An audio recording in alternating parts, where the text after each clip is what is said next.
You are now tuned into Then Radio. If you enjoy our videos, we ask that you consider joining our Patreon to support our channel. Don't forget to like and subscribe so that you never miss a new video.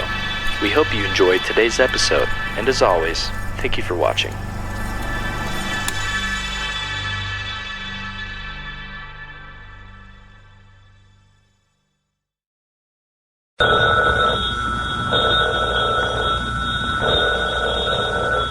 That's our ring. Time for Lum and Abner.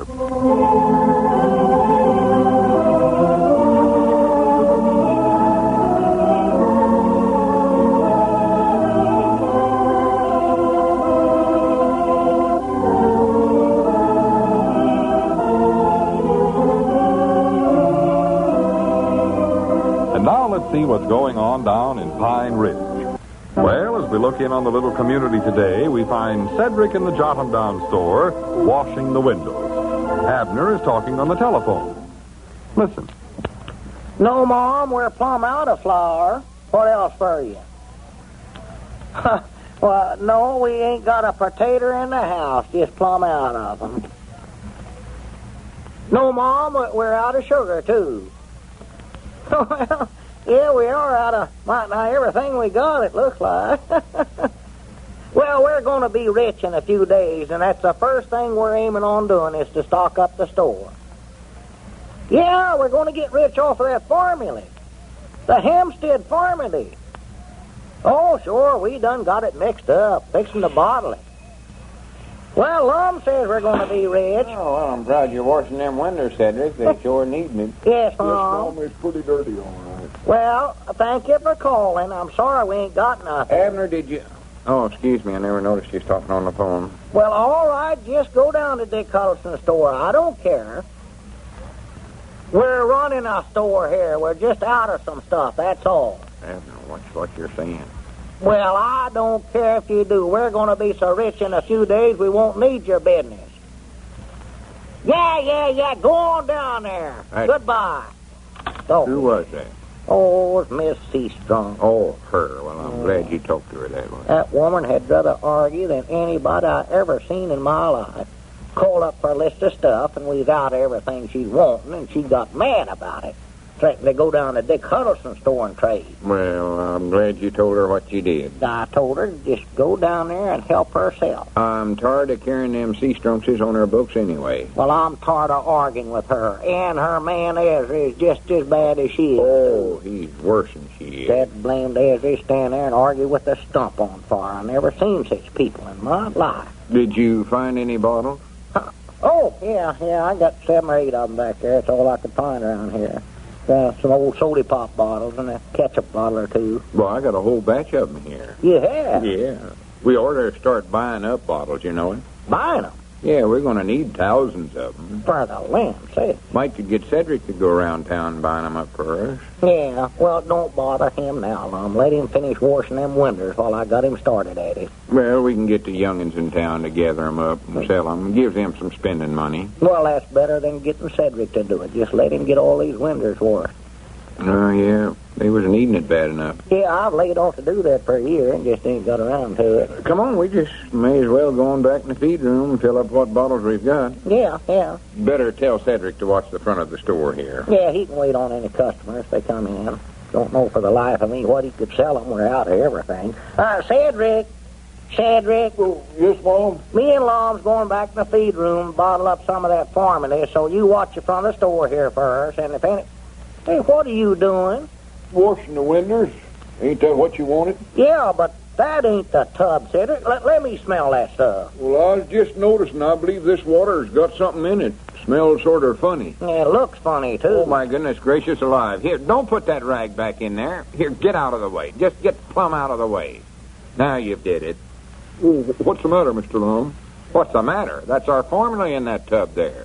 You're washing the windows with it. For the land's sake, Cedric, can't you do nothing right? Well, you told me to use that tub back there in the feed room. Well, That's right, ain't it? I never aimed to do nothing wrong. Don't start blubber now, Cedric. I'd forgot that tub had the formula in it. Fuss at me all the time. Well, you ought to know better than to use that stuff, Cedric. That don't look like water, does it? Yeah, better wring that rag out and save all we can. You might have done used up $300,000 or $400,000 worth of it. Well, he just started, Lum. No, Mont, I know I ain't used that much. And you can't tell. We don't know how much this stuff's worth. One drap of it might be worth $100. For the land's sake. Here, Abner, get one side of the tub there. Let's carry it on back in the feed room. Get this stuff bottled up before we waste any more of it. Yeah, you get something else to wash the winters with, Cedric, and stop blubbering now. Yes, Rob. And if anybody comes in, you wait on them. Find out where you going there, Abner. Yeah, all right, At the all right. door. I got it. It's a good thing I come back when I did. The whole Hempstead formula would have been on them front windows. Well, Lord me, Lum, I never thought about him using this. Well, you ought to know better than to put any dependence in Cedric. Here, just set it down here. Yeah, what's told there? Yeah. There's them bottles right over there. Yeah, I got a little funnel here I brung over from the place. Oh. We can just find something to dip with. Hand me that tin cup over there. Just the thing. Yeah. Yeah, here. You reckon the formula is ruined, Lum? No, I don't think it's hurt none. My goodness, this is one time I'm glad Cedric's as slow as he is. Hand me the bottles there, Abner. Yeah, here's one right here. Yeah.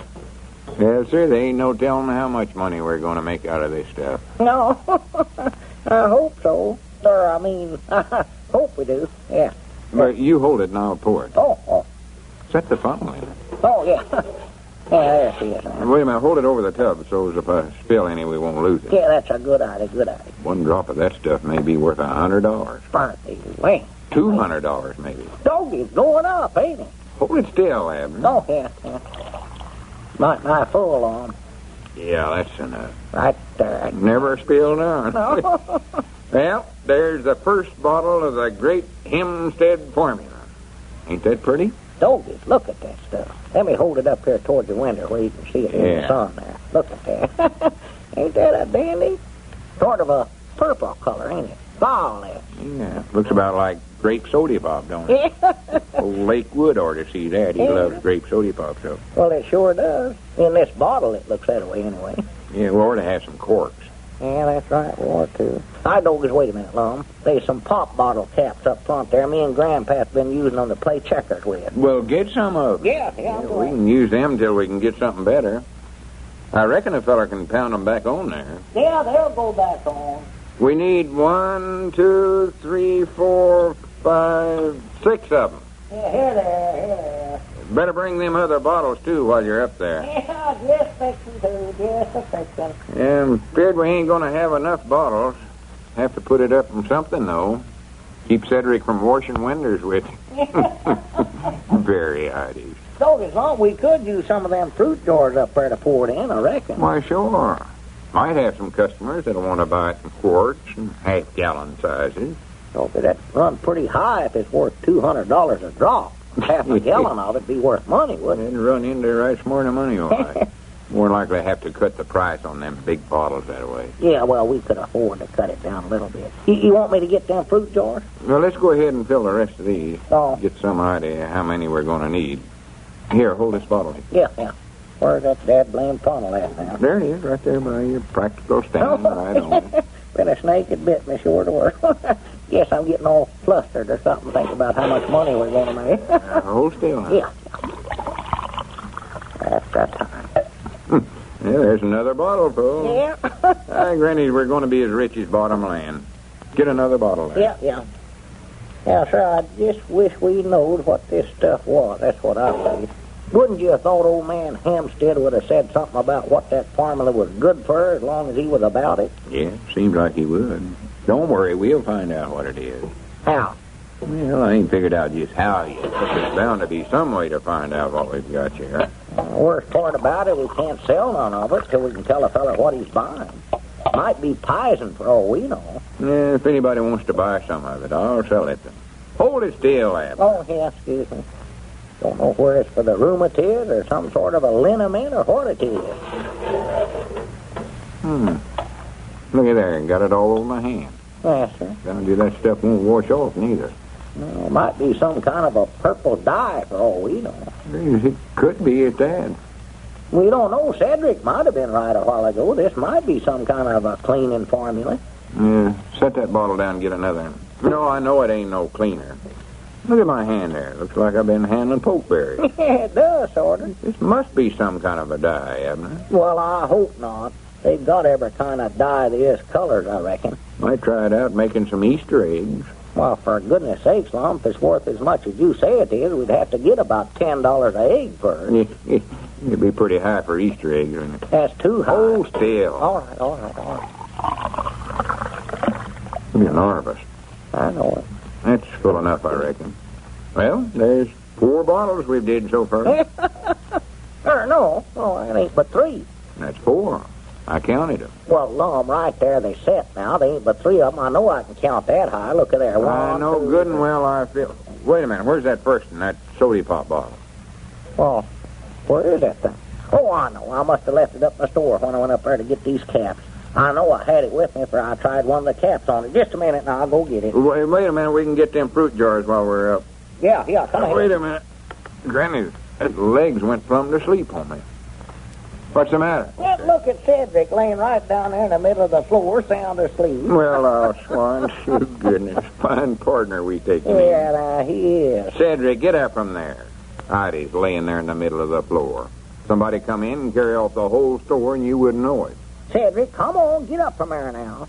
That boy's the soundest sleeper in Polk County, I believe. Wait a minute, Abner. How? I believe there's something wrong with Cedric. Something wrong? Yeah, maybe I ought to call Doc Miller. Oh, my goodness alive, look at there, Lum. There's that soda pop bottle. Empty. Empty? Aye, Doggy, Cedric has drunk that whole bottle of formula. He must have thought it was grape soda pop.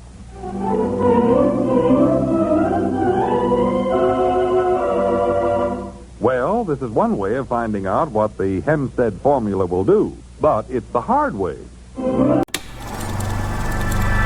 You are now tuned into Then Radio. If you enjoy our videos, we ask that you consider joining our Patreon to support our channel. Don't forget to like and subscribe so that you never miss a new video. We hope you enjoyed today's episode, and as always, thank you for watching.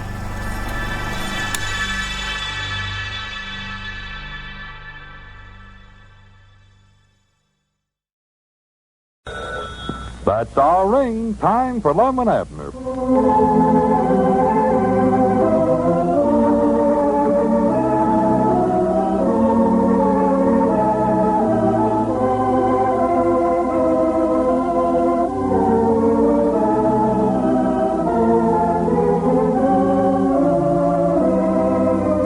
And now let's see what's going on down in Pine Ridge.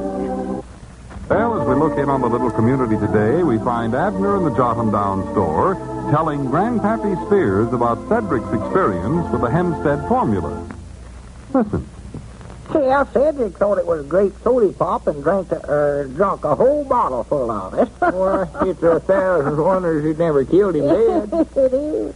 It scared the daylights out of me and Lum when we seen him laying here on the floor. But he appears to be feeling all right today. Fact is, he claims to be feeling better now than he did before he taken the stuff. I reckon how come it to knock him out that way? Oh, I don't know. I reckon he's just taken the overdose of it. But we found out one thing by him doing it. It won't kill a fella to drink the stuff. We know that now, and that's more than we knowed before. No, but I'll be dead blamed if I drink any of it till you find out what it's for. No, well, I wouldn't either, sir. That go. You say Cedric claims he's feeling better now than he did before ever he taken it, huh? Yeah. What he said. Said he never felt better in his life than he does today. Well, did he have any kind of a ailment before ever he taken it?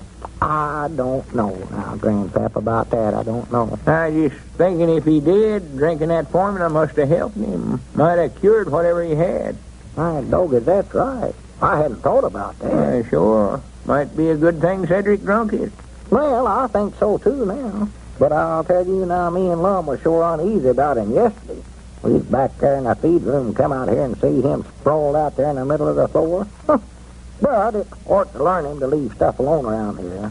He's always meddling into something that he don't know nothing about. Yeah, he's bad about it. Yes, he is. Yeah. There ought to be some way to figure out what that stuff's for. Yeah, ought to be. I just know we're rich if we can find out what it's good for. Doc Miller, taking a sample home with him yesterday, said he thought maybe he could tell what it is. He was over here yesterday. We called him over to look at Cedric, but we'd already brung Cedric too again. The doc got here. Wait a minute. There comes Cedric right now. See? Look at him. He's just as good as always. Yeah? Looks to me like he'd have knowed it weren't soda pop before he drunk the whole bottle. Well, to tell you the truth, I think he was trying to drink it up before me and Lum come out of the feed room back there and catched him at it. More than likely, he never even took time to taste it. Just turn the bottle up and write it down. You know, Cedric. Yeah, howdy, Cedric. Tell me you drunk a whole bottle of that Hempstead formula. Yeah, how you feeling, Cedric? Oh, just feeling fine. Well, good for you. I don't want no more of it, though. But I don't reckon I've taken enough to hurt me. You're just lucky it weren't poison, young feller. Yes, you are, Cedric. That ought to learn you not to be drinking everything you see around the store here till you find out what it is. Yes, Mom. Did you see Lum over town there anywhere, Cedric? Oh, yes, Mom. He was over there at the barber shop when I left down there. Barber shop? Yes, ma'am. Well, he's been down there for 2 hours. Left out of here directly after noon, taking a bottle of that formula with him. Well, they've been trying it out down there. Trying it out? Yes, Mom. Trying it out on everybody that comes in the shop down there. For the land's sake. Mose Moots thought maybe it was a hair tonic. Hair tonic?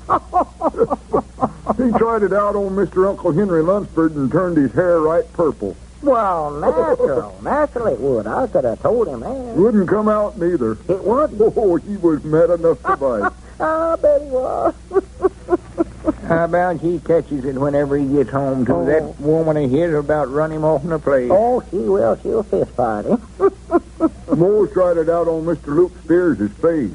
His face? Thought maybe it was to put on your face after a shave, you know, but I don't think that's what it's for. Well, nothing's going to help your face after Mose Moose gets through shaving it, but I don't think it's for that neither. No, Mom, for Mr. Luke jumped out of that chair and tore out of there like something was in after him.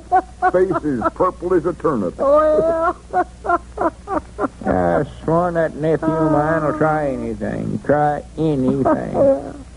they never found out nothing that it was good for, huh, Cedric? No, Mom. They tried all sorts of things. They did, huh? Mr. Grandpa Godfrey was rubbing some of it on his forehead trying to stop them sun pains, but I don't think it helped none. When I left down there, they was polishing the stove with it. Oh, well, I don't think it's no stove polish, surely. No, of course not. No. How did you feel yesterday, Cedric, after you taken that? Well, I never had no feeling at all till Mr. Lum and Mr. Abner doused that water in my face. Scared him to death when he come to. Yeah, Abner's telling me you felt better today than you did before you taken it yesterday. Yes, Mom, I believe I do. Come to think about it. Of course, I wasn't thinking much about how I felt before ever taking it, but I believe it helped me. Never had no ailment of no kind, huh? No, Mom, not that I know of. No, because I wish you had something wrong with you, Cedric. We'd know what it cured that way. Yeah, it's a shame, Cedric, you never had the new rouse here or measles or something like that. Yeah, if you'd just been down... wait a minute. There comes Lum now. Maybe they found out what it's good for. Yeah, I hope so. Got my curiosity roused up now. Oh, me too. All I do is just sit around and try to study out what the stuff's for. Yeah, howdy, Lum. Did you find out what the formula's good for? No, not yet. We've tried everything I know, experimenting on different things. Yeah, well, Cedric was telling us about it. Uncle Henry Lunsford threatened to lawsuit me and Mose Mooch for dyeing his hair. Lawsuit? Yeah, put some on his head, and that white hair turned as purple as that bolt of goods over there on the shelf. Well, I don't see how he could lawsuit you, though, Lum. If he agreed to let you try it out on him, Doggett, he can't lawsuit you for that. Well, that's the trouble right there. He never exactly agreed to it, though. Well, how'd you ever get it on him, then? Well, Mose just told him he had some new hair tonic he wanted to try out on him. Oh. Of course, you know how he is. If he can get something free, he's going to take it. Oh, sure. He'd try anything if it's free. Quick as he got up and seen himself in the looking glass, he was fighting mad. Oh, my goodness. Oh, I'd left this on him. Well, he can wash it out, can he? Well, you ain't got it out yet. They're still scrubbing on him down there. Looks to me like he gets purpler every time they wash him. Well. It's run down on his face now to where he looks as striped as that barber pole out in front. We just talking. That woman of his going to beat him to death. He gets home looking like Yeah, that. Grandpap, you've been bothered with the rheumatism, ain't you? Yes, I have, Lum, awful bad. Giant water's dried up to where I can't hardly get up or down. Yeah, I know you, Good. fella. You're the very feller I'm looking for.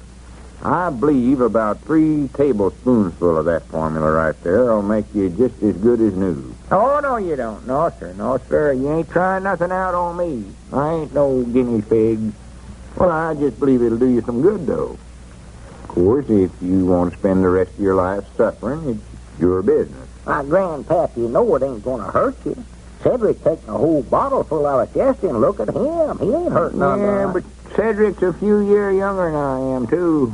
Young rooster like him can stand a heap more than a feller my age.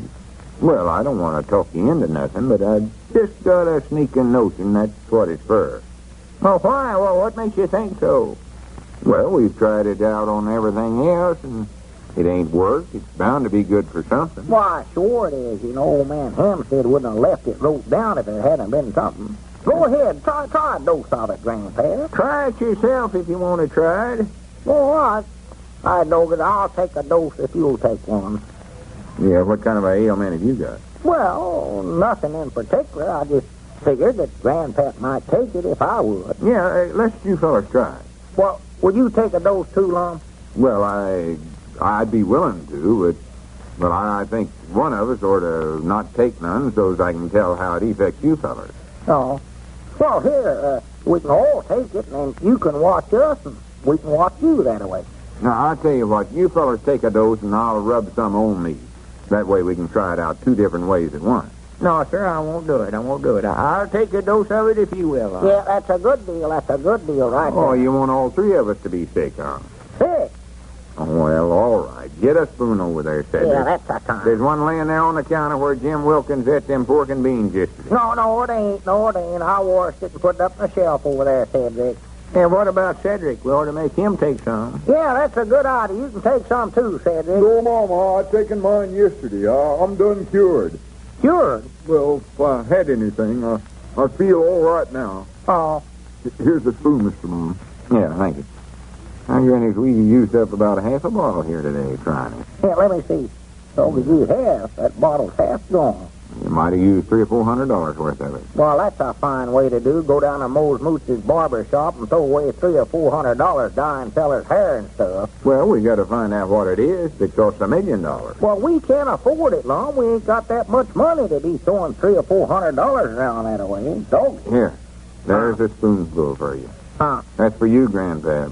And let Abner take the first one. No, you don't. You take the first one. No, you take the first one, Lum. Here, one of you take it. It ain't good manners for me to help myself first. Well, I don't want to be the first one. Wait a minute. Believe that was our range. Well, here, take it, Abner. Huh? Well, hold it anyway while I answer the phone. Oh, here, Grandpa, you hold it. I might forget Hello. to take some of that stuff. Jot 'em down, Store. Lum Edder's doing the I talking. want to be the first. I know. Oh, howdy, Doc. You have? Well, good for you. What is it? Huh? Well, yeah, I reckon so. Yeah, I'll be right over. All right, Doc. Much obliged. Goodbye. Abner, that was Doc. And he says he thinks he found out what the formula is. He has. Well, good for him. He says for us to come right over there. Yeah. Hurry up, Abner. Pour that stuff back in the bottle and let's get going. We ain't got a minute to lose.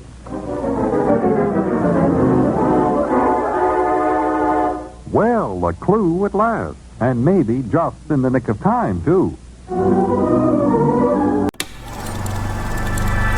You are now tuned into Then Radio. If you enjoy our videos, we ask that you consider joining our Patreon to support our channel. Don't forget to like and subscribe so that you never miss a new video. We hope you enjoyed today's episode, and as always, thank you for watching.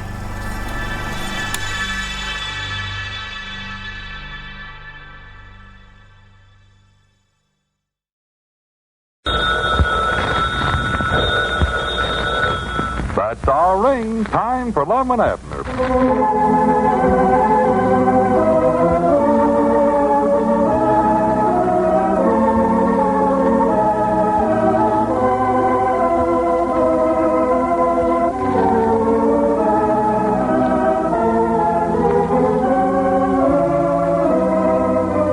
And now let's see what's going on down in Pine Ridge. Well, as we look in on the little community today, we find Abner in the Jotham Down store talking on the telephone. Listen. Yes, Mom? Well, you ain't the only one complaining about it. Just bring back what you ain't using. We'll give your money back. We'll credit your account. I forgot you never paid me cash for it. Just a minute. Come in. Oh, howdy, Grandpap. I'll be down here in just a minute. Yeah, sure. Go ahead, Abner. Go right ahead. Hello? Yeah, well, I'm awful sorry, Miss Phillips. I just hope it never ruined none of your clothes. Well, good. I'm proud to hear it. Yeah, well, that's all right. You just send it back any time. First time one of the young'uns is passing to be all right. No, that's all. Goodbye. Yeah, how are you today, Abner? I ain't no count, that's how I am. Well, wait a minute. Don't jump on me about it. What's the trouble? Oh, everything's went wrong, Grandpap. I never meant to holler at you that way, but just looks like our luck goes from bad to worse. What's went wrong now? Oh, this Hempstead formula we've been selling. Thought we was going to get rich off of it. Looks like now it's going to break us. We sold 29 bottles yesterday. Well, that sounds like you're doing well with it. You're getting $1 for it, ain't you? Well, yeah, but we guaranteed it. And 24 of them bottles has been brung back. Can't make no money that way. What's the matter with it? Thought you said it was good for killing moths and insects. It does. It'll kill them all right. But it turns everything they spray it on purple. Oh? Sister Simpson ruined every dress she's got. Got that purple spray all over 'em. Well, I do know. Can't she wear 'em purple? Well, I reckon not.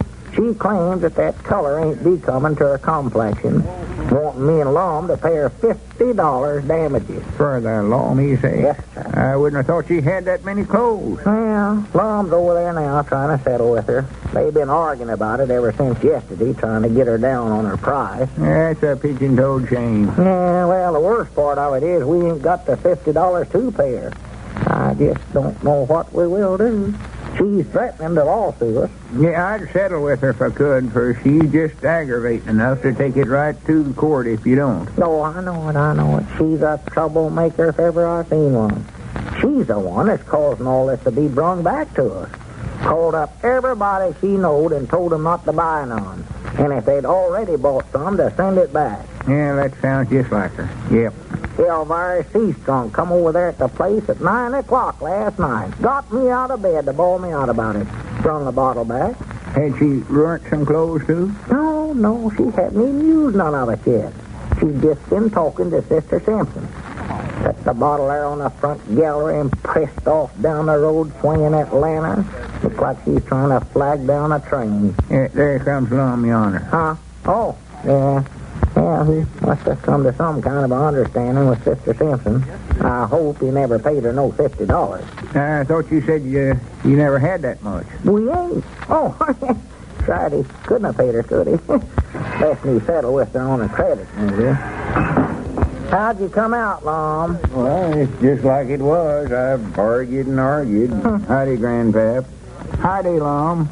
Abner's telling me you're having a little trouble with the formula. Well, he's right. Except it ain't very little. No, sir. One, that Sister Simpson is a hard-headedest human I ever seen in my life. I just believe argue with a stump on par. Oh, yeah, she's stubborn as she can be. She wouldn't budge an inch, huh? No.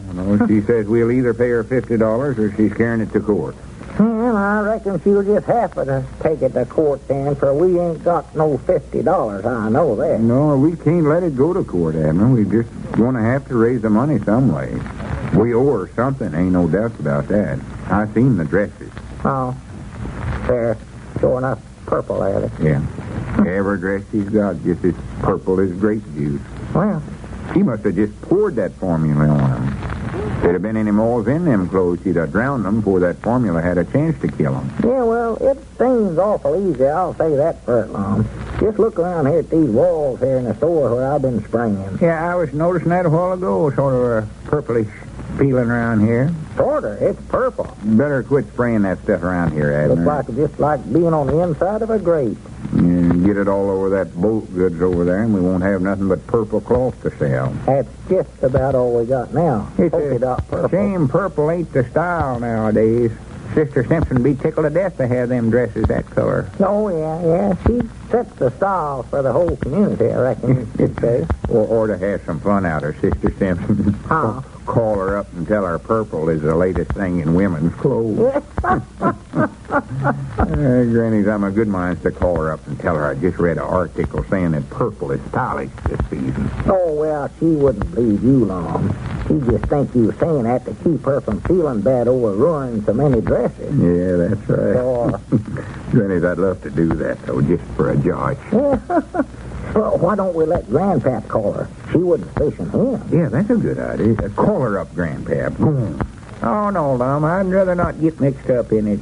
She knows I don't know nothing about women's style. Oh, well, you can get around that. Tell her you read it somewhere or something like that. Go ahead and call her, Grandpap. You can explain to her later on that you was just joshing. Yeah, go on and call her, Grandpap. What do you care anyway? Well, I'll call her, but I can tell you right now she won't pay no attention to me. Oh, Petal. Yeah, tell her you read it in what is some magazine, Style magazine.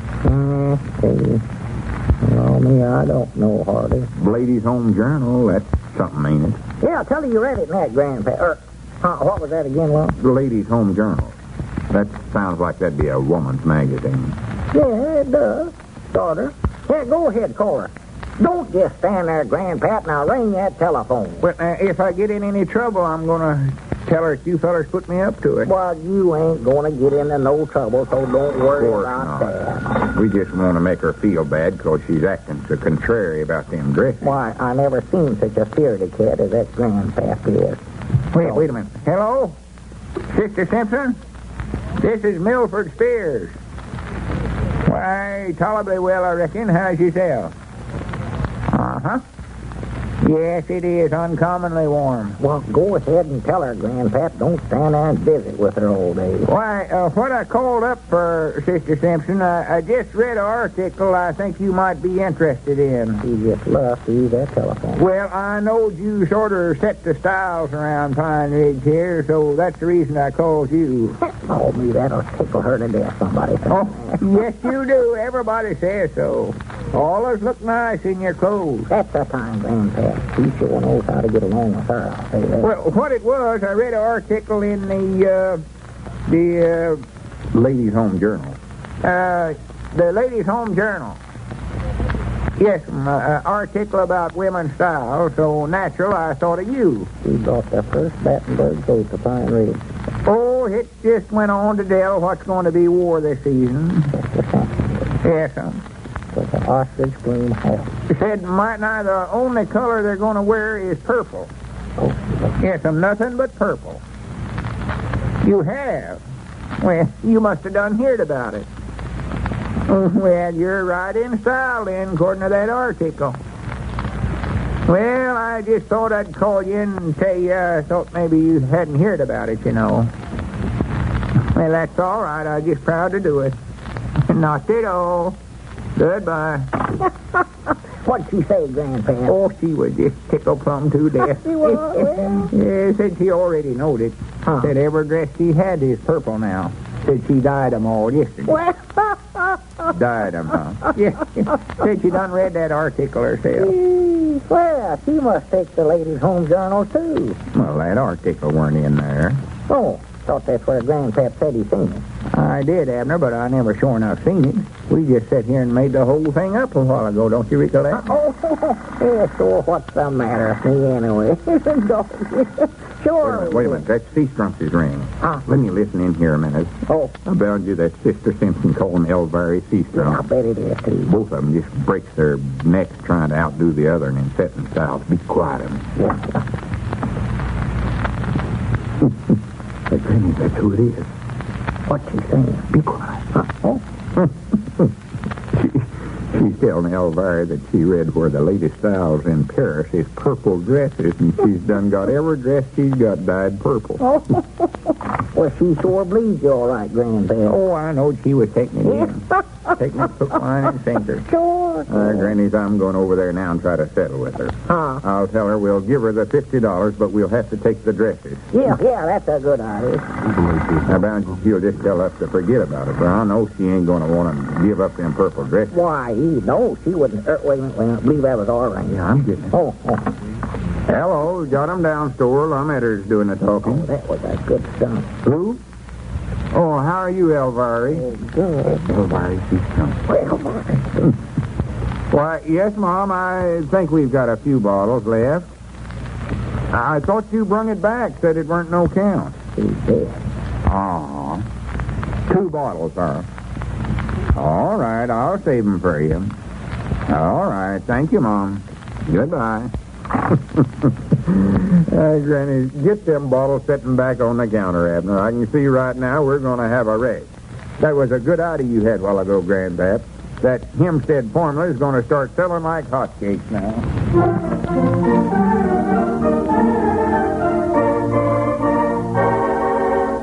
Well, the Edwards and Peabody Chemical Company has taken on a new role, style setter for Pine Ridge.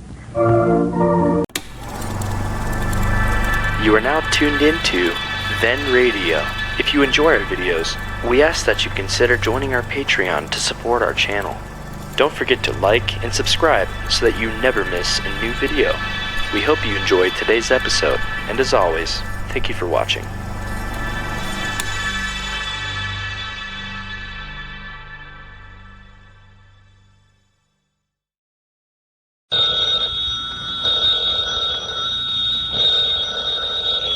That's our ring. Time for Lum and Abner.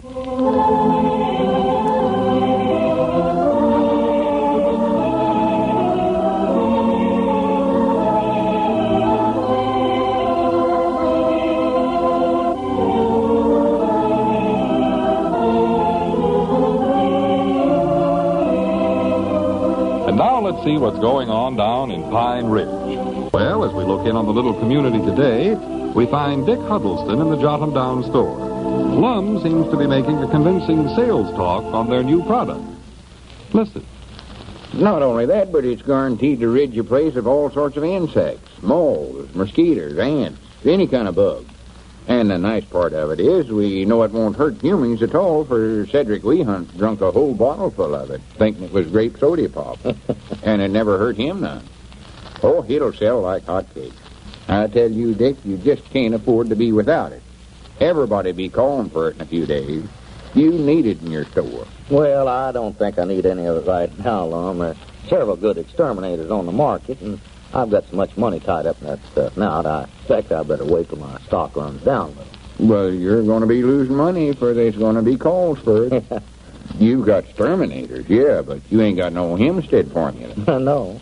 Well, I'll think it over, Lum. If I get to having calls for it, well, I'll stock it. Oh, they'll be calling for it, all right. We've already sold 5 bottles. Sold Sister Simpson a bottle, and I know when she uses it, she'll be so well pleased she'll be telling everybody in the country about it. Oh, yeah, she likes it. It'll be good advertising for you, all right. Be just like putting it in the newspaper. Right, sure. She says she's been bothered with moths over there, so I told her we'd sell her a bottle of it, and if she didn't get rid of them, she could have her money back. Yeah. Guaranteed it's what I done. Sure. I hope you do well with it, Lum. Oh, we're going to get rich off of it about you. Abner and Cedric's out this morning demonstrating it. Going around different houses, you know, showing them how it works. Yeah, well, that's good stuff. Here we thought we had some kind of a medicine, liniment or something like that. Well, I never did think it was liniment, Lum. Nobody'd want to rub that stuff on themselves, just like putting purple dye on. Oh, yeah, it won't come off.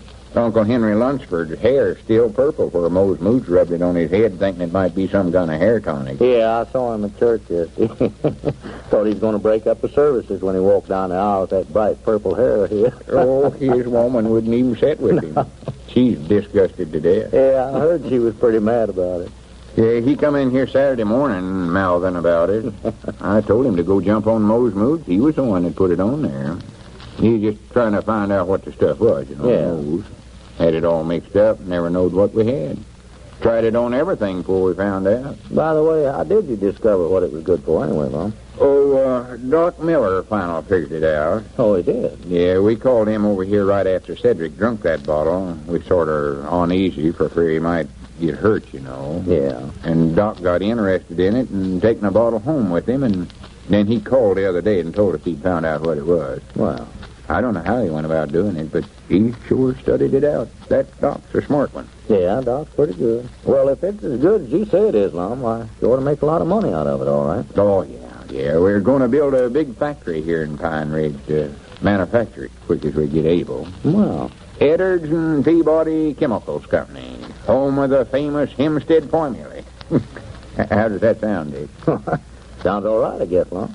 Quick as we sell what we've got on hand now, we'll take that money and make up another batch and sell it.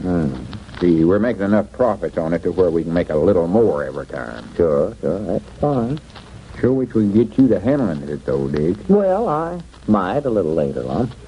You could take it and pay us after you sell it if you manage to do it that way.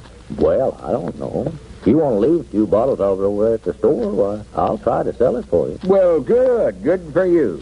See, we're trying to get it introduced on the market. That's what we're trying to do. Yeah, well, give me about a half dozen bottles, Lum. I'll take it over at the place. I've got to be going over there now anyway. Yeah, take them along and wait a minute, so I just recollected. I ain't got a drap of it in the store here now. Abner and Cedric taking every bottle of it we had. I can send some over as quick as they get back. Yeah, well, that's all right. No rush, Lum. Send it over anytime. Well, I expect I better be going. Well, much obliged to you, Dick. Proud you come over, and I'll send that over to you just... wait a minute. I believe that must be them coming across the street there now, ain't it? Yeah, there they are. Well, just wait a minute, Dick, and I'll give you some of it to take down there with you right now. Well, I was just looking, Lum. I don't believe they've got any with them. Huh? Well, They're empty-handed, both of them. more than likely left it someplace, for I know they've got plenty of it.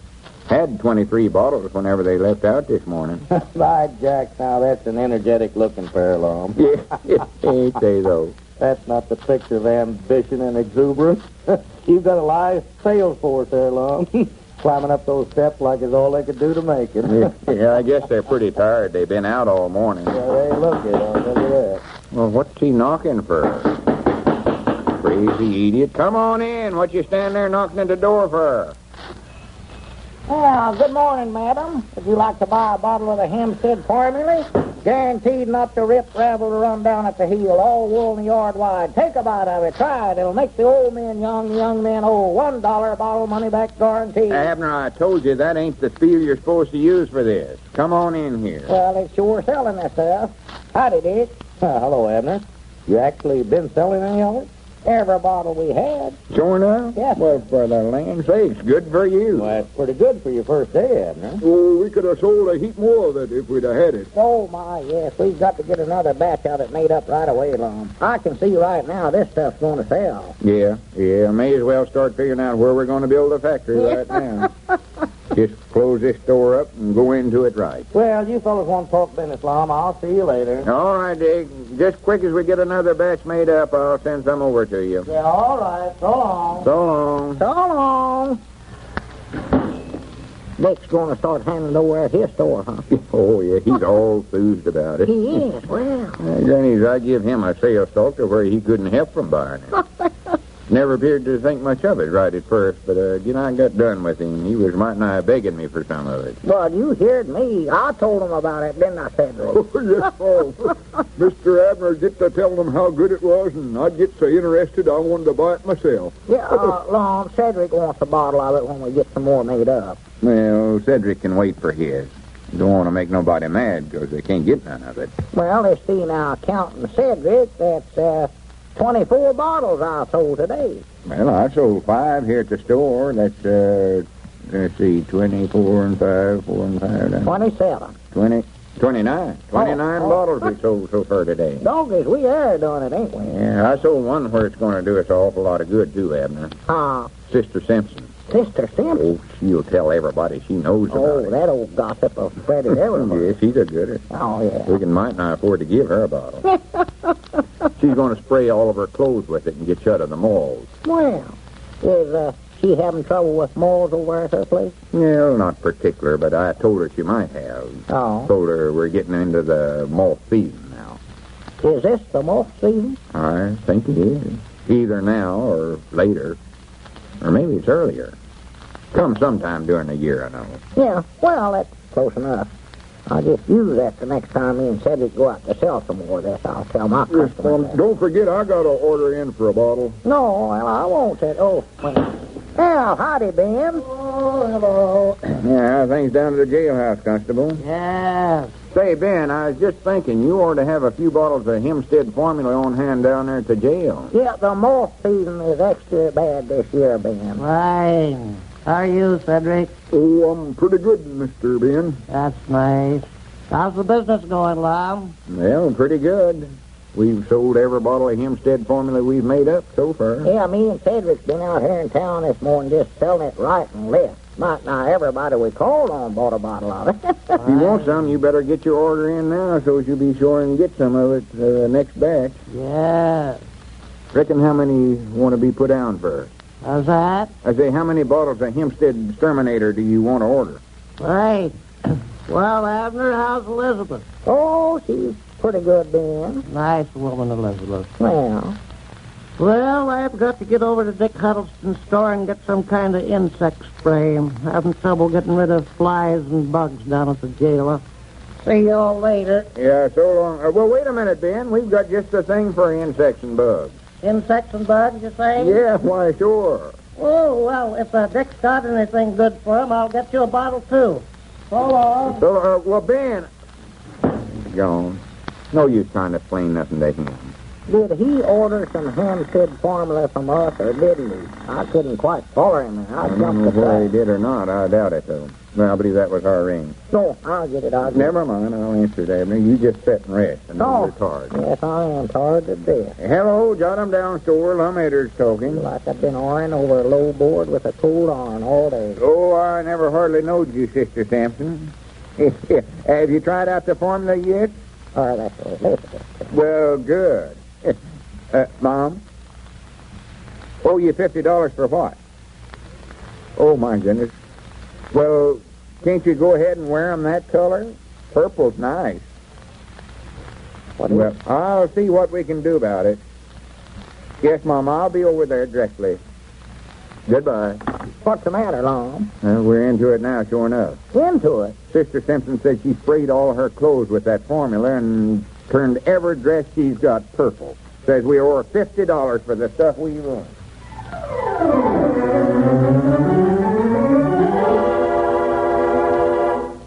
Well, it's Edwards and Peabody Chemical Company. May not be in the red, but it's pretty close. It's in the purple. You are now tuned into Then Radio. If you enjoy our videos, we ask that you consider joining our Patreon to support our channel. Don't forget to like and subscribe so that you never miss a new video. We hope you enjoyed today's episode, and as always, thank you for watching.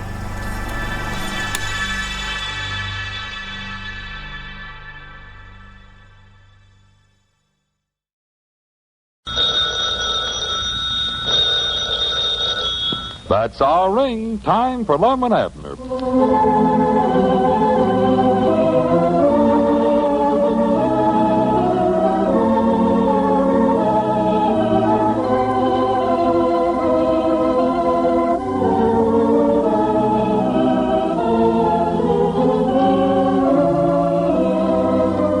And now let's see what's going on down in Pine Ridge.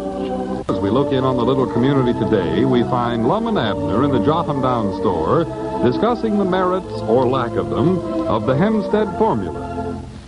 Listen. I dog as long we'll have everybody in Pine Ridge dressed in purple. I just can't hardly wait for Sunday to see 'em all out to meeting. Everybody wearing the same color. Yeah, but I still don't feel just right about it, Abner. Well, I don't see why not. We're selling the stuff, ain't we? Yeah, we're selling it all right, but I know we can't keep on getting that kind of price for it. If they just stop and think, they can buy a package of purple dye for 1/10 of what we're charging for this. Yeah, we'll get our money back all right. Sure. It's better than we do on most deals. The way he sounded in that letter he left in the chest, whoever found it was going to be rich. Yeah. Said it was more valuable than silver or gold. Yeah, that's what he said, all right. He had a funny idea about what silver and gold's worth. Well, now, I wouldn't blame him too much, Lum. Maybe purple dye was worth a heap of money back in them days. No, sir, I believe that old man just done it for a joke. Just for meanness. Granny said, if I ever see him...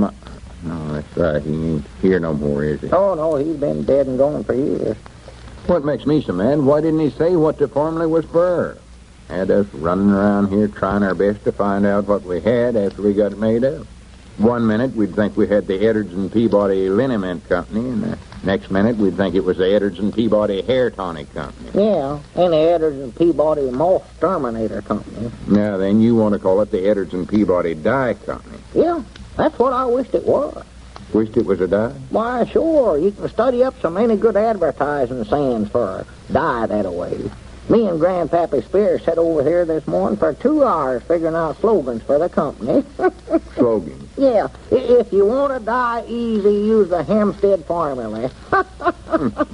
It ain't no trouble to die with the Hempstead formula. Granny's him is right good, all right. I thought we'd done extra good. The Hempstead formula makes dying a pleasure. Grandpap thought up a gooder. Only it just don't make good sense. That's the only trouble with it. If you want to live longer, die with the Hempstead formula. Yeah, a fella could study up a lot of them, all right. Why don't we just go ahead and make up another batch and sell it for dialogue? Make as much as we can out of it. Well, Abner, it wouldn't sell no place besides right here. Here in Pine Ridge, the only reason these women folks around here is buying it is on account of Sister Simpson saying it was the latest style to wear purple. Well, yes. They're going to find out in a few days where that story started, and then they're going to be jumping all over us. Oh, my. I think the thing for us to do is just sell off what little we've got left and forget about it. Well. Just tell them we don't know what it is for, but if they want to buy it at $1 a bottle, they can take it and do whatever they want to with it. You mean just close up the Edwards and Peabody Chemicals Company? Just close it right up. Take the money we'll have and buy some stock for the Jot 'em Down store. Well, whatever you say. I hate to give up the idea of us building a big factory right here in Pine Ridge, though. Yeah, I do too, but they ain't no use to build a factory if we ain't got nothing to factor. Manufacture.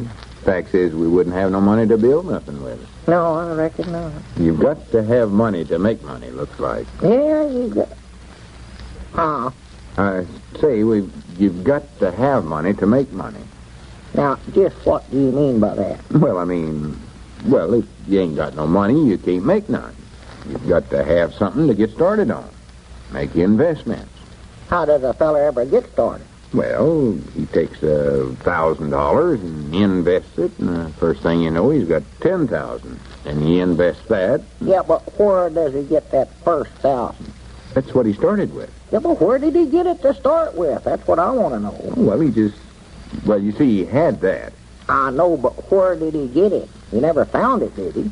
Well, no. He more than likely took $100 and invested it in something, and the first thing you know, he had $1,000 saved up, and then he takes $1,000. Well, I do know. Where did he get the 100 loan? I don't know, Abner. Worked and saved it, I reckon. More than likely started out with nothing. Never had a nickel. Now, that's what I wanted to know.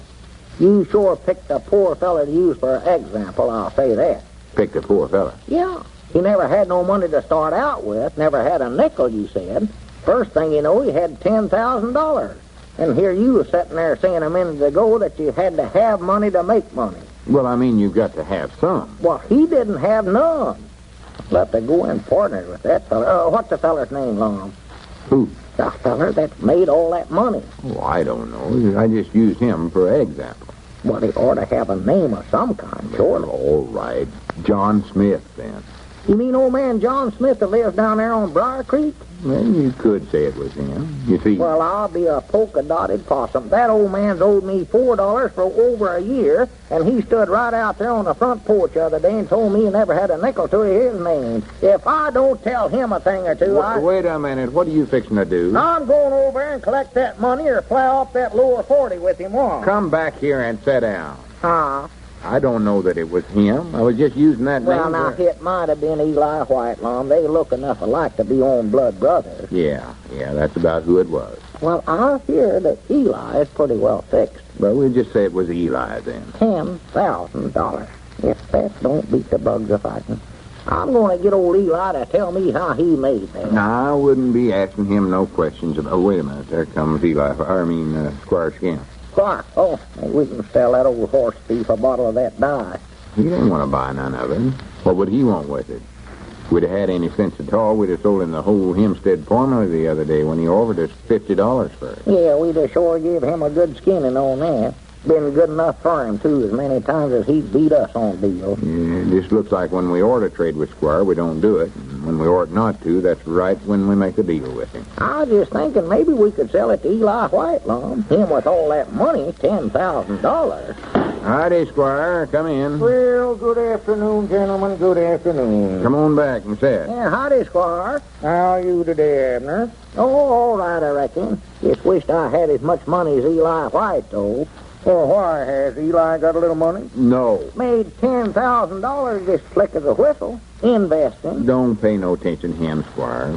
What can we do for you? Why, I just had a little proposition I wanted to talk over with you gentlemen. Well, you're just wasting your time, Squire. I can tell you that right now. We ain't interested. Well, Lum, I just want to talk to you a little more about buying that Hempstead formula. But, of course, now, if you're not interested... Well, wait just a minute. Now, back up there and come over that again. Did you say you wanted to buy it? Yes, Lum. I'm in a position to make you a better offer now.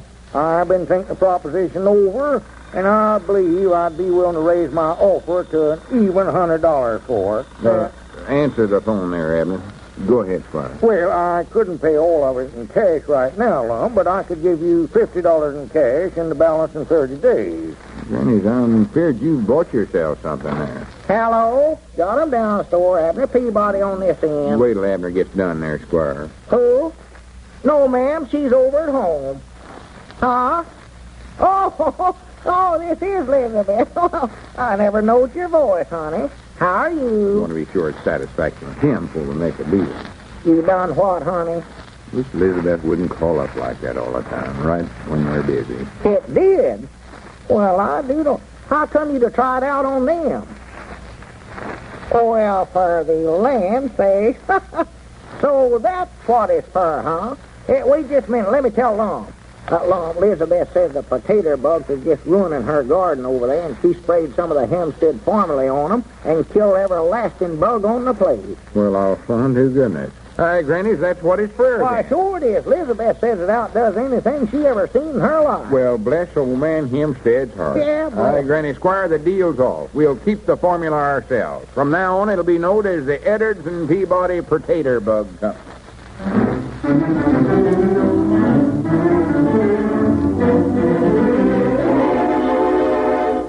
And the nice part about it is that there are very few potato bug companies about.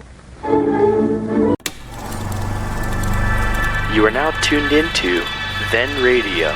If you enjoy our videos, we ask that you consider joining our Patreon to support our channel. Don't forget to like and subscribe so that you never miss a new video. We hope you enjoyed today's episode, and as always, thank you for watching.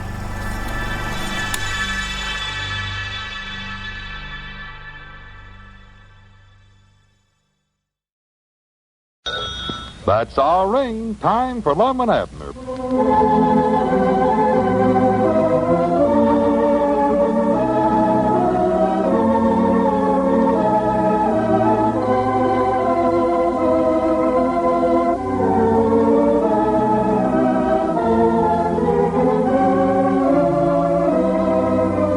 And now let's see what's going on down in Pine Ridge. Well, as we look in on the little community today, we find Lum and Abner in the Jotham Down store still elated over the discovery that this Hempstead formula is good for killing potato bugs. Listen. Yeah, if we'd have had any sense at all, we'd have known that's what it was for.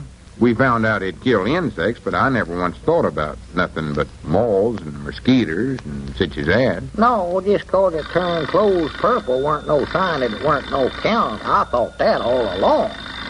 That's our ring, ain't it? Oh, yeah, I believe it was. Yeah. Well, go ahead and answer. That's all I did all day long was answer the phone. Yeah, I get it. Hello, Jotham Down store. Edwards and Peabody Potato Bug Company. Don't be calling it a potato bug company, Abner. It sounds like we're selling potato bugs. Just a minute. Hello. It's the Edwards and Peabody Chemicals Company. Oh, hello. I'll have to start over. This is Edwards and Peabody Chemical Company. Manufacturers of the Hempstead formula. Manufacturers of the Hempstead formula. That's the time. That's the time. Blame it, Lum, hash up till I get done here. Go ahead. Go ahead. Hello. Start over, Abner. This is Abner Peabody talking. No, that blame well, that's right. Who is this? Oh, how you, Miss Phillip? Oh, well, good. Yes, Mom, we just found out what it was for yesterday. Oh, my, yes, knocks them potato bugs right flat on their backs. Uh-huh. $1 a bottle. Yes, Mom. Well, it's not so high when you see the good it'll do. Yes, Mom. How big a patch is it? Uh-huh. Just a minute. How much of that stuff would it take to spray a quarter of an acre of potatoes, Mom? Oh, 1 bottle ought to do it, I'd say, offhand. Explain to her that she can mix it with water and make a full gallon out of it. Oh, yeah. Hello? Why, Lum says 1 bottle ought to do it. You see, you mix it with a gallon of water and it'll go further that away. Lum figured that out. Oh, yeah, it's plenty strong. Well, we ain't got none on hand right now, but I'll put your name down on the want list. Them that's wanting it, you know. Well, Lum's waiting now to go into the county seat with Dick Huddleston to get some more stuff to make it out of, or to have it late this afternoon for you. Yes, Mom. All right, we'll send it over just as quick as we get it ready. All right, Mrs. Phillips. Thank you. Goodbye.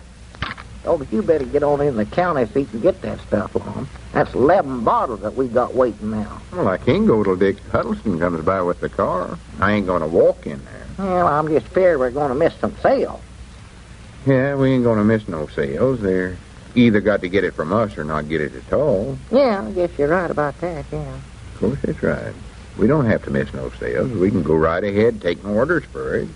Dick said he'd be by just quick as he sorted up the mail down there. Yeah, wait a minute. Oh, no. Cedric thought it was Dick there first.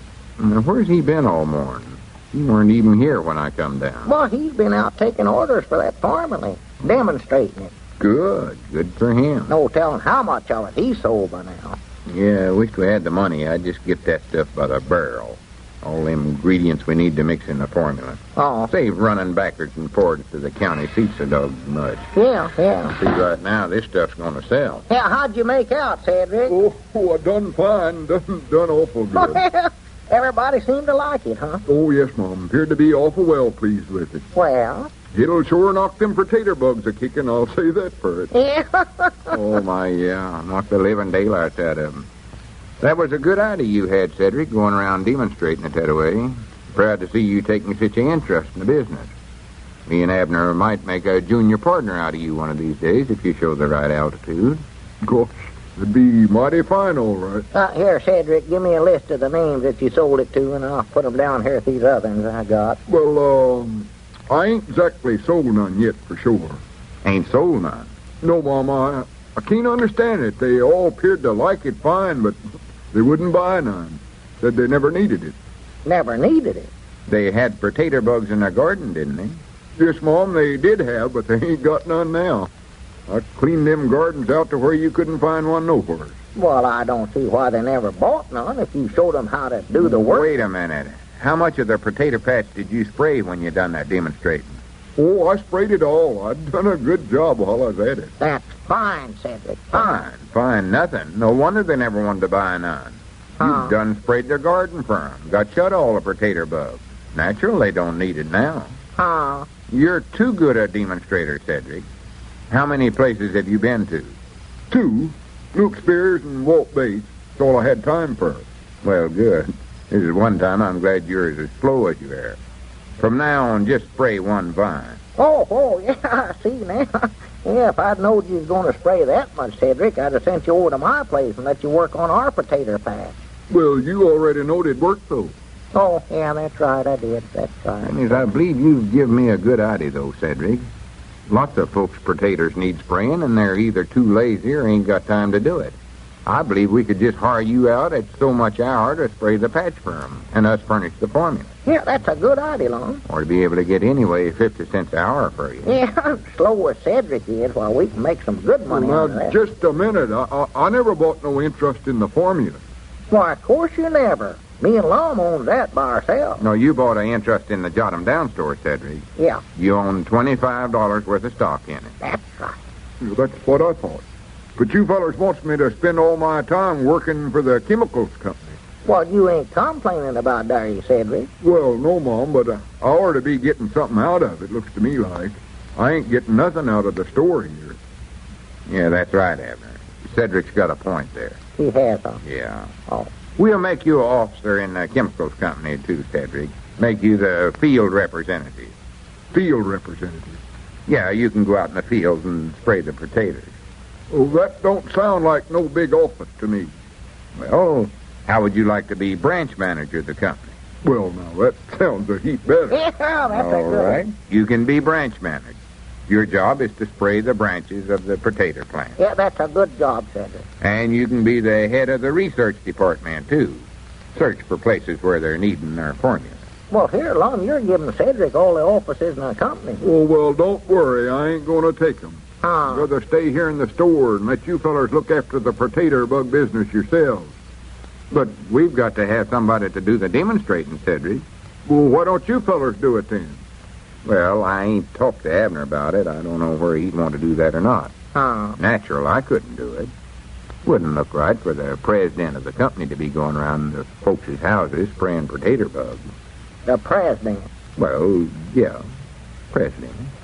When did you get to be that? Well, I just, that's right, we ain't had no election yet, have we? Not that I know of. I've been waiting for that meeting myself, for I had another feller in mind I thought would make an uncommonly good president. Well, you wouldn't know nothing about running a chemicals company, Abner.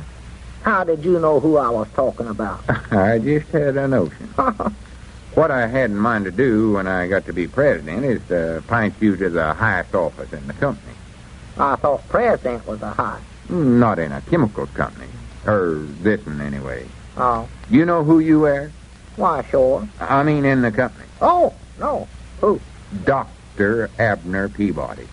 With a lot of DDTs and stuff like that behind. D.D. Yeah, like Doc Miller. His name's Doc Miller, M.D.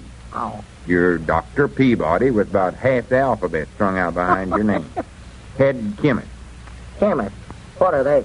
Well, you're sort of a scientific. Well, good for me. You'll have full and complete charge of the laboratory. Yes, sir. No, you don't. I thought there was a catch in it. I'll be the president and let you do the cleaning up, Lum. Well, if you fellers going to have an argument, why don't you let me be the president?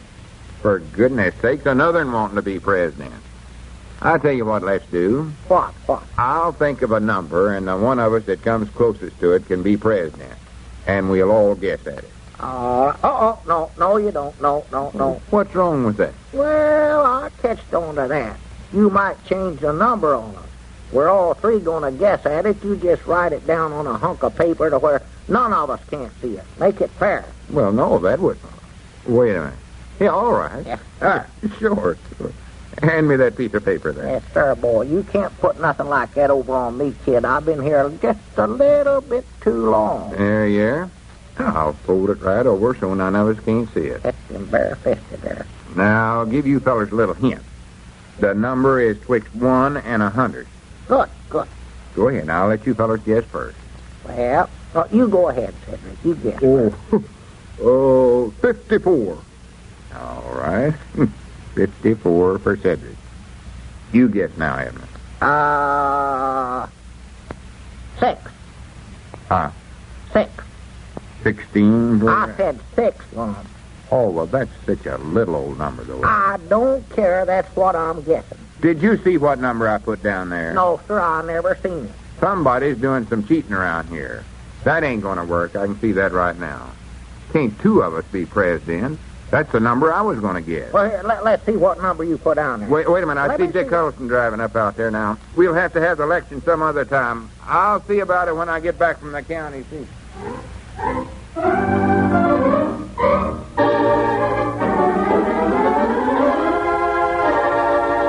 Well, that was a tight squeeze, Lum, but somehow I have a feeling that you will win that election. You are now tuned into Then Radio. If you enjoy our videos, we ask that you consider joining our Patreon to support our channel. Don't forget to like and subscribe so that you never miss a new video. We hope you enjoyed today's episode, and as always, thank you for watching.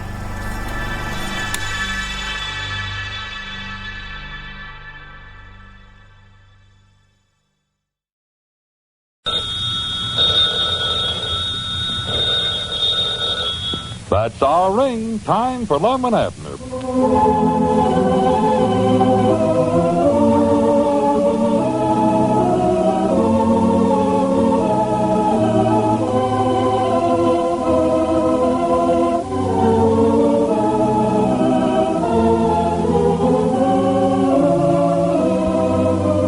And now let's see what's going on down in Pine Ridge. Well, as we look in on the little community today, we find Abner in the Jot 'em Down store. Grandpappy Spears is just entering. Listen.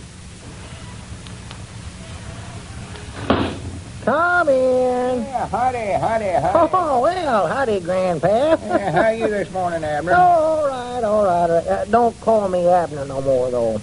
I'm Dr. Peabody from here out. Doctor? Yeah, doctor. What's the doctor? Potato bug. The vines. I'm Dr. Peabody, A-E-I-O-U, and sometimes Y. I think them's initials Lum give me. Is Lum the one that made you a doctor? Yeah, he's one. He's president of the Editors and Peabody Chemicals Company, and he made me Dr. Peabody head chemist. See, I'm a scientific now. Sassy Frass. You know about as much about chemicals as some half-grown pigeon-toed youngin. Well, I don't have to know anything about them. The formula that we use is already figured out. All I got to do is just mix the stuff together. Lum says that my office in the company is higher than his, and he's president. Yeah, it sounds like a bunch of spabbing-legged huskin' shuckins to me. Whereabouts is Lum at today? I don't know. He left out of here a while ago. Said he's going out and try to sell some more of our potato bug spray. Now, he oughtn't to have any trouble selling it. It'll sure clear your potato patch out for you, I'll say that. Oh, he'll do the work. Ain't no doubt about it. And the nice part of it is, too, that the potato bugs won't come back. Once you spray them vines with that stuff, it'll knock a potato bug right flat on his back every time he tries to climb back on that vine. Well, it's better than I thought it was, then. I never knew that. Oh, yeah. Just spray 'em once, and you're done for the whole season, I think. How's it selling? Pretty good? Why, yeah, we just can't keep it on hand. Sell it just about as fast as we can get it made up. We sold out all of that second batch that we made up already. Yeah, it looks like you and Lum's going to make yourselves right smart of money out of that. Oh, my, yeah. Ain't no doubt about it, Grandpa. Well, we've already made $34 profit. No. Yes, sir. For the loamy pigeon-toed sake.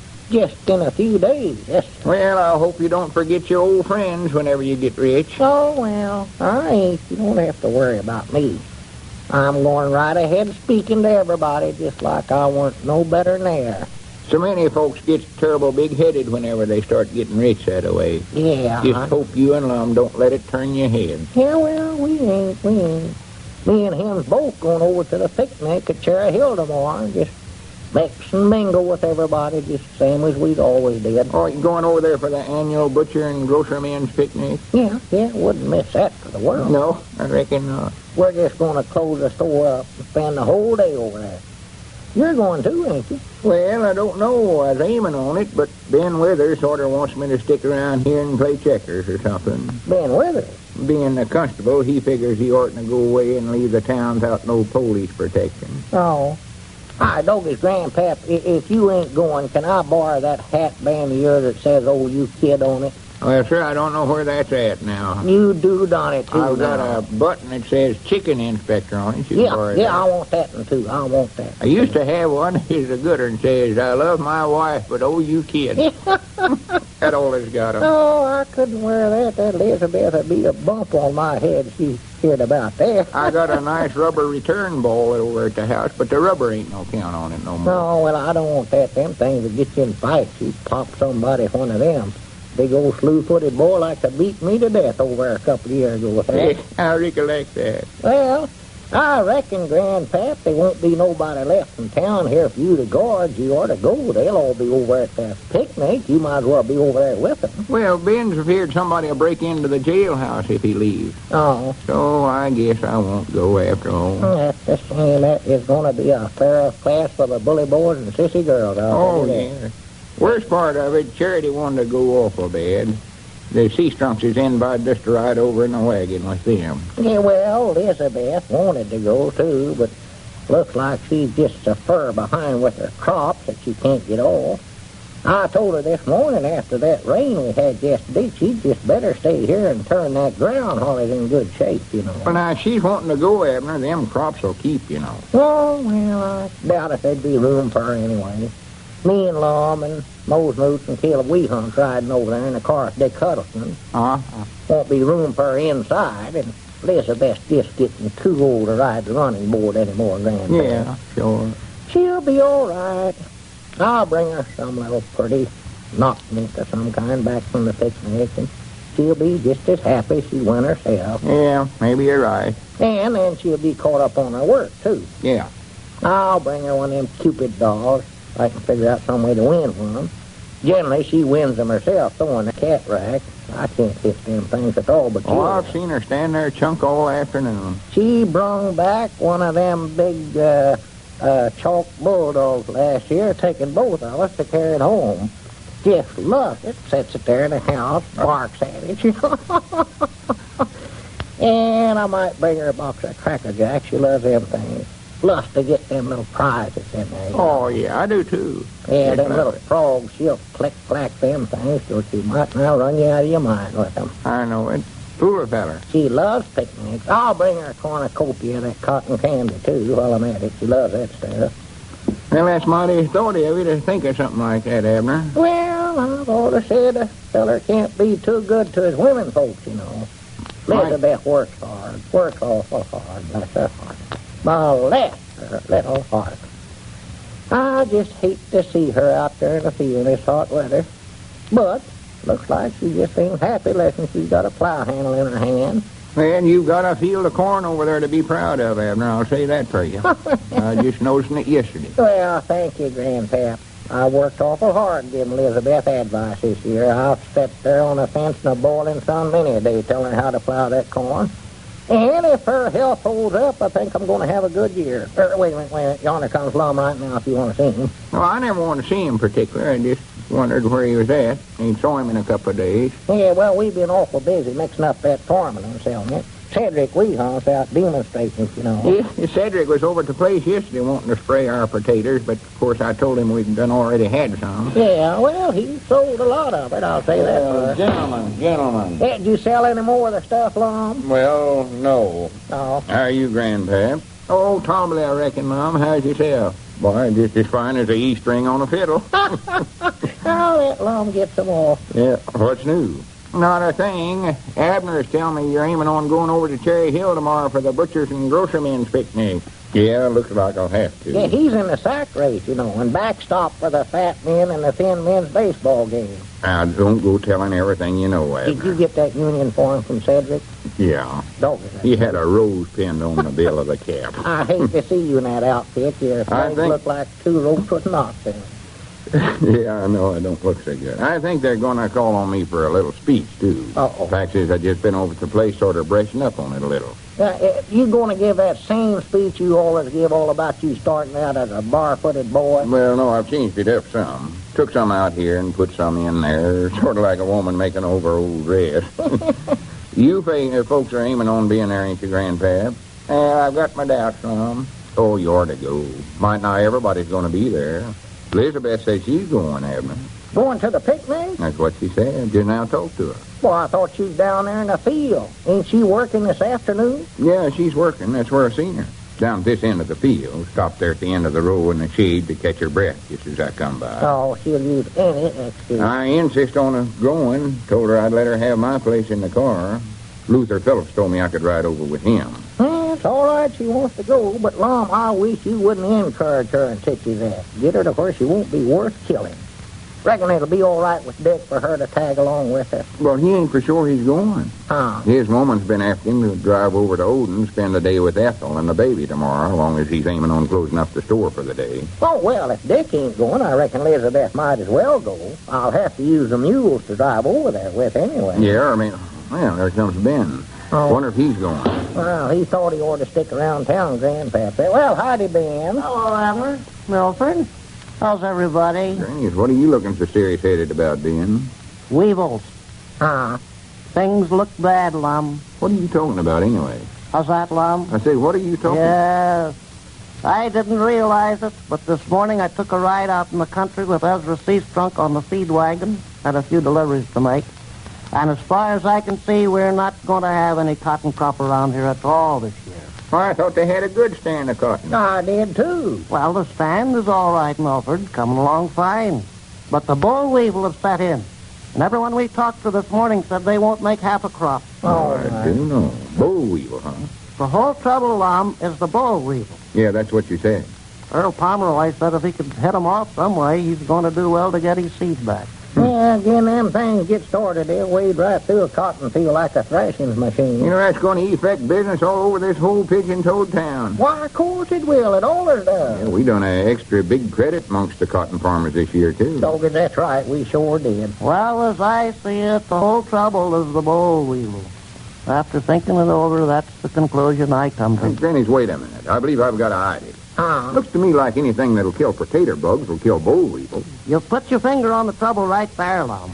Boll weevil. Grannies, listen to me, man. We'll take what we've got left of that formula, and me and Abner will run out and see what effect it'll have if we spray it on boll weevil. Doggy, that's a good idea, Lum. We've got something here that'll put a stop to them pesky things. It'll be the greatest thing that ever happened to the cotton farm. Why, sure. Hurry up, man. We've got a fight on our hands.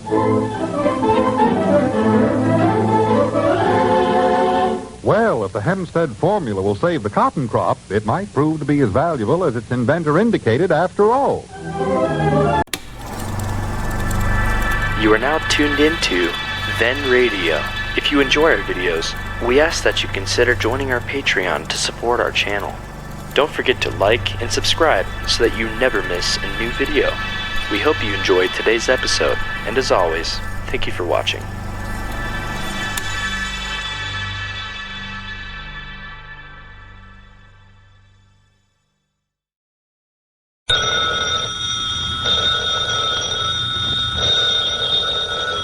That's our ring. Time for Lum and Abner.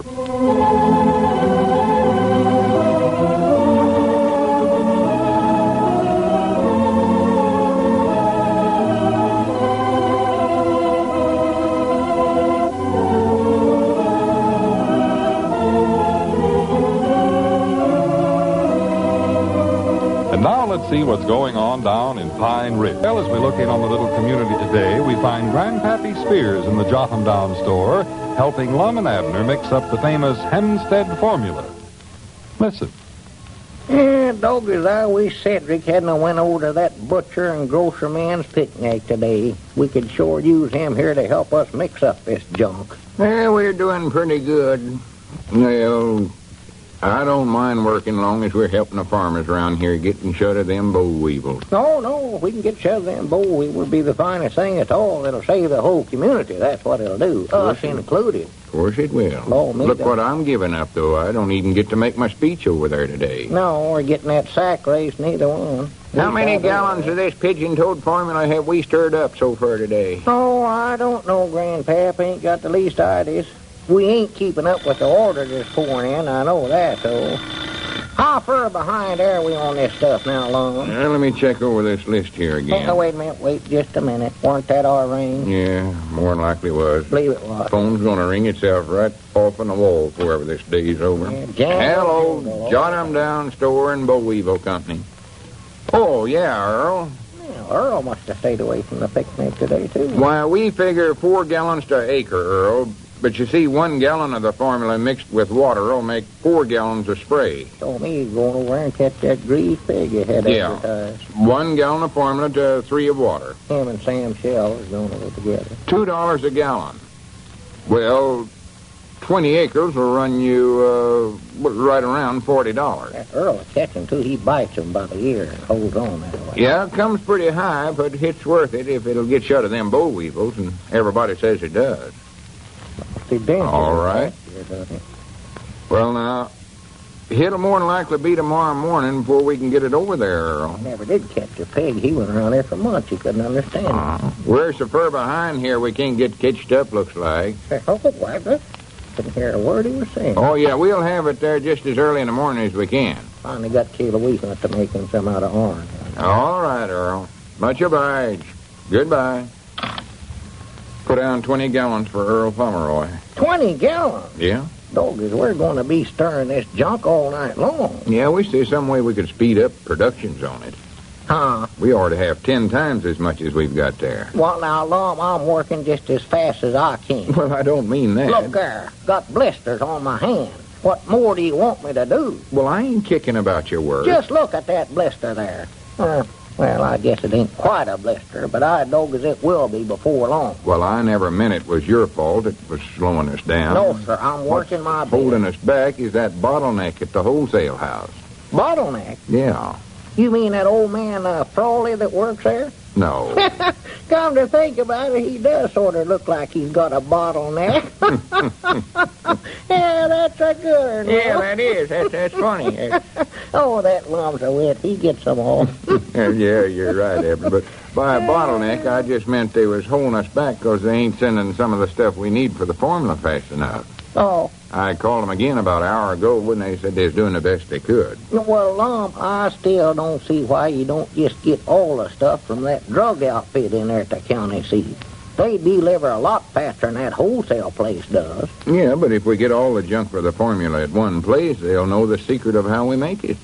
And then they can start making it themselves. Oh, doggy, that's right, ain't it? Yeah, we got to protect ourselves on this formula some way. And that's the only way I know of doing it. Yeah, that's a good idea. You know, you fellers are just liable to get spavined-legged rich off in this thing if you ain't careful. Well, let's not be careful, then. I'd love to fall into being rich. Be a nice change, I'll tell you that. Well, you're right. Yes, sir. I'd love to be a well-to-do millionaire. I think maybe we do stand to make ourselves a nice piece of money out of this, eventually. Oh, yeah. Right now, all we're interested in is saving the cotton crop around Pine Ridge here. Yeah. Doggy, Grandpap, we better get some more of this junk ready here and get it bottled up. There comes our delivery boy right now. Delivery boy? Yeah. That looks like Ben Withers out there. Yeah, that's who it is. When'd you put him on? Oh, this morning, before you got here. He was over here about 6 o'clock this morning wanting to do something to help out, so we just set him out to deliver. Well, what about his constable work? Well, he can do that on the side. He can deliver around here close to town. If they need the constable, well, we'll know where he's at all the time. Whereabouts to get that team and wagon he's driving there? Oh, he borrowed him from Eli White. Oh, I didn't think it'd come from Irish liver stable. No. Never had a mule that fat in his life. No, that ain't his mule. Did you get it all delivered, Ben? Fine.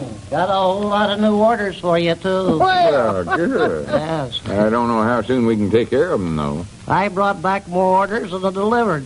well. Mr. Johnson wants 30 gallons. Emmett Goshen 15. Harley Schultz. Wait a minute, not so fast, Ben. Let me get this wrote down here. Well, I'll just give you this paper where I jotted them down. You can copy it. Yeah, that's a better The idea. handbill for the 4th of July picnic you got there, Ben. I could have sold that whole wagon load you sent me out with this morning before I was a mile away from the store. Granny's 50 gallons for Jim Weatherford. Jim Weatherford. You have been selling this stuff. Well, now, I'll give you a little tip on salesmanship, Lum. You put a price of $2 a gallon on the formula, didn't you? Yeah, that's right. Well, I found by cutting that to $1, you can sell twice as much for the same price. Yeah, that's cut it to $1. Fine. Well, for goodness sakes, that's below cost.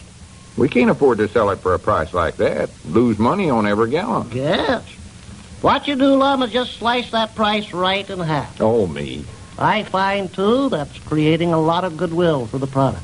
Well, I don't wonder. No. Yeah, that's fine, Ben, but when you go out next time, you keep that price up to $2.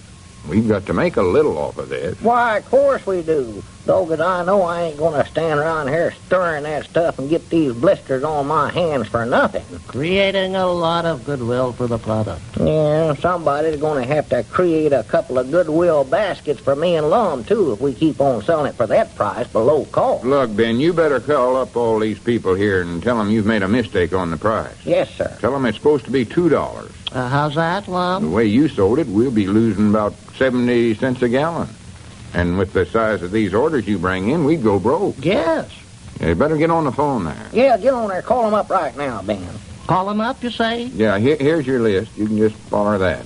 All right, I think that's a good idea. Make follow-up calls on all these orders. Yeah.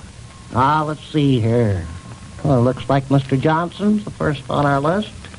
I think his rank is, The long, short, and the long, yeah. Yeah, that's it. Long, short, and long. Abner, we're going to have some more jars to pour this pigeon-toed junk into. Oh. We've used up every spavined-legged one we got here. Yeah, well, dog it, I believe there's some more of them half-gallon jars back in the feed room, Grandpap. I'll get out there after a little bit and see for you.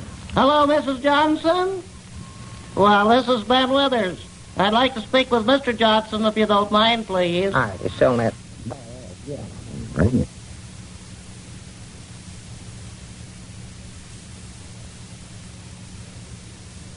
Hello, Mrs. Johnson? What's he doing a woman's work? Well, yeah, I reckon you can just tell her, and then she can tell old man Johnson whenever he comes in. Big sissy. Hello, Mrs. Johnson. More than likely just looking over her crops. Well, all this is just a little follow-up call on that sale I made out at your place this morning. Dead one with her. Yes, the boll weevil formula. She threatened, to hit the road running there one time. Well, we're just trying to create goodwill for the product. No, Ben, tell her about the price. Just hold the line a minute, Mrs. Johnson. What'd you say, Lum? Tell her about the price. Oh, yes, the price. That's the whole idea of this call, you know. Right. Hello, Mrs. Johnson. This is Ben again. Lum wanted me to be sure and mention to you about the price. Yeah, tell her to be sure and tell Mr. Johnson, too. Well, we just want to know if you're perfectly satisfied with that price. No, Ben. Oh, that's fine. Listen, Ben, wait a minute. Tell her... That's all we want to know. Tell her you made a mistake. Thank you very much. Oh, me. Goodbye, Miss Johnson. Well, that takes care of her, Lum. She's very well satisfied. Let me see who's next on our list here. Ben, never mind. I guess it ain't no use to make them calls after all. Well, I'm perfectly willing to do it, Lum. I know you are, but... And I have always felt that creating goodwill for your product is a good, sound business principle. Yeah, well, it is sometimes. It pays off in the long haul. Yeah, it pays off in the long haul over the hill to the poor farm at that price, Ben. I believe we'd better make those calls after all, Lum. That's a sound business principle. Yeah, well, we'll handle it some other way later on. And after this, Ben, in case you take any more I orders... believe that's our ring there again, Lum. Yeah, more than likely somebody wanting more of that $1 a gallon deal. Well, don't let them have it. Hello, Edwards and Peabody Chemical Company. Why, this is Lum Edwards, the president. Who? I'm going to get out of this company. Oh, yeah. Sell it for $1. Uh-huh. Lose money. Well, it's supposed to kill boll weevils. Has every place we've tried it so far. So it takes a gallon to an acre. At $2 a gallon. $2. Yeah, a gallon. That's right. But that's got a job over How much? picnic, letting them throw baseballs at her head. Granny's, I don't know where we could take care of an order like that or not. She makes good at it. I might put in one over here. Well, I better study on it and call you back.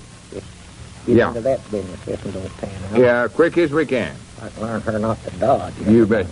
All right, sir. Goodbye. Who in the world was that, Lum? That was Old Thompson.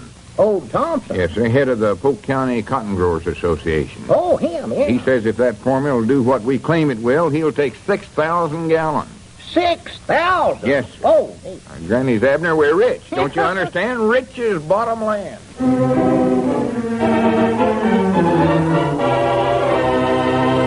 Well, it looks as though both fame and fortune are finally coming to the Edwards and Peabody Chemical Company. You are now tuned into Then Radio. If you enjoy our videos, we ask that you consider joining our Patreon to support our channel. Don't forget to like and subscribe so that you never miss a new video. We hope you enjoyed today's episode, and as always, thank you for watching.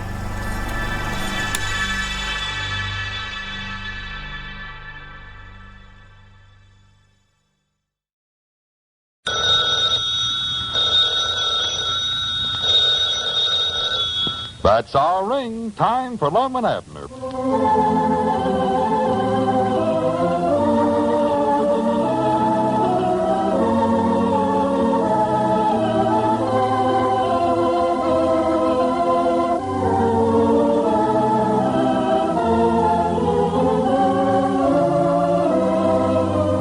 And now let's see what's going on down in Pine Ridge. Well, as we look in on the little community today, we find Lum in the Jotham Down store. Abner is just entering from the feed room. Listen. Good dogies, Lum, what are you sitting up here writing a letter for when all the rest of us is back there in our feed room working our heads off? I ain't writing no letter. You ain't sitting there trying to beat yourself playing cat again, are you? No, I Well, ain't. we got a big order of that boll weevil spray to get out, Lum. I know we have, and that's why I'm saying... 6,000 gallons of it. I know that. Old Thompson and that Polk County cotton growers outfit ain't going to sit around waiting for this junk while you sit there and write a letter. Oh, for pity's sakes. Who you writing to? I ain't writing to nobody. Nobody? Oh, just trying to get out of work, is that it? No, I ain't. I did more work on this than anybody else. I was down here at 4 o'clock this morning mixing formula, wasn't I? Well, yes. So don't go talking to me about trying to get out of work. All I was doing here was putting some figures down on paper to see how long it'd take us to get that order out. According to the way we're going, it'll take too long. The weevils will have the cotton all ate up by then. That's what I say, Lum. You ought to be back there helping me and Grandpap and Ben and Cedric. Well, that ain't our trouble. We've got the manpower, but we ain't got a big enough place to work in. Ain't got the equipment to turn the stuff out fast enough. Ain't got enough jars to put it in after we get it mixed up. No, I know that. Well, reckon what we ought to do about it. That's what I'm trying to figure out here. For one thing, I believe we better try to get some barrels to put it in. Barrels. Yeah, them little old jars don't hold enough to make it worth the time it takes to fill them. Well, law me, where are we going to get barrels around here, Lum? That's your job. Huh? I've just put you in charge of the barrel department. Well, just a minute now, Lum. Abner, there ain't no time to argue about it now. We've got to get out 6,000 gallons of our formula for the County Cotton Growers Association. And if we don't work fast, the whole cotton crop's going to be ruined. Yeah, well, I don't want that to happen. Now, our next problem is finding something bigger than them tubs we got to mix the junk in. You got any ideas on that? Well, let's see, ideas. We might ask Ben Withers. He's always had ideas on everything that comes up. Yeah. You want me to call him? He's right back there in the feed room. Wait a minute. I think I'm getting an idea. Oh, good. See if you can get one where you can get barrels, too, while you're getting them. You know what we might do? We might try to get hold of that old cistern of Luke Spears. Yeah, might try that. I doubt if she'd be able to give us ideas on that subject, though. You doubt if she... What are you talking about? What you're talking about? Emma Courtney. Who? You said you was going to try to call up Luke Spears' oldest sister, and that's Emma Courtney. No, Abner, you got this all wrong. No, I ain't neither. Emma Spears married Ed Courtney in 1907. Now, I know that to be a fact. Well, I know now, that. It might have been 1908, but I know that's who she married. Now, Lum, you more than likely you got her mixed up with Erna. That's the youngest one. No, you know? I ain't got nobody mixed up. I weren't talking about nobody's sisters. What you said that you wanted. I said cistern. Ern. No, that's the youngest one, Erna. Well, I guess they do call her Ern for short sometimes. Oh, for pity's sake. Her full name is Erna, though. Erna Brawley. That's her name. Married Jim Brawley. Now, 6 years after Emma got hitched. But I doubt if you can get in touch with her, Lum. They moved someplace up in Kansas, I believe it was. Of course, I reckon you can find out from Luke. He ought to know where his own sister's living. But on the other hand, now, none of them Spears is as much of a hand at writing. And then there was that trouble twixt Luke and Jim, too. They never did get along with one another. Are you done talking now? Yeah, I guess so. Why? Well, just let me ask you one question, then. Sure, go right ahead, sure. Do you know what a cistern is? Why, yeah. That's one of them great big tanks that holds water. Why? Well, I was just thinking it might be a good idea to get hold of a old one to mix up that formula in. Oh, yeah. Yes, sir, that's a good idea. I'll tell you right where you can get one, too, Lum. There's an old one out there in back of Luke Spears' restaurant. Well, that's the one I had in mind. Well, if I was you, Lum, I'd go right direct to Luke about it. I don't think you'd have to ask either Emma or Ern about that. I weren't aiming to. See, that belongs to Luke, Lum. They ain't got no say-so about that at all. Well, fine. I'll act on your advice, then. Yeah. Anything else you want my advice on? No, thank you. Just try to get them barrels. I'll run down to Luke's and see if I can make a deal with him for the cistern. Well, now, wait a minute, Lum. I don't know where to get no barrels. Well, that's your job figuring out where to get them. I've did everything else for you. I studied up the ID, figured out how many we'll need. According to my calculations, we'll need 200. 200? Yeah. Oh, Lord. Them barrels hold about 30 gallons, and we got to put out 6,000 gallons, so that figures out 200 barrels. Well, where in the world am I going to get 200 barrels, Lum? Well, I told you that's your job. You're head of the barrel department. I've did all the brain work for you. I'll see you later. Well, now, wait a minute now, Lum. You better get busy. Well, now, wait a minute, Lum. I don't know. Oh, donkey. I can't get no 200 barrels.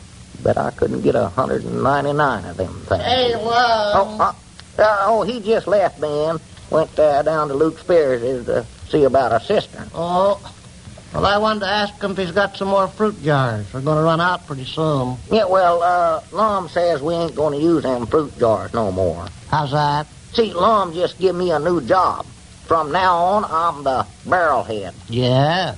But I don't know where I'm going to get 200 of them. Have you got any ideas, Ben? 200 what? Hey, wait a minute.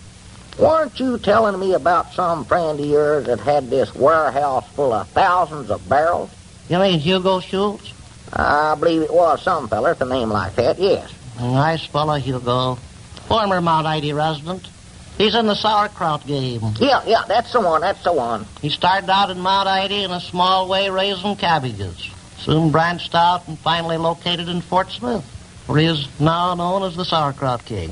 Yeah, you told me all about that, but now what about the barrels? Yes. You reckon you could get us about 200 of them? 200? Yeah, do you know him that well? Hugo Schultz is one of my oldest friends.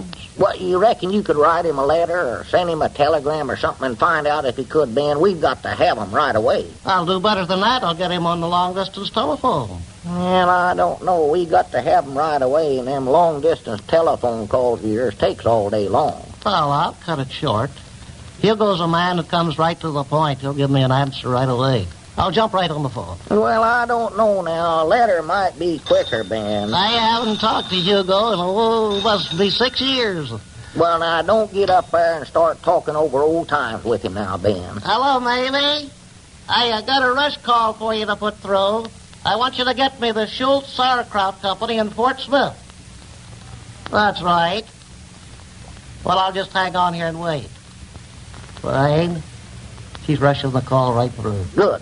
Doggett, I hope this works out all right. Hugo and I played on the same horseshoe team one season. Hugo liked a rather heavy shoe. Well... Hi, Grannies, I had good luck, Abner. Huh? Doggett, have you been clean down to Luke's and back already, Lum? Well, I didn't have to go down there. I run into him just outside here. He said we could have that old cistern for nothing. Said he'd tried to get shut of it for years. Well, good. It looks like I've run into some good luck, too, Lum. I'm on the trail of 200 barrels right now. You have? Yes. Well, Granny's good for you. Well, you're sure a fast worker, I'll say that for you. Yeah, I'm a better barrel head than I even figured I was. A natural-born barrel head, looks like. Just a minute, I think the call's coming through. What call is that? Hello? Hello? This is a call about the barrel. Hello? Who is this? He ain't calling Mount Ida again, is he? No, Fort Smith this time. Fort Smith? Yeah. Well, I'd like to speak to Mr. Hugo Schultz. Tell him it's Ben Withers calling. Who's Hugo Schultz? Well, he's a feller Let's that ask you fellows to be a little more quiet. This is an important call. Oh, excuse me, Ben. Hello? Is that you, Hugo? Awful catchy when he's talking. Yeah, this is Ben. Temperamental. Oh, not much. How's Mrs. Schultz? No, here he goes again. That's nice. What do you know, Hugo? Ask him about the barrels, Ben. How's business, Hugo? Oh, man. Fine. Tell him we want 200.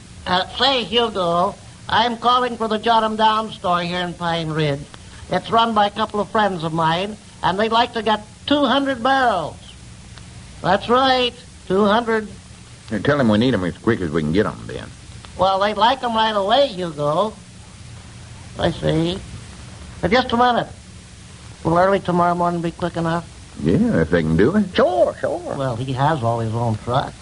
Hello, Hugo. Yes, that'll be fine.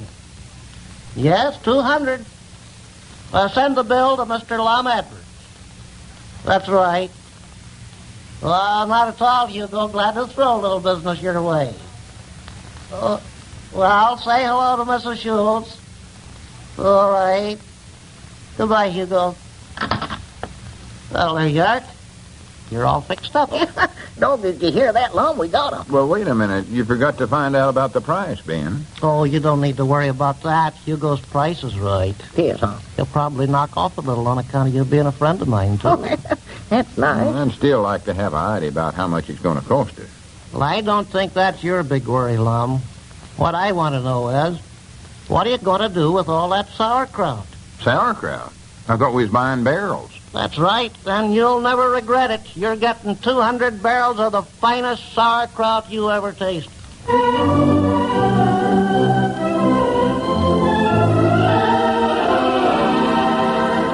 Well, with that stock on hand, it looks like Lum will be pushing Hugo for the title of Sauerkraut King. You are now tuned into Then Radio. If you enjoy our videos, we ask that you consider joining our Patreon to support our channel. Don't forget to like and subscribe so that you never miss a new video. We hope you enjoyed today's episode, and as always, thank you for watching.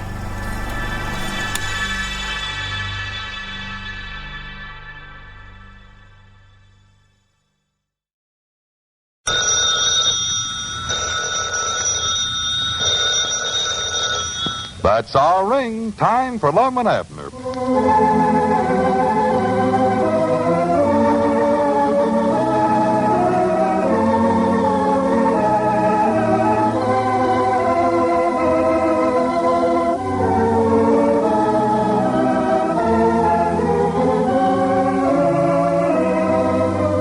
And now let's see what's going on down in Pine Ridge.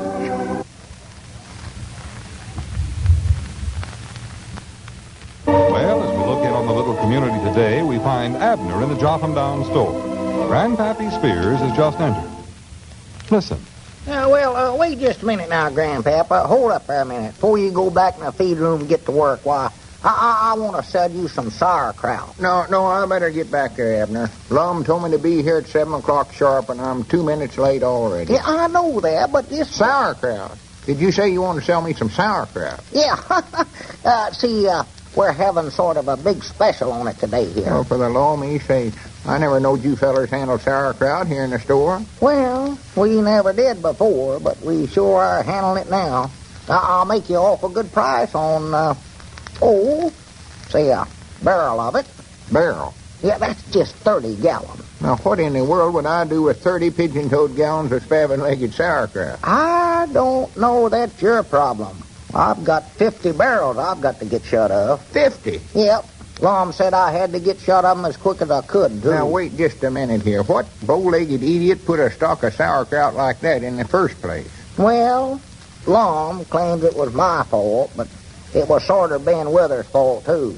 And that Lum himself was standing right here in the store when Ben made the call. What call? That call to Hugo Schultz, the sauerkraut king. What are you talking about? See, Grandpap, Lum put me in charge of getting barrels to put the Hempstead formula in. On account of that big order we're trying to get out for the county cotton growers outfit, you know. Yeah. In other words, Lum appointed me the barrel head. Well, he made a good choice there. So, I recollected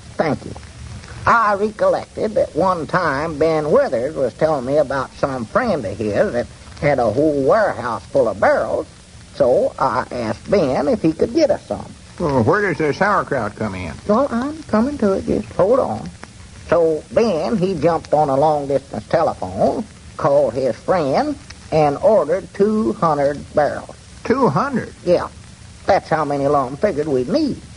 But this feller, being in the sauerkraut business, why, he figured we was ordering 200 barrels of sauerkraut instead of just 200 empty barrels. Well, law me, why didn't you just cancel the order? We tried to, law me a lie. We rushed around here as fast as we could, but by the time we was able to get another long-distance call through to this feller, why, 2 truckloads was already on their way down here. Well, you didn't have to take them, did you? Well, this Hugo, he got pretty mad about it. Said he'd cancel the rest of the order, but that we'd have to pay for them first 2 truckloads whether we take them or not. So we thought we might as well just take them. So you got 50 barrels of the spaven-legged junk, huh? Yeah, 50 whole barrels. Well, I don't care for sauerkraut, personal. You don't, huh? No. How about your woman Charity? Reckon she'd like to have a barrel of it? It'd be sort of nice to have around the house to munch on. No, she ain't much of a muncher. Oh. Yes, sort of nice to have a little on hand in case company drops in, serve 'em a little hot chocolate and sauerkraut. Nice. I don't like to encourage folks to drop in, though. First thing you know, Charity's behind in her work, and that makes her fussy, and she starts jumping on me about little things, and then pretty soon we're into argument, and arguments liable to lead to out-and-out fight, and the neighbors will think I'm beating up on her and rush in and get in the scuffling and break up the furniture and bust the dishes. And then Charity'd get her feelings hurt and leave, and I'd have to sell the place because I couldn't keep it up myself, and I don't know where I'd go. Just have to wander around the country and get to be a bum. More than likely fall off of a boxcar and get killed. No, barrel of sauerkraut's just too dangerous to have sitting around the house. Just soon have a keg of dynamite. Dogged, I'm glad you warned me about it, Grandpap. Warned you? Yeah, I was silly enough to think about taking a barrel of that stuff home with me. Dogged, there's the nervous one escape I ever had in a long time. Well, man's got to think about all... Oh, there comes Lum. Better get back there and get to work mixing that for me. Yeah, well, wait a minute now, Grandpap. Don't leave me here by myself. Lum's so mad at me about this sauerkraut deal, I'm scared to be with him when there ain't nobody else around now, I got to get to work. Come back here now, Grandpap. Dad. Well, good morning, Mr. Sauerkraut King. Now, Lum, don't start that again now. How many barrels have you sold so far this morning? Well, it's been a little slow up to now. I think it'll pick up during the day, though. You wouldn't want to buy a barrel, would you? No, I wouldn't. Turn this up all the idiotic stunts. Buying all them barrels of sauerkraut. Now, Lum, we've been over all that 100 times. I ought to make you pay for every speck of it yourself. You and Ben. Well, now, Lum. Every string of it. Lum, I told you I never had no idea. All right. No use discussing it. It's done dead. All I ask you to do now is just get shut of the stuff, so as we can use the barrels to put the boll weevil spray in. I'm doing my best, Lum, my level best. Just seems like it. Nobody wants none of it. Well, you better think of a way to make them want some. And quick. Them boll weevils ain't going to sit around and wait for you to get them barrels empty. Have you figured out any plans at all? Well, I'll put in a right smart of time thinking about it. I did have one idea. Thought was a pretty good one. I sort of thought we could take it out of the barrels and just stack it up back there in the feed room. Stack up 1,500 gallons of sauerkraut? 6,000 quarts? Is there that much? That's what it figures out to. Oh, that would be quite a stack of it, wouldn't it? Yeah, quite a stack. Of course, if we just sort of kicked it around back there, scattered it, why, some of it's bound to get lost, Lum. That'll cut it down a little. Yeah, that's fine. Great. And then... Great. I did have another idea, too. You know, folks always like to eat weenies with sauerkraut, so I figured we might put in a supply of weenies and give away about a quarter sauerkraut with every pound of weenies. Now, wait, just stop right there. We ain't going to put in no 6,000 pounds of wieners. I can tell you that right here and now. That would be a pretty big handle of them hot dogs, wouldn't it? Well, just an idea I sort of kicked around a little. You think the other plan's better, huh? That stacking it up? No, I don't. Now, you get busy and study up something sensible, and do it right away. Well, Lum, I'm trying my best to figure out... Mr. Lum, we need some advice. Yeah, so do I, Cedric. And what's your trouble, Cedric?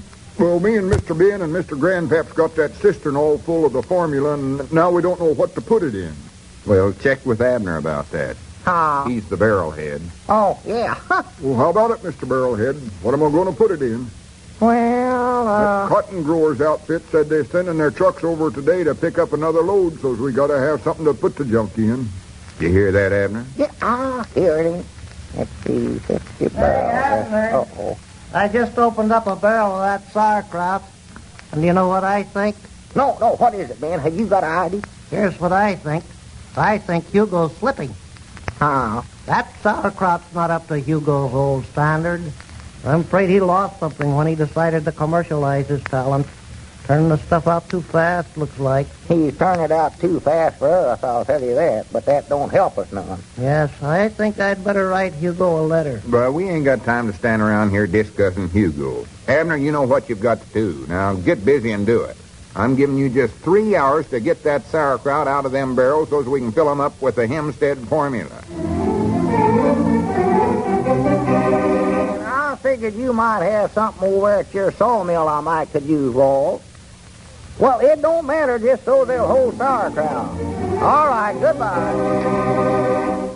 Well, yeah, Dick, them ought to work fine. I'll send Cedric over to pick them up quick as he gets back from the sawmill. Sure, much obliged to you. I don't care if that's all you can let me have, Emmett. I need all I can get. Yeah, just set them out in back of your barn there, and we'll pick them up.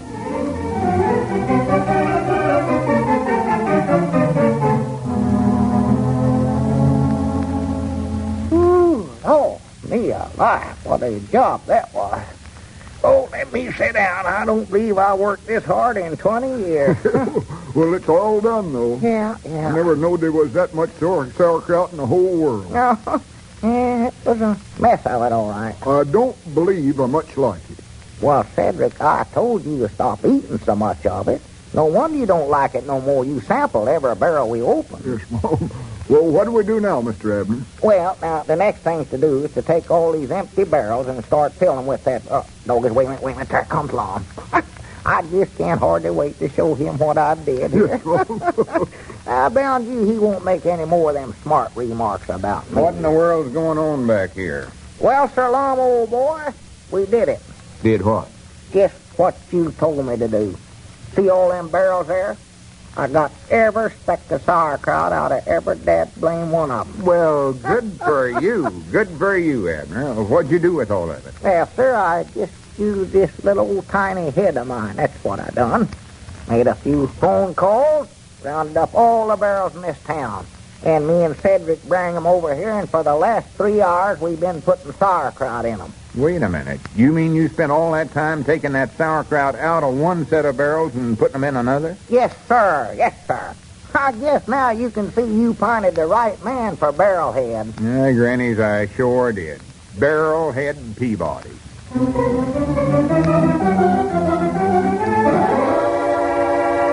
Yes, sir, that's what every organization needs. A good barrelhead. You are now tuned into Then Radio. If you enjoy our videos, we ask that you consider joining our Patreon to support our channel. Don't forget to like and subscribe so that you never miss a new video. We hope you enjoyed today's episode, and as always, thank you for watching.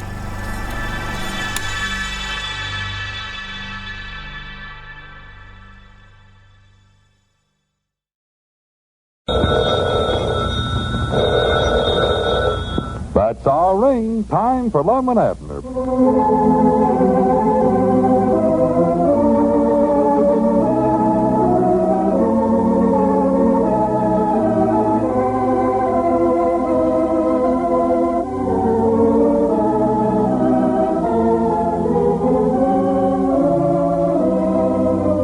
And now let's see what's going on down in Pine Ridge. Well, as we look in on the little community today, we find the old fellows in their Jot-'em-Down store. Lum is talking on the telephone. Listen. Well, that's all right, Grandpap. We wasn't going to need you this morning no way. Well, we got that order out to the County Cotton Growers Association last Saturday, and we ain't had another order since then. Well, yes, I guess that is the reason. Yeah, I guess we just got shut of every boll weevil there are in the county. Yeah, I'll let you know if we'll be needing you again, Grandpap. All right. Goodbye.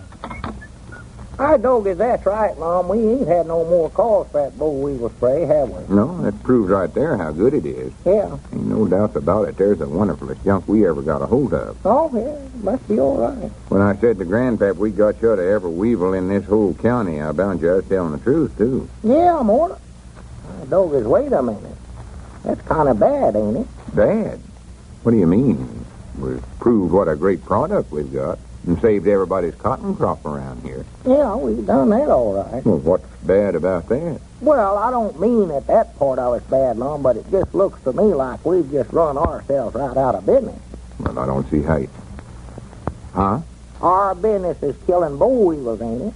Ain't none left to kill. Well, we're all done, washed up right now. Hey, that's right, ain't it? Why, sure, we're out of business. I never thought about that. Maybe we done too good a job. Yeah, I'm afraid we did. I believe we ought to left some weevil someplace, Lum. Yeah, looks like now we just have to wait till next year. And you can't be sure that the boll weevils will hit again next year, though, Lum. We've had some seasons when the cotton farmers around here never had no trouble with them boll weevils at all. Yeah, that's right. You can't depend on them. No, you can't. Little varmints.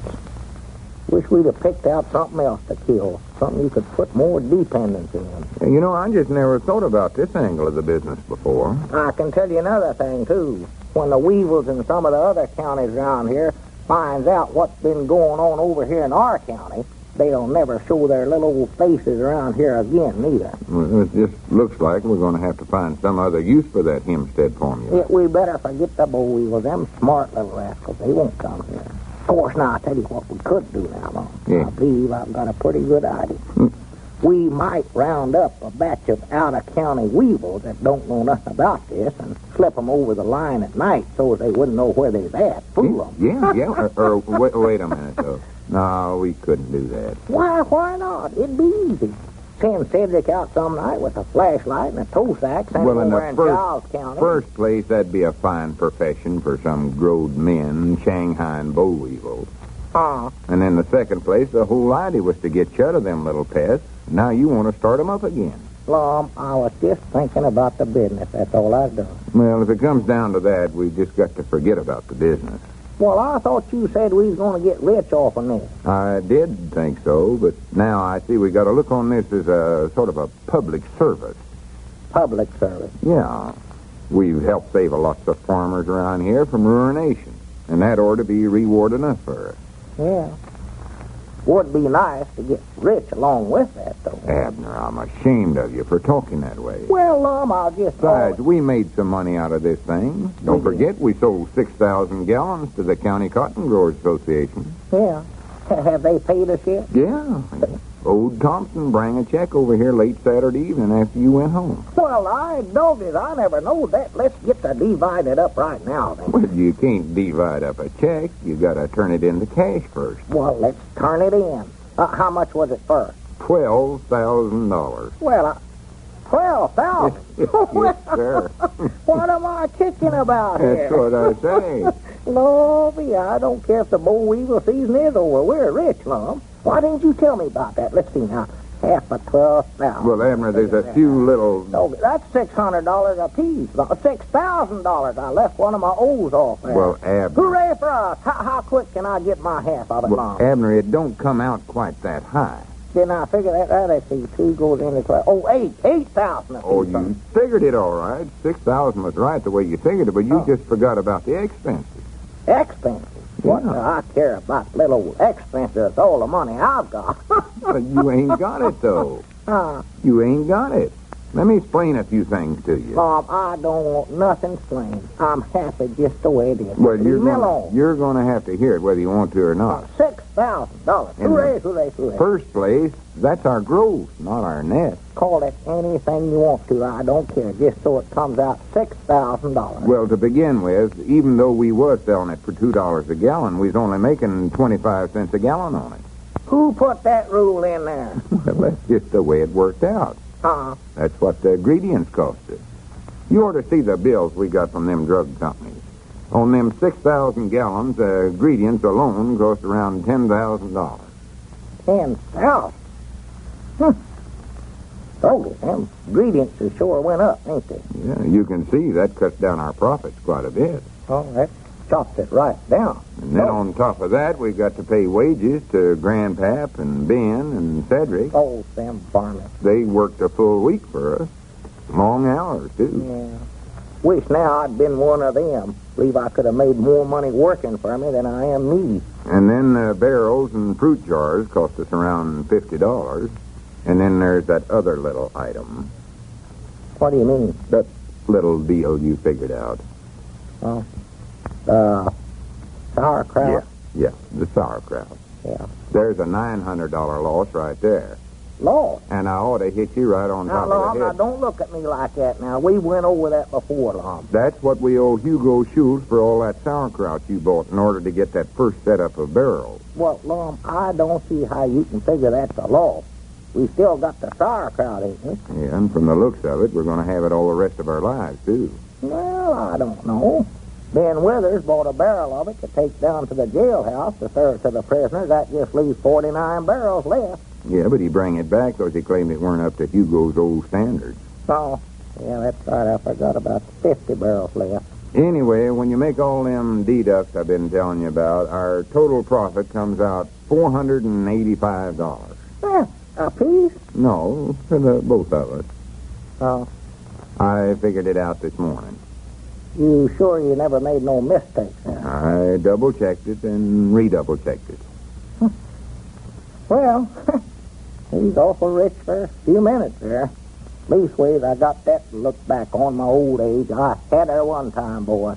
I'm wondering now when we ought to stay in the boll weevil spray business or get out of it. Well, as near as I can figure out, we're done out. We don't have to get nothing. That's right, Ann. Seems to me like, Lum, me and you just has the hardest luck of any... wait a minute. There comes Squire Skimp, Lum.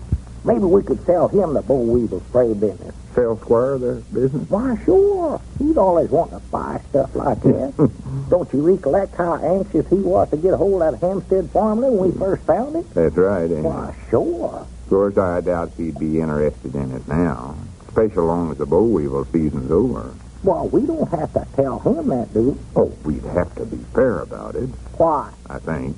Besides, he'd figure that out for himself anyway. Well, let's talk to him about it. It won't hurt to try. He No. might buy it. No. Better let me handle it, though. Yeah. This would be a pretty good time to sell, all right, I'll say that. Yes, it's the time. Mind that.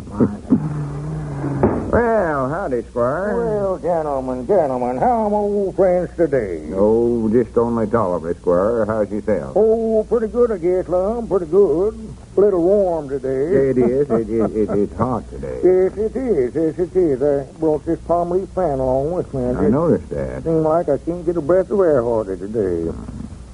I'm glad you dropped in just now, Squire. There's a little matter I might want to talk over with you. Yes, well, Lum, I'm in kind of a hurry right now. If you could drop over the office a little later on today, there's a breeze coming through there. Not too important. Reckon it can wait. Yes, what was it, Lum? By the way, here's your mail, too. Just over the post office, and Dick Huddleston asked me to bring it over to you. Oh, much obliged. Here, Abner, you take it. Yeah. Just like a letter from little Pearl in there. We had a hearing from her in a couple of weeks. Elizabeth worried to death. Didn't really have a whole lot in mind, Squire. I thought if you had a couple of minutes sometime... Well, Lum, I've got a client waiting for me over at the office, but what do you have in mind? Go ahead. Well, I was just thinking that it's getting into the fall.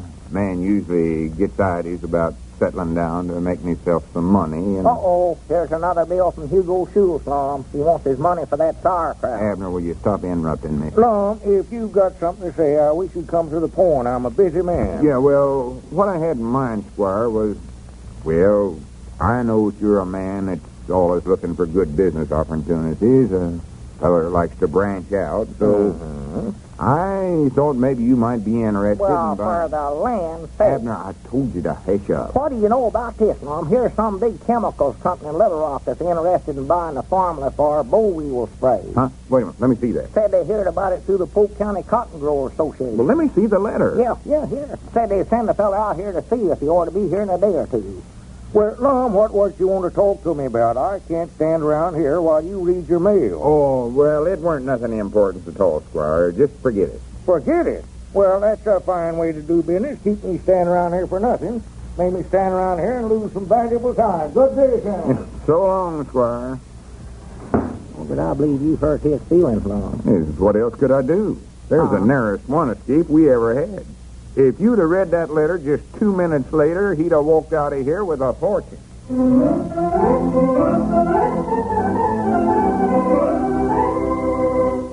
Yes, it looks as though Abner interrupted at just the right time. You are now tuned into Then Radio. If you enjoy our videos, we ask that you consider joining our Patreon to support our channel. Don't forget to like and subscribe so that you never miss a new video. We hope you enjoyed today's episode, and as always, thank you for watching.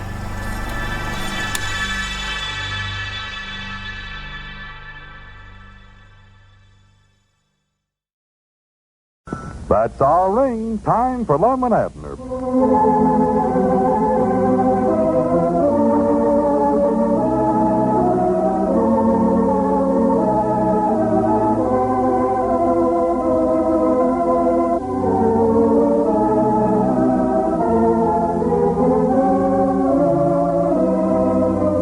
And now let's see what's going on down in Pine Ridge. Well, as we look in on the little community today, we find Lum in the Jot 'em Down store talking to Abner. Listen. I wish I know exactly what day that feller from the chemical company is going to show up. Well, what do you keep worrying about it for, Lum? Well, I don't believe I can stand to wear this dead blame necktie 2 or 3 days in a row.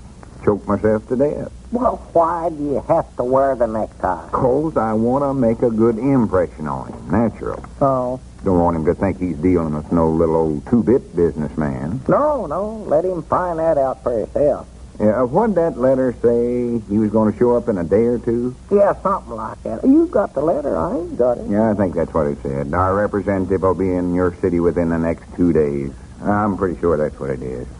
Now, I wonder if that means within 2 days from when the letter was wrote or from when we got it. Well, I don't know just how that does work. If it's when the letter was wrote, then the fellow order got here yesterday or today. And he weren't here yesterday, so... No, I don't believe he could make it by yesterday. Leastways not now. No. No. So that means he'll have to get here today. Yeah. Now, I hope he does, so that I can get this tie off and get my Adam's apple back down where it's more comfort. Yeah. I noticed it's sort of hanging about half-mast there on your neck. Yeah. I tried putting a collar and tie up above it, but I couldn't hardly swallow that away. Made sort of cider out of my Adam's apple. Oh, Lum, you oughtn't to say such things, even in a josh.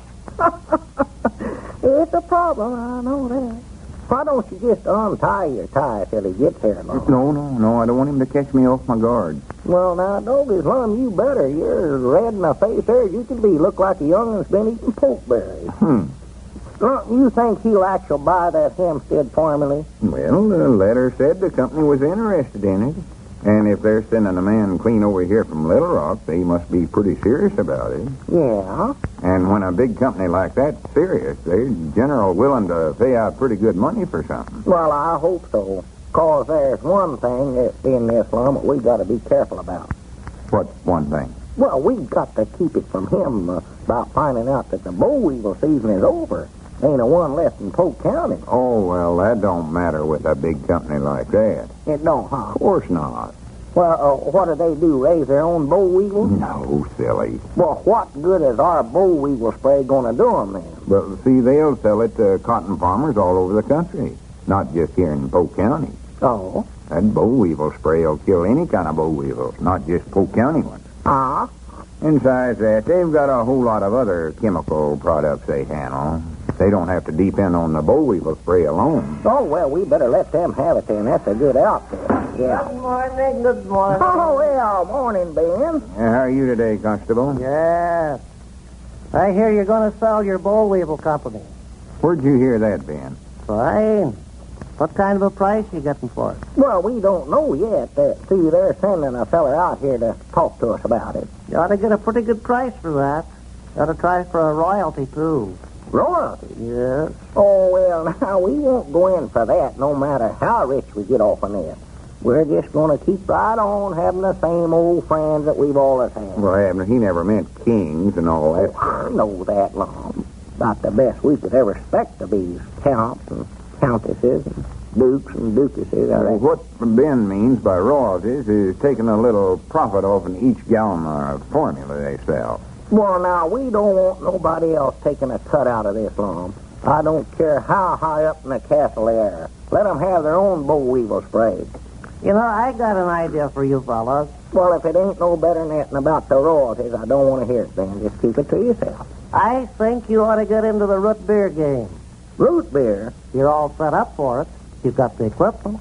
Now that you're getting out of the boll weevil game, that equipment's going to lie idle. You can't afford to do that. Well, yeah, you're right, Ben, but actually we ain't got so much equipment. About all we've got's that big tank back there, that cistern, where we mixed up the formula in a few jars and bottles. Fine. That's all you need. Mix the root beer up in the cistern and bottle it, and you're in business. Doggy's Lum, that does sound pretty good. Ain't no one thing I love better than root beer. That's my favorite. Well, that's just the trouble, too. You'd more than likely get back there and drink up all the profit. Yeah, I've got a turn for it, all right. I saw you lemonade yourself a dozen times over there at the picnic. Yeah. Sure it is. I love lemonade, too. You know, I've got the finest root beer recipe you've ever seen. It was given to me years ago by the same man that you bought your sauerkraut from. Hugo Schultz? Nice fella, Hugo. No, I was hoping we'd never hear that name around here again. Hugo gave me this recipe for my birthday 13 years ago. I've treasured it ever since. Here it is, Abner. But be sure you take very good care of it. Oh, I will. Yes, sir. Well, wait a minute, Abner. Keep it in a good, safe place and don't let anybody get a hold of it. The only one who knows that recipe is Hugo himself and his friends. That's what he always gave for birthday presents. Yeah, well, I'll put it in the cash drawer, Ben. It'll be safe there. Well, Abner, I don't know whether that's going to work out or not, us going in the root beer game. Now, I don't ask to be a partner in my business. All I want is just a little royalty. Say 2 cents on the bottle. Ben, what do you keep dragging them royalties into this for? Have you got some relates that's in the king business summers?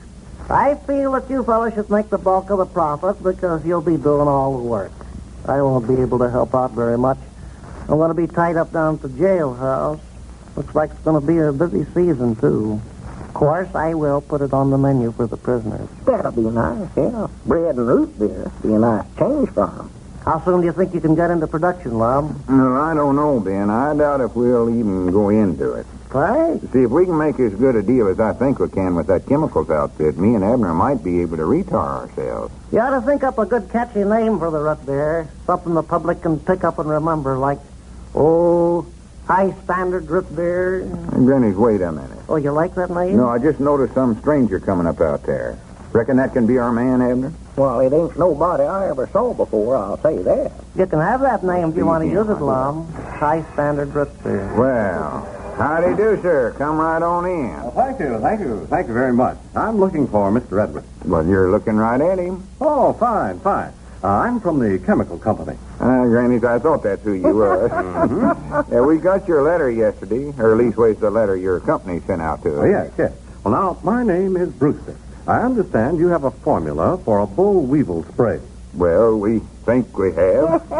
Killed every boll weevil in this county with it. Yeah, dear. They're going into the root beer business now. Oh, is that so? High Standard Root Beer. That's the name they picked up. Mm-hmm. Well, now, you undoubtedly understood from the letter that my company was interested in purchasing this formula, Mr. Edwards. Yeah, I got that. Yeah. They got the recipe from Hugo Schultz. For the boll weevil spray? No, for the root beer. Well, now, we're not interested in buying root beer.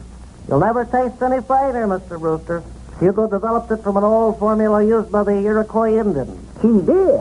Southern branch. Well, now, gentlemen, I think there's some confusion here. No, there ain't, Mr. Brewster. We've got this formula for boll weevil beer, and we're willing to... boll weevil spray, and we're willing to... Well, now, you understand that there are certain things we'll have to do before we can make you an offer. For one thing, we'll have to submit your formula to a series of laboratory tests. Oh, natural. Mm-hmm. I can tell you right now, though, that it'll do the job. Yes, well, fine. Well, now, we'll still have to make the test, of course. It's policy, you know. Now, I wonder if you have a copy of that formula handy. Well, no, we ain't got no copies of it. We just got the one we go by. Didn't want to let nobody else get a hold of it, you see. Oh, yes, of course. So I reckon that's the one we'll have to give you. Well, now, that will be all right. Well, good. Get it for him, Abner. You know where we keep it. Yeah, I'll get it. The chemist will get on this right away, and we should have a report for you in not more than 2 days. Well, that'll be fine, Mr. Brewster. Yeah, here you are, sir, right here. There's your formula. Oh, fine. Well, I guess that's all we can do for now. Yeah. But you'll hear from me in a couple of days. Well, thank you, sir. Very glad to have met you, gentlemen. Not at all. So long. Pleased to meet you, too. There it is. Good as sold right now. Once they test that formula, they'll fall all over themselves to buy it. Yeah, now let's not take the first offer they make us, you know. Old little horse trading. Worry, I'll see to it that we get a good deal out of this. I've handled it right so far, ain't I? Well, yeah, ain't no doubt. Oh, wait. Oh, well, howdy, Grandpa. Telegram from Mr. Edwards and Mr. Peabody. Yeah, here, boy. I'll take it. No, I'll take it. Who's it from, Grandpa? I don't know. I left my reading specs at home today. Reckon what this can be. How are you, Milford? You haven't delivered a telegram in quite a while now, have you? No, good to be back in the old harness again. Did you hear about Lum going into the root beer game? For goodness sakes, I don't get this. What is it, Lum? This telegram says, we'll arrive tomorrow morning to discuss possibilities of purchasing formula for boll weevil spray. Signed N.W. Langley, Morrison Chemical Company. Huh? If the man from the chemical company is arriving tomorrow morning, who was that fellow that just left here? I don't know. Granny, we give the formula to the wrong man, and that's the only copy we've got.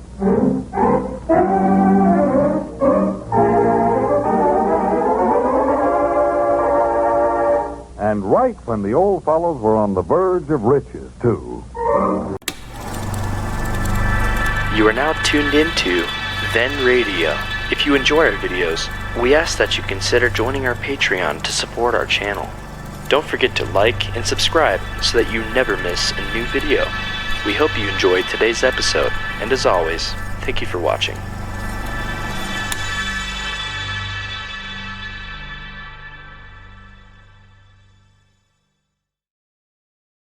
That's our ring. Time for Lum and Abner.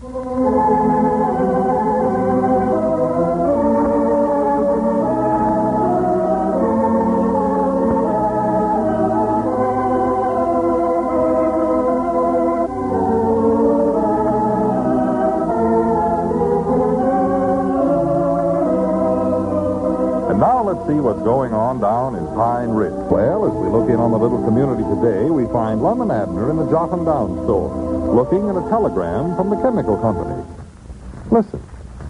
There it is, right there. You can read it for yourself. The Morrison Chemical Company said they never had a feller working for them by the name of Brewster. Well, how come they sent you this telegram? Because I wired them last night and asked them about it.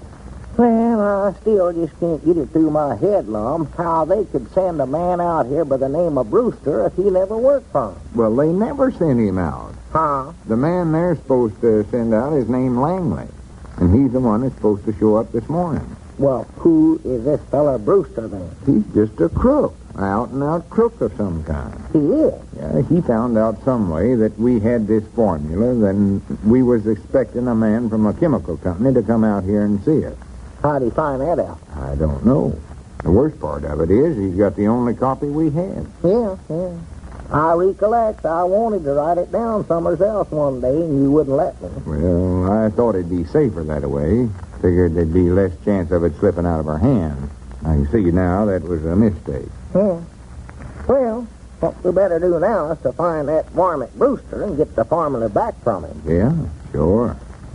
Well, ain't that a good idea? Oh, it's a wonderful idea. It's just where you going to start in looking for him. Well, let's see here now. Yeah, it ain't as easy as you think. Well, we know what he looks like, Lum. We got that to go on. Yeah. He was a big red-faced feller. And he had on a blue polka dot tie. I'd know that tie any place. That's fine. All you have to do now is round up all the men in the United States and Mexico that's got blue polka dotted ties on, and you've got your man. Yeah. In Mexico? Well, sure. After he got a hold of the formula, you wouldn't expect him to hang around here, would you? Well, no, I reckon not. So he went to Mexico. Well, I just reckon what part of that country he's in down there. Well, that's your job. You're figuring this thing out. I think that was our ring. You better answer it. Might be Mr. Brewster calling you up to tell you where he's at. So that I hope he ain't calling from Mexico. I can't understand that language down there. Hello, Mr. Brewster. Senor Brewster. Huh? Dick Huddleston. What are you doing down there in Mexico? Oh, for goodness sakes, Abner. Better give me the phone. Well, you can't talk Mexican no better than I can. He ain't in Mexico. Say, Dick, long as you're down there in Mexico, would you bring Elizabeth one of them matadors to wear around her shoulders? Then she can spread it on the top of the piano when she ain't using it. And look around, see if you can see a big red-faced fella with a blue polka dot tie on. Bring him back Abner, there. give me that phone. Don't jerk it out of my hand, or you're going to break my arm. Hello, Dick. Oh, well, Abner was just joshing. I want to meet Elizabeth. Always wanted one of them. Yeah, don't pay no attention to him. Standing up there in that window with a rose in her mouth. Me down there with a guitar, serenading her. Who? Langley. Oh, my goodness. Yeah, sure I know who he is. No, don't send him over. Better just let me talk to him on the phone. Yeah. What are you going to say to him, Lum? I don't know. I've got to stall him along some way. I can't tell him we ain't got that formula. That's one thing I know for sure. Well, why don't you just tell Wait. Hello, Mr. Langley? what he's doing down there? Yeah, this is Mr. Edders. Everybody's going to Mexico. Yes, sir. How are you? Well, that's nice. Did you have a nice trip? Oh, well, that's nice. Is it hot enough for you? Well, that's nice. That's the nicest conversation I ever heard in my life. What'd you say, Mr. Langley? Glad I got in on that. Oh, yeah, the formula. Sure. Well, how is Ms. Langley? Oh, you're not. That's nice. How's that? Yeah, we're the fellers that's got the formula. Not now, anyway.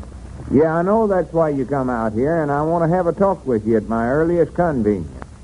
I tell you what, Mr. Langley, you stay right there, and I'll check back with you shortly. If you bring me some of them tortillas.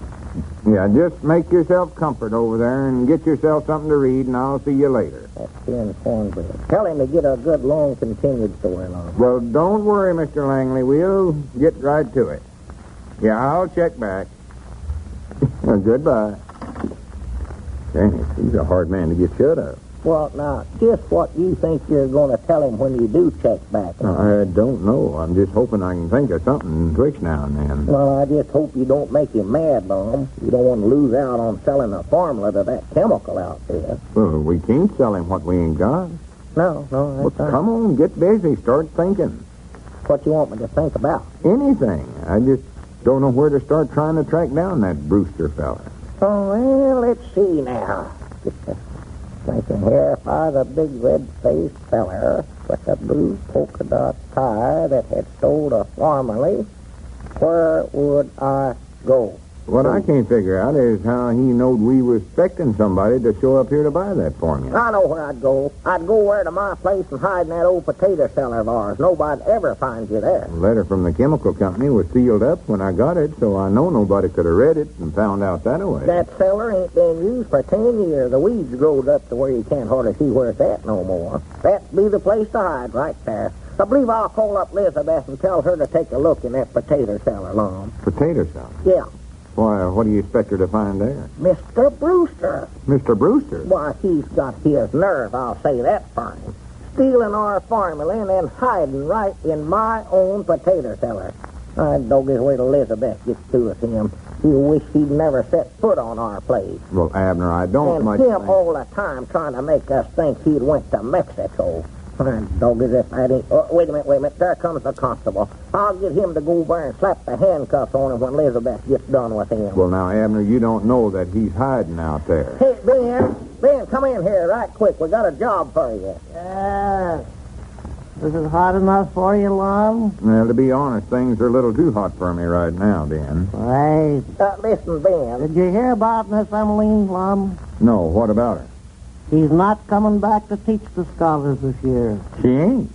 Where'd you hear that? I was just talking to Ezra Seastrunk. She's president of the school board, you know. Well, Granny's, why ain't she coming back? Yes. Well, it's the same old story. Schools all over the country are running into the same situation. What do you mean? Why, low pay, unfavorable working conditions. The whole thing is, people of this country just don't take enough interest in our educational system. Amen. Granny's, I kept telling the school board last year that this was going to happen.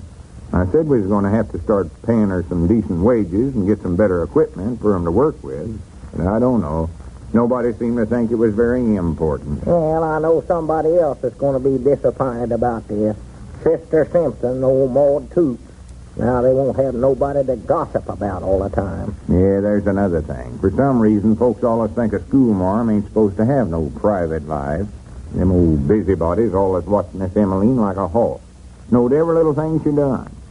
Is all there's criticizing her. Yes, yes. Granny's a teacher's a human being like anybody else in order to be treated like one. Yes, sir. The whole thing is, people just don't take enough interest in our educational system. I told Ezra I'd go around and personally contact all the members of the school board, see if something couldn't be did about this. Well, Granny, something's got to be did. I stopped in at Squire Skimp's office this morning. He's on the school board, you know. Well, what'd he say? I didn't get to talk to him. He was busy. Had some big red-faced fella in his office. Big red-faced fella. Yeah, seems rather pleasant, too. I dog his lump. That's him. That's Brewster. Well, what's he doing in Squire's office? He must have sneaked out of the potato cellar. Wait a minute. Wait a minuet. All right, Grannies, I think I'm beginning to put two and two together now. This whole thing was Squire's doing. Squire Skimp? Don't you recollect? He was in here the day we got the letter from the chemical company. Fact is, he brung it over. I dog it, that's right. He stood right here while I was reading that. Sure, and he taken it all in, too. Why, that snake in the weeds. All right, Grannies, leastways we know where to start looking for our formula now. That low-down, ornery varmint. Ben, how long ago was it that you seen this feller over there? How's that? You said you was over at Squire's office a while ago. Yes, I was, but I didn't get to talk to him because he had somebody with him. Yeah, how long ago was that? Oh, must have been an hour, maybe a little less. Yeah, might still be there. Abner, you get on the phone there and call over to Dick's store and tell that Mr. Langley I'll see him in about a half hour. Yeah, Hurry up. yeah, I'll get it. And Ben, long as you're the law around here, you better come with me. Yes? I think I'm going to have a little job for you down at Squire's office. Good, we can ask him about the school board business, too. Hello? Dick? Say, could I speak to that Mr. Langley that's over at your place? Come on, Ben. He ain't. Where'd he go? Is he gone, Abner? Huh? Well, I'll be dad blamed. What is it, Abner? Where'd he go? Why, Squire Skimp called him up and said he had that formula for sale, and he went over to Squire's office.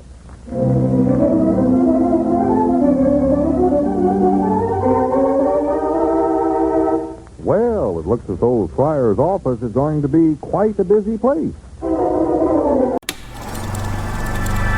You are now tuned into Then Radio.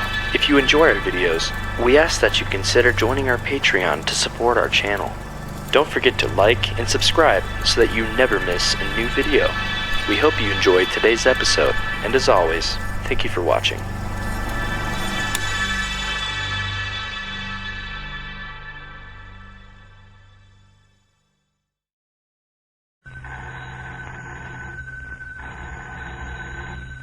That's our ring. Time for Lum and Abner, brought to you by the makers of Alka-Seltzer.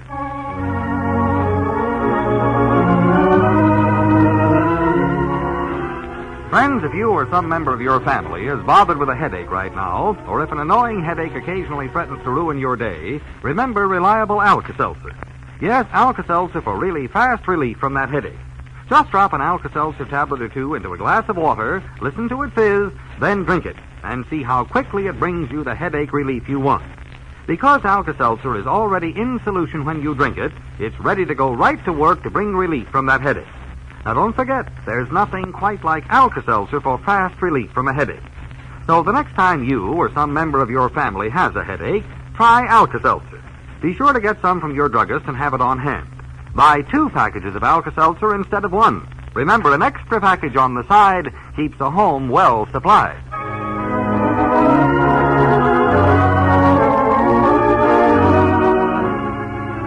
And now let's see what's going on down in Pine Ridge. Yesterday, it looked as though Abner was going to have quite a bit of trouble proving he was a married man, which is one of the provisions in the will of the late Mr. Donnelly. Well, as we look in on the little community today, we find Lum in the Jot 'em Down store. Abner is just entering. Listen. Come in. Oh, Abner, it's you. Granny's am I glad you finally got here. Yeah, howdy, Lum. Well, hurry up and tell me. How'd you make out with Elizabeth? Did you get things patched up? Well, I finally talked her into not separate me. Good. She decided to forgive me for whatever it was she got so riled up about. Doggers has that woman got a temper. Well, I'm glad you got it all straightened out. But did you find the marriage license? No, sir, we looked high and low, and it just ain't there. Oh, me, that's a fine howdy-do. Lose your marriage license. Well, I know we had one, had it framed, hung there in a setting room for years. Yeah, I know. I saw it. Right under Grandpa's picture there. It must be over there somewhere. Well, if it is, I don't know where it's at. That house looks like a cyclone's hit it, where we tore things up looking for it. Well, who taking it down off the wall? Oh, Elizabeth, 2 or 3 years ago, got that cleaning and taking it down, put it away, she says. Got tired of looking at it, I reckon.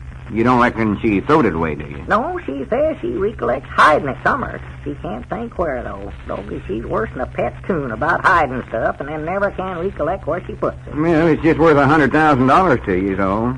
You can't inherit that money unless you can prove you're married. Well, can't we just go ahead and send that slip in anyway? Well, you can send it in, but it's got to be swore to before a notary publics. Well, you're the notary public. You know I'm married. Don't see why you can't just go ahead and put your seal on it. I know you're married, Abner, but I daresn't take them chances. See, when I put my notary public seals on there, I've got to have proof of what I'm swearing to. Well, you said just a while ago that you saw the license yourself. I have, but I can't sign this without having the license right here in front of me. Oh, scared you. Supposing they'd come down here to investigate it. Come in here and say, Mr. Edwards, what proof have you got that Mr. Peabody's married? What would I say? Well, you could tell them about my daughter, little Pearl. Yeah, but she ain't here. She's clean up in Buffalo, New York. Yeah, that's right, ain't it? Yeah, you got to have something tangible. Well, let's get one. How much do they cost? Abner, tangible just means something definite, concrete. I don't care what they're made out of. I just want to know how much they cost, see if I can afford it. Well, here, what am I worrying about the money for? I'm going to get $100,000. Go ahead and order one, Lum. Get one for yourself, too. Abner, I ain't got time to explain to you what tangible is, but the whole thing boils down to the fact that you've got to have that license. Or I'd have to have it before I could notary public anything. Well, couldn't you just say that you saw the license personal? You know you have. Yeah, but what if they'd say they wanted to see it? Then what? I don't know. What? Well, I'd have to tell them it's lost, and then they might get me for perjury and obtaining money under false pretenses and using the mail to defraud. Well, they'd have me in the penitentiary so quick it'd make your head swim. Would, make huh? my head swim. You would, huh? Sure. Well, with all the money I'm going to get, Lum, I could spring you. No, you couldn't. This notary public is serious business, Abner. See, you're messing with the U.S. of A. government, I think. Well, dogged, I don't want to get you in no trouble with them. Well, I don't either. That's the reason I'm refusing to sign it. Yeah, well, Lum, I never knowed all that. Abner, I'd love to help you the worst way, you know that. But that's one reason they take a notary public's word for everything. They know he always tells the truth. He's got to. Swears to do it when he takes the office. He does, huh? Oh, yeah. Us notaries is all working for the same great cause, honesty and truth and all that junk. Uh-huh. Anywhere you find a notary public, you'll find an honest, upright citizen. You will, huh? Yeah. When I meet a stranger and he shows me his notary public seal, I know right then he's all right. At least 100%. Is that what you fellers do when you meet, show one another your seal? Well, sure, just like a lodge. Elks, for instance, always show one another their teeth. Their teeth? Yeah, carry 'em around on their watch fob. Well, for the land's sake, I always thought an elk was something like a deer. Well, they are. Well, deers don't carry watches long. Deers don't, but elks does. Elks is human. You mean people? Why, sure, it's a lodge. You've heard of the Elks Lodge, undoubtedly. Well, yeah, but I never seen one of them. Now, that drummer that calls on us out here, he's a elk. He is. Well, he looks just like anybody else, don't he? Well, of course he does. How do you know he's a elk? Of course, I seen his tooth on his watch fob. Do they all wear their teeth on their watch fob? Well, they're supposed to. Or wait, not their teeth. They wear a elk's tooth. Huh? They wear a elk's tooth just like notary publics has got seals. Oh, well, wait a minute then. I believe I've got an idea. Maybe I can get him to sign this thing. Who? That drummer. Well, he ain't no notary publics. Ain't even got a seal. Well, couldn't he use that tooth? Oh, for goodness sakes, no. Well, Lum, if he can't help us, why did you bring his name up for? Abner, will you just drop the whole thing? I ought to know better than to try to explain anything to you in the first place. The thing you better be concerned with is that marriage license. Well, I am, Lum. What are we going to do about it? I can't do nothing till you find it. I told you that. You mean if I don't never find it, I won't get that $100,000? Not unless you find some other way to give definite proof. If we just had the preacher here that married you and Elizabeth, we could get him to swear to it. We weren't married by no preacher, a notary public, or a justice of the peace done it. Where was you married? in Wells Point, Texas. Reckon you could wire the Justice of the Peace to come up here? Oh, I ain't got no idea if he's still living, Lum. He was an old man then, and that's been 40-some-odd years ago. Well, that illuminates that. Well, there ought to be some... Well, Elizabeth was there. Can't you take her word for it? No, it's got to be some outsider. She's one of the defendants in the case. Or she's, well, it's got to be somebody else. Who else was at the wedding besides you and her? No, me, I forgot. I think the Justice of the Peace's wife was there. She stood up with us, I believe. Maybe we could get her.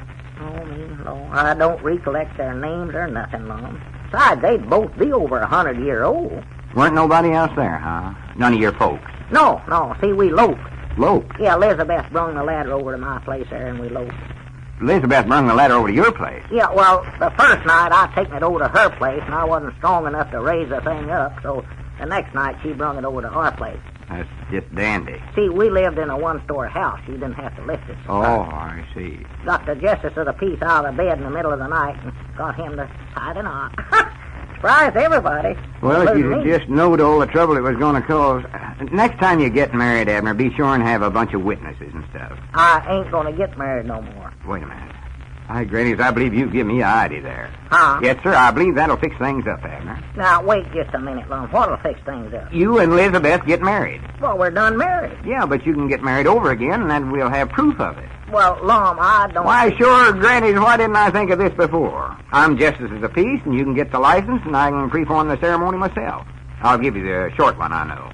Well, I don't know where Elizabeth is standing for tonight. She ain't got over the first one yet. She wants that $100,000 same as you do, don't she? Yeah, but I don't know where she'd marry me now or not, Lum. See, I ain't as nice a looking feller now as I was when we got married before. I believe I've aged a little. Yeah, she could do better. It ain't no question about I that. believe she could, yes. Oh, well, you ain't going to have to pre-post to her or nothing like that. Just tell her it's for business reasons. That's what I told her before. Yeah, go ahead and call her up and tell her to get ready, and we can have the wedding this afternoon.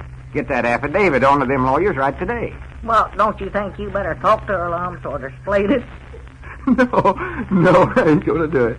You can explain it to her, all right. Remember, that old saying, speak for yourself, John. Huh? Hurry up, go ahead. Well, I'll try it, all right. Anything one time.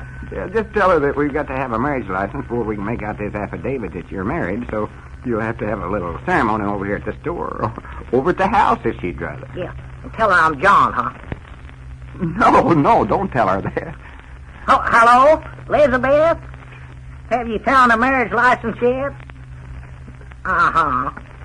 Well, I think we're going to have to get married all over again.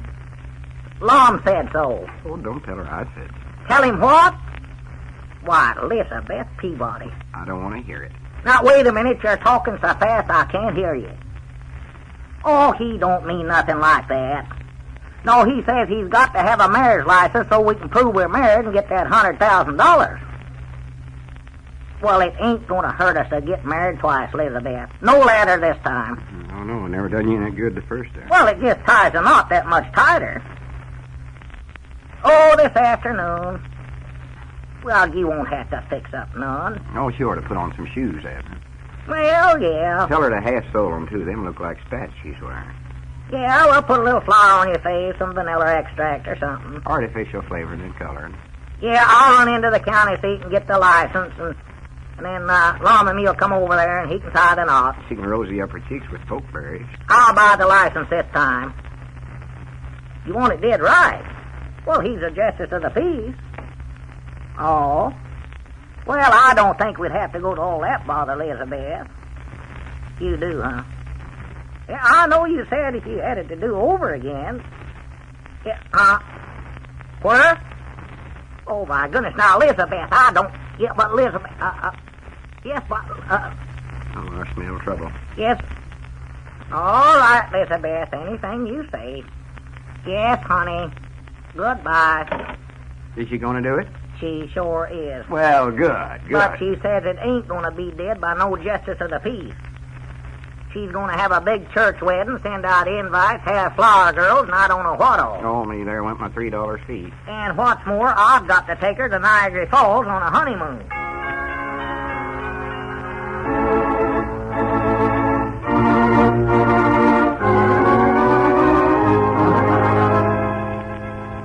Well, what does Lum think of his simple little plan now? Will Abner have to spend all his fortune before he ever gets it?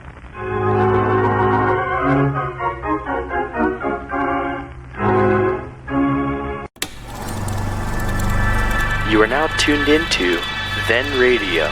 If you enjoy our videos, we ask that you consider joining our Patreon to support our channel. Don't forget to like and subscribe so that you never miss a new video. We hope you enjoyed today's episode, and as always, thank you for watching.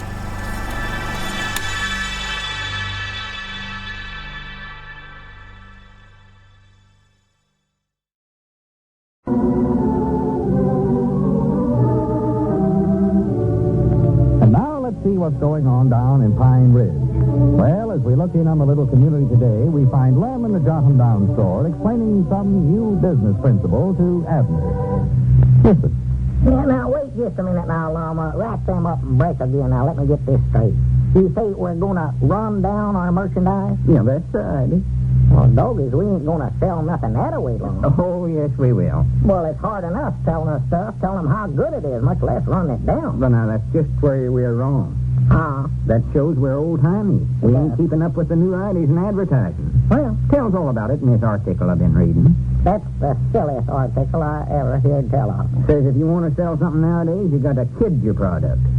Kid your product. Yeah, you know what that means, don't you? Oh, yeah, it means, kind of hard to put it into words. Well, it just means joshing about the stuff you're selling. Oh, yeah, that's just what I was going to say. Elizabeth's brother Fred said one time that he thought we was joshing with the whole store. But I still don't see how your idea's going to help business around here much longer. Well, you'll see. I'll start bringing the customers in here in crowds. Well, I know they've been staying away in crowds. According to this article, there's a lot of different stores around the country that started doing this, and their business picked up 100%. And there ain't no reason why we can't do that, too. Yeah, well, I'll admit we need to do something to pick up business around here. But I still don't see how running down merchandise would make anybody want to buy it. Well, it's the new business psychology is what it is. Oh. I thought all we had to do was change things around in the store here and make it look new, but I see now I was wrong. What we needed to change was our sales ships method. My grannies, that's what we're going to do, beginning right now. We are, huh? Yes, sir. Well, now, just how do we go about this, Lum? Well, the first thing to recollect... Wait a minute. There's that blame phone. All those rings just at the wrong time. Tell whoever it is to cut it short. Am I going to answer? I reckon so. Oh. Standing there by it. Yeah, I got it. Hello, Jotham Down store. Abner Peabody doing the talking. Oh, yes, Mom. Wait just a minute till I get a pencil and I'm all set. Oh, wait, Abner. Is that a grocery order? Yeah, it's Miss Barton. Well, here, give me the phone. It'll be a good chance to show you how our new selling tic-tacs is going to work. Well, Lum, don't you think we ought to wait a couple of days before we start? No, give me the phone. Oh, well, doggies, don't jerk it out. Hello, Miss Barton. There, fella's arm. What can we do for you today? Just didn't try to spare a piece of meat at the boarding house. Yes, Mom, we got spaghetti with meatballs, but I think you better get a magnifying glass along with it to find the meatballs. Uh-oh, this ain't going to work. How's that, Miss Barton? Not with that old woman. Oh, can of salmon instead. Huh? What's salmon worth nowadays? Well, I'll tell you, ours is worth about 15 cents, but we're selling it for 42. You're telling everything you know. Yeah, we got some grape juice. You can take a chance on it if you want to. It might poison you, I don't know. I better read that article myself, I see that. How's that, Miss Barton? Oh, no, that's just the way I walk.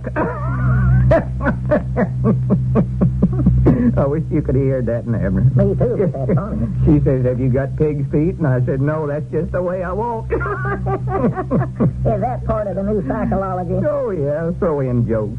Do all that junk. They love it. They do, huh? Hello, Miss Barton. Now, what else? Hello? Hello? Hello? Excuse me. Must have got disconnected. Maybe she died laughing. Well, anyway, you get the idea. Yeah, I get it. But I still don't see what's good it's going to do, Lum. Well, you just try it once and you'll see. It's going to bring them in here in droves, I tell you. Trouble with you is you ain't got the idea of it yet. Well, I reckon not. And another thing I don't understand is why Miss Barton want to know if you had feet like a pig. Not feet like a pig. Pig's feet. Well, it's the same thing. Your feet always looked all right to me, Lum. Might have looked a little big, like you hadn't took the shoes out of the box yet. More like bear's paws, I reckon. Abner, that's a joke. having feet like a pig? No, the whole idea is that she asked if we had pickled pig's feet in a jar, and I made a joke, but wait a minute, that's our ring again. Now, you take it, and if that's a customer, you try out the new psychology on them. All right, I hope you know what you're talking about. Oh, it's the latest trend. All right. Hello, John and Down Store, Abner Peabody doing the talking. Oh, yes, Miss Pomeroy. Just a minute, please, Mom. It's a customer, Mom. Now, what do I do? Well, just do like I done. Kid the product. Get them to laughing. Hello, Miss Pomeroy. I got some nice poison grape juice today.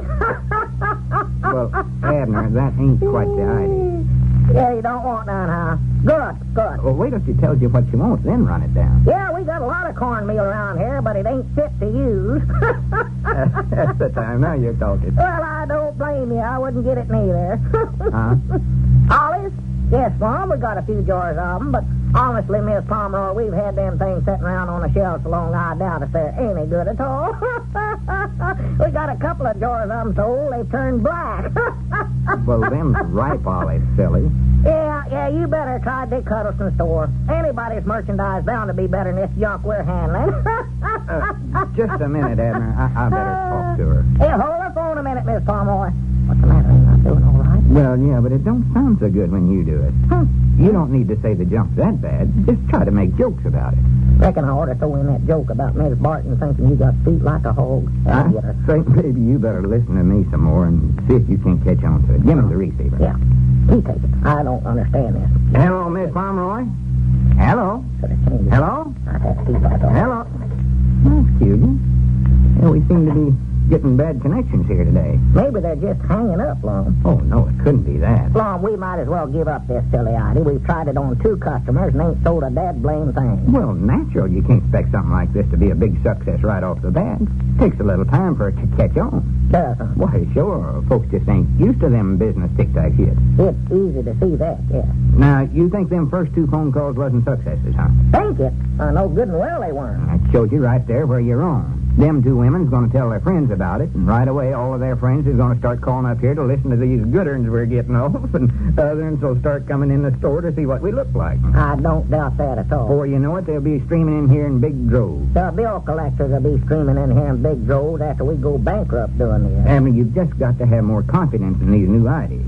Wish you'd read that article for yourself and just see how good it's worked in a lot of other stores. I wish you hadn't read it. Well, here, let me get it first. Oh, wait a minute. There comes Grandpap. Oh, he'll be a good one for you to practice on, Abner. You mean you want me to use them same tic-tacs on him? Yeah, sure. Well, Lum, you know what'll happen. He'll agree with everything I say, and then I'll get mad and start calling him names, and he'll get riled up, and you'll see the dead blamedest fight around here you ever seen in your life. Well, I'll admit he's a hard customer to work this on, but I'm so sold on this idea that I bound you it'll even work on him. You'll fist fight? Just try it and see. Lum, I don't think it's safe. Mind out. Here he comes. Put it on good now. Don't blame me for what happens. Yeah, howdy. Yeah, howdy, Grandpap, you old billy goat. Yeah, what can we do for you today, Grandpap, old boy? Nothing, I hope. Well, I don't know. I heard you had some pretty good grape juice over here. Grape juice? Granny's what I tell you, Abner. The word's been spread around just like I said. Yeah, we got some of it, Grandpap. It's a way overpriced, I'll tell you that. Oh, you wouldn't want none of that terrible junk, Grandpap. Liable to turn you purple, even. I don't care. I want to get me a bottle of it. Hey, you know you oughtn't to rush into things like this, Grandpap. No telling what they put into that junk. Better make sure your insurance policy's all paid up. Wish I'd have thought to say that myself. Are you going to sell me a bottle of that, or ain't you? I don't know. What do you think, Lum? Reckon we ought to let the kid have some? Yeah, we might sell him a few bottles. Don't want to overwork ourselves, though. Yeah? Well, you better get it yourself, Grandpap. We ain't got time to monkey around this little old trash like that. All right, I'll get it. Where's this stuff at? It's right there on the shelf. Help yourself. No use taking them over. One bottle's just as bad as the other. How am I doing? Oh, you're doing great, Abner. Too late for me. You notice he's buying something. He practical never does that. Fact is, I bound you. For goodness sakes, look across the street yonder. Look at that crowd of people headed over here. I told you these new tic-tacs would bring them over here in droves. Look at that. Well, if that don't beat the bugs a fight. And now maybe you'll have confidence in these new ideas of mine. Look at there, even Squire Skimp's with him. You know how little he buys around He here. ain't just with them, he's ahead of them. Yeah, here's a dime for the grape juice, Abner. Yeah, well, it ain't worth it, but I'll take it. Hope it don't kill you. Well, howdy, Squire, old boy. Come right on in. Bring all your friends. Why go somewhere else and get gypped? Yeah, come in here. Hey, here's the grape juice, Squire. I got it all right. Yeah, well, that's good work, Grandpap. Lum, we're holding this for evidence. Evidence. Yes, sir, the rumor has been circulated that you're selling merchandise unfit for human consumption. And as head of the Pine Ridge Chamber of Commerce, I'm closing up this store. Well, now, wait a And minute. tomorrow afternoon, a committee will investigate this store thoroughly to determine when and if you'll be permitted to reopen. Good day, gentlemen.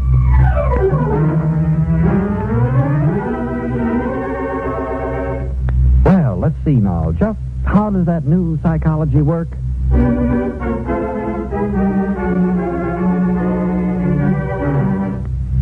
Friends, did you ever find it really difficult to get to sleep at night when a touch of acid indigestion made you feel miserable? A glass of sparkling Alka-Seltzer comes in mighty handy at a time like that. Helps to settle that upset stomach in double quick time. And so helps you get the rest you want.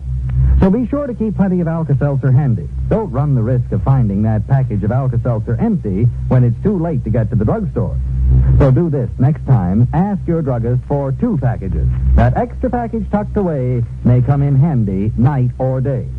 Alka-Seltzer is sold at all drugstores, 30 and 60 cents.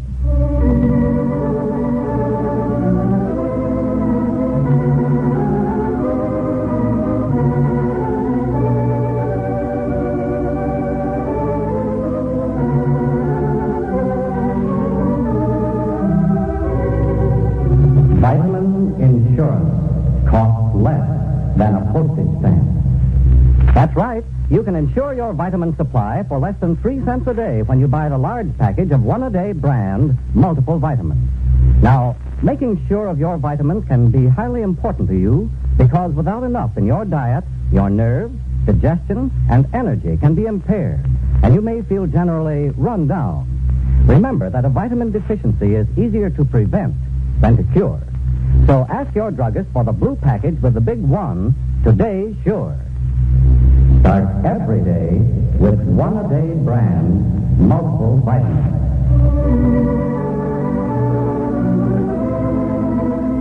Listen tomorrow and every weekday at the same time over CBS for Lum and Abner down in Pine Ridge. Brought to you by the makers of Alka-Seltzer and one-a-day brand vitamins. Gene Baker speaking.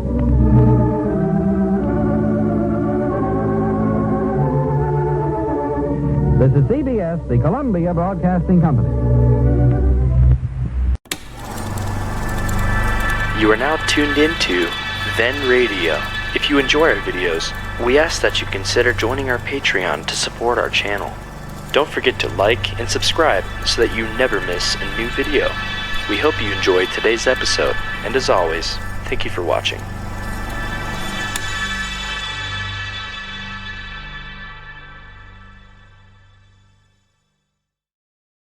Cents.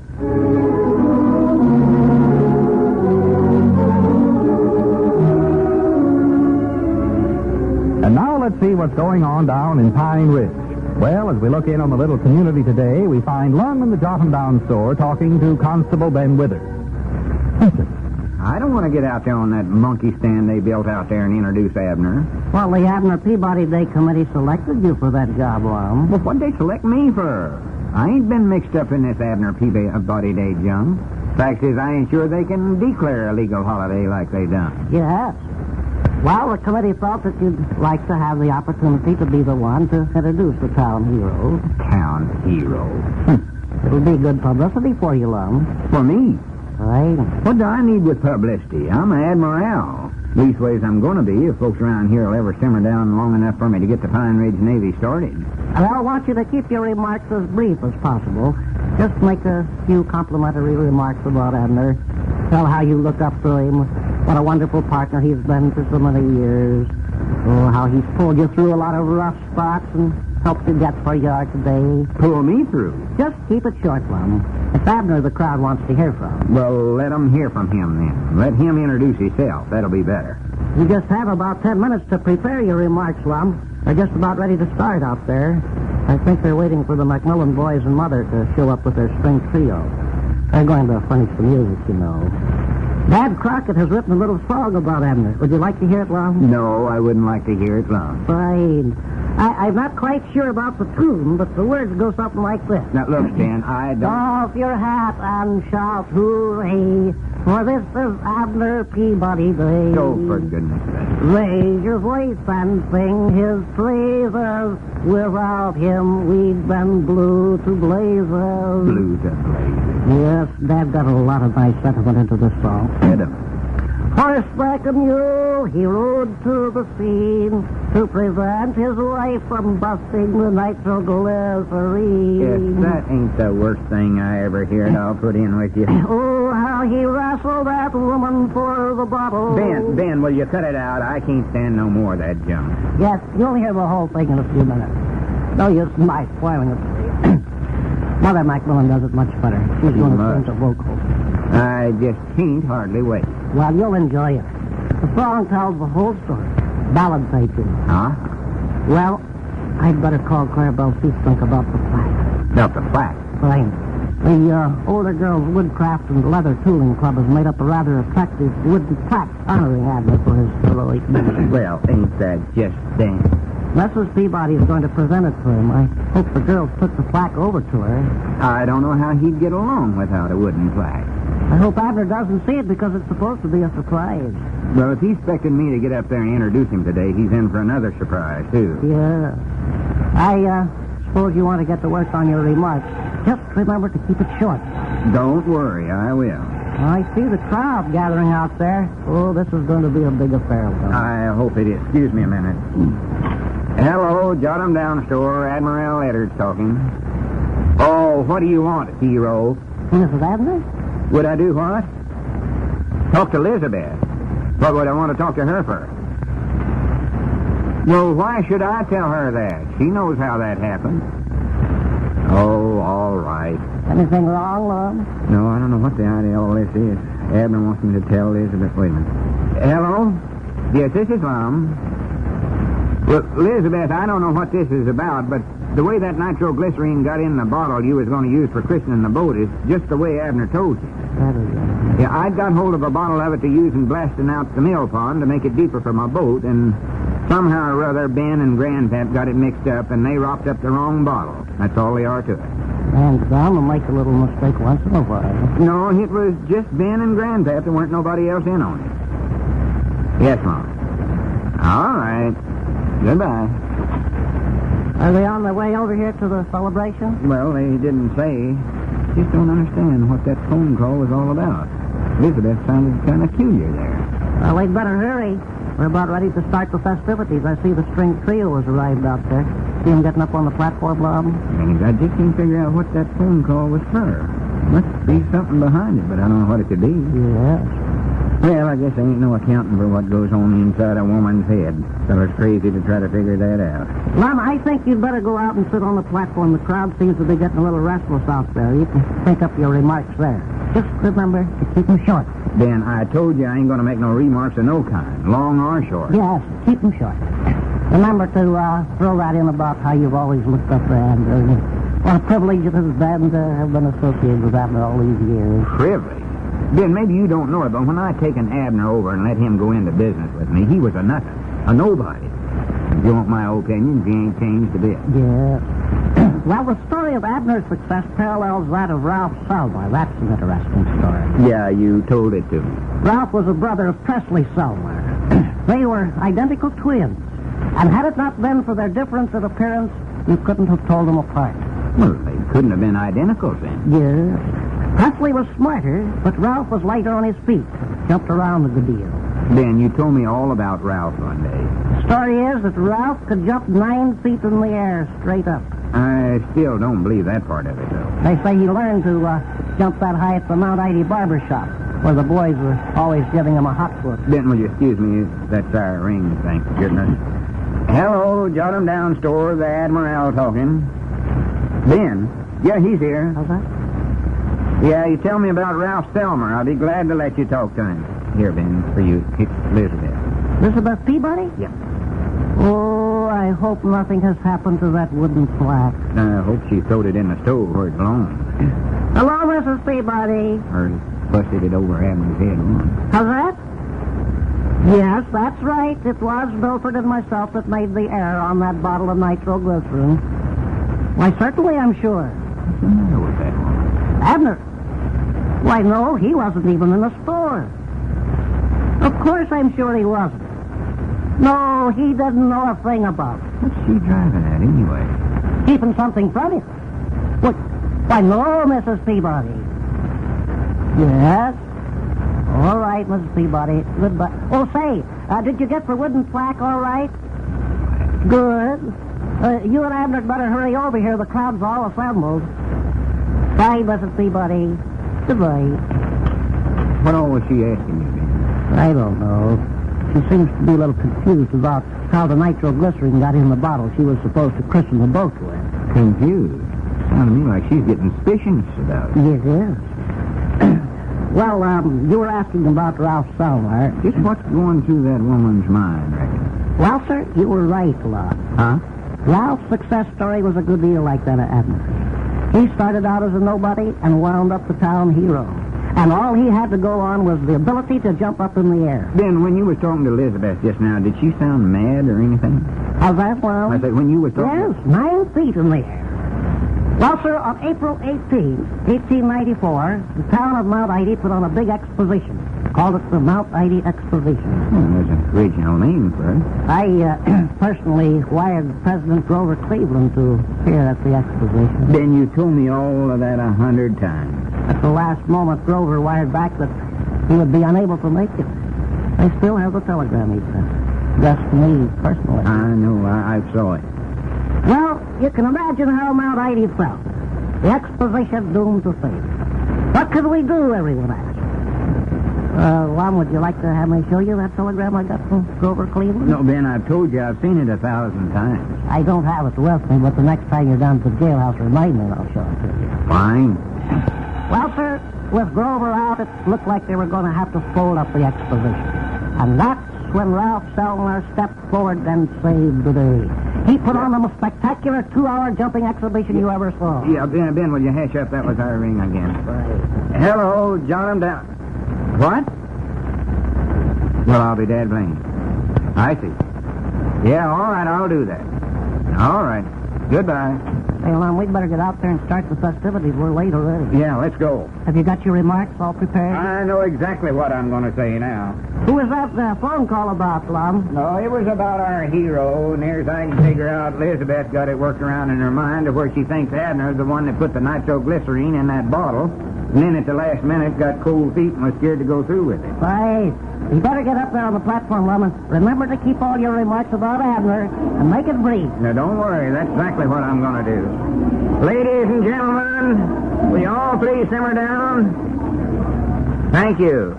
Ladies and gentlemen, Mr. Abner Peabody has been voidably detained due to circumstances over which Ms. Peabody busted the honorary plaque over Mr. Peabody's head. The hero will not appear today. I thank you.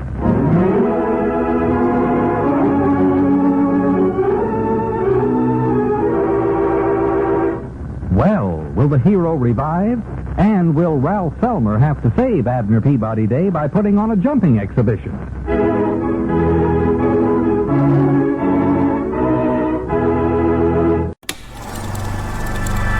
You are now tuned into Then Radio. If you enjoy our videos, we ask that you consider joining our Patreon to support our channel. Don't forget to like and subscribe so that you never miss a new video. We hope you enjoyed today's episode, and as always, thank you for watching.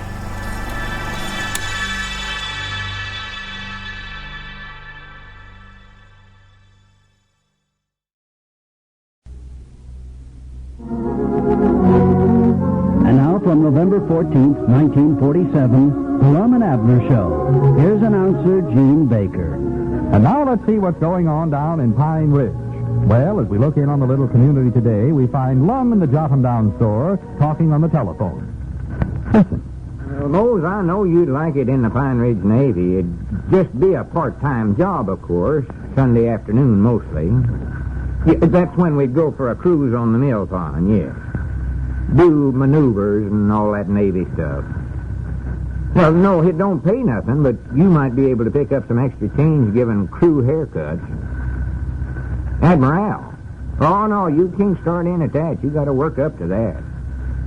Oh, yes, I did. I started in at Commodore, and I didn't get to be Admiral till, late the next afternoon. Good morning. Oh, excuse me. No, it wouldn't be that fast for you. Don't let me interrupt your phone call, Lum. Just a minute, Mose. What'd you say, Ben? How's that? I said, what did you say? I said, don't let me interrupt your phone call. Oh.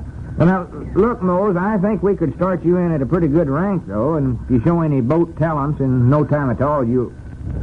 No, Mose, I said you had to work up to Admiral. All right, then, stay out of it. I don't care. Goodbye. Granny.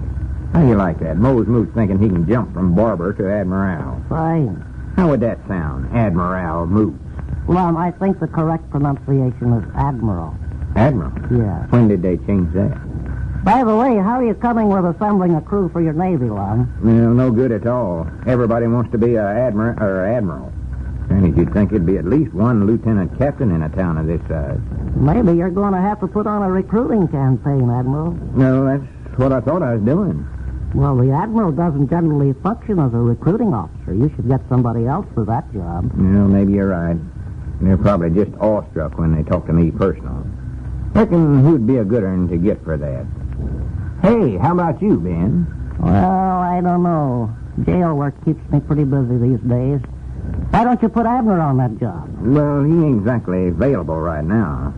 Tell you the truth, he's hiding out. Yeah, hiding out? Yeah, after that ruckus yesterday, he don't dare to go home. He's feared to let Elizabeth get her hands on him. You mean this is the result of that argument over the bottle of nitroglycerine? Yes, she still got it in that head of hers that Abner was the one that put the nitroglycerine in that bottle she was going to christen the boat with. Then at the last minute got cold feet and didn't dare to go through with it. She thinks that's why he rushed in there and grabbed the bottle away from her, just before she swung it. Well, Abner didn't have anything to do with that. Of course not. But again, that woman gets a idea in her head, you couldn't blast it out with a stick of dynamite. Or a bottle of nitroglycerine. Yeah. I called her up this morning and tried to have a talk with her, but I never got nowhere. She just thinks I'm kivering up for Abner. Well, if you talk to her again, Lum, ask her about the plaque. The plaque? Yes. The one the older girls' Woodcraft and Leather Tooling Club made to be presented to Abner for being a hero. Ask Elizabeth if it was damaged much when she busted Abner over the head with it. Well, I don't see what difference it makes now. Well, if it isn't beyond repair, the girls want it back. They're going to change the inscription on it and offer it as a prize to the girl who writes the best paper next month on Box Elderwood and its uses. Well, if I talk to Elizabeth again, I'll ask her about it. But how about that recruiting job, then? You'd sure help me out a lot if you'd take it. Well, I might consider it. Perhaps I could recruit some of the prisoners down at the jailhouse. Might do them good to get out on a Sunday afternoon. Nice boat trip would be invigorating. Be a good change for them. Well, I don't know. I'd rather you'd start in somewhere else, I believe, then. Well, how about starting in with Abner? He's a likely prospect. Well, he's already in the Navy. He's a first-class seaman. Fact is, he's on the boat right now. That's where he's living now that Elizabeth throwed him out of the house. But don't you tell nobody that, because he don't want her to find out where he's at. Yes, I will. If anybody asks you where he's at, just tell him you don't know. Well, let's see now. We've got Abner. Now, who else can we get? Wait a minute. There comes somebody you might try, Cedric Wehunt. Yes, bright young boy Cedric. Look at him rushing across the street out there. Now, that's the kind of fellers we need. Yes. Lots of pep and vinegars. Come in here, young man. I've got a great opportunity for you. Hey, Mr. Lum, I want to know something about that motor in your boat. Well, I grant you've come to the right place, Cedric. You're going to give an opportunity to learn about the motor and everything else in that boat. Yes, Cedric, we're going to make you the first machinist mate. Machinist mate? Yes. Well, I don't want to get married. I just want to find out something about the motor. Well, that comes later. First, you've got to learn how to swab the decks and polish the brass. Well, you fellers don't understand. See, I was out to the boat Just a minute Cedric, now, I told you to stay away from that boat. There's something on it I don't want nobody to find out about. Oh, you mean Mr. Abner? Oh, you seen him, huh? Yes, Mom. Me and Now, him... wait. We're getting ahead of ourselves here. We've got to conduct this interview and examination in an orderly fashion. Yeah, but Mr. Now, Bennett... there's the first thing you've got to learn, young man. Respect for your officers. Yeah, but... Never speak unless spoken at. Yeah, you listen to Ben, Cedric. He's the head recruiting officer now. He'll take care of you. Well, he better do it pretty fast. Now, young man, I'm going to ask you a few questions. Well, Mr. Ben, How before much college education have you had? Well, We take only college men. well, I think you're going to have to make a slight concession in this case, Ben. He ain't never got past the third reader, you know. Yes. Well, now, that's not going to look very good in the records. I've got a Social Security card. Would that help any? Oh, I know how we can do it. Young man, how many years of schooling have you had? Oh, let's see, 17 years. That sounds better. The average person goes through in 16 years. That gives you 1 year postgraduate work. Well, good for me. Well, that covers your background pretty well. Now for the physical examination. Well, Mr. Ben, I just want to find out how you take that Young motor... man, you're not even in the Navy yet, and already you're forgetting the first rule. Respect for your officers. Yeah, but That's better. I guess you'll have to help me out on the eye test, Admiral. Why, certainly. What do you want me to do, head recruiting officer? Just hold up something for this young man to read. Yeah, and let's see what'll be good. Who's this young man you're talking about? Quiet. Here's a magazine that's got pretty good size printing in it. How'd that do, head recruiting officer? Excellent, Admiral. Now then, young man, look at that magazine. Yes, Mom. Read the top line on that page.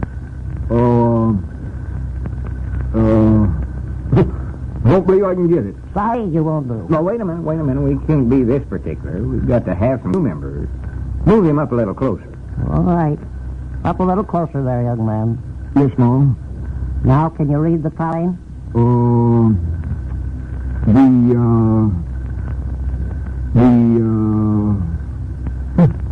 Mom, I can't get it. Move up a little closer, young man. Yes, Mom. Now try it. Move a little closer. Well, he's practical got his nose in the magazine right now, Ben. If he gets any closer, he'll be past it. Yes. Cedric, can you see that now? Oh, yes, Mom. That ain't been my trouble. I just can't read it. How's that? See, we ain't taken up them words yet. About all I can read's them books we got at school. Oh, see Ned throw the ball. Will John catch the ball? Ned throws the ball to John. John throws the ball to Ned. Oh, see Ned and John throw the ball. Must have thrown it together. All right, Cedric, you don't need to recite the whole third reader. Eyes, okay. Then we got another about animals. Animals. I never could speak that word. I am a burro. I carry many things on my back. I have a funny tail and pointed ears. All right, Cedric, that's enough. Now let me look at your ears, young man. Yes, Mom. They don't look so pointed. Whatever gave you that idea? I'll put it down, though, if that's what you want. Ears pointed. Now let me see your teeth. Oh, Mr. Ben, I wish you'd hurry up and tell me all about that motor on the boat. I told you that comes later, Cedric. Let me see your teeth now. Ben, I think that was our ring. I wish you'd answered. It's more than likely somebody else wanting to be an admiral. Yes, all right, I'll handle it well. Hello, recruiting station officer Withers speaking. I think that sounds good. Oh, how are you, Mr. Bates? Bates. Oh, Walt never make a good admiral. Now, wait a minute. What's that again? Of course, it'd be handy for him. His sawmill's right there next to the mill pond. Oh, my stars. Yes, I'll tell him right away. Goodbye, Walt. Lum, you'd better get out to the mill pond quick as you can. Why, what's wrong? Walt says somebody's in your boat, and for the last half hour it's been going around in a circle, full blast. Well, that's what I've been trying to tell you, fellas. What? Mr. Abner sent me here to find out how the motor works so he can turn it off. He's getting dizzy, and I don't know how much longer he can hold on out there.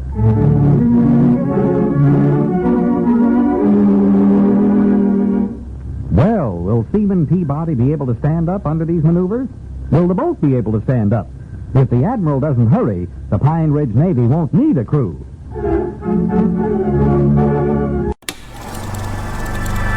You are now tuned into Then Radio.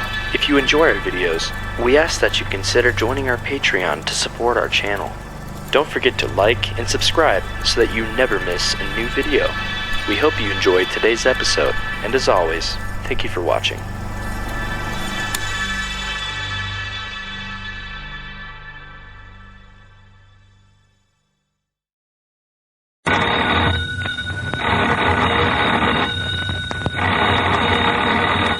That's our ring. Time for Lum and Abner.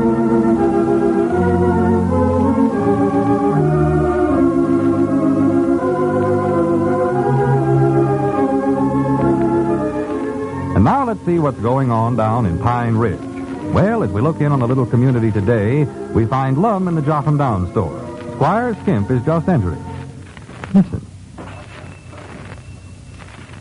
Come in. Oh, howdy, Squire. Well, howdy, Lum, howdy. I ain't saw you in weeks. No, I've been pretty busy, Lum, with my insurance business, you know, and going around over the country here, seeing some of my clients, making renewals and one thing and another. I thought maybe you'd been sick or something. No, never felt better in my life, I don't guess, Lum. That's nice. Your health has been good, I hear. Oh, yeah, stout as I ever was. Good. Say, Lum, I just dropped in. I want to talk to you. What in the world has happened to your partner? Abner? Cactus Peabody, you mean? How's that, Lum? Cactus Abner, the buzz bandit of Polk County. Is that what he's calling himself now? Yeah, that is, it was yesterday. I ain't saw him yet today. He might have a new name by now. He changed it, might now, every time he bats his eyes. Well, Lum, what in the world has come over him? No telling, Squire. He's just run wild, that's all. Just hog wild. He thinks he's a Wild West cowboy for sure now. Yes, I saw him in all that regalia of his. Guns strapped on him, boots, spurs, the whole outfit. Oh, he's a sight.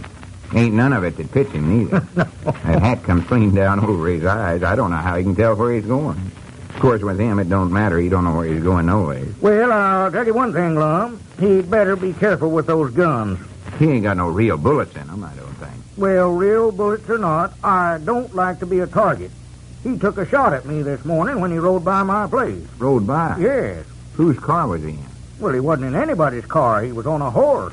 A horse? Yeah. Oh, you must be mistaken, Squire. He's scared to death of horses. Well, I don't know if you could rightly call this a horse or not, Lum. It's that old swayback, droopy-eared mare that Emmett Goshen's been trying to get rid of for the last 4 years. Oh, for pity's sake. He ain't actually riding that thing around town, is he? He most certainly is, yes. Well, he's just going to make a laughingstock out of himself. That's what he's going to do. Well, if that's what he's trying to do, he's making rapid strides in that direction. I'll say that for him. Granny, that old mare's a swayback. You might not have to wear roller skates to ride her. Oh, yes, I never saw anything like it in my life when he rode by my place. I thought it was funny till he pulled the guns on me, and then I didn't think it was quite so funny, Lum. No, I can understand that.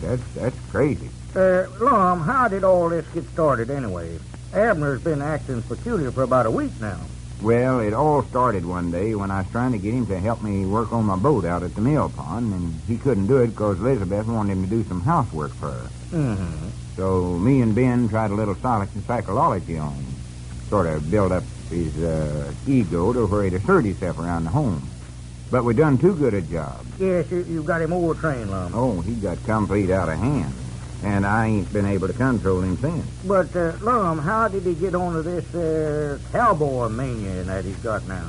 Well, he was going out to fistfight Mr. Johnson one day, and I knew I had to stop him before he got bad hurt. Oh, Mr. Johnson would have killed him. There's one of the strongest men in his whole community. I know. So I got the bright idea of calming him down by having him read a magazine to Cedric. But that turned out wrong, too. It did, huh? It was a Wild West magazine. Oh. Abner got all wrapped up in it and got carried away to where he thinks he's a rough-stuffed cowhand now. Well, you better tell him to be a little more careful who he shoots those guns at, Lum. I don't appreciate that sort of thing one bit. Well, he never meant nothing by it, Squire. He weren't aiming at you. Oh, well, I know that. But when he's not aiming at you is when he's the most dangerous, Lum. If he'd aim at me, I'd feel a whole lot safer. Well, if he comes in the store today, of which I doubt, I'll tell him to watch it. Yes, you do wait a that, minute. Lum. Come in. Oh, hello, Lum. Say, I just got word from my lady. Oh, hello, Squire. Howdy, Ben. How are you today? Yes. Lum, I got word from my lady that they're having a big celebration this weekend. Well, that's nice. What kind of a celebration is it, Ben? Yes. They want representatives from all the neighboring towns, and they asked me if I could get somebody to represent Pine Ridge. What kind of a representative they want, then? Say, Howard K. Sutler is the one who called me in regard to this. Well, Ben, if you're looking Howard's for from the embalming business. Yeah, you told us about him, but if They you're... put Howard in charge of the committee. He called me by long-distance telephone. Ben, you say that celebration's going to be this weekend? If it is, now, I was just thinking, I'm going to be free, and if there's any way I can help you out... Well, now, wait a minute. Hold on. I think Ben knows who he wants to send over there to represent a Pine Ridge, don't you, Ben, old boy? How's that, Lum? Well, what do they want? Somebody that can make a speech? Business leader, church pillar, community worker, and all that? Well, now, the way Howard explained it to me, that's Howard K. Sutton, Yeah, you told us that. Mount Ida Red. Yeah, sure. Embalming unit. Went through a 3-month embalming course in 4 months. Took the accelerated course. Look, Ben, what about this celebrate over there? Doesn't it? Yes, I think we better get this thing settled, man. After all, now, we want Pine Ridge to make a good showing over there, you know. And now, I'm only thinking of the best interest of the community when I say that, well, I'm very well thought of over around the Mount Ida district. Of course, it's not now that I want to push myself forward, you understand. Well, let's not wreck into this now. What days would I have to be over there, Ben? Well, I don't hear quite the type of it. What's that? Yeah, I see your point, Ben. Now, just what kind of a celebrate is it? Feller can't make up a speech unless he knows what he's talking about. I've never seen that handicap you before, Lum. As I see it, there's only one possible candidate in Pine Ridge. Yeah? Well, Ben, I wish you'd stop beating around the bush. Oh, for pity's sake, look out in front there. How's that? This Squire, you was right. Abner's torn up riding that old broke-down horse. If that ain't a sight. Well, I told you, Lum, what he looked like. Now, that outcapped anything he did yet. Yes, there's a true man of the West, there's no doubt about it. Look at that thing. Head down, stumbling along there. Ought to have a sled under that horse's stomach. And look at Abner. That's jogging down on his head there, the way you can't see where he's going. You can't even see his face. Why, no. Hey, makes quite a picture there on him. At that pace, I bound you taking him about 2 hours to get from his house down here. Wonder how he'd be at Bullhead. Oh, my goodness, I knowed he'd do that. Fell right on his head. Well, it served him right for taking that shot at me. Fine cowboy. When he stopped that old horse, I'd fallen off of He went right over. His head's going to get pretty sore if he has to make many stops. Maybe we'd better run out and help him. No, forget that. Seems a little dazed, though. Doesn't know which way to go. Well, if he's taking that hat off, he could see where he's going. That's all the matter with him. No, he couldn't have hurt himself very badly. It's not much of a fall from that way back horse to the ground. No. You know, I wonder if I could talk him into making a deal of his own old man. Might be one way of getting some work out of him. Lum, your customers would all starve to death before he ever got there with them. Yeah, that was a nice stop you made out there, Cactus. Yeah, small when you say that, you coyote. I got an itchy trigger finger. Well, scratch it and sit down before you fall down. Ah, That's quite a colorful outfit you have on there, Captain. thank you, partner. Nice, too. That's the first sleeveless overcoat I've saw this season. That's a leather vest. Well, why don't you take it off so's your boots will show? I don't know how I cotton to them kind of remarks, Sidewinder. I'm just as liable as not to draw my 6 guns and run the whole bunch of you out of town. You might draw it, but who's going to help you hold it? Yes, you better be careful how you monkey around with that cap pistol, Abner. Cap pistol? Dogged, I've taken all this kind of talk I'm going to. Nobody talks to Cactus Peabody that way. You'll wind up in Boot Hill, kid. Now, listen here. Hey, where you are? Don't take another step towards me or I'll pump you full of hot lead. Well, Cactus, Hey, you too, Benjamin. Oh. Want you dudes to know who you're talking to. You're talking to the roughest, toughest, hard-ridingest hombre that ever hit the trail, I believe. Oh, sure. I can ride harder, rope faster, and air varmint west of Tonto Rim. Fine. I can shoot the pluribus out of E-Union on a penny at 100 paces. Doggy, see that fly sitting on that stovepipe? Just watch here. Blame it. What's the matter, Cactus? Having a little trouble with your gun? I'll get it out. Don't you worry. Need some help there? You button up your lip. Cactus, while you're getting your gun untangled, I'd like to ask a favor. How did that thing ever get hooked in there like that? That fly ain't charging me, is he? No, he's there. I'll get him. I don't know whether I can talk you into it or not, but I wonder if you would represent Pine Ridge at the Mount Ida celebration this weekend. Throw up both your feet, now, Dermot. wait a minute, Ben. No, you can't do a thing like that, Ben. We've got to think about the reputation of our community here. Right? Ben, you can't be serious. He'd make a laughingstock out of it. Just a minute here. What's this again, Ben? My friend Howard K. Sutler of Mount Ida asked me if I'd select a Pine Ridge representative for their celebration, and I'd like to name you. Oh, now, Ben. Fine, Ben. I accept. Oh, this is awful. Disgrace to the community. Yes. Can I consider that official, Abner? It is official. Well, good. I'll go right over and wire Howard the good news. Now, wait a minute, Ben. Oh, yes. Here's a handbill advertising the celebration. I don't want that. I'll be back later to give you the rest of the details, Cactus. So long. So long, partner. Well, this is the most preposterous thing that I've ever heard in my whole life. Okay, wait a minute. Maybe this is going to work out pretty good after all. What's that, Lum? Mr. Cactus Peabody, take a look at this handbill. What about it? You've just been entered in the Mount Ida Rodeo in the bulldogging contest. Let's see you e-pluribus your way out of that.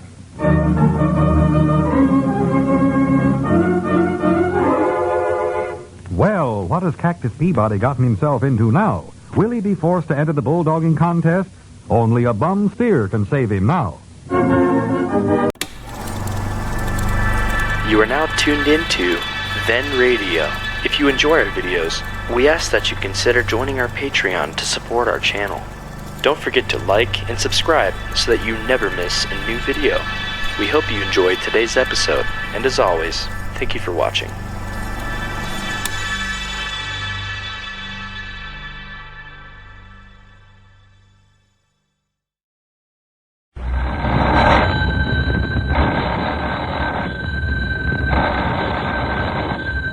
That's our ring. Time for Lum and Abner, brought to you by the makers of Alka-Seltzer.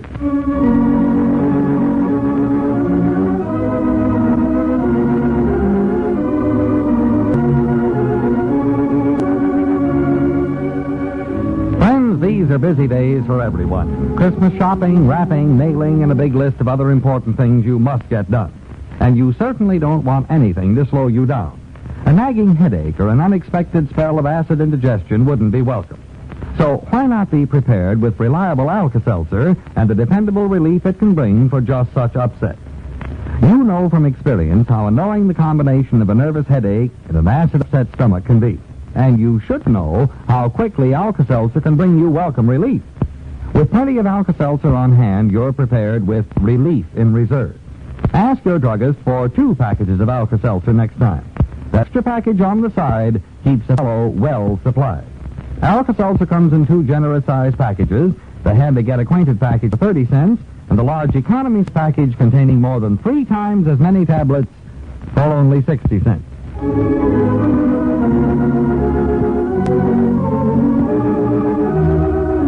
And now let's see what's going on down in Pine Ridge. Well, as we look in on the little community today, we find Lum and Abner back in the feed room of the Jotham Down store working on their float for the Christmas parade. Listen.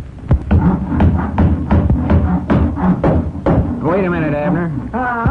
Hold it just a second. What's the matter now? Wait, hold it. Wait a minute. What is it? I want to get this thing over with, Lum. Well, we're building it all crooked here. Well, it looks all right to me. No, it don't. We ain't never going to win no $100 prize with a float that's all cockeyed. Look how the roof slants down on your side there. Well, now, wait just a minute now. That's got to be even. Look there, right down to the top of my head, just like it does your head on your side there. It's all right. Let's go. That's right, ain't it? Yeah, sure. Must be an octopical illusions. Huh? What's the matter with me? No wonder it slants in that case. I'm a good foot taller than you, mightn't I?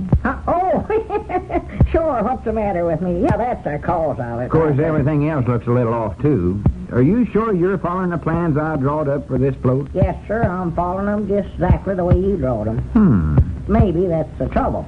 Well, glance over them again. Make sure we're doing this right. Lum, I still think it'd be to build this junk right direct onto the boat instead of building it here in the feed room. No, because then somebody'd be bound to see it.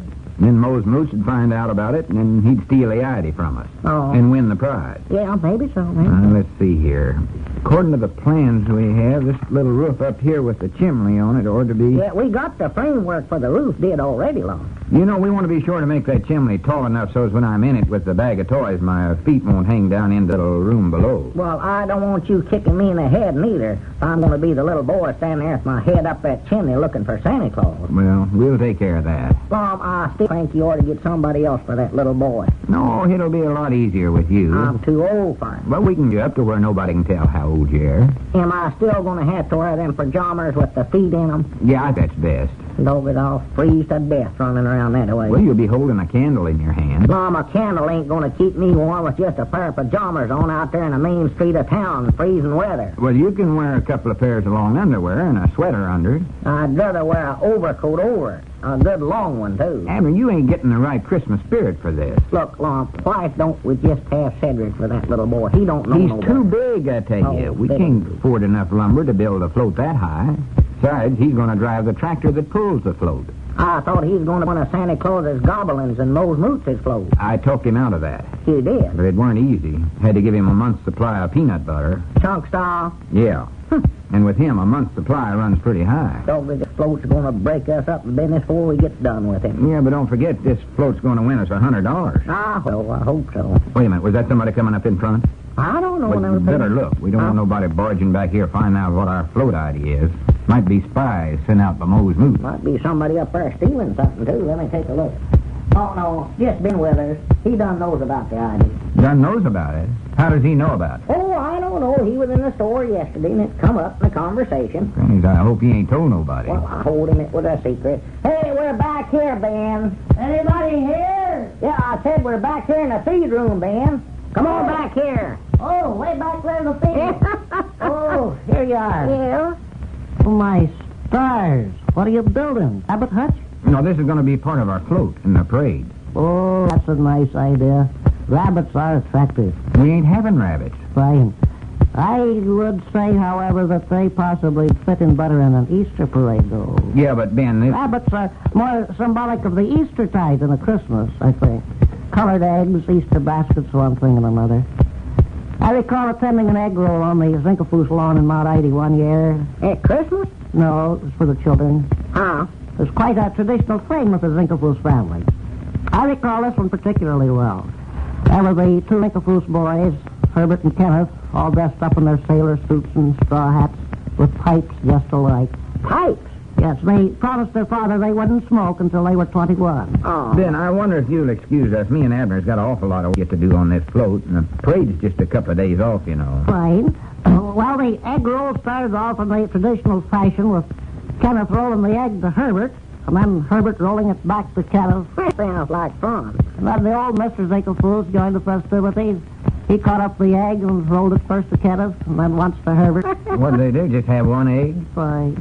Then their mother, Mrs. Zinkerfoos, gaily rushed out onto the lawn to catch up the egg, but she on a croquet ball and broke her hip and had to be counted out of the fun. Oh, it's a shame she had to miss out on all that fun. Well, the nice part of it was the Zinkerfooses put on this same traditional ceremony every year at Easter. Every year. Must have been hard on Miss Zinkerfoos. Right? Yeah, come on, Abner. We've got to get to work here. Getting that croquet ball every Easter. If we just get a couple of boards nailed on here, we'll have it to where we can take it out and see if it fits on the boat all right. Yeah, all right, ready to get started. Will you excuse us, Ben, if we go ahead and work? Not at all, Brace that side over there good and strong, Abner. Yeah, I will. That's what I'm doing right now. I'm going to be up on that roof. I don't want it collapsing down with me. Well, I'm bracing it. Don't worry. Well, I'd stay here and help you, but I think I'd better go back to the jail and work on my own float. Well, good.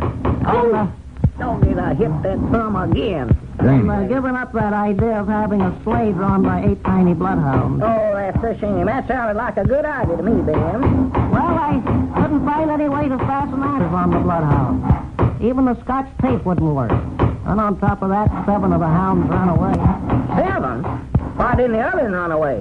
Well, he was asleep when the other ones took out, and when he woke up, he couldn't seem to find the trail. Yeah, it's a fine bloodhound when he can't even trail another bloodhound. Well, I think what happened, he got mixed up in that Scotch tape and got some plastered across his nose. No, might have did it. That might have been it. Well, I'll see you fellas later. Yeah, all right, Ben. Yeah, come back again when you can, Ben. And don't tell nobody our float idea. Yes, I will. Thanks. I can't hardly wait to get this out on the boat and see how it looks. Well, long won't somebody see us if we take it out there? I doubt it.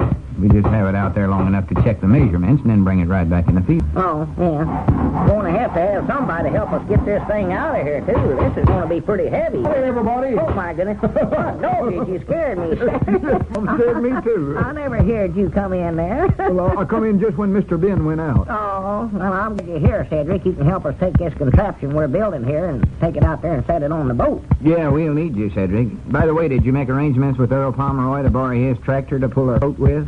No, Mom, I never. I won't be able to run that tractor for all, Mr. Lum. You won't. Well, you said you would. Yeah, we give you that peanut butter. Yes, Mom, I know it, but since then I found out I'm going to have to be in the float the school's getting up. Oh, for pity's sake. Nothing seems to go right for me. What are you going to do in the school float, Cedric? Oh, let's see now. Oh, yeah, I'm going to be one of the 3 wise men. Wise men? You? Yes, Mom. Who's the other 2 wise men? Oh, Barrel Legs Crockett and Knucklehead Johnson. So that's a fine trio of wise men you got there, a brain trust. Well, thank you, Mom. Are you going to ride on a float? No, we're going to ride on a camel. Camel? Yes, Mom. Not a real genuine one. It's one they're building. Oh. Cedric, don't you think you could get out of that and run the tractor for us? Well, Lum, now, if he's been chose for the school float, I think he ought to do it now. Yeah, I guess you're right. It's an honor for him to be a wise man. Yeah, sure. He'll look awful dignified riding up there on that camel with them other 2 fellers. I'm going to wear my mama's kimono. Huh? Only trouble is it's a little short for me. Yeah, it looks like a long shirt on you, Cedric. We're supposed to have one that comes clean down long to the ground, the teacher said. Hey, Lum, why don't you let Cedric borrow that bathrobe of yours? That's a good long one. Yeah, you're going to use that if you want to, Cedric.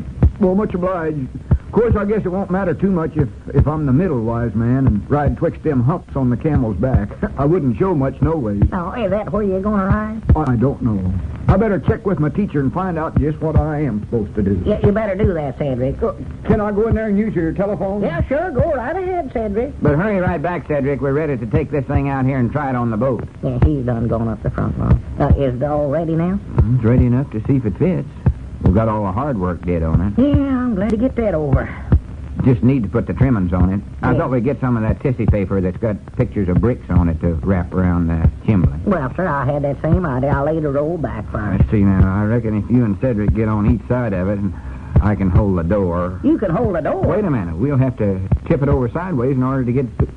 Oh, my God. Look what we've done. Huh? We've built it big. We can't get it out the door. For the land's sakes. Now we'll have to tear the whole thing down and start over. Oh, my goodness. Hey, sakes, Mr. Lum. Huh? Don't bother me now, Cedric. I'm trying to think. Yeah, leave him alone. Say, I guess I won't have to borrow the bathrobe after all. Why, are you riding in the middle? No, Mom, I ain't riding at all. Huh? I called my teacher, and she said I had things a little mixed up. I ain't going to be on the camel. I'm going to be in it. In it? Yes, Mom, I'm the back half of it. You know, Mr. Lum, I might drive that tractor for you after all.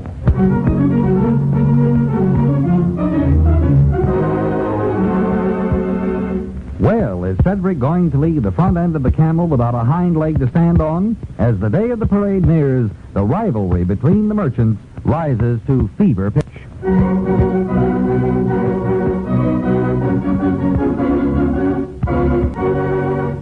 Friends, it's not fun to have a cold, but if you have a cold right now that is making you miserable, try Alka-Seltzer's ABC Cold Comfort Treatment. A. Alka-Seltzer. Take it at once to relieve the stuffed-up feverish ache or misery of your cold. B. Be careful. Rest, eat, and dress wisely. C. Comfort. Gargle with Alka-Seltzer to soothe and comfort that raspy sore throat. Keep plenty of Alka-Seltzer on hand. It's easy to do if you'll just remember this rule. Always ask your druggist for 2 packages of Alka-Seltzer. Keep that extra package as relief and reserve. Alka-Seltzer is sold at all drugstores in 2 generous-sized packages. The handy Get Acquainted size for 30 cents, and the larger family-size package containing more than 3 times as many tablets for only 60 cents. Mothers, are you having trouble getting your growing children to take their vitamins this winter? Try giving them One-A-Day brand multiple vitamin capsules.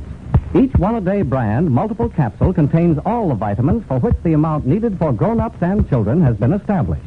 What's more, 1 capsule every day is all they take. And One-A-Day brand multiple vitamin capsules are low in cost. A full 2-month supply for only $2. Ask your druggist for One-A-Day brand vitamins. Good for growing children, adults. Remember, for vitamins the easy way, for vitamins the thrifty way, the brand you want is One-A-Day.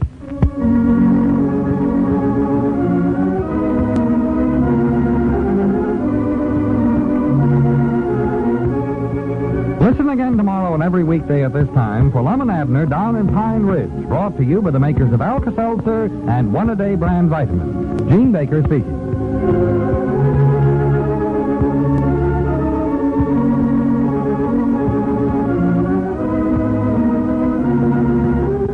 This is CBS, the Columbia Broadcasting System.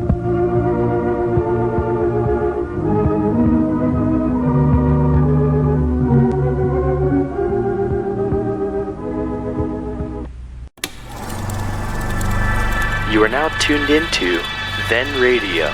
If you enjoy our videos, we ask that you consider joining our Patreon to support our channel. Don't forget to like and subscribe so that you never miss a new video. We hope you enjoyed today's episode, and as always, thank you for watching.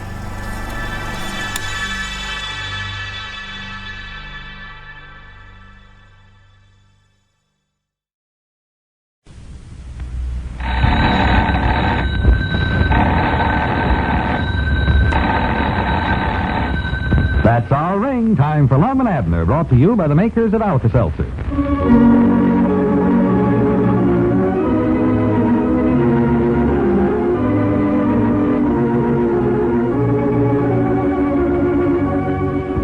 Friends, this is one of the most important weeks of the year. Certainly it's one when good health and good cheer should reign throughout the land. But this is cold-catching season. And if you're one of those unfortunate who have caught cold, you certainly want to eat for much of that distress. So remember your Alka-Seltzer ABC. Yes, Alka-Seltzer's ABC Cold Comfort Treatment. A, Alka-Seltzer. Take it at once for relief from the ache-all-over feverish misery of a cold. B, be careful. Be careful of your diet, dress warmly, get all the rest you can. C, comfort. Gargle with Alka-Seltzer to soothe that raspy, raw, sore throat. Yes, friends, Alka-Seltzer's ABC Cold Comfort Treatment can help you comfort right now. But only if you remember to keep Alka-Seltzer on hand. The Alka-Seltzer you don't have on hand can't possibly do you any good. When you go to your favorite drugstore, ask for 2 packages of Alka-Seltzer instead of 1. That extra package on the side keeps the household well supplied. Alka-Seltzer is sold at all drugstores in generous-sized packages. There's a handy get-a package for 30 cents, and the large family-sized package containing more than 3 times as many tablets for only 60 cents.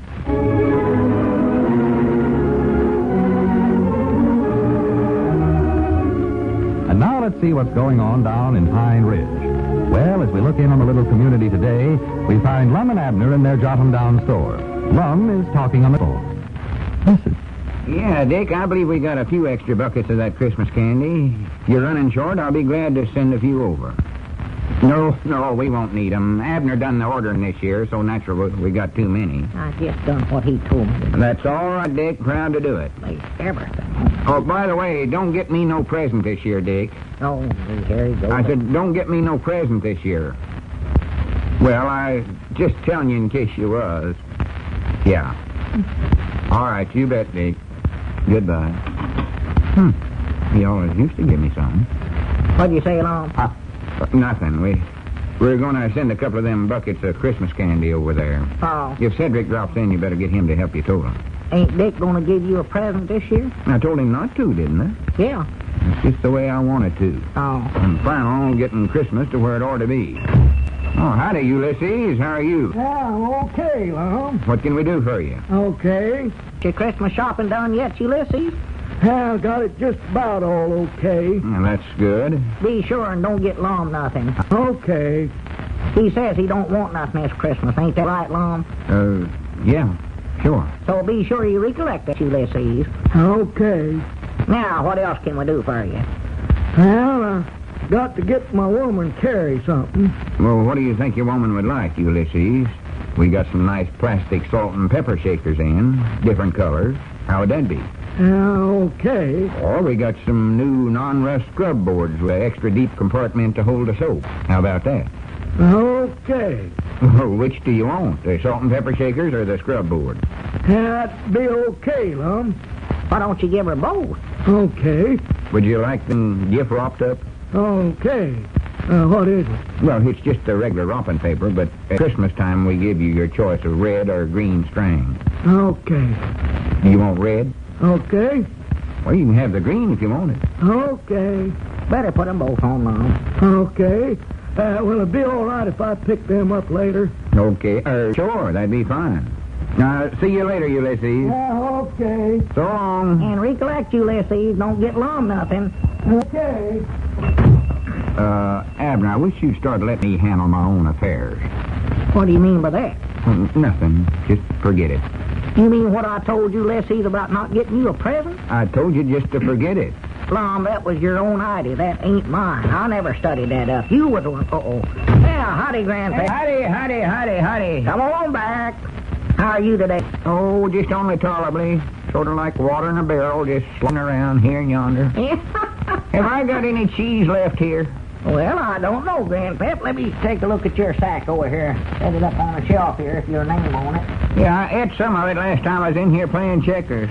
I'm sure there's some left over there. Well, it's that sack with the grease on it. I know, I got it. It's the right one right there. Look there. Grandpappy's spear. Yeah. It looks like it's about a quarter of a pound here. Here.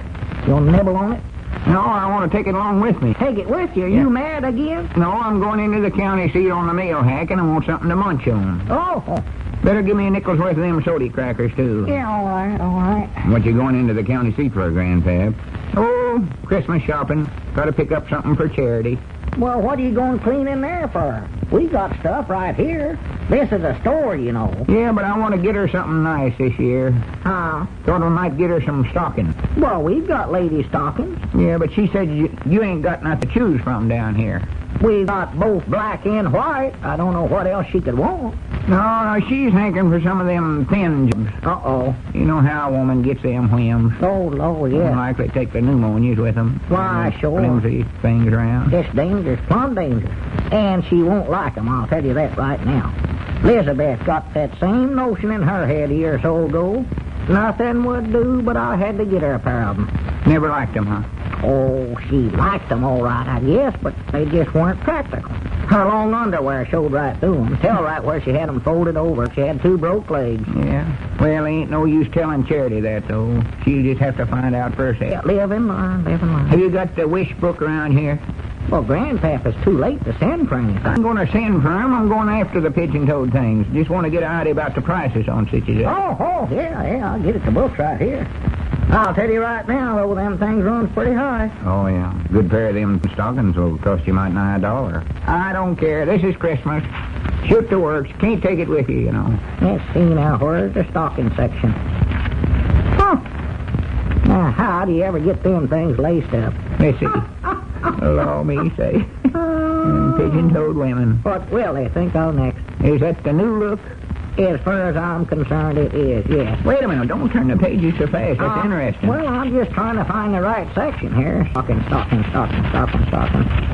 Hi, doggies. Look here, Lum. Yeah, what is? Look here. Here's one of them red leather chairs like you've always wanted right there. Let's see. Right there. Yeah, Granny, that is a nice one, ain't it? Looks comfort. Yeah. Sure. How would you like to be getting that for Christmas? Yeah, that would. No, I wouldn't care much for it. Especially not for Christmas. Well, let's see. Stocking. Let me look at that again, Abner. What for? Oh, no reason. I don't want to see it. Oh. Hurry up and find the stocking section, Abner. I'm hurrying. Mail hack's going to be here in a minute. Finally, it's out there. I'll just miss it. Yeah, just a minute. It must be right around I don't here want to somewhere. have to heel and toe it clearing the county seats. There's the shoes right there. Doggies, I'd like a pair of them. Hello. Well, howdy, Ben. Howdy, Ben. Hello there, Melford. How's everything with you? Oh, yes. Lum, I just did you a favor, you'll be glad to know. Well, good. What is it, Ben? No, here, stockings, Grandpap. Oh, yeah. That's them right there. I just happened to run into Luke Spears on the street, and he was asking me if I knew what you wanted for Christmas. Luke asked that? Yes. But I knew how you felt about presents, so I made him promise not to get you a thing. You did, huh? Yes. It was quite an argument, but I won. Well, fine. I'm glad you done that, Ben. Hey, Grandpap, there's a mail hack. You better get going. Oh, yeah, Jiminy, I don't want to miss that thing. I still think you could do your shopping right here at the store, though. Well, I sort of wanted to pick up a little something for you, too, at the county seat, Abner. Oh, well, that's different. Hurry up. Get on out there. Recollect, now, don't get nothing for long. I won't. So long. So long. Where's he going? Abner. Into the county seat. What did I tell you about letting me handle my own affairs? Oh, excuse me, Lum. I forgot about that. Phenix. You know, Lum, I've been thinking about you, and it must be wonderful to have the true Christmas spirit like that. Well, it is. It's the only way. Yes. Must give you a good deal of pleasure. Oh, it does. I remember a fellow I used to know, Mount Ida resident, Mr. Schloff, Lyle Schloff. Perhaps you've heard of him? No, I don't believe so, Ben. Popular Mount Ida club man. Made his money in the dime store game. I see. At any rate, Lyle Schloff read a book on philosophy one day, and it changed his whole outlook. He started giving things away. He went to Little Rock and stood on the corner giving dollar bills away. And they arrested him, put him in a sanitarium. Sanitarium? Right. Last I heard from him, he said he liked it there quite well. Says it gives him time to reread that philosophy book and see just where he misinterpreted it. Uh-huh. Well, got to be running along. Still got some last-minute shopping I have to do. If I see any more of your friends, Lum, I'll be sure and tell them not to get you anything. Yeah, that's fine, Ben. Yeah, so long, Ben. Well, sir, things are sure working out good for you this year, ain't they, Lum? Yeah, just dandy. Yes, sir, it must sure be nice to feel the way you do. Yeah. Now, Gunny, you know what, Abner? I'm going to give a Christmas party. Huh? I give it over to my house tomorrow night. Have a Christmas tree and all the trimmings. Well, Lum, that sounds like a good idea, all right, but I'm afeard folks are going to feel pretty silly coming to your Christmas party and not bringing you no presents. They will, Why, sure. I never thought about that. Well, I'm going through with it anyway.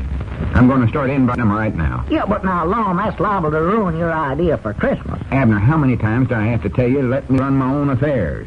If I invite all my friends over to my house and some of them stubborn enough to bring me some presents, it ain't no fault of mine.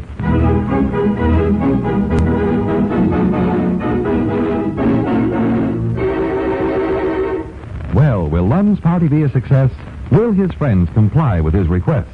And what about Lyle? Will he find the misprint in his philosophy book?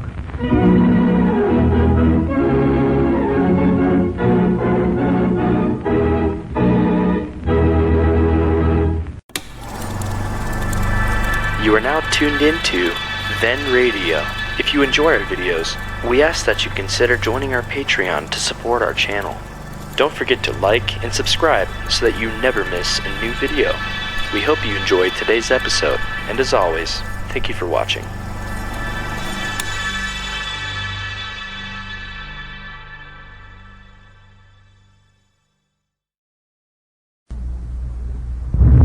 The Miles Laboratories of Elkhart, Indiana, makers of Alka-Seltzer, Day brand vitamins, and Miles Nervine, invite you now to listen to Lum and Abner's special annual Christmas program.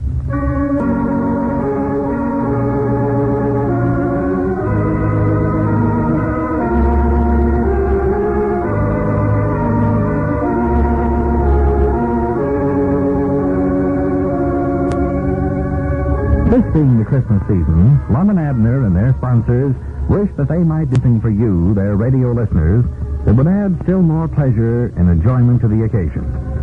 With this thought in mind, your old Pine Ridge friends are repeating their traditional Christmas show.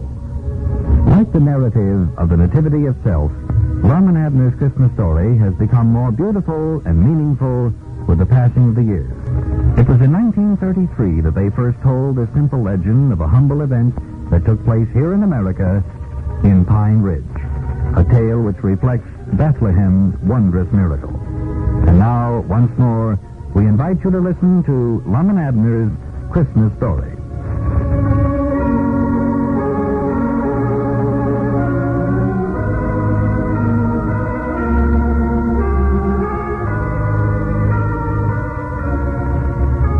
As we look in on the little community of Pine Ridge today, a picture of complete peace and contentment greets our eyes. It's a clear, still evening, Christmastide night, and the whole countryside is wrapped in a clean, white blanket of snow, which has fallen rather heavily all day long. Here and there, on the deserted streets, we see occasional home where the lights of a Christmas tree in the front window still twinkle in the dark of the night.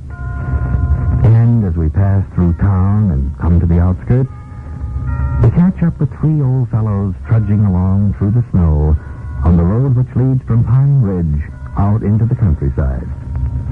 Getting closer, we see they are Lum, Abner, and Grandpappy Spears. And as we join them, we find that they're on a real Christmas mission. Listen. Are you sure we're headed right now, Grandpap? Yeah, I know this is the way. Doc Miller rode his horse over here. You can see his tracks there in the snow.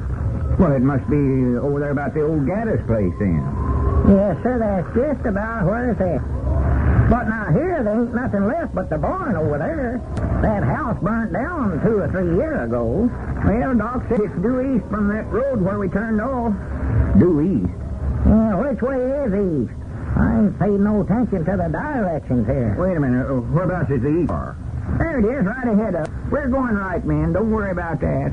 Yeah, we can just follow the east star. Yeah, that ought to lead us to it. How'd you find out about these folks, Grandpap? Well, Doc Miller and his woman ate dinner over at our place, and we was sitting there visiting after we got done eating. Directly the telephone rung and told Doc to get right over here. Well, who done the calling? Oh, some feller named Joe something or another. Forget what he did call his name. He'd went over to some neighbor's house to call. Came into the county seat to pay their taxes, and there weren't no room at the hotel, so they come out here to this old barn to spend the night. Well, this ain't fitting weather to have to stay out in a barn. And they said they was sort of expecting the baby to be born tonight. Yeah, that's the reason they called Doc Miller. What's the matter, Abner? Hey, doggies here, fellers. My arms are getting tired. Well, here, let me carry them blankets a while, and you can carry this oil heater. Doggies. Is that box of groceries getting heavy, Grandpap? No, I'm all right. We ought to be there directly anyhow. Well, sir, I'll tell you now, this snow tires a body out walking through it, you know it? Well, maybe we're walking a little fast for you. Here, you take the lantern, too. No. Yes, sir, it's mighty sorry of you fellers to come over here at night this way. I sort of hate to call you to get out on Christmas, but after Doc left, me and the woman got to talking about how pitiful it was that this couple was having to stay out here in this barn without nothing to eat and all. Oh, Lord, me, I'm just glad you called me, Grandpap. Just proud of a chance to help them. Yeah, this makes it seem more like Christmas to me. Oh, I sure. Doing for somebody else.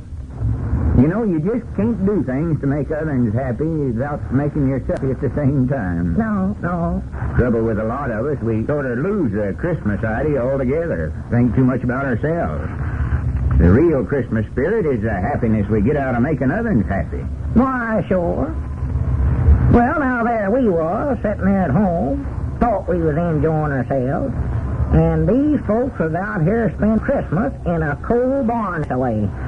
Now, they just wouldn't have been no Christmas to it at all if you hadn't have called us up, Grandpap. Well, I knowed in reason I could depend on you fellers. Now, here, if it's the old Gadda's place, we ought to be able to see it from the top of this hill here. Wait a minute, I believe that's the barn yonder, ain't it? Yep, that's where they're at, sure in the world. Well, sir, now, that's due east from where we was at, all right, for there's the east star right over the top of the barn. Yeah, there's Doc's horse tied to the fence there. Yeah. It's the place. See the light shining through the cracks in the wall? Yeah. Well, it's a shame that them folks never let some of us know that they needed a place to stay. We've got plenty of room over at our place, and we've just been glad to have them. Well, this man that called Doc said they was looking for a place to stay and seen this barn weren't being used, so they just put up there for the night. Whereabouts do they live, Grandpap? Did he say? Yeah, from over about Pleasant Valley, Summers. Oh, over there? Well, he told Doc he never had no cash, taking every nickel he had to pay his taxes. But said if he'd make the call, he'd work it out as he could. Well, Doc never refused a call in his life, I don't reckon. Oh, no. I've knowed him to get up in the dead night in the worst kind of weather to go call on the sick when he knowed before he went that he never would get no pay for it. Oh, yeah. I don't know what we'd do without old Doc here in this community. No. Whilst there's some that says his message is a little old-fashioned, I grannies I'll take my chances with him every time. Well, he's pulled me through the shadows time and again. Yeah, well, I've always said Doc never practiced medicine for what money he got out of it, as much as he does the good that he can be to his fellow man. Now, sir, if there ever was a man that's got a preserved seed in a better world, it's old Doc Miller. Amen. We better not be talking too loud, fellas. We don't want to disturb them none. No. Let's all be as quiet as we can, I reckon. Yeah, we gotta let Doc know we're here some way or other. Yeah. I reckon it won't hurt nothing to tap on the door sort of gentle. No, go ahead, Lum. They might be all stove in here. I don't hear a sound in there. Well, I don't believe you knocked quite loud enough, Lum. Maybe they never heard you. Wait a minute. Here comes somebody to the door. Oh. Well, howdy, Doc. Oh, well, hello there. Well, what are you three old codgers doing out here this time of the night? Well, we just got to thinking after you left, Doc, these folks might be needing something. Yeah, Doc, we brung a oil stove and some bed kivers here. And here's a box of groceries. Well, they're sure needing them. Haven't got any heat of any kind in there. Using what little hay was left for a bed, I took and piled it all up in the manger. Made a pretty good bed, but now these covers will just come in awful handy. How's the lady, Doc? Oh, getting along as well as could be expected, Lum. I'll take these things on in, have her husband light this heater, and warm the place up a little. You men had better stay out here for a little while. Yeah, sure. You go ahead, Doc. We'll wait out here. If there's anything we can do, Doc, just let us know. Yes, all right. Thank you, Milford. Doc, what work does this feller do? Why, he said a while ago that he was a carpenter by trade, Lum. Carpenter, huh? Yes, he said he'd been out of work a while, though. Well, here, I'd better get back inside. Yeah. Said he was a carpenter, huh? Yeah. I was just thinking, Abner, we've been talking about building that loading platform at the back door of the store, and I think it's a pretty good to get this fella to help us. Why, sure, that's a good idea, huh? In fact, we might get him to do a little fixing up in the store, too, while he's at it. He'll want to be nigh his wife and baby for a few days now. Sure.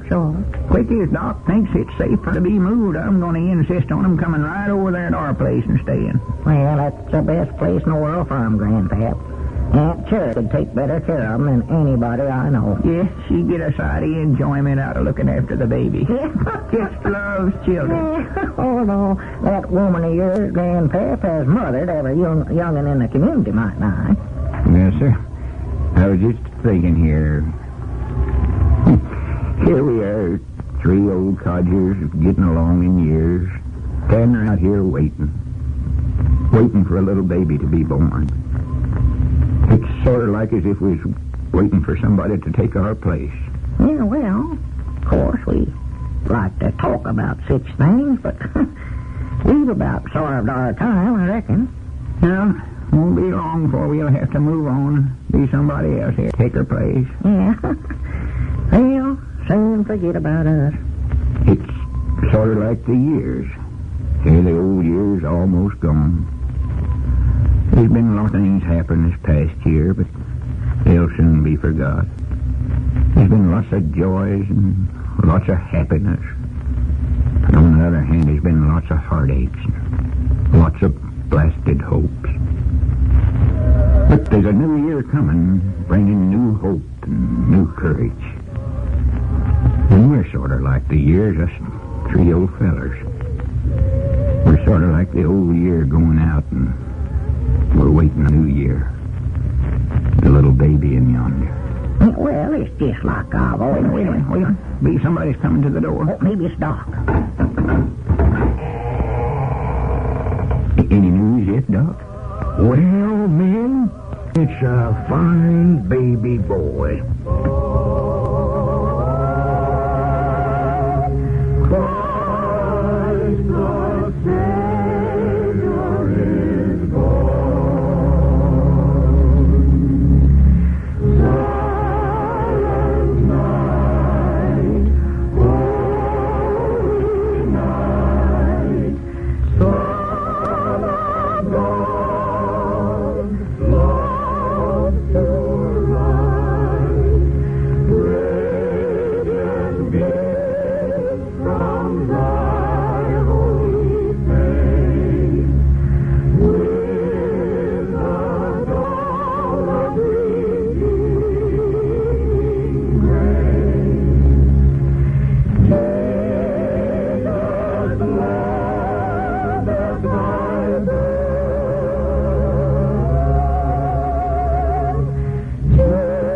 Jesus, Lord, at thy birth. And so it came to pass that a little child was born on December 25th in an old barn in the countryside near the peaceful little community of Pine Ridge. Friends, we hope you've enjoyed this Lum and Abner's traditional Christmas story.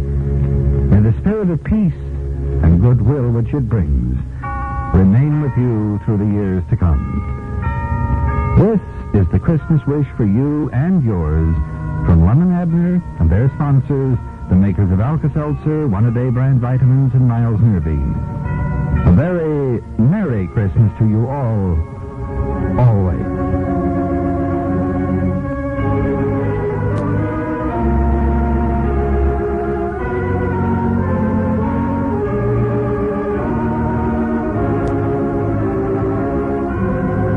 Gene Baker speaking. This is CBS, the Columbia Broadcasting System.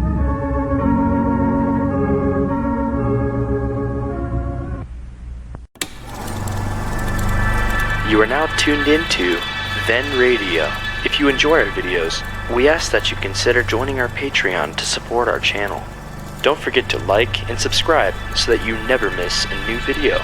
We hope you enjoyed today's episode, and as always, thank you for watching.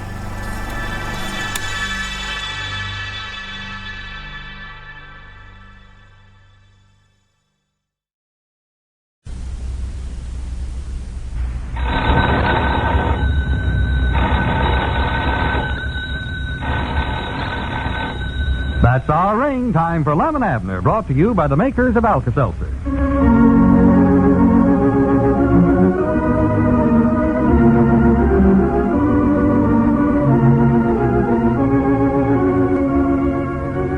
Friends, certainly no one wants to become a chronic complainer. But if a whole string of upsets, his acid indigestion, an unexpected headache, and the symptoms of a cold come along one after another, it doesn't seem quite fair.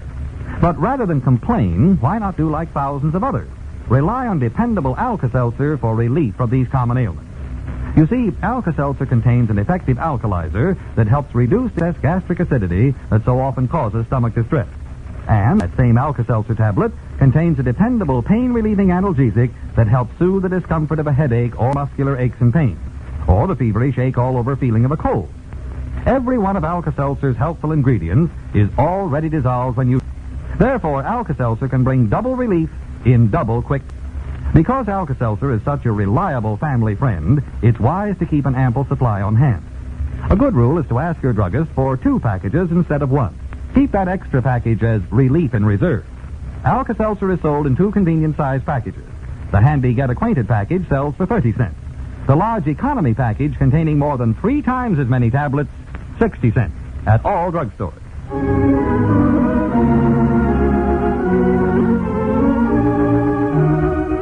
And now let's see what's going on in Pine Ridge.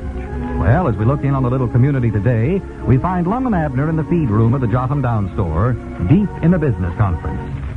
Listen. No, I ain't going to help you polish up them lanterns. Oh, please now, Lum. They're all yours. You ordered them, and it's up to you to sell them. Yeah, but, Lum, I never ordered them on a purpose. You know that. It was a mistake. All right. Maybe this will learn you not any mistakes like that. Yeah, but now, it's your idea to polish them up this way. Well, I was just trying to help you sell them. After that advice Ben Withers gave you yesterday, I didn't think you'd be glad to get any kind of sound advice that'd help you get shut of the thing. Well, yeah, I am, but, doggone, it's going to take me a week to polish up 288 lanterns, Lum. You said you'd just give me 2 weeks to sell them in. Yeah, and that still goes, too.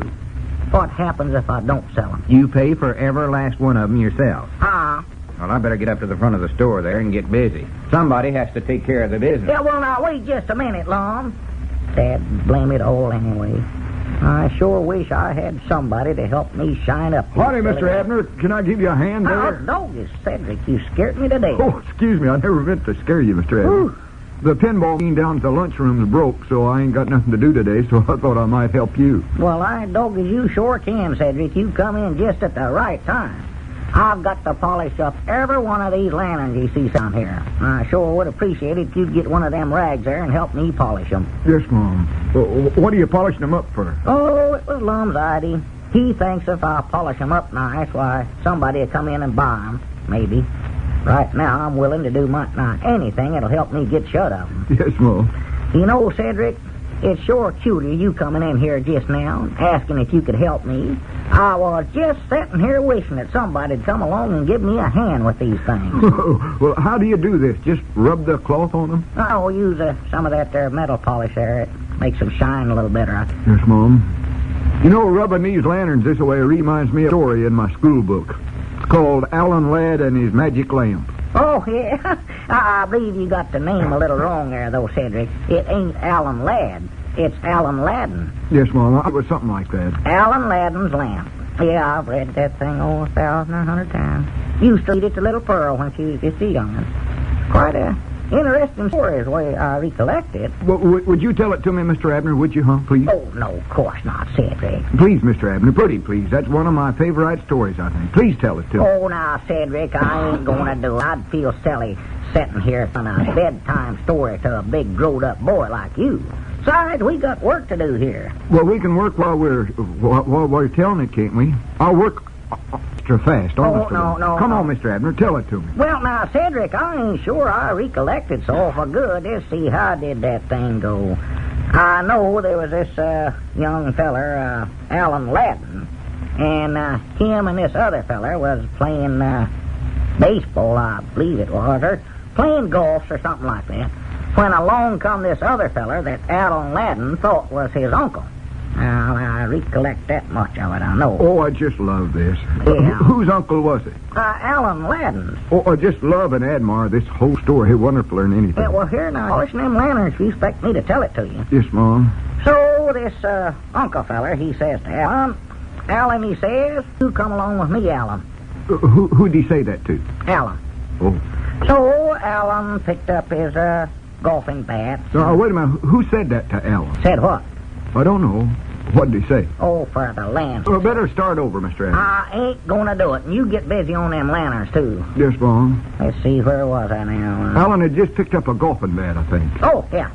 And who's he going to hit with it, his uncle? He ain't gonna hit nobody with it. Now, will you hush up, Cedric? Yes, Mom, excuse me. And so... You know, this don't sound quite like I recollected in my book. I'm doing the best I can with it, Cedric. Yes, Mom. And so, Alan and his uncle... My uncle's name's Dave.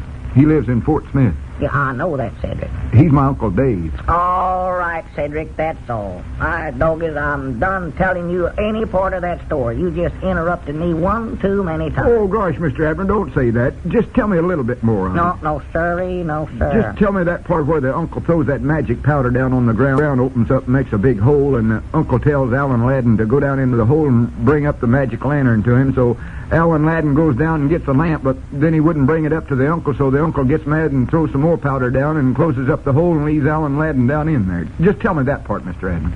Well, you done told it. No, you tell it to me, Mr. Cedric, I ain't got time for such as that now. Well, just tell me a little.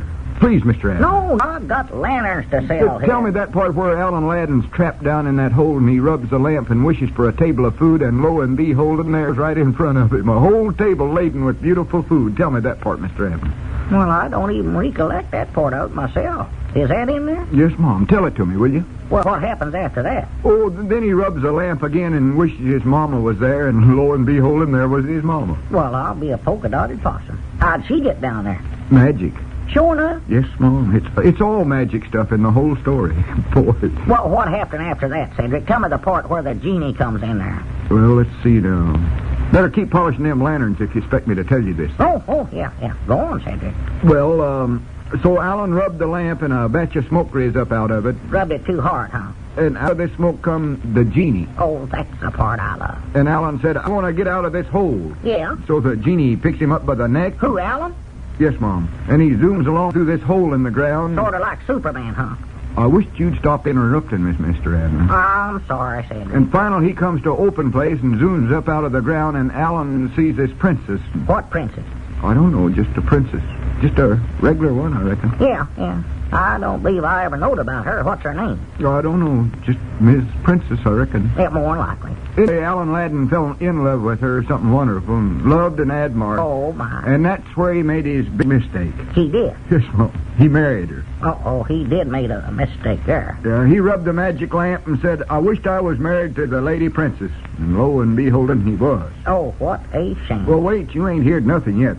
This is a sad story, you know. Something worse than getting married happened to him? Oh, yes, Mom. That old uncle come along trying to find that magic lantern, and you know what Alan's woman done?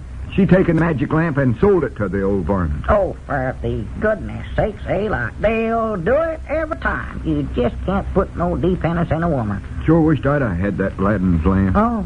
I wouldn't let no woman get it away from me, I'll bet you. Every time I wanted something, I'd get that lamp and rub it, and my wish would come true. Boy. Doggies, it would be nice to have one of them things around, wouldn't it? Oh, yes, Mom. First thing I'd wish for would be another lamp, just in case I lost the first one. So what'd be the first thing you'd wish for, Cedric? Oh, let's see now. Peanut or chunk style? Well, for goodness sakes. Is this how you polish lamps? Is that all you've did all morning? Well, we got a few of them done, that bunch right there. Well, that's all right for a start, but look at all them you ain't even taken out of the boxes yet. Doggies, there seems to be more there every time I look at them. Well, you better get busy. Don't forget I just give you 2 weeks to sell them. At this rate, it'll take you that long to polish them. Yeah, I know it. I'll Well, take you better care. get busy. I'm going to get busy. Mean old varmint. He reminds me of Alan's uncle. Golly, Mr. Abner, we sure do have a lot more of them to do, don't we? Oh, I never seen the like of lanterns in my life, Cedric. I don't know what in the world ever caused a mistake like that. But we ain't getting them done this way. Come on, let's get busy. That's the one you was working on when I come in there. This one right here? Yes, Mom. Well, I'll just polish it a little bit more here. Don't just look at all them things staring me in the face. I wish something would happen to at least one box of them. Oh, my goodness. Hey, watch what you're doing, Cedric. Look there, you busted that whole box of lanterns. Well, I never done it. I never pushed them. I thought you done it. Why, no, I never even touched them. Well, I never neither. Honest, I never. Well, sure, now that's cuter. That box is sitting there on the table, and all of a sudden it... Wait a minute. Cedric, are you sure this is the lantern I had in my hand when you come in here? Yes, Mom. No, that couldn't be. What couldn't be? Of course, now, I was polishing this lantern when I said I wish somebody'd come and help me, and just then you come in. And just now I was polishing it again. I wished that something would happen to one box of them lanterns. All right, doggy Cedric, I got me a magic lantern just sure as the world.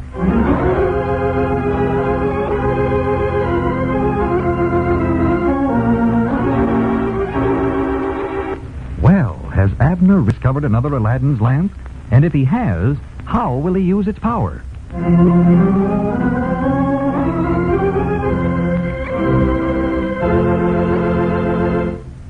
Friends, do you ever have days when pesky little troubles seem to pop up from morn till night, and then to top it all off, a nagging headache sets in? Well, that's the time you'll really appreciate the fast relief Alka-Seltzer can bring. Yes, the fast-acting pain-relieving agent Alka-Seltzer contains is just the ticket for prompt action on that headache. Just drop 1 or 2 tablets into a glass of water, listen to it fizz, and in a moment or two you have a glass full of bubbles and comfort. Sparkling, refreshing Alka-Seltzer, completely dissolved, is ready to bring you quick and soothing headache relief. Remember, it's always wise to have an extra package of Alka-Seltzer on hand as relief in reserve. So a good rule is always ask your druggist for 2 packages of Alka-Seltzer. Then, when your tablets get down to 4, with that extra package, you'll have some more.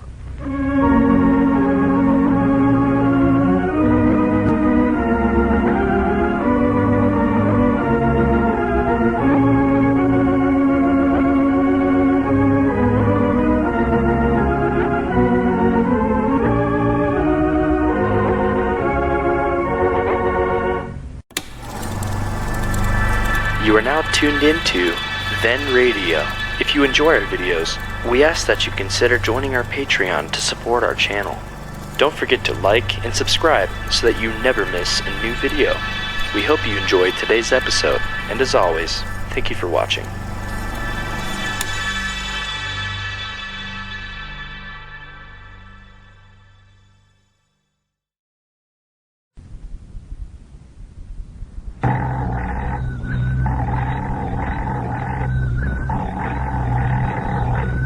That's our ring. Time for Lum and Abner, brought to you by the makers of Alka-Seltzer.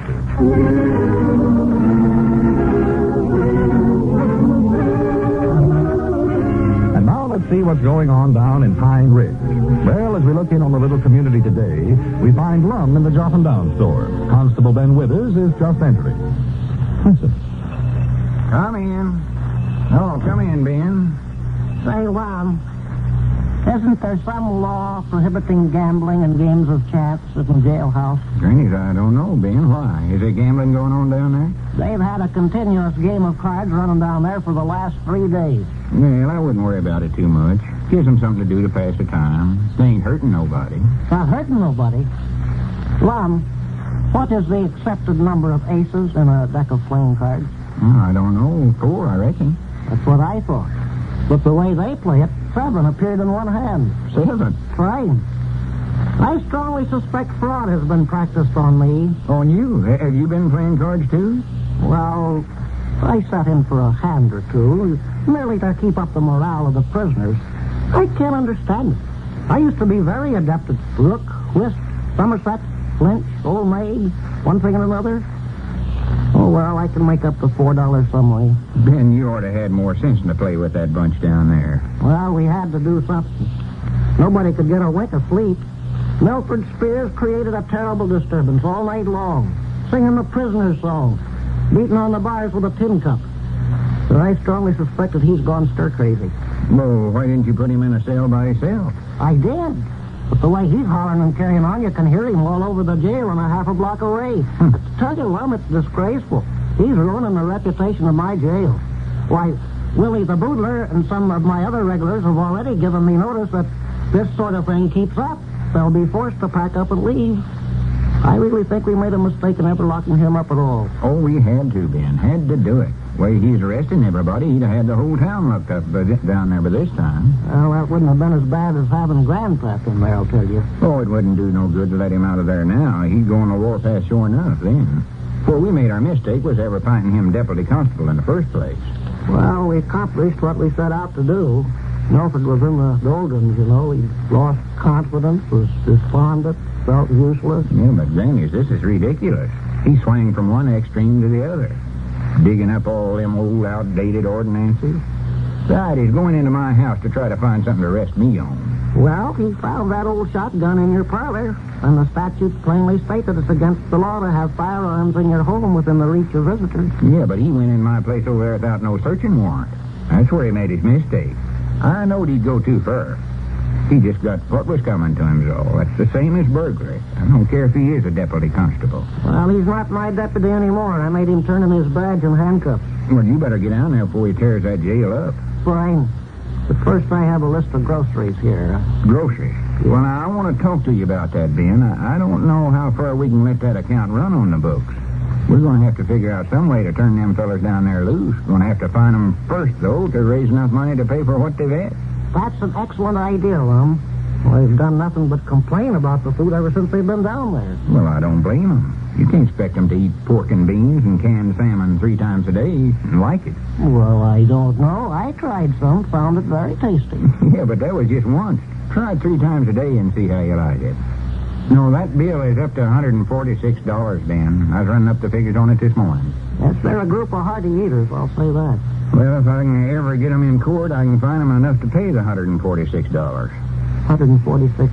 Say, Lum, couldn't you make that a round figure, say, 150? What's the $4 for? Oh, additional expenses, miscellaneous, entertainment, one thing or another. 7 aces. Well, give me your list there. Quickest dink comes... Or, wait a minute. There he comes now. Or, no, that's Cedric. Bright young boy, Cedric. Howdy, Mr. Lum. Howdy, Mr. Ben. Oh, Cedric. You fellas want to buy any tacks? Tax? Yes, Mom. They're having a tax sale down there by the jailhouse. The sheriff from the county seat's going to auction off a whole batch of them. Oh, them kind of taxes. Yes, Mom. They call them Lincoln taxes. I've saw carpet tax and thumb tax and brass-headed ones and every kind, but I don't believe he's going to do much of a business here with that kind. Nobody knows what they're for. Well, Cedric, the word is delinquent taxes. The sheriff was no doubt selling property for delinquent taxes. Johnny's, I forgot about that tax sale. That's this morning, too.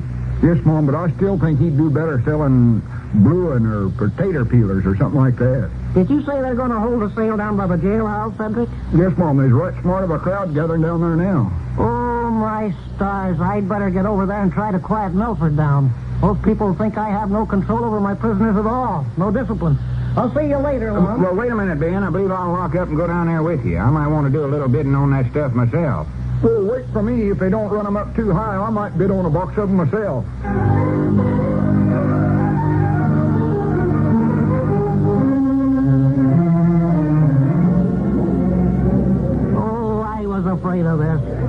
is terrible. Look where they're holding the sale, right outside Grandpap's window. Look yonder. There he is beating on the window with that tin cup. Oh, he's been raising an awful ruckus down here. We heard him clean over to our place last night. Milford, cut that out. Grandpap, Jen, take that cup away from me. Milford, give me that tin cup. Keep your petty larceny lunch hooks off of this cup. It's mine. I brung it with me. Oh, if I had the wings of an angel. Aren't you the constable here? Well, can't you do something about this wild man you've got locked up here? I've got to get this sale started. Yeah, hurry up. Get this 7-legged thing started. I might want to do some bidding myself. Well, if you'll keep quiet, we'll get it started. Constable, I'm holding you responsible for the conduct of this man. Hey, it'll take more than that little dried-up shrimp there to keep me quiet. They got me locked up here on false charges, and I aim to make all the fuss I can till they let me out. Milford. Grandpap, behave yourself. Shut up, Lum Abner. I ain't speaking to you. You get over here close enough to this window, and I'll conk you on the head with this cup. You're the cause of me being in here. May I have your attention, please? And quiet, please. As Sheriff and Tax Collector of Polk County, Arkansas, I'm here today to conduct the sale of certain properties on which the taxes are delinquent. Your bids must cover the amount of the delinquent taxes. Otherwise, the property will be withdrawn from the sale. Milford, please. We're old friends. For my sake, please be quiet. Shut up, you varmint. Get on with it, Sheriff. I never voted for you last time, and I ain't going to vote for you the next time, neither. Milford, you're ruining me. The first property is the south half of the northwest quarter and the northwest quarter of the northwest quarter. The southwest quarter of the northeast quarter of the northwest quarter of Section 29, Township 9, South Range 23, west, consisting of 130 acres and known as the Old Gaddy's Place, with delinquent taxes from 1942 through 1947, amounting to $430. What am I bid? $430. I have $430. Do I hear more? $430. Do I hear more? $430 once, $430 twice, $430 three times, and sold to the gentleman with the bibless overalls. Please settle with the clerk. That old Gaddis place was wore out 20 years ago. You couldn't raise a good ruckus on it. Won't get your seat, but I'll have to have it quiet. sassy fresh. The next property is lot number 94 of tract 725, as by map recorded in book 79, pages 91 and 92 of maps in the office of the county recorder of Polk County. The amount of delinquency is $34. What am I bid? $34. I'm bid $34. Do I hear more? $45. $45. Do I hear more? $45. What is your pleasure? $45 once, $45 twice, $45 three times, and sold to the gentleman in the buggy. Settle with the clerk, Hey, please. why don't you bid, you yard dogs, you pigeon-toed cheapskate? Milford, please. The next property to be sold is lots 4 and 5, tract 12, as by map recorded in book 79, pages 8 and 9 of the maps in the office of the county recorder of Polk County, with taxes delinquent in the amount of $42. What am I bid? $42. Hey, $50, you cheapskates. Grandpap, don't you get into this. I have $50, gentlemen. Do I hear more? Hey, $60. Milford, you're raising your own bid. Shut up. Don't tell me what to do. I have $60. Do I hear more? $65. 65 once, 65 twice, 65 three times, and sold to our loudmouth friend in the window over Hey, there. wait a minute. Hold on. Ain't nobody else going to bid? You are now the owner of lots 4 and 5. Settle with the clerk. And shut up!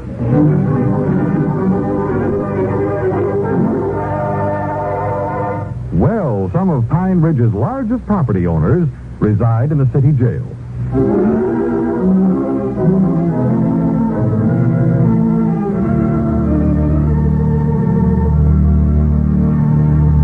And we're mighty glad you're coming home, Tuff. Boy, it sure be good to have you back.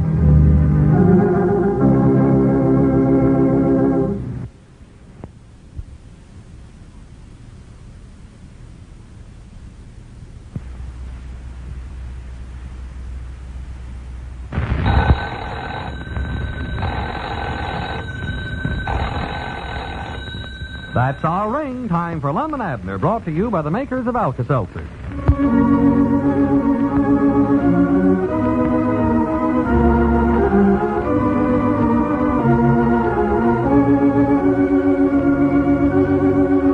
Friends, it's hard to keep from acting grouchy and grumpy when you have a cold. and you certainly can't be blamed for wanting prompt, effective relief. Now, there's where Alka-Seltzer's ABC Cold Comfort Treatment comes in. Get some Alka-Seltzer from your druggist and try it. See how much better it helps you feel. A, Alka-Seltzer. Take it at once for that stuffed up, feverish, ache-all-over misery of a cold. B, be careful. Be careful of your diet. Dress warmly. Get lots of rest. C, comfort. Gargle with refreshing Alka-Seltzer to soothe that raw, sore throat. Get a large-size package of Alka-Seltzer from your druggist and try this Alka-Seltzer ABC Cold Comfort Treatment. Now, a good rule is to ask your druggist for 2 packages instead of 1. Keep that extra package as a reserve supply. And then, when your tablets get down to 4, that's the time to buy some more. Alka-Seltzer is sold at all drugstores. There's the handy Get Acquainted package for 30 cents and the large family-size package of Alka-Seltzer containing more than 3 times as many tablets, which sells for only 60 cents.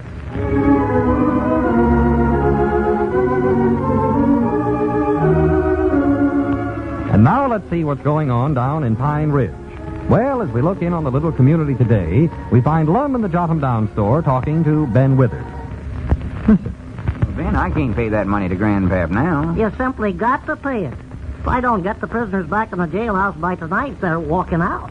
They absolutely refuse to spend another night in that lodge hall. Well, Ben, I want to get the jailhouse back from Grandpap just as much as anybody else. This puts me in an embarrassing situation, Lum. Here I am, constable of Pine Ridge, and can't even offer my prisoners a decent place to live. Well, Ben, I had the money to pay Grandpap, but I had to send it to Abner. You read the telegram I got from him saying his car had broke down in Lexington, Kentucky. What'd you expect me to do? Let him and Elizabeth sit out there on the road? Well, no. I got another telegram from him last night saying he'd got the money all right. I don't believe you read that, did you? See, where did I put that thing? Lum, this is all well and good, but it doesn't alter the fact that I have a serious obligation. Oh, here it is. Yeah, that's it. Go ahead and read that. Yes, all right.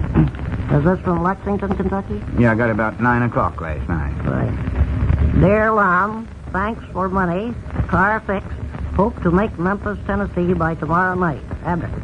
Memphis, Tennessee? You made that. That ought to put them in here tomorrow, late. That is, if nothing else happens to their car. Yes, well, now about the money, Ben, I told you, I just don't have it now. Drained every nickel from me when I sent that money to Abner yesterday.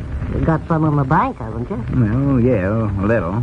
But I ain't got no way to get into the county seat to get to the bank. Besides, I couldn't leave the store. Why not? You got Dink Sprout working for you, haven't you? Well, yeah, but he has to be out making the delivers and all such as that. Well, I'd be glad to watch the store while Dink's out delivering groceries. Well, I'd hate to leave a non-experienced man in charge here. It just ain't good business.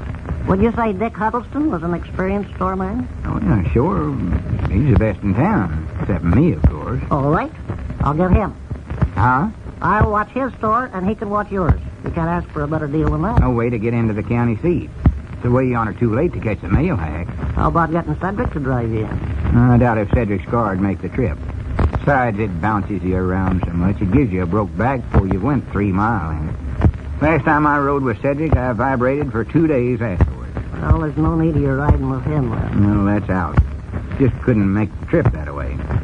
I'll try and catch the mail hack sometime next week. Well, now, wait. Maybe I have an idea. You mind if I use your phone? Well, now, wait a minute. Who you going to call up? Much like. Ben, I think I'd rather you didn't tie up a business phone that way. Fine. Who you going to talk to anyway? Why, I just remembered. Hello, Charlie? Well, this is Constable Ben Withers. You got Charlie Redfield? Charlie, didn't you say you were going to drive into the county seat this afternoon? Now, wait a minute, Ben. Well, that's fine. Lum wants to ride in with you. I do not. Well, anytime you're ready, Charlie. Yes, that'll be all right. Very good, Charlie. Goodbye. Well, you're in luck, Lum. Charlie will be over in about 10 minutes to pick you up. I never... A few minutes later and we'd have missed him. Yeah, that's wonderful luck, all right. Better get your hat on, Lum. Why? He won't be over here. Everybody can't put no dependence in nothing he says. I believe that was your ring there, Lum. Yeah, I heard it. More likely some more lucky news of some kind. Hello, Jot 'em Down store. Huh? I can't hear you. Oh, granted, it's long distance. Must be Abner. Where's he calling from, Memphis? Well, I couldn't hear what she said. Hello? Hello? Say hello to him for me. Hello, Abner? Hello, is that you, Abner? Shake up your phone. I can't hear you. Yeah, now that's better. Where are you calling from? A filling station? I know, but whereabouts? Phenix City, Alabama. How in the world did you ever get into Alabama? Alabama? Well, throw that road map away and get a new one. Well, never mind. Oh, for pity's sakes. Well, maybe you ought to listen to her once in a while. Huh? Well, she's right. No, Elizabeth's right. You got to go west to get home. Why, no, silly. If you went east, you'd get into Georgia. Well, you would. Just look at your map. All right, stubborn, but if you'll turn it around, you'll see me and Elizabeth are right. Let me speak to him a minute, Lum. I have an idea. Just a minute, Abner. Ben wants to talk to you. Maybe he can straighten you out on this. This thought just came to me. Hello, Abner. How are you? Yes, I'll bet you are. Don't visit, Ben. This is costing money. Abner, a thought just struck me. As long as you're in Alabama, you might run by Mobile and look up a man named Hanson. I don't recall his first name. Oh, for pity's sake, Ben. He wears a gray salt and pepper suit. At least he did when he left Mount Ida in August of 1933. Look, Ben, we ain't got... Yes, that's right. Hanson. Yes. Tell him you're a friend of mine and ask him to bake you a marble cake. Marble cake? It won't be very good, but that's the one thing he can cook, and he takes a good deal of pride in it. Ben, give me that receiver back. If you have it, parts his hair on the left side. Ben, if you don't get away from there, I'm going to whop you. Hold the wire, Abner. I believe Lum wants to have a word with you. Remember to say hello to Mr. Hanson for me. Here you are, Lum. Well, it's about time. Hello, Abner. Oh, no, for goodness sakes, don't go there. Mobile's clean down the south part of Alabama. Look, Abner, just head west and get home as fast as you can. Well, don't talk anymore. You're wasting all that money I sent you. All right, Abner. Goodbye. Granny, they never will get home at this rate. Oh, I shouldn't have told him about parting his hair on the left. I recall now Mr. Hanson became rather bald in the spring of 32. Well, he ain't going clean down to Mobile no way. Granny, he might at that. Him and Elizabeth keep on arguing. Have they been having a disagreement? They ain't been having nothing else but that, sounds like. They got this road map, but they argue over every turn in the highway. Neither one of them will listen to the other. Glad I ain't making that trip with them. Yeah. Well, there's your car, Lum. There's Charlie Redfield honking for you. My goodness alive. Hurry up, Lum. Get your hat. It's the first time I ever knowed him to keep his word. Hurry up, Lum. He's waiting for you. You want to be sure to get there.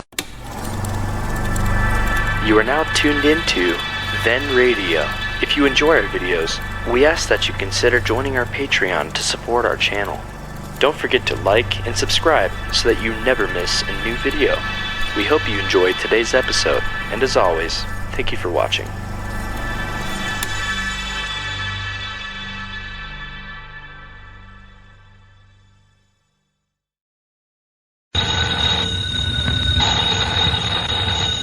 That's our ring. Time for Lum and Abner.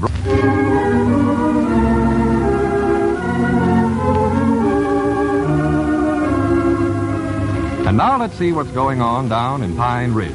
Well, as we look in on the little community today, we find Lum in the Jot 'em Down store trying to get Abner to settle down. Listen. Well, Abner, you just got to sit down and pay attention to business for a few minutes. Just look at the calendar there. The calendar? What's wrong with it? Nothing. It's March the 15th. You know what that means, don't you?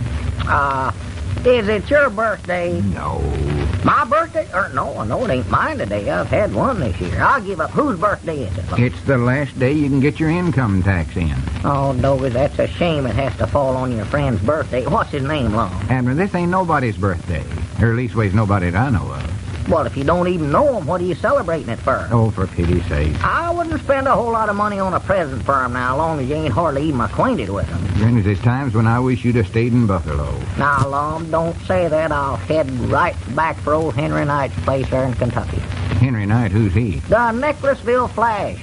I stopped there at his place for a drink of water. He told me if I'd help him cut wood, he'd let me take out squatters' rights right there on his place. I wish you'd have stayed there while you was there. All right, if that's the way you feel about it, me and Elizabeth will head right back. Well, you can't go before morning, can you? You can get to work right now. Get a pencil and sit down here and help me fill out this income tax blank. Lum, I don't know nothing about that tax junk. Me and Henry don't deal in such a thing. It's high time you was finding out then. Now here, right here's where we start. Lum, I get all mixed up just looking at them things. No, it ain't as bad as that. Fact, there ain't actual nothing to it if you got a head like mine. Lum, you can't help how your head is shaped now. I wouldn't worry about that. Let's see now. Adjusted gross income. That means how much money we made during the year selling stuff. Well, we don't hardly sell anything by the gross, generally just by the can. That's right, ain't it? Yeah, have they got adjusted can income down there? No, we just have to use the gross. That suits me better. Yeah, that'll look better anyway. Make it look like we got a bigger place. Yeah. I went over our books last night, and near as I can figure out, we made $1,118.78. Well, we can't spec it. 1,100? Dog, is that much? Oh, yeah. We're in the upper rackets now. Put that down on this line right here. 1,100 and how much? $18.78. All right. Now, wait a minute, Lum. If we made $1,100, where's it at? Oh, we got in the cash drawers around $37. I counted it. Well, you see, that $1,100 covers the whole year of 1947. Then all our expenses had to come out of that. The overhead and the underhead and all that. Well, I don't know. It just looks to me like there's a leak around here somewhere. Dividends, interest on bank deposits, notes, corporation bonds. Put down $100. Oh, make it $200. $200? I never know we had corporation bonds or any of that junk. Well, we ain't, but I don't want them fellers in Washington to know we ain't got none. We gotta make this look good now. We gotta make this look good now. We gotta make this look good now. We gotta make this look good now. Oh, yeah, I see. I'll put down 3. See here. I'll make that 4 while I'm at it. Annuities. We got any of them? I don't know. Does it say what kind? No, just annuities. Well, why don't you just say we're out of them right now, but we'll order some more the next time the wholesale drummer comes in here? Yeah, that's a good idea. Because they sure want to know all about your business at government, don't they? Oh, yeah. Let's see now. Say, Lum, what are them annuities? Oh, they're, well, you know. Do it? They're sort of like fiduciaries, I think. Oh. Then we better figure out the gains and losses here. Lum, what's them there fiduciaries? Abner, we ain't got all day to do this. This is March the 15th. This has got to be in today. I'm sorry. Net short-term gains from sale or exchange of capital assets. Put on yes. All right. Y-E-S, period. Net long-term gains from sale or exchange of capital assets. See Schedule D. See what? Well, we ain't got time to go gawking at everything. Just put down yes for that, too, to be on the safe side. All right. Y-E-S. We'll get some way to breathe it. I believe that covers the income pretty well. Now we better jump over to the deductions. Deductions? What are them? Well, they're... Anything like them there fiduciaries? No, they're the things you can deduct. Stuff you can take off. Like your hat and coat? No, of course not. Well, you can take your hat off. Fact is, you're supposed to when you go in a house.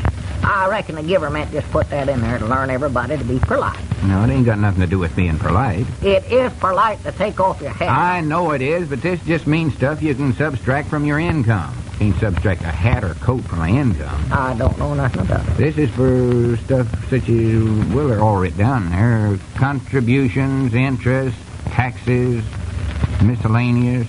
Miss who? Miscellaneous. Don't even know her. It ain't a her, it just means random deducts. Sort of like them fiduciaries is, huh? Yeah. Hey, here's a deduct we ought to be able to get something out of. Losses from fire, storm, shipwreck. We ain't had no fires. I don't mean that. I mean the shipwreck. Shipwreck? We ain't never been on the ocean even. Well, no, but how about that time me and you was out in that boat of yours on the mill pond, we hit a sandbar and you fell overboard? Yeah, that's right, ain't it? Why, sure. You ruined a pair of expensive $3 shoes when you fell in the water there. I recollect how them soles sort of spread out and melted loose from the shoe when they got wet. Yeah, they're supposed to be genuine competition soles, too. Yeah, you went around here with that sole flapping, you sound like a beaver for about 2 weeks. No, I believe them shoes cost me $3.75. Slap. Put that down. Quit slapping and put down loss from shipwreck, $3.75. Yeah, sound like he's beating a rug. Now, what else does it say there? Firestorm, shipwreck, or other casualties or theft. Well, now, I know we ain't done no thieving. I'm not sure of that. Well, that don't mean us doing the thieving. That means did somebody rob us? Did they? Well, I don't recollect it anymore. Wait, just a minute. How about last fall when that oldest Blevins boy broke in and taken 2 sacks of sugar? That's right. Oh, keep taking them. I might not have forgot about that. Write that down. Yeah. 2 sacks of sugar taken by Milton Blevins. Leave his name out of it. His mama come in and apologized for it and paid us back, I think. Yeah, I'll just put down 2 sacks of sugar. Won't say who taking them. That's right. Hate to get old Milton in trouble with the president.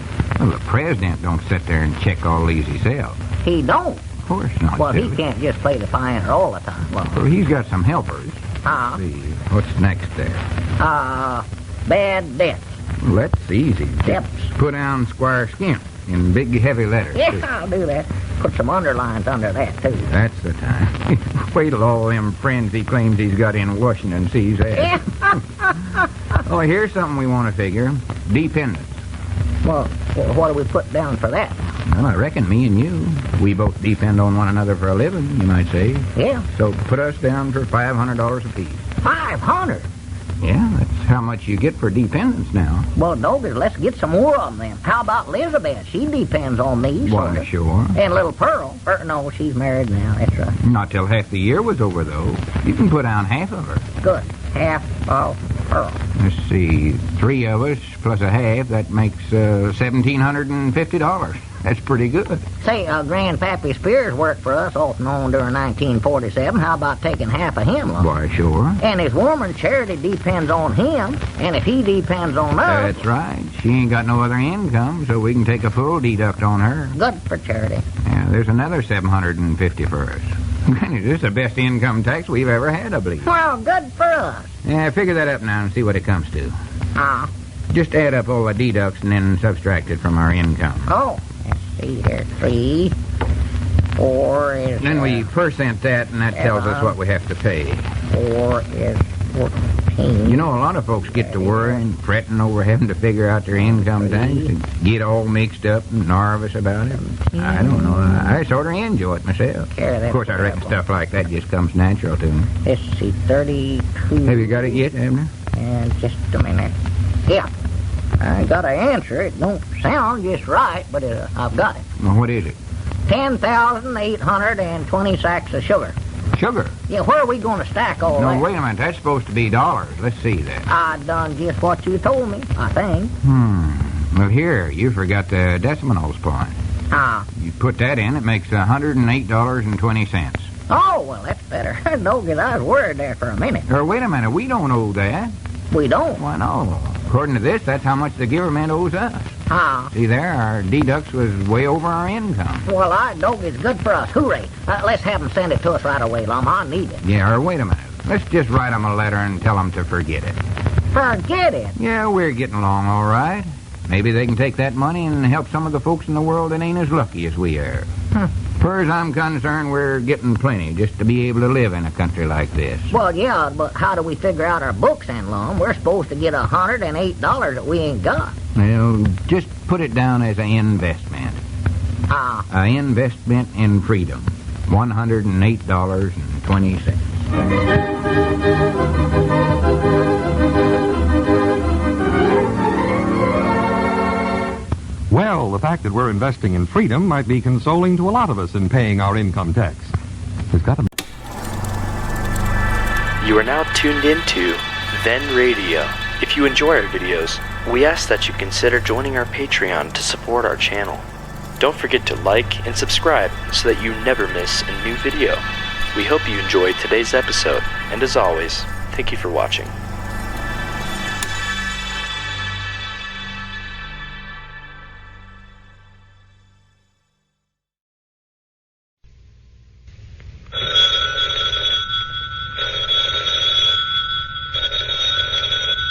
That's our ring. Time for Lum and Abner.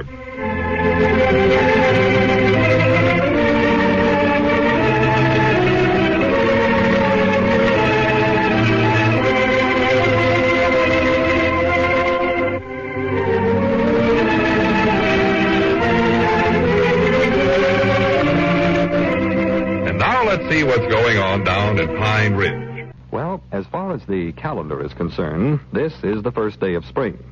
But the weatherman in Pine Ridge is apparently not greatly influenced by dates. Because as we look in on the little community today, we find Abner in the Jot-'em Down store, huddled up by the stove, while Lum and a cold blast of wind are just coming in the door. Listen. Grannies, it's cold out today. Let me get over by the stove. Yeah, it's cold and all right. Don't get a regular blue norther, that's what it is. Yeah, wouldn't be a bit surprised if it don't snow a little. today. Snow? In March? Well, it snowed in March before. In '09, I believe it was, we had a big snowstorm in March. Careful, on. Don't get too close to that stove there. You're liable to burn the seat of your britches. That thing's red hot. Look at that wind blowing out there. Yeah, noticing it. Yeah, you'd never know this is the first day of spring, would you? Now, first day of spring? Yeah, that's what it is. Oh, you're mixed up there, Lum. This is winter time. Spring won't be here for a couple of months yet. If you just look on the calendar, you'll see where it says first day of spring, right there under March the 20th. Well, that calendar's mixed up, too, then. We better start getting our calendars from some other outfit. But they ain't mixed up, that's right. This is the official first day of spring. Oh, fiddle-faddle. Well, it is so. Who says so? Everybody says so. I don't say it. Neither nobody else in their right mind. Well, you can't just look it up in the almanac or the encyclopedia. I know it's so. The what? The book that tells everything. I still don't believe it, Lum. Well, I'll just get the book out here and show it to you. Spring. Find it. That's silly. If I went home taking off my long underwear and put on my summerins, Elizabeth would think I was touched in the head. Facts is, she just wouldn't let me do it. Catch a pneumonia. Whereabouts is that encyclopedia at? I seen it just the other day. It's around here summers, I know. Did Grandpap have that thing out reading?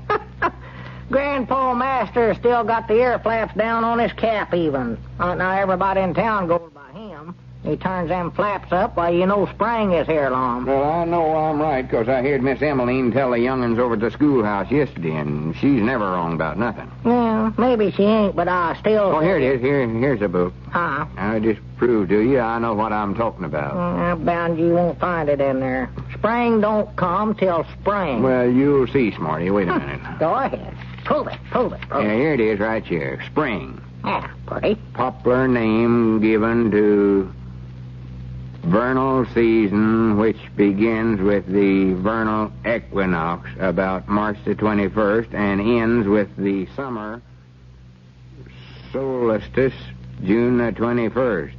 See there? Did you hear that? March the 21st. Says right there. That's when the spring begins. Yeah, but this is a 20th.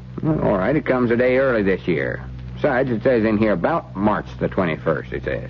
Well, I don't see how they figure that out. Well, I'll tell you how they figured it out. It says here, the vernal equinox occurs when the sun crosses the vernal equinoctial point, which is that point where the celestial equator and the ecliptic cross. This brings spring to the northern hemisphere, period. Now, do you understand it? Do you want a direct answer on that? Well, sure. Well, the answer's no. I'm scared of that.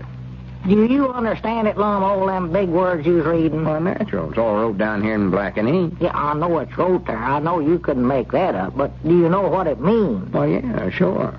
All right. Explain it to me. Well, you see... Break it down in little bitty words now, so as I'll know what you're talking about, and you'll understand it, too. Well, that's kind of hard to do. See, scientifics jump like this. Yeah, who's that Byrne fella in there? They kept talking about that Byrne L. somebody. That's vernal equinox. Doggy, sit your name. I wouldn't believe nothing he told me. It's sort of peculiar sounding, but the idea is this, Abner. Vernal. When this vernal equinox crosses the equator up in the celestial and goes over to the ecliptic point, why, then it's spring. See, there's nothing to it. Well, how's that again now? I ain't going to sit here all day long and explain it to you. I got other work I'd rather do. Well, I want to know more about this, Lum. I can see now I've been going around for years and years not even knowing when spring is. Just explain it to me once more. I ain't going to do it. I tried to. You just can't understand nothing. Well, Lum, I don't want folks going around thinking I'm ignorant. No, why should that start bothering you now? Well, just give me a little hint about how it works. Just a little. Well, here's the book. You can read it yourself. I ain't going to waste no more time on it. Well, that book won't help me, Lum. I can't understand all them words. Those they're way yonder too big for me. Just explain it to me one more time. Well, I'm going back in the feed room and inventory that stuff we got from the wholesale house yesterday. And you better get the phone there. That was our ring, I think. Yeah, all right. Wish I had that Vernal here. Still have to know more about it. Hello. Jot 'em down, store and library. Abner Peabody doing the talking. No, Mom. No pepper. No matches. No clothespins. No elastics. Mom? No needles. Mom? Well, because, let's see now, why do we stay open now? Well, me and Lum have to make a living. That's why we keep the store open, doggies. We can't do nothing around here unless we make a living. What a beauty day. Just a minute, Cedric. Yeah, why don't you try Dick Huddleston's store? He might have some of them things you'd want. Yes, Mom. Goodbye. What'd you say, Cedric? Oh, I said, what a beauty day. Beauty day? Yeah. That's the worst day we've had in years. Wait a minute. What kind of outfit have you got on there anyway? Straw hat and ice cream pants, sir? No, well, it's a spring, Any Mr. shoes? Abner. The first day of spring. Yeah, I got on my tennies. You know about that too, Cedric? Yes, Mom, we learned about it in school yesterday. Oh, happy spring. No, me, Cedric, you You're ought full to... of poetries this morning. Well, you oughtn't to be out dressed like that even if it is spring, Cedric. You'll catch a pneumonia sure as a No, world. Mom, I won't. I always dress this way in the spring. Yeah, but look at yourself. You're shivering and shaking like a dog on a wet sack there, Cedric. I am, huh? But look at your ears. They're blue. You better get over there by the stove and get warmed up, Cedric. You freeze. Stove, have you still got the stove running? Sakes. Well, of course we got the spring. stove running. It's the only way we can keep warm in here. I'm about to freeze to death as it is. Oh, I love the spring. It's my favorite season. Oh, beauty spring. Here, Cedric, you better sit down here now before you shake yourself plumb to pieces here. Oh, just to be alive in this happy season. The flowers blooming and the birds singing. Where have you heard any birds singing, Dave? If you have, they're spreads up. They're snowbirds, I'll tell you that, Cedric. I just seen a robin on my way over here. A robin? Yes, Ma. Oh, beauty spring and robin. Just a minute. Did you sure enough see a robin, Cedric? Yes, Mom, I seen him. Whereabouts was he? Setting up in a tree? No, Mom, he's laying on the ground, froze to death. Yeah, well, that's what's going to happen to you, too, if you don't get home and get some warm clothes on. Just 'cause this is the first day of spring don't mean that it's actual warm, Cedric.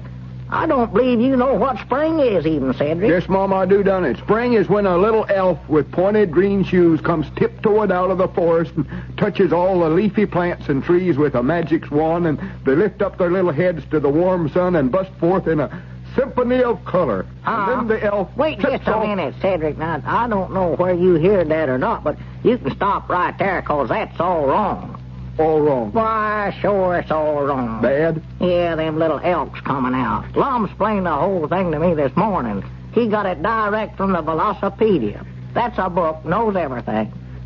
Well, did it tell in there about the little elf with the green pointed shoes? Never mentioned no animals at all. But if you'll sit down, I'll tell you how it works. I know these things. Mom, I'd love to hear that, 'cause spring's my favorite season. I want to know all about it. Well, Happy I'll spring. tell you, Cedric. Now, get close to the stove there, Doggy. Get them blue ears thawed out a little bit, Cedric.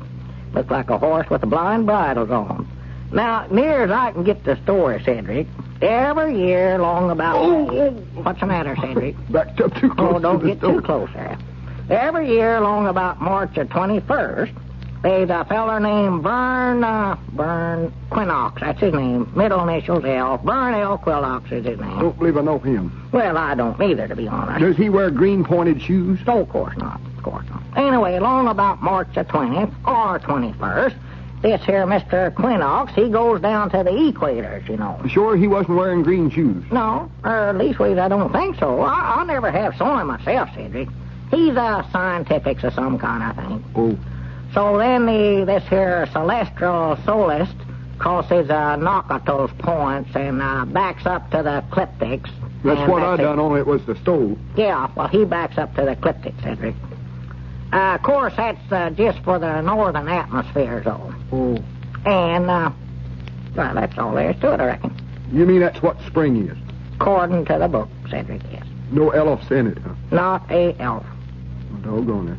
I hate to hear that. Well, I know it's a big disappointment to you, Cedric, but that's the way that scientific stuff is, I reckon. Oh, I'm going right home and take these clothes off and not get them out till Labor Day. Huh? To heck with this spring, that's what I'd... Well, here, now, don't take it so hard now, Cedric. I hate and despise spring. Never going to come out of it again. Huh?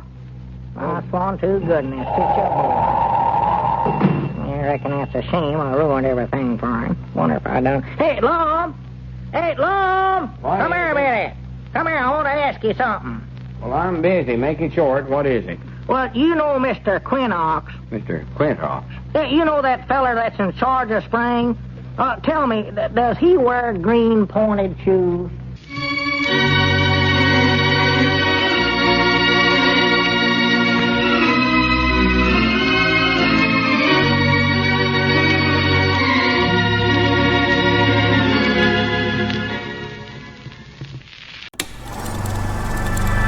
You are now tuned into Then Radio. If you enjoy our videos, we ask that you consider joining our Patreon to support our channel. Don't forget to like and subscribe so that you never miss a new video. We hope you enjoyed today's episode, and as always, thank you for watching.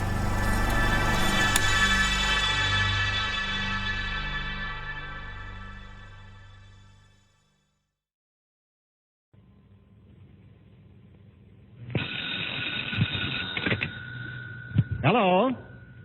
Yes, operator. Hedda Hopper returning my call? Good, put her on. Hello, Hedda? Wendell. Wendell who? Niles, Oliver Wendell Niles. Say, look, Hedda, can you be at the Jot 'em Down store in 5 minutes? Why? Because we're throwing a big surprise party for Lum and Abner. Lum and Abner start their new half-hour show for Frigidaire next Sunday, and... Who all's coming?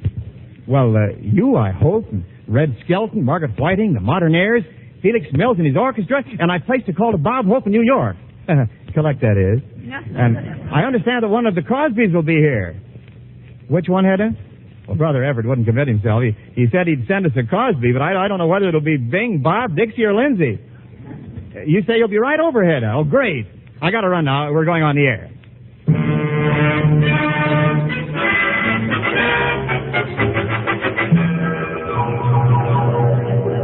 Ladies and gentlemen, welcome to the Jot 'em Down store and to our coast-to-coast surprise party for Lum and Abner. Next Sunday, there's a new sign over the Jot 'em Down store, Frigidaire. And tonight, over CBS, show business turns out to turn in a half hour of music and laughs in honor of the Jot 'em Down store's grand opening and to pay tribute to one of radio's favorite comedy teams, Lum and Abner.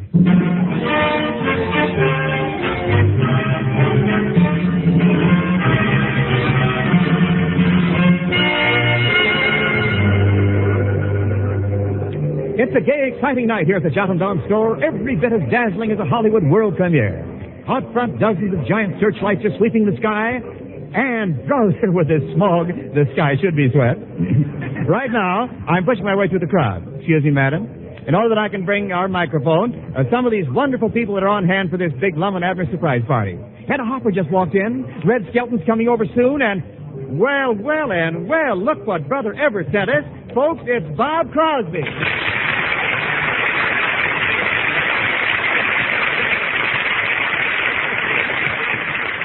Say, how's everything over Club 15, Robert? Well, if I answer that question correctly, do I win a Frigidaire? No, but we'll be happy to sell you one. Well, you realize, of course, that I make all my payments in Campbell's soups. Really? Chicken gumbo or mock turtle? Well, this week they're paying me clam chowder. You'll take clam chowder and you're going to like it. Like it? Man, love that soup. Incidentally, Bob, one more question. How come all you Crosbys sing? Don't any of you write songs? Are you kidding? Right now, I'm plugging a little gem that I knocked out during Club 15 rehearsal last Tuesday. You care to hear it? Well, thank you, Wendell. Yes. Mrs. Harp and arpeggio, if you please. To the contents of this can, you add 1 can of cold water. Heat the boiling point, and then you serve. Thank you very much, Bob. But unfortunately... I ain't quite finished yet. I got news for you. You are. No kidding, Bob. What have you got tucked away in your larynx for our Lum and Abner surprise party tonight? Well, I lugged over a tune that's mighty popular around Club 15, around the nation. If Felix Mills over there can scrape up a little downbeat, I'll struggle through. Felix, see what you have there for Brother Crosby.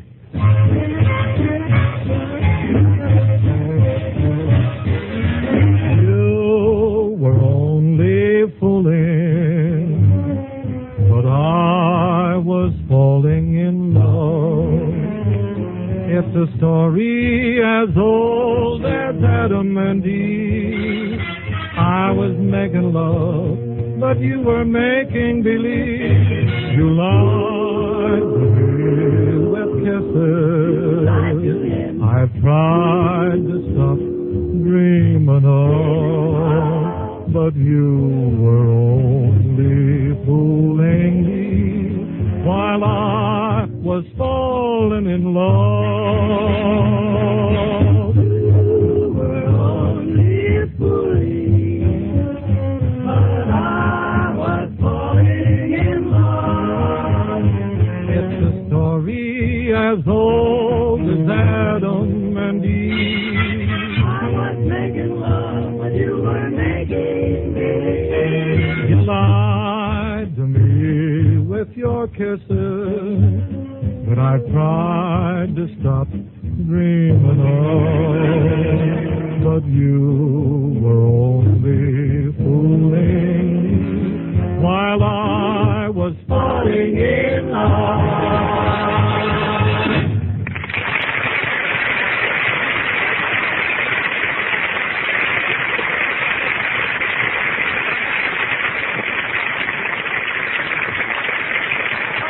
Wonderful. Absolutely terrific. I'll headline tomorrow's column with this item. Hopper discovers sensational new baritone. Here she is, friends, actress, columnist, and number one on your hat parade, Hedda Hopper.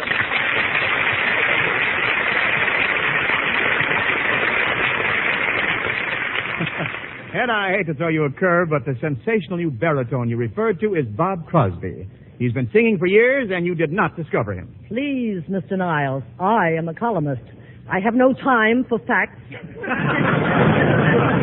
you mind Niles, Hedda. Anytime you want to discover me, you go right ahead and discover. I was only kidding, of course. But, Bob, there's one thing I'm terribly serious about. What's that? Theme songs. Well, are you for them or are you against them? Well, my complaint is this. Everybody in the radio has a theme song. You have a theme song. Brother Bing has a theme song. Lum and Abner have a theme song. But do people in other lines of work have theme songs? No. And I say that something ought to be done about it. I say that every occupation should have its own theme song. You mean like dentists and barbers and lawyers? I mean everybody. Let every job in America have a theme song. Okay, Hedda, let's see how that would work out musically, huh? Suppose you dream up a theme song for a fan dancer. Well, I can dream it up, my dear, but if I sing it, it'll be a nightmare. Now, don't you be so modest, Hedda. When you sing, it sounds like an angel. Crosby, you're heading in the wrong direction. When I sing, it sounds like... Hedda, okay, now, Hedda, you say that every occupation should have a theme song. So give us a theme song for the fan dancer. Well, now let me see. A theme song for the fan dancer. Oh, how about this? Huh? Every little movement has a meaning all its own. Now, Bob, let's take a very important man who doesn't get half the credit he deserves. The garbage collector. Give us a theme song about him. A theme song for the garbage collector? Wait a minute now. How's this? Everything I have is yours. I'll take all of it. Say, Hedda, how's about you cooking up a theme song for a lawyer? One theme song for the lawyer coming right up. I'll be suing you in all your familiar places. I must ask Lum and Abner if they can use a girl singer. Yeah. Don't answer that question. Mr. Crosby, here's an occupation that's not exactly a proud one, but how about a theme song for the pickpocket? Well, here's a tune I think would make an ideal theme song for the pickpocket. There's just one place for me near you. Say, Hedda, last but not least, could you give us a theme song for a dentist? Over there, send the word, over there. Just a minute, Hedda, just a minute. How can over there be a theme song for the dentist? Because the Yanks are coming.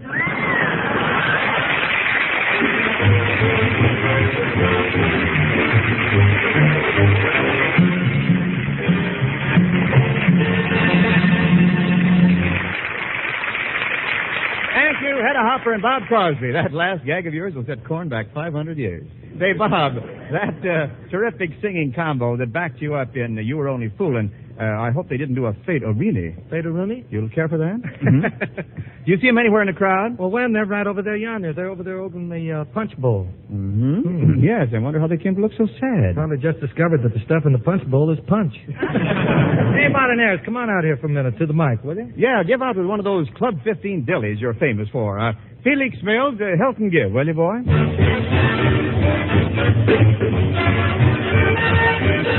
Love somebody, yes I do. Love somebody, yes I do. Love somebody, yes I do. Love somebody, but I won't say who. Big and strong and bold and gay. He's not very far away. She would marry him today. But who he is, she will not say. Love somebody, yes I do. Love somebody, yes I do. Love somebody, yes I do. Love somebody, but I won't say who. Is it Al? No, no, no, no. Is it John? No, no, no, no. Well, is it Fran? No, no, no, no. Well, it couldn't be Crosby. We give up. Who is it? Love somebody, yes I do. Love somebody, really I do. Oh, I still love my calla lilies, but there's someone else. Yes, I love somebody, but I won't say who.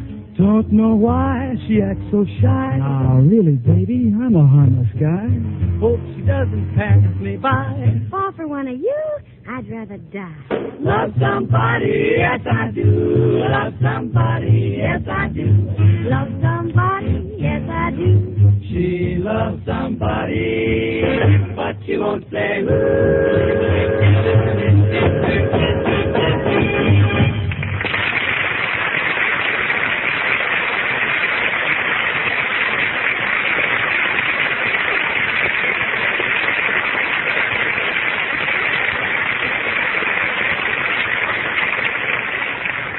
Ladies and gentlemen, if you've just now turned on your radio, you have a perfect right to know that a lot of show business folk have dropped into Lum and Abner's Jot 'em Down store tonight and are throwing a surprise party in honor of the team's new half hour for Frigid Air over CBS next Sunday.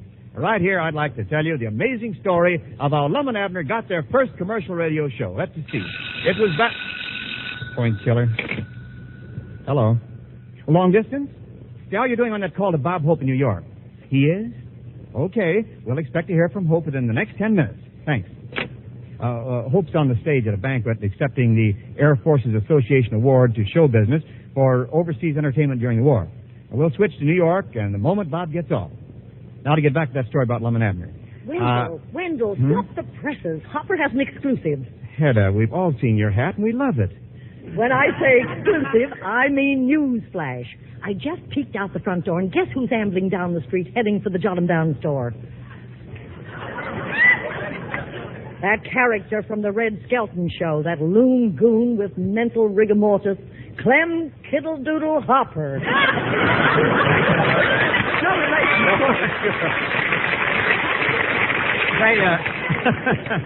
No relation, no. Let's make it a surprise party for Clem, too. Now, quiet, everybody. Shh. Quick, turn out the lights. There. It's pitch black. Well, here it is.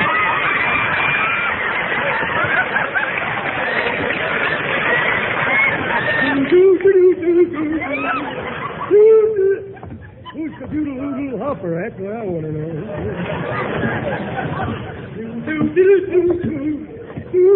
What a boy. I see about 4F. I'd like to punch the guy in the nose that told me that was funny.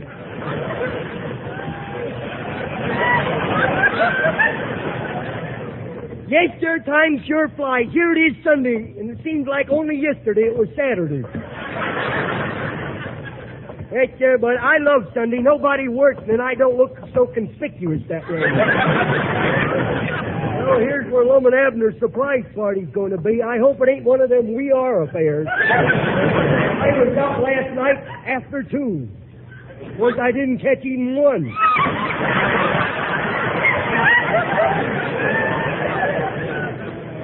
That's funny, there ain't no lights on in there. I wonder if Lum and Abner are in there in the dark secretly listening to Amos and Andy. Oh, sure, well, I better knock. It ain't healthy for prowlers around these parts. They shoot and then ask questions. You know. Of course, they don't get many answers, but that's the way they go.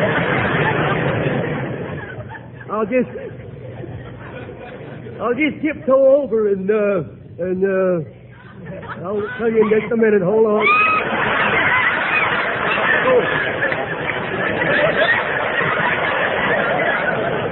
I can handle this white part. It's that black stuff that's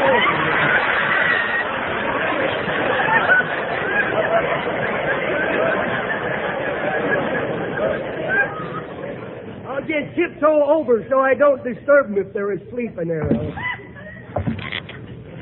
It's a good thing I ain't wearing shoes. Oh, there's an open window. I'll just peek in. Well, what do you know? They washed it. I wish I could see the end of my nose. I'll bet it's bleeding. Oh, well, there's anybody home? Now, I know either Lum or Abner is at home by the looks of that clothesline. Either that or they've each got 2 suits of underwear. Oh, my.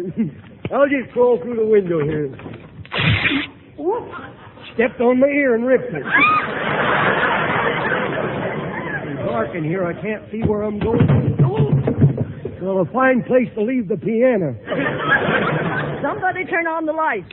Yep. Young man? Yes? What do you think you're doing? Well, at the present, I'm breaking my leg. Howdy doody. And to Tooty. Well, it ain't written that way, believe me. Were you invited to the Lum and Abner surprise No, party? Red Skelton just asked me to bring one of his cameras over so he could take pictures of the party. Oh, he did he? Say, haven't I seen you somewhere before? Oh, I don't know. Shot much pool lately?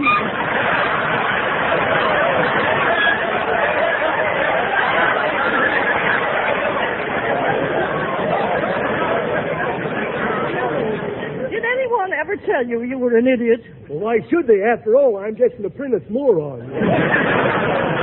Hey, what's your name, young man? Well, I'd like to know so I won't forget myself and mention in my column that you were at the Lum and Abner party. Well, if you do, don't mention it the way you did while ago, please. You said a column? Really? You look... Yes, I'm a newspaper woman. Don't read my lines. It won't mean a thing, you know.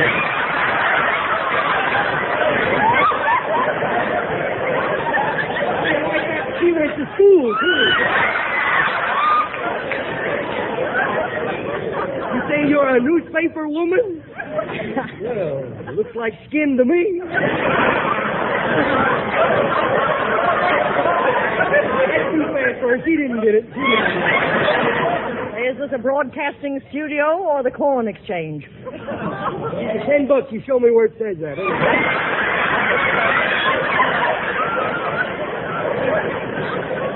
Oh, say, I didn't catch your name. I didn't throw it. It's Hedda Hopper. No. Not the Hedda Hopper. I never miss your column. Oh, really? Oh, You never miss it? No. I can't read. That's why I can't miss it. Didn't you ever go to school? Yeah, I went to school, yes. Well, what did you take up? Space. Well, I'll just leave the camera here and be on my way. Sam, tell me before you go, Yes? where did you get that quaint hat you're wearing? Yes? You know, I just love hats that are different. You said it. That looks like 2 chickens fighting in a plate of spaghetti, don't it?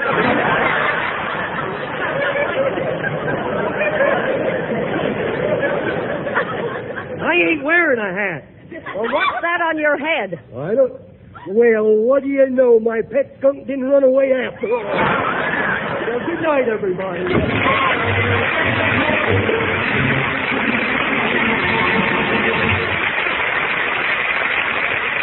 Thank you.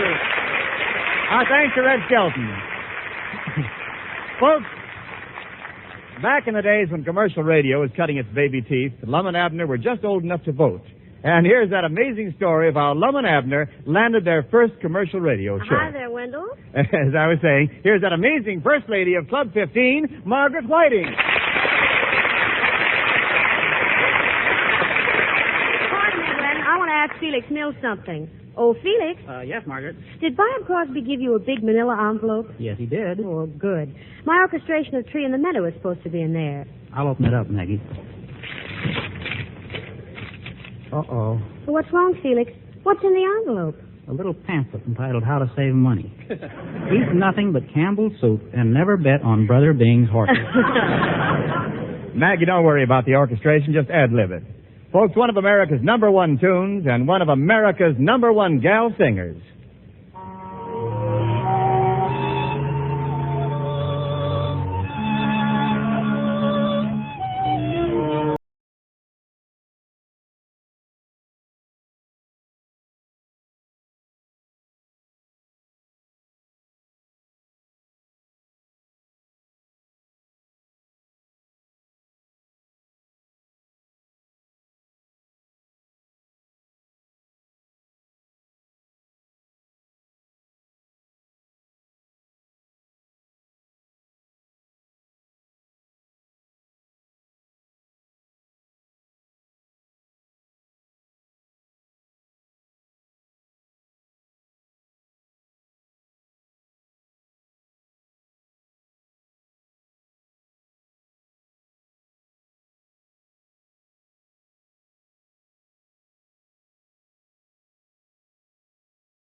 That was Margaret Whiting, folks. Say, Margaret Whiting, wait a minute. Hold it, Maggie. Don't run off. Well, I sang my song, Wen. I thought now I'm supposed to melt back into the crowd. No, honey. You're like the basement light. You're still on.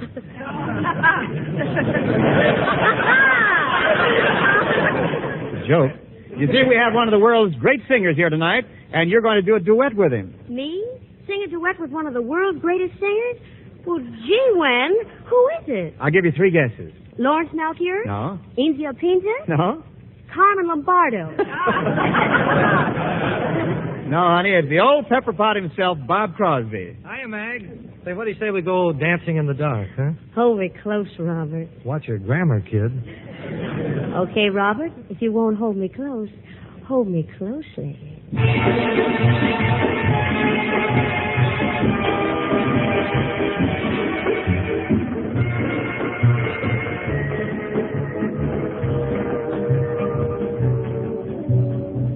Dancing in the dark till the tune ends. We're dancing in the dark, and it soon ends. We're waltzing in the wonder of why we're here. Time hurries by, we're here, and then we're gone. Looking for the light of a new love to brighten up the night. I have you, love, And we can face the music together, dancing in the dark.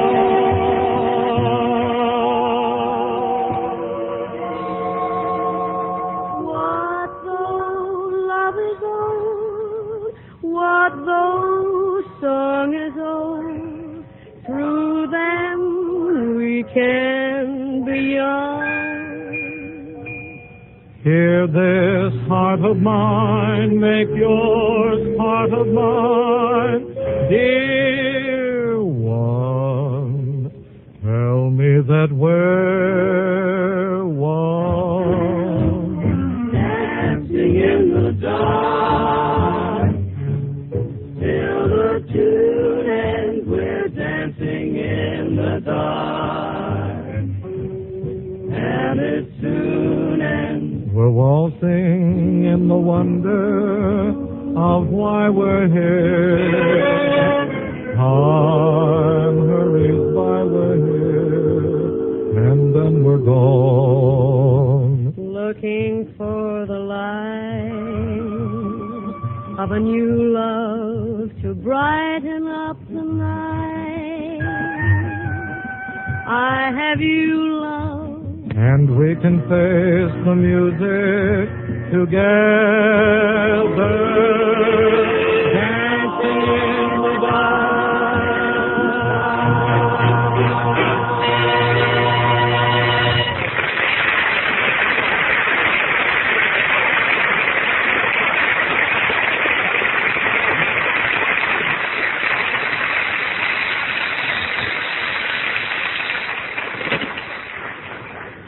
Jot 'em down store, Niles speaking.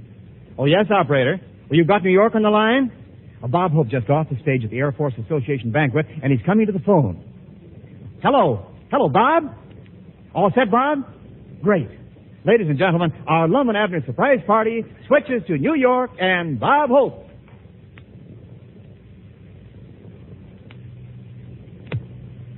How do you do? This is Bob Stockholder and the Cleveland Indians, and am I happy tonight, Hope? Greeting you from the home of the second-place club in the American League, New York.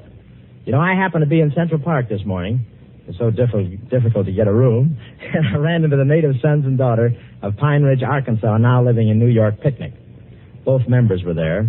And they said, tell Lum and Abner thanks and wish them good luck when the Jot 'em Down store goes on the air for Frigidaire next Sunday.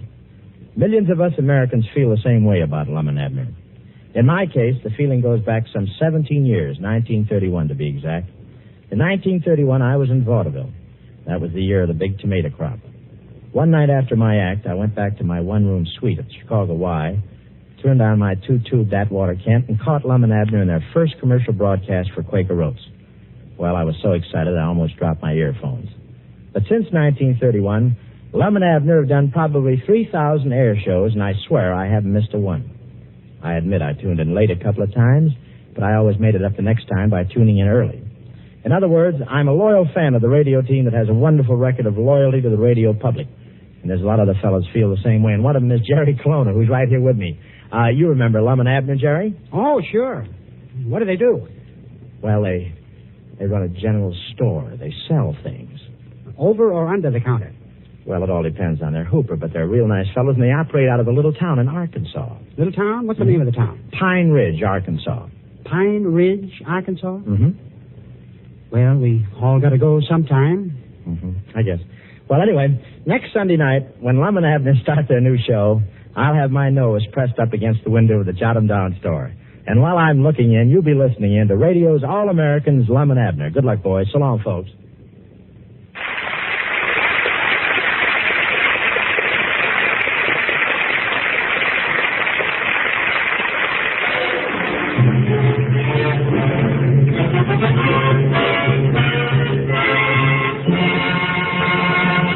From the Jot 'em Down store, a transcontinental thank you to Bob Hope in New York. And now, ladies and gentlemen, we come to our guests of honor, the two fellows who are the reason we're all here tonight. For over 17 years, these two lovable old fellows have been making daily visits to your home. And during that time, they've established themselves pretty firmly in the hearts of the American public. With their whimsical humor, their down-to-earth philosophy, and their warmth of personality, they've carved themselves a unique place in radio. Dogus, there's two fellers I'd love to meet.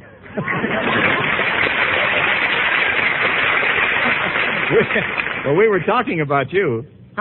Ladies and gentlemen, here they are, Lum and Abner.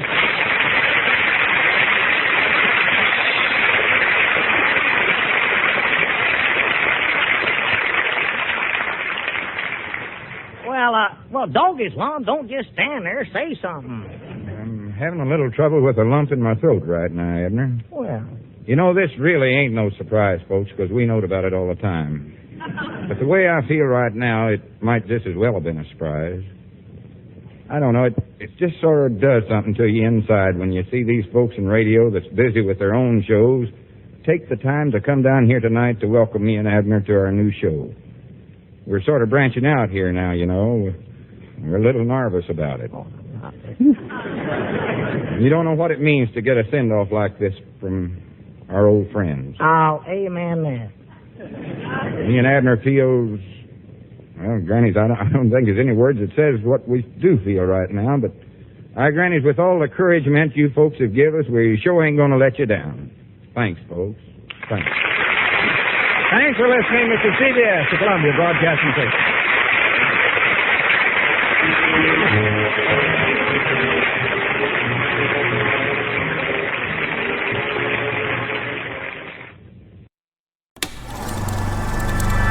You are now tuned into Then Radio.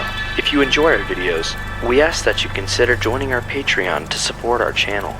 Don't forget to like and subscribe so that you never miss a new video. We hope you enjoyed today's episode, and as always, thank you for watching.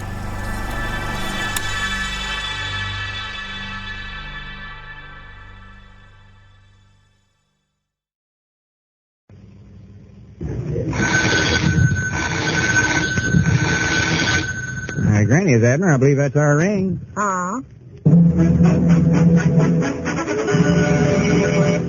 Frigidaire presents the new Lum and Abner Show.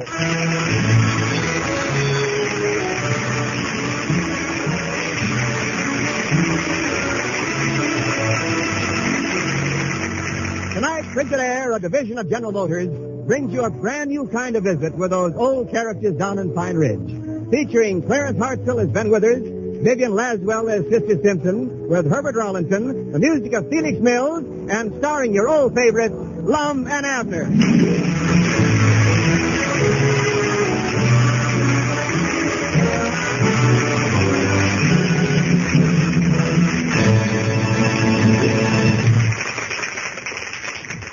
America's #1 refrigerator is Frigidaire.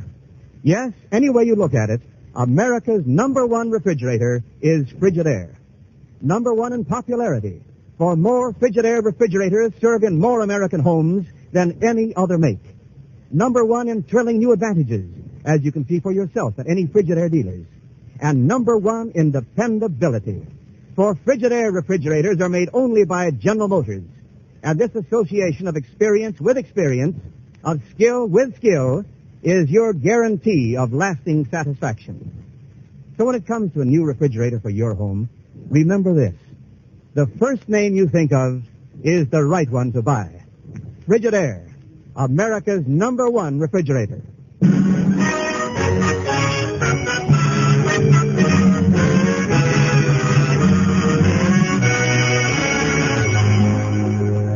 And now, as we look in on the little community of Pine Ridge, we find Lum and Abner in their Jotundown store planning a big remodeling program. Abner has just come in from checking the boundary stakes, and Lum is trying to explain the plans.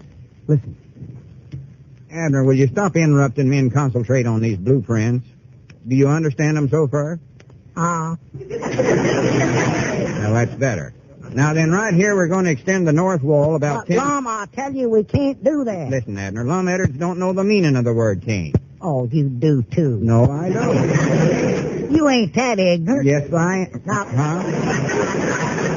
Lum, I went out in back of the store and found them boundary stakes like you told me to, and I measured and found out our lot is 50 foot wide. Yeah. And so is the store 50 foot wide. Granny, that don't give us much room to bear out in, does it?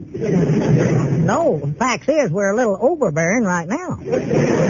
What do you mean? Well, according to them stakes out there, whoever put up this building set it over 1.5 feet too far to the north. You mean we're 1.5 feet over on somebody else's property? That's what I've been trying to tell you. Oh, my goodness, this is terrible. Here we've been sitting on somebody else's property for 30 years and never even noticed. Huh? Granny, Abner, we better do something quick before we get lawsuit for protruding.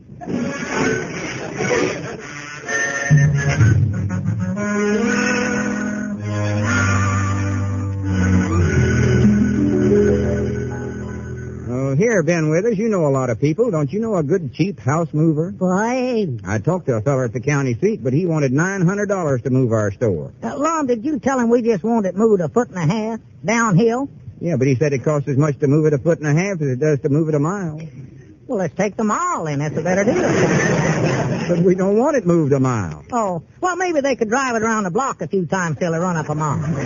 No, it's just too high. Ben, are you sure you don't know a good house mover? Well, certainly. The man you want is Clarence Zinkerfoos. Is he cheap?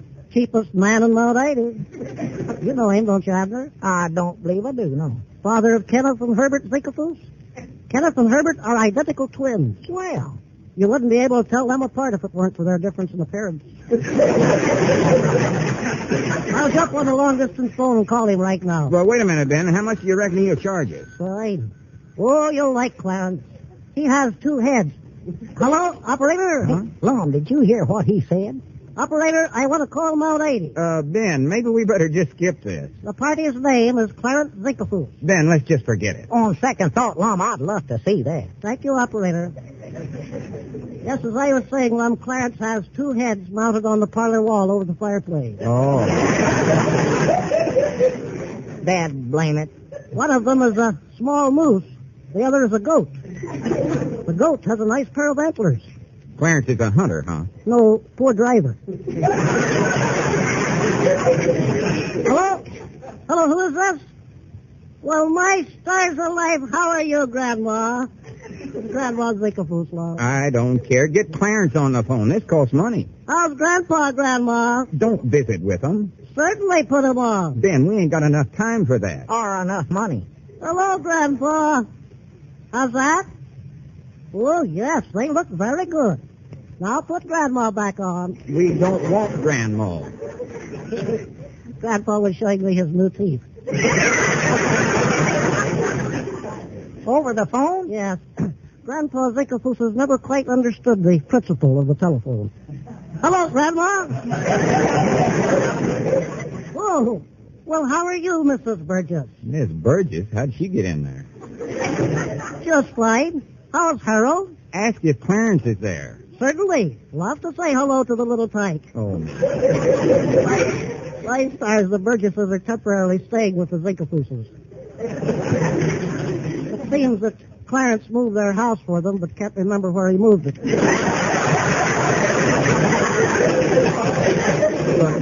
Oh, Harold? You can do what? Well, my stars, I'd love to hear that. Sure, go get him. Well, what do you know about that little Harold Burgess playing the drums? Then what about Clarence? Oh, Clarence has no musical talent. But now you take Harold. He got the set of drums only last Christmas, and already he can play it. Hello, Harold? Uh-oh. Yes, go ahead. Now listen here, Ben. Well.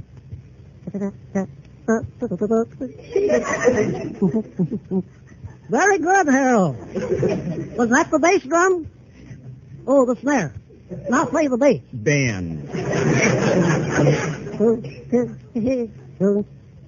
Now play them both together. All right, Granny, Ben, give me that telephone. Just a minute, Harold. A friend of mine here wants to hear you play. I do not. Take the receiver, Lum. Harold's all set. Just give me that thing. I'll get Clarence on there. Hello, Harold? Harold? Harold? And all you can hear is boom, boom, boom. That's whispering he's playing.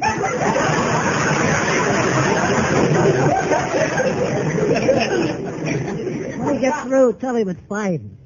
Really not awful good, but then you've got to remember that Harold is only 27. 27? He's big for his size. Yeah, that was fine, Harold. Now, will you please get Clarence up to that telephone? Well, thank you. Granny, here, Ben. Now, tell your friend Clarence what we want. Yes. Hello, Clarence. Say, Clarence, I want to talk to... I said... Oh, my... Well, can't you tell Harold to stop playing the drums? I see. Well, listen, Clarence. I got a house-moving job for you over here in Pine Ridge. I see. All right, fine, Clarence. Goodbye. Clarence says he won't be able to do it for 20 days. 20 days? I believe that's the sentence for assault and battery. Assault and battery? Well, he ain't in jail. No, but he will be. Clarence has reached a decision regarding Harold.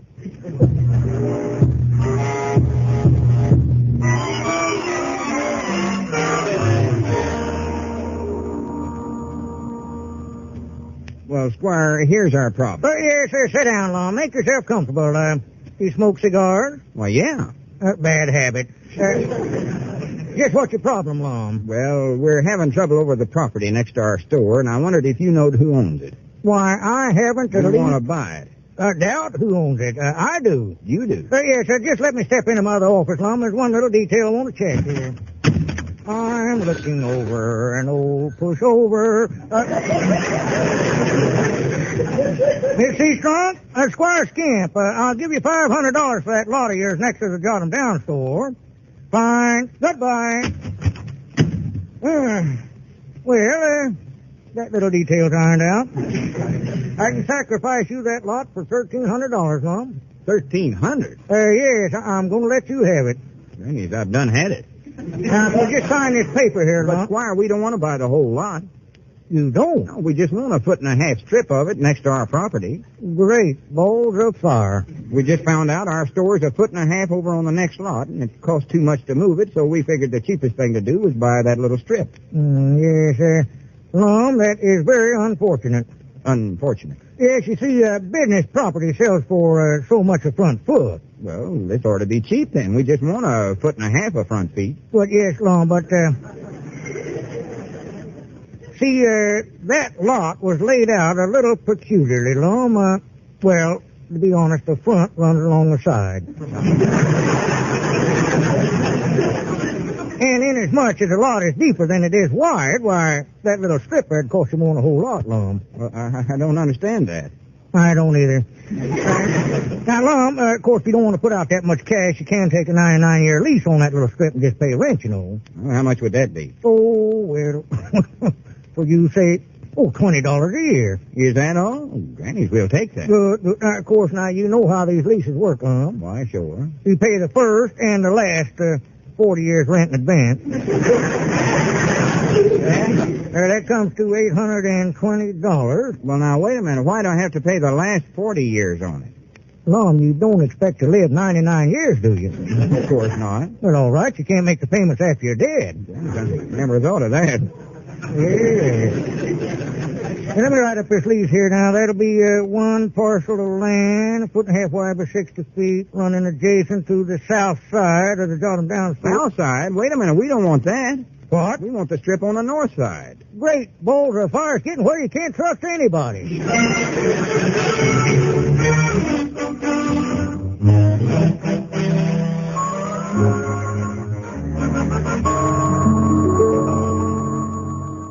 Well, if Squire Skimp don't own the lot to the north of us, then who in the world... wait just a minute, Lum. Don't Sister Simpson own some property around here, Summers? Say, she might be the one. Get her on the phone. Yeah, that's a good idea. Just call her. Now, try to get her to come right to the point, though. If she gets to rambling on like she general does, we'll never find out nothing. There's a jaw-flappingest one woman I ever know. Dog, it don't seem to be nobody home over there. Maybe she went down... Wait a minute. Here she comes now. Hello? Hang up, Abner. Hello, Abner. Hey, Sister Simpson. How are you? Oh, just tolerable. How'd you sail? Abner, hang up. Miss Simpson ain't home. Why, she is, too. I can hear her just as plain as if she's right here in the store. Well, she is. Hey, shut, Lum. You told me to get right to the point and not let her get to flapping that big jaw of hers. Just who do you think you're a-talking about, Abner Peabody? Oh, old Biddy must have heard me. She's standing right in back of you here. Well, how could she be? Huh? Oh, well, I'll be dead. Just a second. Hello, Sister Simpson. You can hang up now. You're here. Say, Sister Simpson, do you know who owns the lot to the north of us here? You know, they're right here next to the store, to the north of it. Why, yes, I do. I know all about that lot. Homer Peterson sold it to Roy Greeley in 1921. Roy Greeley, huh? Well, that's what we want to know. Well, now, I think it was Roy. Did Roy have a pivot, too? Well, how would I know? I never even knowed Roy. Well, all I know is that he sold it to Emmy Parsons about 1931. Well, good. He lost it for taxes, though, in 1932. Well, looks like the thing to do is check the county tax records. Yes, you could. You won't find it out nothing there, though, because it were What was it, Sister Simpson? Well, you won't find out nothing about it there, for the courthouse burned down there. Oh, me, for goodness sake, no wonder you wouldn't say it. That's the same year that Ed and Ethel Hornby wanted to get a divorce. But they couldn't because the records was burned up and they couldn't prove they was married. Well, what'd they do? Well, what could they do? They just had to go on a living together. I thought you said you knowed who owned that lot. Well, I do. Elsie Lovelace bought it in the next auction in 1937. Who? Oh, I don't think you ever knowed Elsie. Just lived here a short time. Kept moving around from town to town and looking for her ideal man. Her ideal man? What in the world was her ideal? Well, first, he had to be a man. Yeah? Oh, that's all. From there on, it never mattered. All right, just tell us who Elsie sold the lot to. Nobody. She still owns it. Well, that's the one we've been trying to find out about. Well, she lives at the county seat. Well, Granny, let's hurry up and shoot her a telegram before it's too late. Mr. Simpson, why in the world didn't you tell us about this Elsie Lovelace in the first place? Well, it weren't my fault. You kept a-butting in and asking me about all them other people.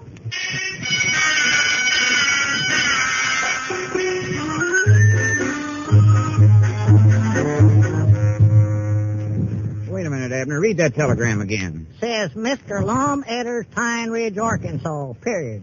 Purchase a foot and a half strip of property owned by Elsie Lovelace entirely out of the question. Signed F.W. Bushnell, attorneys at law. Well, Granny, I don't care what this lawyer her says. We ain't whipped yet. I'm going to go right direct to Miss Lovelace herself. Well, what good will that do? Well, you heard what Sister Simpson said about her.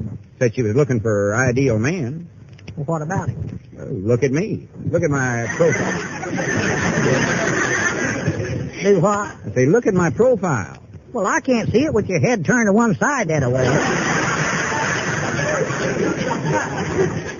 Look at my chest. Oh, that's a shame. What happened?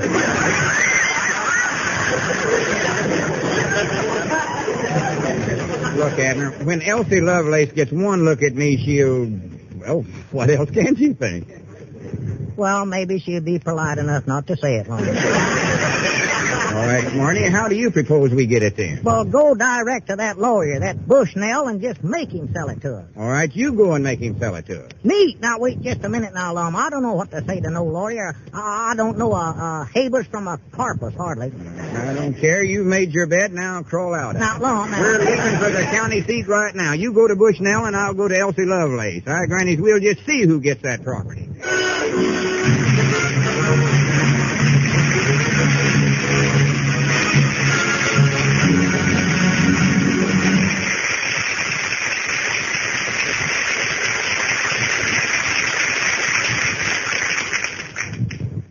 Lum, are you sure we're going to get a ride to the county seat hike hitching this away?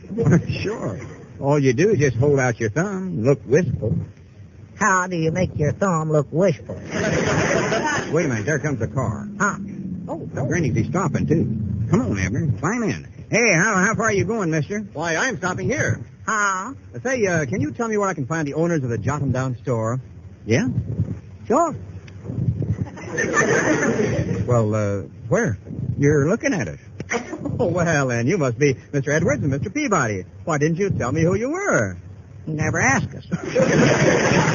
Well, I'm Wendell Niles, the Frigidaire representative for your district. Well, how do you do? Yeah, proud to meet your acquaintance, sir. I'm out here to help you in any way that I can. Is there anything you need in your store? Yep, we need more space. Well, I'm the fellow to help you then, because, you see, the new Frigidaire refrigerators give more space than ever before, up to 50% more storage space inside, yet they don't take any more space outside. Well, I'll be a polka-dotted possum. Right. Just think what all that extra storage space in the same kitchen space can mean to you. Now, just whose kitchen is this, Mr. Niles? Anybody's kitchen. In the new Frigidaire Deluxe, for example, you have room for loads of fresh fruits and vegetables in the big glass-top hydrator. Up to 50 pounds of frozen food in the big super freezer chest. And room for meats, eggs, bottles, and dishes of leftovers. Just about everything you want to keep cold and safe. Remember, in a refrigerator, safety depends on cold. And only Frigidaire has the Metermizer, the simplest cold-making mechanism ever built. So simple you can hardly hear it run. So powerful, it keeps the biggest Frigidaire refrigerators filled with cold, even in the hottest weather. No wonder Frigidaire is America's #1 refrigerator. Now, how about seeing where we can put these beautiful new Frigidaires in your store? All right, doggies, if they got all that space in them, it'll be easier to put the store in the Frigidaire.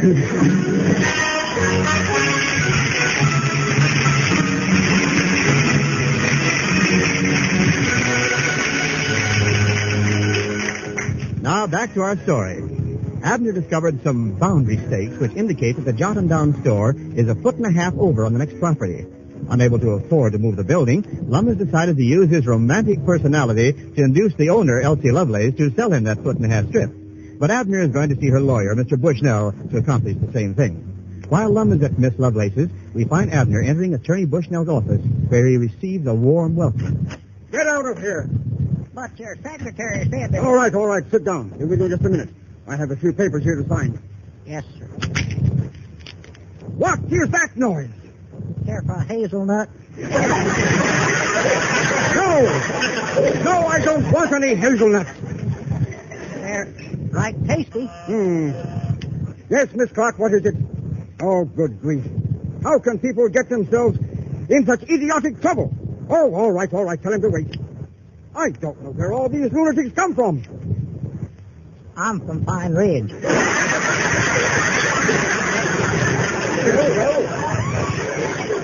Just what do you want? Well, sir, I'm Abner Peabody, and I want to talk to you some more about that 1.5 foot strip of ground that me and Lum Edwards wants to buy. Oh, so you're the one who sent that telegram. I wondered what you'd look like. Yeah, see, our store's on the lot next door to it, and we was aiming on expanding, and we needed some more room. Oh, yes, I see. Well, why didn't you explain that in your telegram? Well, my partner read it, and he said we had to be cagey. Whatever that means. He's got the disadvantage of being smart. Yes, I could tell he was handicapped in some way. Now, I'll tell him. He'll appreciate that. Yes, I think we can arrange the sale of that property all right. We'll drive over to my house and have my wife sign the papers. Well, what for? Elsie Lovelace owns that lot. Elsie Lovelace is my wife. Huh? Now, come along. I haven't much time. Well, wait just a minute. I sort of hate to bust in on your wife, well, at a time like this. Well, confidentially, Mr. Peabody, I'd welcome an opportunity to bust in on my wife and just see what she's up to. It's not that I don't trust her, you understand, not exactly. It's just that she, shall we say that she wavers. Yes, less. Yes, she's got some sentimental bee in her bonnet about finding her ideal man. Well. And from the remarks that she's been dropping lately, I am not him, or he. I know somebody else that ain't he neither. But I'll tell you this. If I ever walk into my little cottage and find another man there, I'll tear him to pieces. Yes, pieces. I'll beat him to a pulp. Yes, a pulp. I'm doing good. Try me on another. Lord, excuse me, Mr. Peabody. I'm an insanely jealous man. I build these things up in my own mind. Well, I guess actually the occasion will never arise when I'll do something wild. You want to bet? Well, now, come along. Let's go out to my house. See, I can't now. I got to visit a sick friend of mine. Oh, is he in the hospital? No, but he soon will be. Well, come on. Hurry up, Peabody. I haven't got all day. Come on.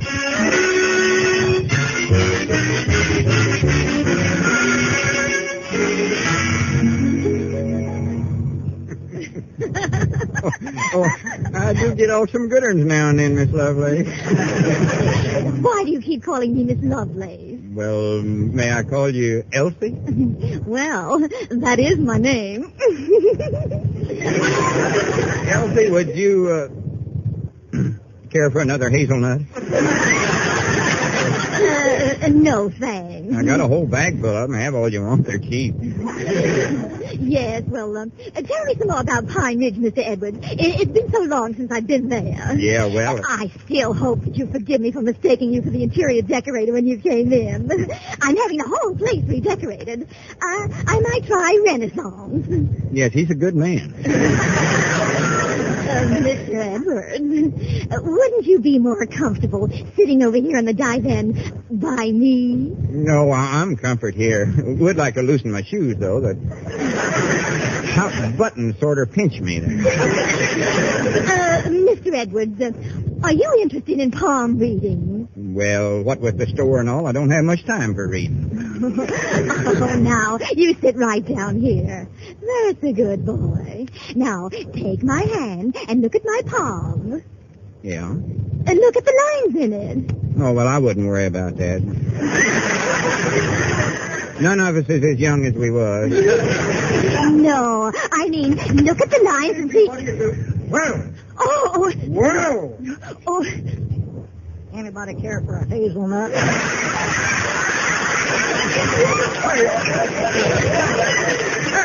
That's what I suspected. I have finally... Now, control yourself. I can explain everything. This is I can tell you what this man is doing here. Tattletale. He's the interior decorator. Huh? He's going to decorate the house. Oh, I know him. Well, how do you do, Mr. Decorator? I ain't saw you since you decorated our place last Halloween. Just a minute here. Elsie, I demand to know who this creature is. Well, now, you see, he just Now, look, Elsie, if this nosy old red-faced ghost's bothering you, I'll be proud to bounce him out of here. Bounce me out! You get out of this house and keep away from my wife. I ain't interested in no old biddy you're married to. The objection to my affection is Miss Lovelace here. And my objection to your affection is that Miss Lovelace is my wife. I don't care. Huh? Kind of a peculiar coincidence, ain't it? Come on, now, get out! Mr. Bushnell, what about the property? Ain't you going to let us have that foot and a half? Foot and a half? I'll do better than that. I'll let you have both feet. Right in the seat of the pants.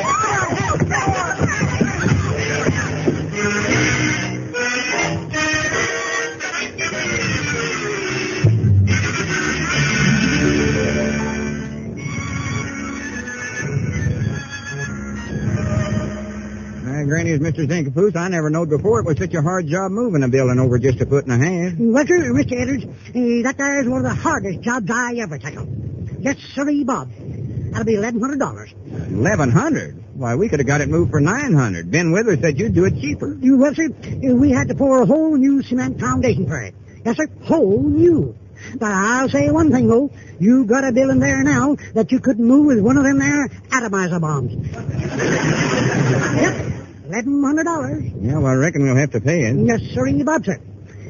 Well, sir, I'll just check in that boundary sticks again now.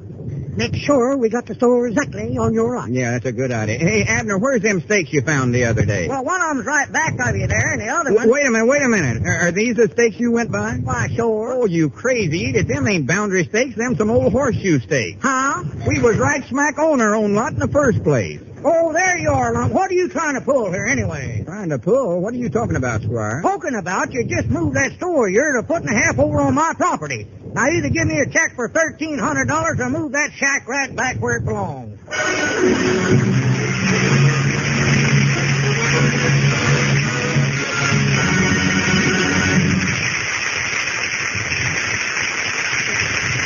Lum and Abner will be back in just a moment.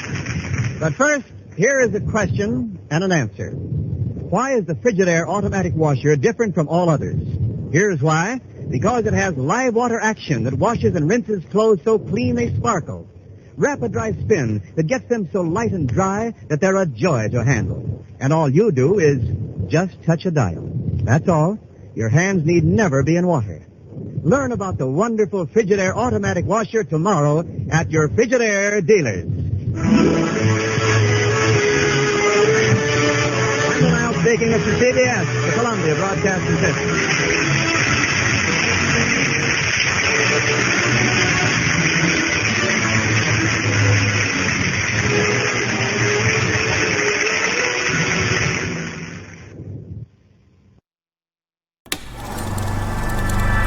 You are now tuned into Then Radio. If you enjoy our videos, we ask that you consider joining our Patreon to support our channel. Don't forget to like and subscribe so that you never miss a new video. We hope you enjoyed today's episode, and as always, thank you for watching.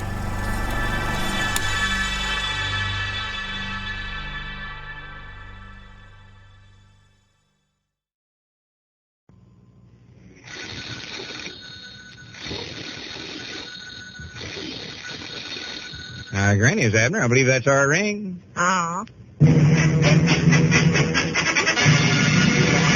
Frigidaire presents the new Lum and Abner show.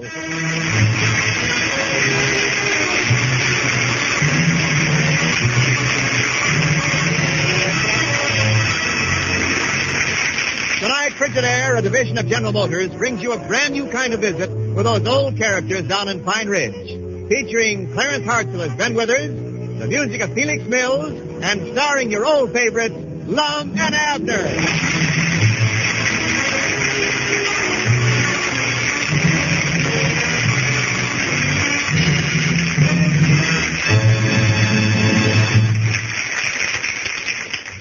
America's #1 refrigerator is Frigidaire. Yes, any way you look at it, America's #1 refrigerator is Frigidaire. #1 in popularity, for more Frigidaire refrigerators serve in more American homes than any other make.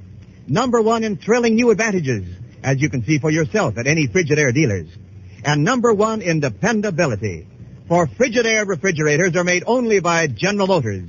And this association of experience with experience, of skill with skill, is your guarantee of lasting satisfaction.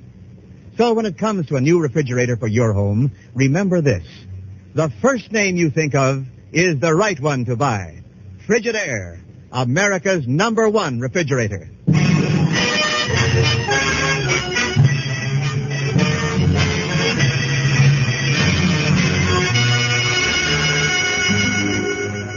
And now as we look in on the little community of Pine Ridge, we find Lum and Abner in their Jot-'em-Down store. Lum is consulting a mind-reading book. Listen.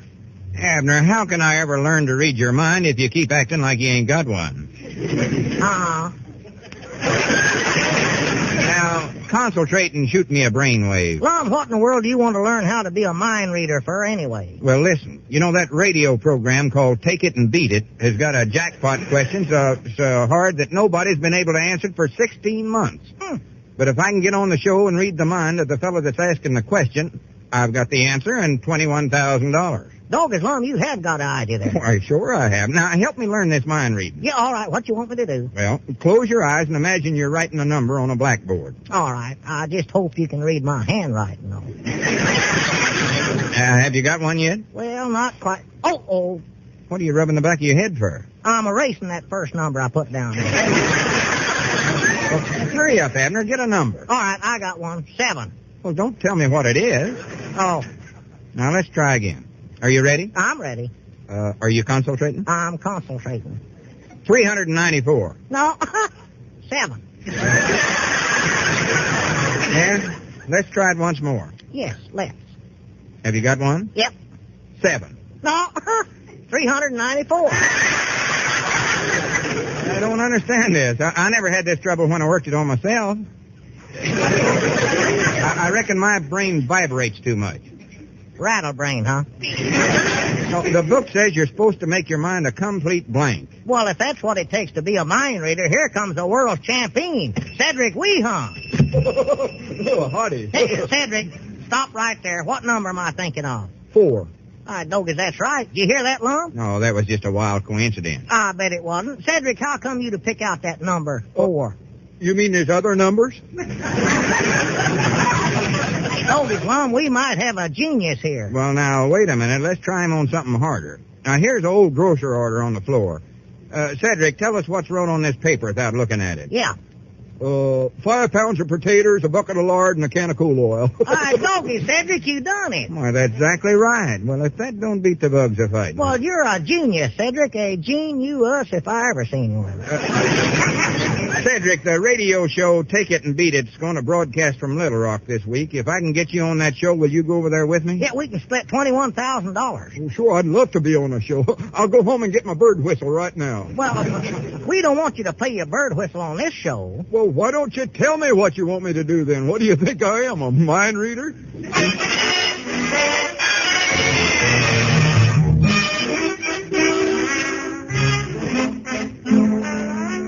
Insure Cedric's head. What do you want to do that for, Lum? Well, Squire, I don't want to tell you right now. I just want to get some kind of a policy that'll insure Cedric again learning anything. Got to keep his mind a complete blank. This is the safest policy I ever wrote right here. What you want's a blank policy, Lum. I've got one here on my desk somewhere, I know. Yeah, come over here, Cedric. You'll more than likely have to sign something. Yes, Mom. By the way, Lum, here's a letter. I think we ought to do something about it. From old J.J. Leeds. Now, he writes, Dear friend, Squire Skimp, I hate to bring this up, but my handwriting's kind of bad here. I think it says... But I need some cash bad. Yes, that's right. Wait a minute. Cedric, how do you know what's in this letter? You can't see it. Cedric, cut that out. Say, this boy might be a mind reader. Cedric, can you tell me anything else the letter says? Well, sure says we had a lot of sickness lately and business is bad. Well, by George, this is amazing. So that's why you wanted him insured, huh? Well, yeah, might as well admit to it, Squire. Well, here, we better get the policy signed. Cedric, put your name down on this line right here. Yes, Mom. Oh, yeah, Cedric, I couldn't think of my name. I know it just as well as I do my own name. Yeah, that's fine, Cedric. Oh, well, what do you know? Well, this is a joke on me. Instead of giving Cedric an insurance application, I, absent-mindedly had him sign a personal manager's contract. Well, you done what? It looks like I've got exclusive rights to the greatest mind reader in the whole country.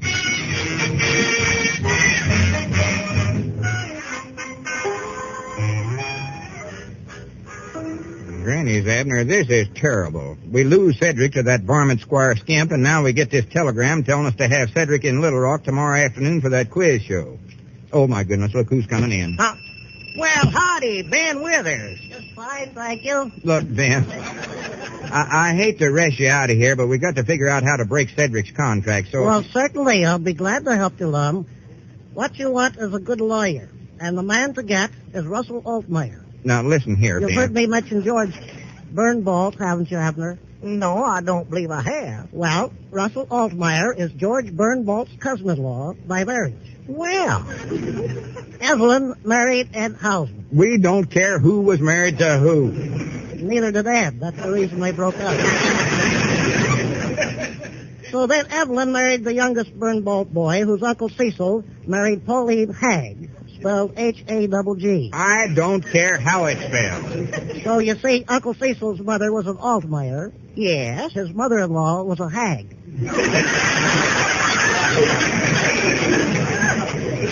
Ben, I hate to have to throw you out of here. Right. You want me to get a hold of Attorney Altmeyer for you? No, we don't. I'm sure he can take your case because he hasn't practiced much since the Webley case. No doubt you've heard about that. No, I don't believe I have. Abner, don't encourage him. Honest Ike Webley was accused of stealing a 1922 Buick. Who was? Yes. Nice work. Honest Ike was accused of stealing this car, and Russell Altmeyer took his case and proved him innocent. Well, good for Russell. Then it turned out that Honest Ike didn't have the money to pay Russell, so he gave him his car, a 1922 Buick. Well, that was nice of him. Well, I've got to run along now, but I'll get in touch with Russell for you, Lum. No, don't do that, Ben. Bye. So long. Let's see, where was we at now? Oh, yeah, dad blame that Squire Skimp. You're taking advantage of a 6-year-old boy like Cedric. 6? Well, that big lummox is 24 if he's a day. Yeah, but Lum, his birthday's on February the 29th, leap year, so he just has one every 4 years. Granny, wait a minute. You give me an idea there. Cedric's a minor. When did he take that up? I mean, he's underage. That contract he signed ain't legal. You watch the store, Abner. I've got a little business with Squire Skimp.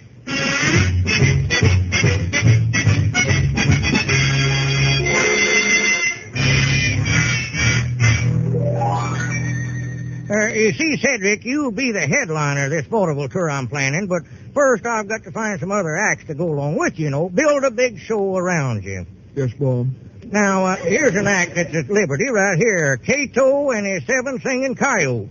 Big crowd getter, features patriotic songs. Sounds lovely. Here's another one. Lady Minerva, the mermaid. Only mermaid to be shot from a cannon. Like buckwheat, huh? Lands in only 2 feet of water and comes up with the American flag on her dorsal fin. I put up the flag at school. Oh, now here's something here. Sensational act. Sensational seal act. Hot Lips Homer. The Henry Bussey the Seal. Plays 5 different tunes, all popular. Only seal that can triple tongue. Can sit in with the band when not performing. Has tux, will travel.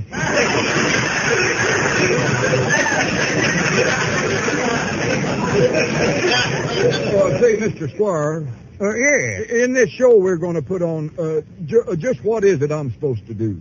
Well, a mind reading act. Mom? You know that business where, Cedric, you can read minds, can't you? I don't think so. Why? Oh, my stars alive. Here, Cedric, if you can't read minds, how did you know what was in that letter I got from J.J. Leeds? Oh, Papa got one just like it, and I read his. Great boulder of fire. Wait a minute, though. Didn't you mind read a grocery order at the Jot 'em Down store? Oh, that was a list I lost there the day before. Mama always has me memorize them in case I lose them. Oh. Cedric, my boy, before I throw you out of here, will you give me a good swift kick? I'll swear I never heard it. Squire. Oh, come in, Lum. All right, Squire, I've got you right where I want you. You too? Yeah, in case you don't know it, Squire, Cedric's just a 6-year-old minor, so that contract he signed ain't legal. Well, yes, that may be true, Lum, but see, I also have a bona fide verbal contract. Uh-huh. Now, you can't sign a verbal contract, Lum, so that makes it entirely legal and binding. Well, now, however, Lum, if you're that anxious to get Cedric, I'll be more than happy to sell you this verbal contract for $500. Granny, it's a deal. It certainly is, Lum. It certainly is.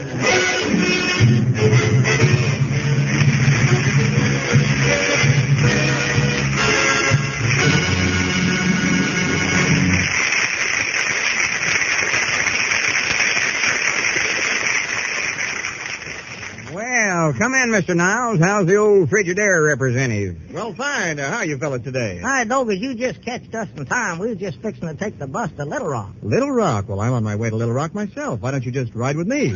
Will there be room for all of us? Sure. Almost as much room in that car as there is in a new Frigidaire. Oh, there you go, Osborne. You can find more ways to bring up that subject. I believe that was our ring, Lum. Yeah, I'll get it. Hello, John 'em Down Store. Lum Edder's talking. Huh? Well, no, just a minute, Miss Dilbeck. Mr. Niles, the Frigidaire representative, is here right now. I'll get him to answer your question. Mr. Niles, would you like to talk to this lady on the party line? Sure, I'll be glad to. Hello? Why, certainly. Of course. Why, in Frigidaire refrigerators, you can keep anything that needs refrigerating. You see, you have the right kind of cold for everything. Freezing cold for frozen foods, moist cold for storing foods uncovered, super moist cold for fruits and vegetables, normal cold for bottled goods. But the important thing about cold is... Just a moment, please.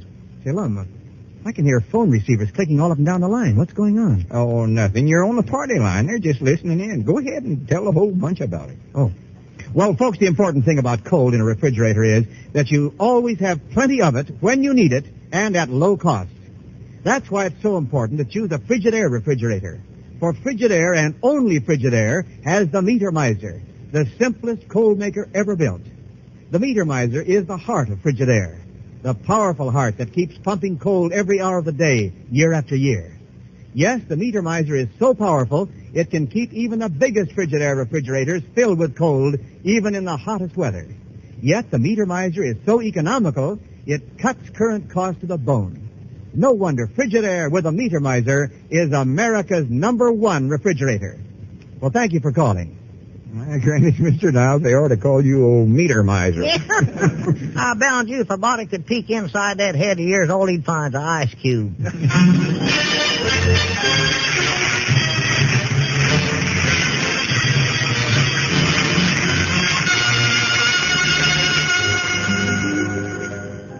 Grannies, I wish they'd hurry up and get time for that quiz show.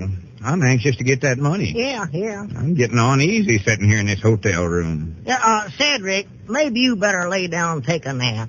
Don't forget you ain't but 6-year-old. Just reckon or to shave first. You know, Abner, I was just thinking how mad old Squire Skimp's going to be when he finds out we're going to make $21,000 off of that $500 contract. Hello, yes. I bet he'll be mighty nigh as mad as he was when he found out I couldn't read mine. Well, it's sir. Huh? What did you say, Cedric? Well, see, somehow Mr. Squire got the crazy idea that I was a mind reader. And... Oh, my goodness alive, this is terrible. Cedric, you mean... Oh, no. Well, hold on here now. How come you was able to do all them stunts then, Cedric? Oh, my goodness, I'll bet that's the feller from the radio show. Huh? Hurry up, get Cedric into the bedroom till we figure out what to do. Yeah, come on, Cedric, hurry up, get on out there, come on. Come in. Well, there you are, Lum. Well, for pity's sake, Ben Withers, how'd you get clean to Little Rock? Fine. I finally located Attorney Russell Altmeyer. Oh, for goodness sake. In fact, he's here with me, but he says you'd better not depend on him. Huh? He's been disbarred again. For driving a stolen 1922 Buick. I'll see you later, Lum. Russell's waiting for me. Grannies, I hope they get on the elevator after it's left. All right, Abner, bring our genius out here and let's try to figure... No, wait. Leave him there. Come in. Well. How are you, Mr. Edwards? Well, I'm... Everything okay here? I'm Eddie Cobb, the old quiz and quip master in the flesh. Well, is Mr. Weehunt all set to go on a little old show and walk off with a little old jackpot? Well, Mr. Cobb, to be right honest, I don't believe Mr. Weehunt's going to be able to go on your program. But we're depending on him. I can't help it. He's just too nervous and high-strung.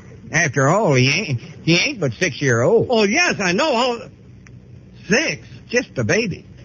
Why, this is wonderful. Sensational. Oh, what a novelty. Just what the show needs. Say, has the little tyke started the kindergarten yet? Oh, yeah, he's in the 3rd reader. Oh, baby. And he's already in the 3rd grade. Why, he must be a mental giant. Well, here's what we'll do. we'll put him on as a special guest and call some college professor out of the audience to come up and ask him some good, hard questions. But, Oh, boy, this is sensational. Well, see you and the little tot at the broadcast. So long.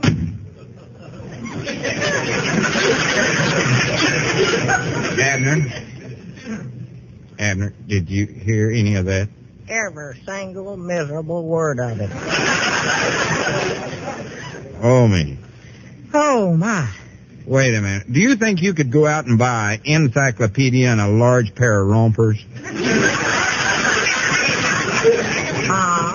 I think I'm getting an idea. Uh-oh. We're going to make Cedric memorize the answers to the questions that college professor out of the audience is going to ask him. Yeah, but how we know what questions he's going to ask? Because you're going to be the college professor. Me? From Harvard University.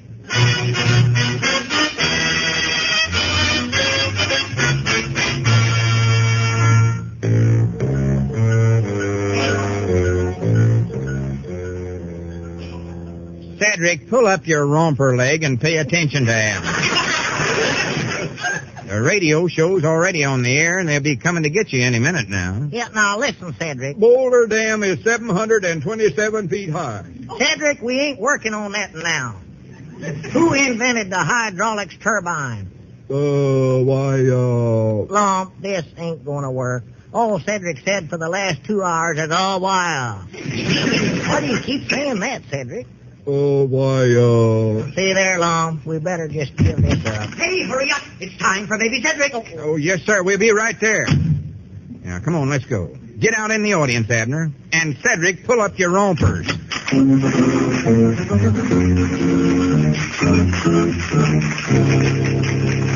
Well, thank you, Mrs. T.J. Biberson of 224 Fontanelle Street, South Oak Grove, Arkansas. Well, Harry, what's Mrs. Biberson's score? Got it right here, Eddie. Well, let's have it, Harry. All right, Eddie. Mrs. T.J. Biberson of 224 Fontanelle Street missed only 5 out of her 5 questions. T.J. Biberson! That wins for you a case of Dr. Sampson's new improved false teeth cement. And the right to compete for the big jackpot question. So don't go away, Mrs. Biberson. And now, Eddie. Yes, Harry. Now for your special guest, Eddie. Right, Eddie. I mean, Harry. Ladies and gentlemen, Take It and Beat It is proud to present the outstanding quiz kitty of them all, tiny 6-year-old baby Cedric. Bring him on!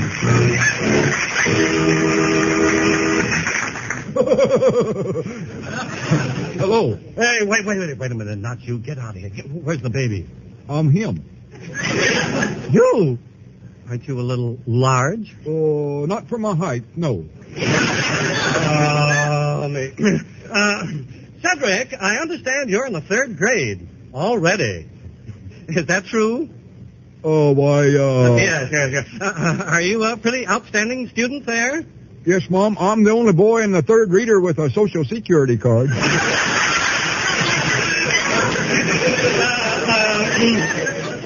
Ladies and gentlemen, we're going to try something new tonight. We're going to get some brilliant person to come up out of our audience and try to stump this little monster. Wizard. Now then, is there I have a liar in the balcony. Uncle Oak there. I wonder if there isn't a college professor in the audience. Yes, sir, I'm a college professor. Harvard, J.C.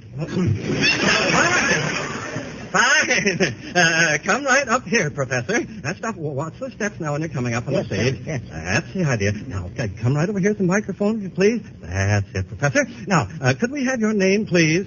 Professor Peabody. Ph.D.? R.F.D.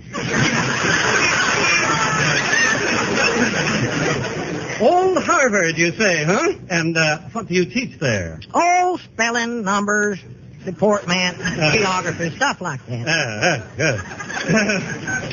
Professor, I want you to meet our guest, baby Cedric. You've never seen this boy before, have you? Never in my whole life. Hello, Mr. Abner. All right, Professor. We're going to turn baby Cedric over to you now. Try and stump him. Yes, sir. Baby Cedric, how high? Boulder Dam is 727 feet high.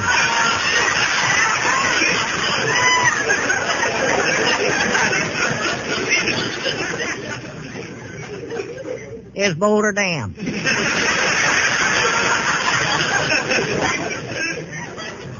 I done answered that one. Now, don't go so fast. Who invented... J.B. Francis.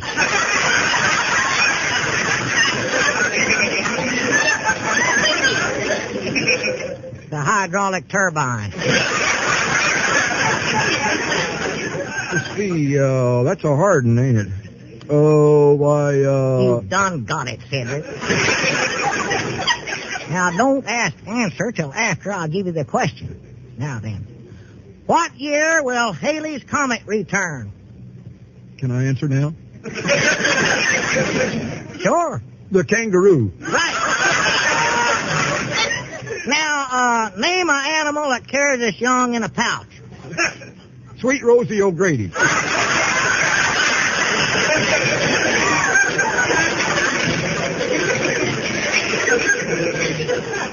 Right. Now, name a song in which... wait a minute, Cedric. I don't know, but I believe we're a little mixed up here. Yeah, we better get out of here. Come on, Cedric. Boulder Dam is 700... Come on out of here. No, wait. Don't run away. We want baby Cedric to compete in the big jackpot question. Yeah, well, we can't keep baby Cedric up no longer. It's past his bedtime right now. Oh, no. Ladies and gentlemen, this is the big moment we've all been waiting for. As you know, the jackpot has built up to $21,000 in cash, plus a one-year subscription to Modern Priscilla. An all-expense trip for 3 to romantic Minot, North Dakota. A complete set of Morocco-bound pictures of the vice presidents of the United States. An all-expense trip for 3 back from Minot, North Dakota. And a glass-bottomed canoe. And now... Come on, Cedric, let's get out of here. Oh, no. We're going to ask Mrs. Bibberson of 224 Fontanelle Street the big jackpot question. Mrs. Bibberson? Who? You. I'm a housewife. You told us that, Mrs. Bibberson. Who? You. I'm a housewife. Oh, you're a great sport, Mrs. Bibberson, a great sport. Now, listen closely. A native citizen of the United States of America is in his hometown. He can walk less than 100 miles in any direction and hit salt water. Where is he? Salt Lake City. Oh, I'm sorry, Mrs. Bibberson. I'm sorry. Give that lady another case of Dr. Sampson's new improved false teeth cement. It's still Salt Lake City. Oh, no. What have you got against Salt Lake City? Get out of here, Scram. What is... And now we'll ask our guest contestant, Baby Cedric. Are you ready, baby? Mom. A native citizen of the United States of America is in his hometown. He can walk less than 100 miles in any direction and hit salt water. Where is he? Oh, why, Would you repeat that? I said, oh, why, That is absolutely correct. A liar! Mom. Congratulations, baby Cedric!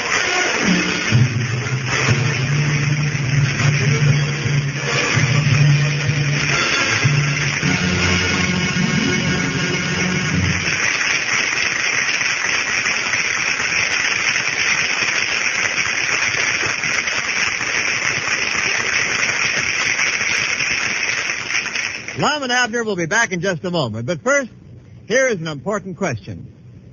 Would you like to have all this in an electric range? An oven so automatic that it can cook a meal all by itself while you're away from home? A deep well cooker that can cook at high speed for as long as 20 minutes, then automatically shift to simmer heat. Surface units that are fast, economical, easy to keep clean. Then see your Frigidaire dealer tomorrow. Ask about the wonderful Frigidaire electric ranges.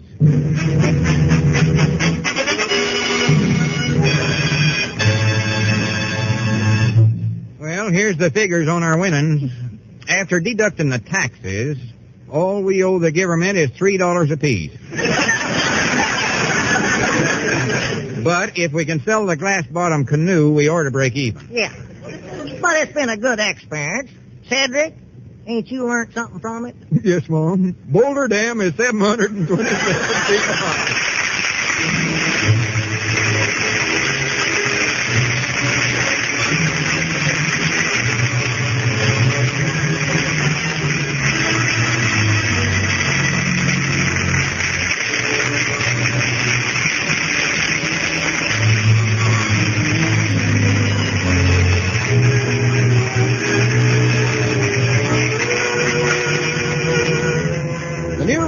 Abner Show is brought to you each week by the Frigidaire division of General Motors, manufacturers of a complete line of home appliances, air conditioners, and refrigeration equipment for American business. The script is written by Roz Rogers and Betty Boyle, with music by Felix Mills and his orchestra.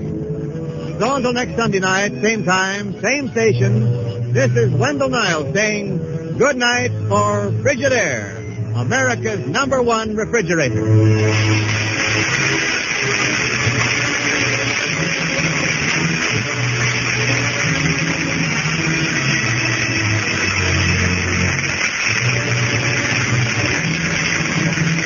This is CBS, the Columbia Broadcasting System.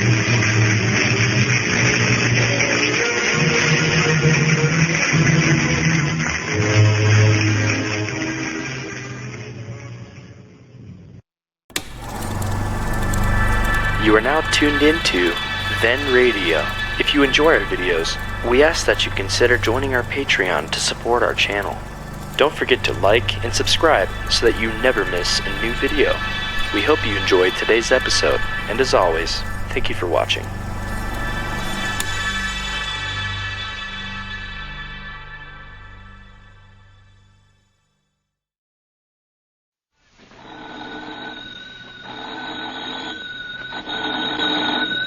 Granny's, Abner. I believe that's our ring. Aw.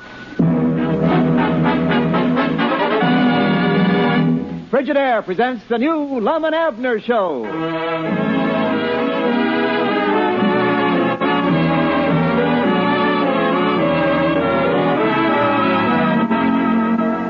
Tonight, Frigidaire, a division of General Motors, brings you a brand new kind of visit with those old characters down in Pine Ridge, featuring Clarence Hartzell as Ben Withers, music of Felix Mills, and starring your old favorites, Lum and Abner.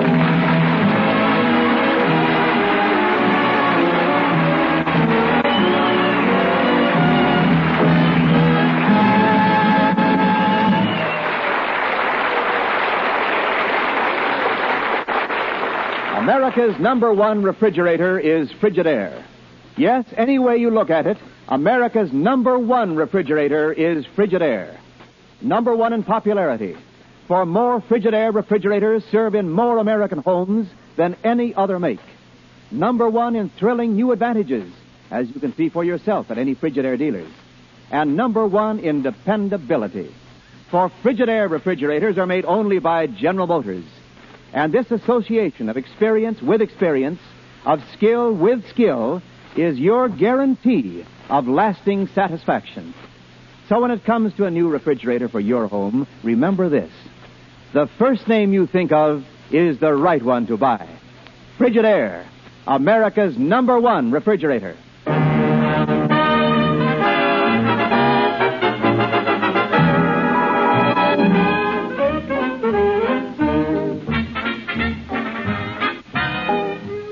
And now, as we look in on the little community of Pine Ridge, we find Lum and Abner in their Jot-'em-Down store.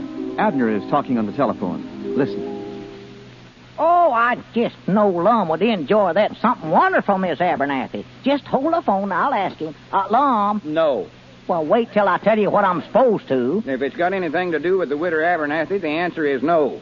Well, she's just inviting you to supper, Lum. You could eat with your eyes shut. I can't stand that woman. Can't stand them young'uns of hers, neither. Every time I'm over there, I have to hold Pinky on my lap. What's the matter with that? Pinky's bigger than I am. Well, what do you want me to tell her? Tell her I ain't here. Tell her I've gone to Africa. Hello, Miss Abernathy. Lum says he ain't here. Tell her I fell off the porch and broke my leg. Tell her anything. He broke his leg. In 2 places. Fell off the porch in 2 places. Hang up, you idiot. Hang up, you idiot. How's that, Miss Abernathy? Oh, yes, I will tell him. Yes, goodbye. What'd she say? Well, she said if you're that bad off, you won't be able to fix your own supper, so she's going to bring it over to you.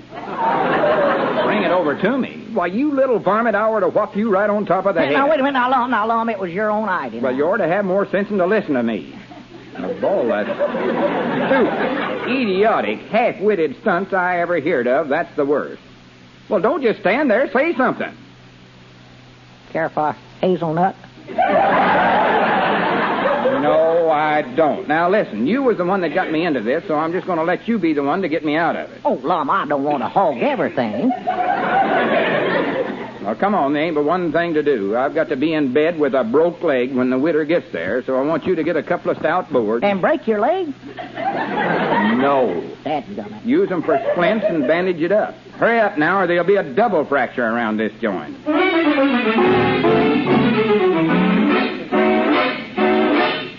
Look, Miss Abernathy, I can feed myself. I ain't that sick. Oh, yes, you will, Lumsy Pie. I can tell by the look on your face that you're suffering. You said it. Come on now, one more sip of this nice potato soup. Oh, all right. There. Well, I have to be going now, but I'll bring you all your meals tomorrow. And every day for the next 3 months. 3 months? Might even take longer for the bones to knit at your age. I recollect that time when I sat on the late Mr. Abernathy's lap and broke both his ankles. He was laid up for over 7... My sakes, Lum, ain't that a kind of a peculiar way to bandage a broke leg? What's wrong with it? Well, that's the first one I ever seen with the pants leg inside the bandage. Oh, well, this was sort of an inside job. Well, who did that? A bone specialist? No, a bonehead. Wait a minute. Did I hear somebody come in the front door? Oh, there you are, Lum. I just heard about your accident. Well, good evening, Mrs. Abernathy. Oh, evening, Squire. I just heard about your leg, Lum, so I made a claim out against your accident policy. Oh, no. And I'll sign right here, and I'll shoot it right into the company. But, Squire, it ain't the company's fault I'm so clumsy. Don't argue, Lum. Sign here.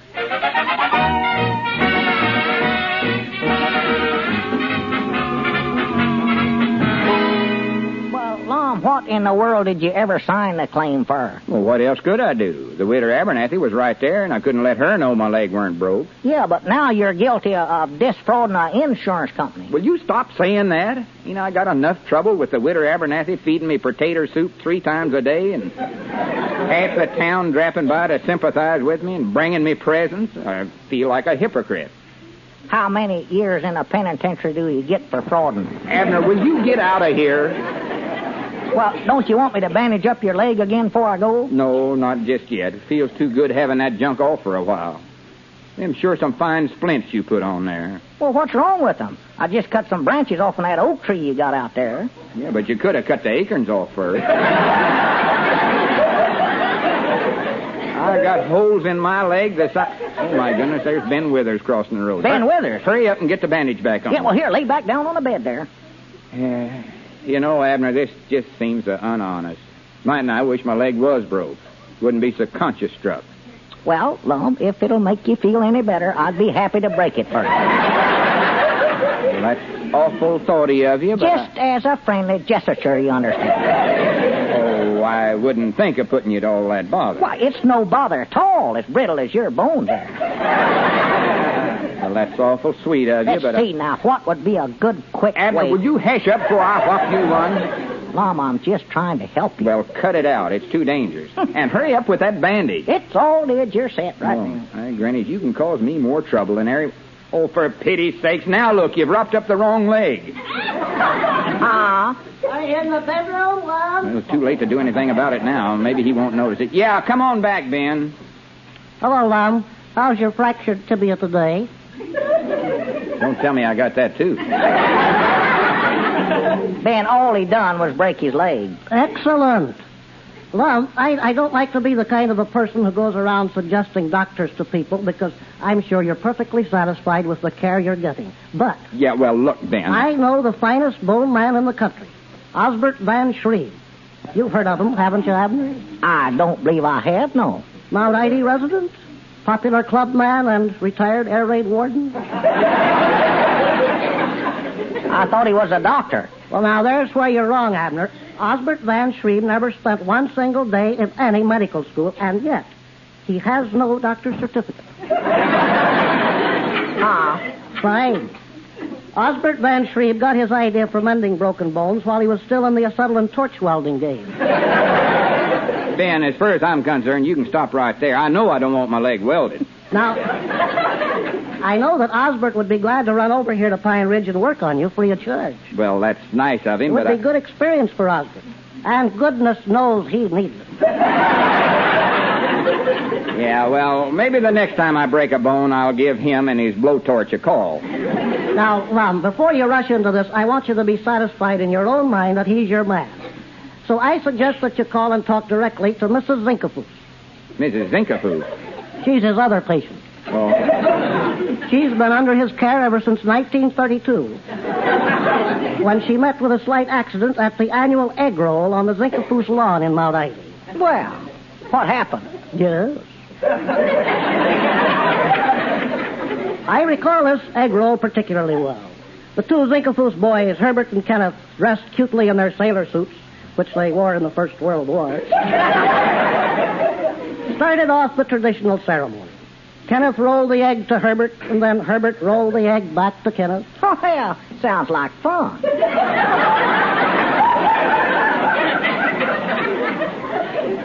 Then old man Zinkafoos joined the festivities. He caught up the egg and rolled it once to Herbert and once to Kenneth. What'd they do, just have one egg? Right. Then Mother Zinkafoos gaily rushed out on the lawn to catch up the egg. But she stepped on a croquet ball and broke her hip and had to be counted out of the fun. Oh, that is a shame. The nice part of it is the Zinkafooses put on the same traditional ceremony every year. Every year? That must be hard on Miss Zinkafoos. So it was in 1932 that Osbert seized this opportunity of demonstrating his bone-mending technique on Mrs. Zinkafoos. Did it work? My stars, man, this is only 1948. What do you expect, Miller? See you later.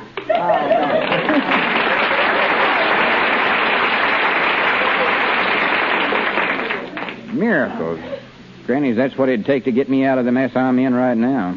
Now, hurry up and get this bandage changed over to the other leg before somebody... Hello, Lum.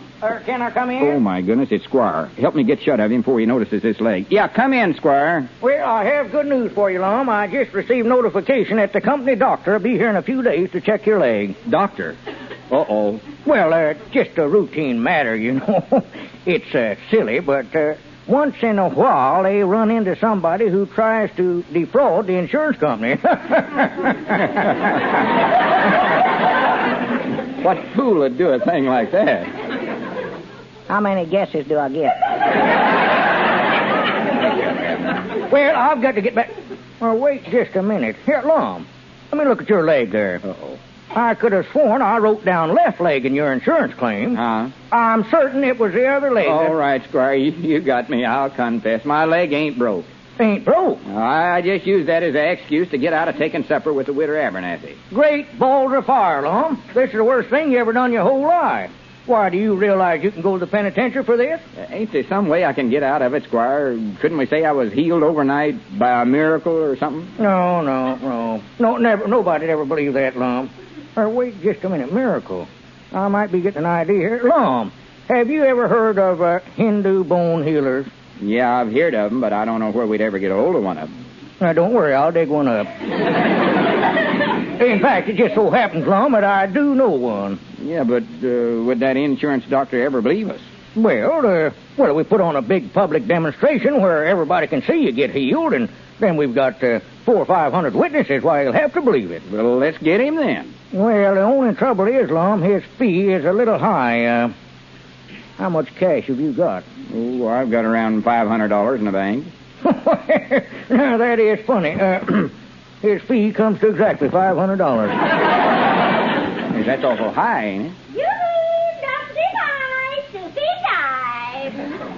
But worth it. It's a deal. Good. I'll tell you, Lum, I'll just step in the parlor and telephone this Hindu prince right now. Well, how do you do, Mrs. Abernathy? Oh, how do you do, Squire? Pardon me, I'll just close this door here.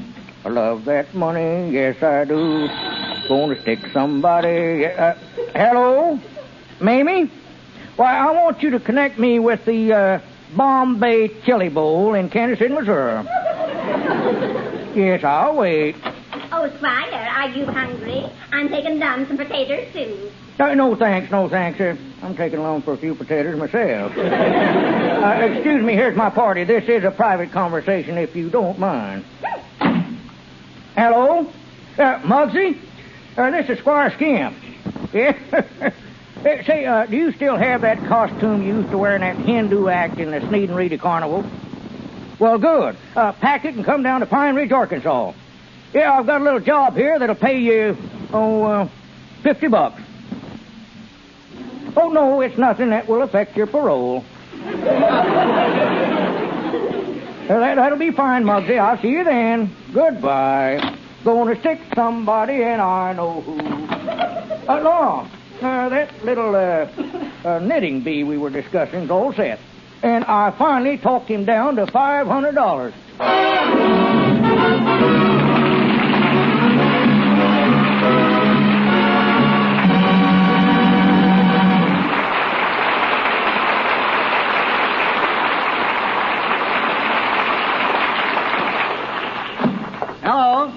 Hello. Anybody here? Oh, yes, Mom. Oh, how do you do? Say, I don't believe we've met. Oh, sure we did. We just said hello. No, I don't believe I know your name. It's Cedric. Cedric, glad to know you. My name's Niles, Wendell Niles. I'm with Frigidaire. I'm Cedric Weehunt. I'm alone.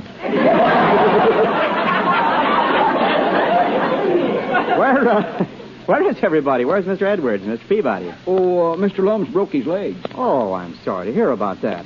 I'll have to go over and see him. Are you minding the store for them? Yes, Mom. Well, I'm sure you won't have any trouble. Certainly you won't have any trouble with Frigidaire. Well, I don't know about that. Mr. Lum says Frigidaire's walked right out of the store. Well, that's about right. More Frigidaires are being bought today than ever before because everyone knows Frigidaire is America's #1 refrigerator. It just stands to reason that with more Frigidaires in use than any other make, there's more talk about them. And do you know what people are saying? You mean about Mr. Lum being so clumsy? No, I mean about what people are saying that the new Frigidaire is the most convenient, easy-to-use beauty they ever saw. And what's more, they say a Frigidaire refrigerator is one of the best money savers in town. Do you know the meter miser? No, Mom, but I know Squire Skimp. Well, only Frigidaire has the meter miser, the simplest cold maker ever built. It's so powerful, it can keep even the biggest Frigidaire refrigerators filled with cold, even in the hottest weather. Yet, it's so simple that it cuts current costs to the bone. Just remember the meter miser when anybody mentions refrigerators, because the first thing a refrigerator must do is make all the cold you need when you want it. Yes, sir, it's good to remember only Frigidaire has the meter miser. Now, young man, is there anything I can do for you? Yes, Mom. So what is it? Let go of my coat. I'm already on your side.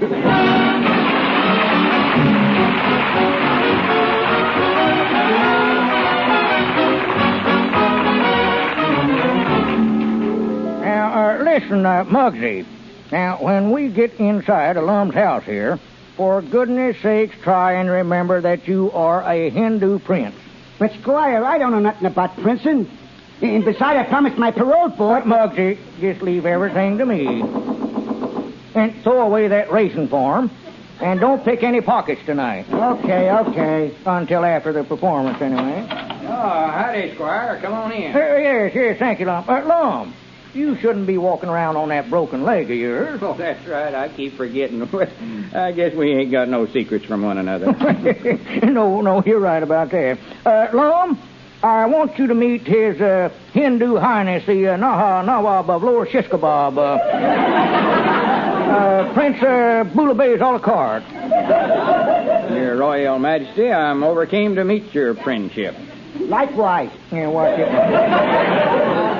Lum, the prince doesn't speak our language very well. You'll have to excuse his peculiar expression. He does have a sort of a peculiar expression, don't he? Now, Lum, when we get over to the schoolhouse tonight for this public demonstration, I want to... Say, Squire, can the prince understand English at all? Very little, Lum. There's times when I don't think he understands anything. Well, I wouldn't want to say this to his face, but he looks like a bum. Lum, the prince is traveling incognito. In what? Cognito. New or secondhand? Well, new, naturally, Lum. Now, Lum, we better get on over to the schoolhouse. Well, wait, Squire. I've never met a genuine Hindu before. I'd like to talk to him and find out a few things. Yes, that's what I'm afraid of. Come along now, Lum. Well, Squire, I wish you'd ask him in Hindu if he can lay on a board full of nails like I saw him doing pictures. Oh, yes, certainly he can do all that. Now, let's go. Come on. Well, I'm sure glad he can, because me and Abner pounded a bunch of spikes into a board for him to sleep on tonight. White boy. Chacha, Adora. Lum, he says he's deeply honored. Come on now, we got to get started. We'll let the prince change into his costume here, and he can come over later. Does he know where the schoolhouse is at? Well, we'll send Abner over to get him. Roger, Boudreaux, Beardenfeller, Satchel Page, all them old friends. Right. Phew. I ain't had this costume on since I was run of Altoona. I wonder where to keep the silverware in this junk. Uh-oh. That must be that Abner character. Come in. Good evening. I'm Dr. Oh, excuse me. I didn't mean to catch you in your kimono. Perfectly all right, Doc. I'm Dr. Hendon of the Midwest Accident Insurance Company, and I'm here to see Mr. Edwards. Is he in bed? No, he's out tonight. I'm going to see him in a minute, though. I'll tell him you're here. Well, thank you. I'll wait. Oh, if a little square named Abner comes in, tell him I went on ahead. Must be going to a masquerade party. I wish I were 30 years younger. Come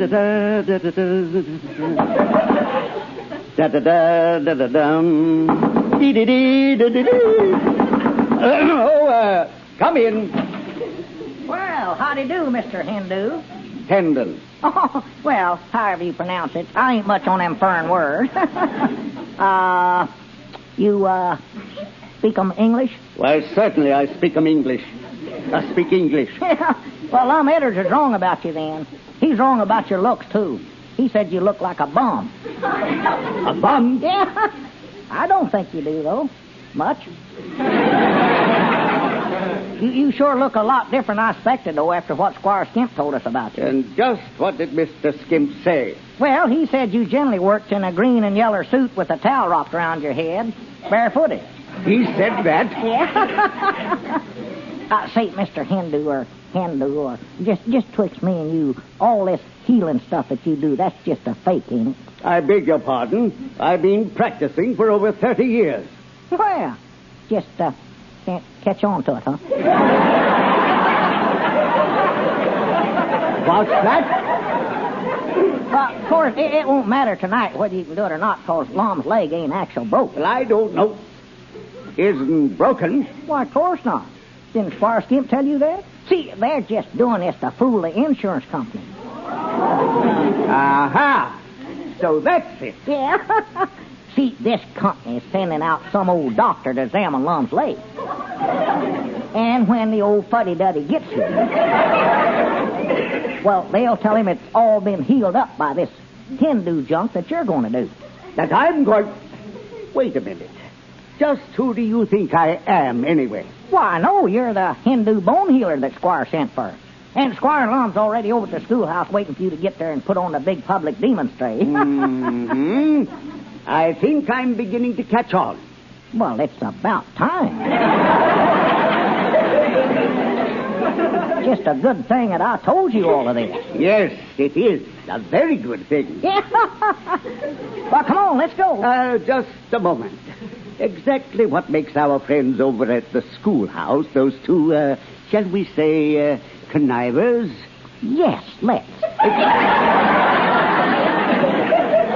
Exactly what makes them think the doctor will believe this healing hocus pocus. Squire says he's so dumb he couldn't see through nothing.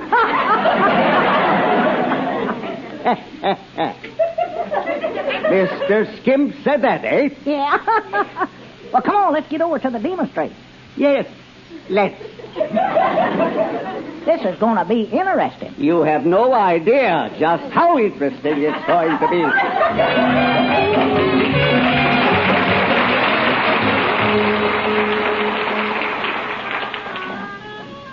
And now, ladies and gentlemen, you have seen the prince perform several amazing feats here tonight, such as hypnotizing me a while ago.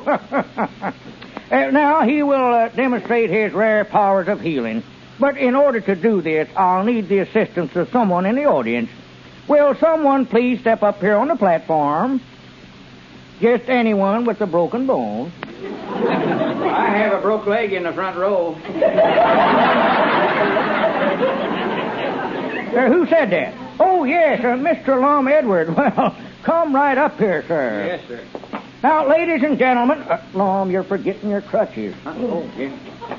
All right, now, ladies and gentlemen, the prince is ready to attempt to mend Mr. Edward's leg.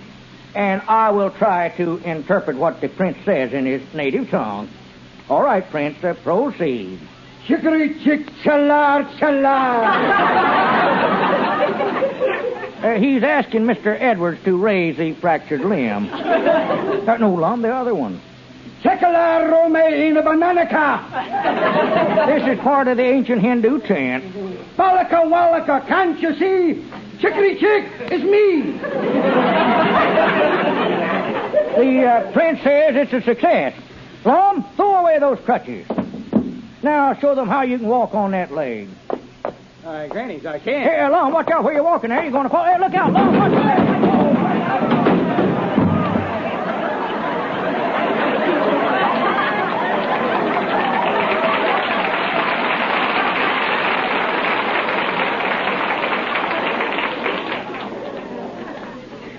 Lum, are you hurt, Lum? Oh. Well, speak to me, Lum. What happened? Well, Lum. Come right in here, Mr. Hindu. Follow me. This is where the demons are. For the land's sake, Lum, what are you doing on the floor? Oh. I told you, I believe he's hurt. Well, here, stand back, you people. Let me examine him. Oh, my stars, Dr. Hendon, I'm getting out of here. Likewise. Yes. Mm-hmm. This is Mr. Edwards, isn't it? Yes, sir, that's him. Oh. Mr. Edwards, I'm the insurance doctor who was sent here to examine you for a broken leg. Uh-oh. Well, doctor, I can explain that. And that's exactly what you've got. A broken leg.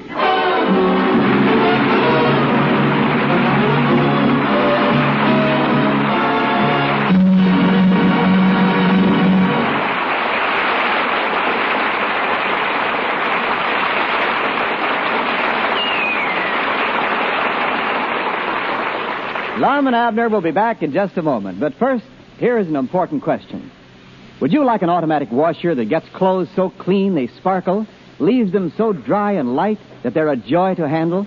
Then visit your Frigidaire dealer and see the wonderful Frigidaire automatic washer with live water action and rapid dry spin. It's fully automatic. All you do is put in clothes and soap, touch a dial, and that's all.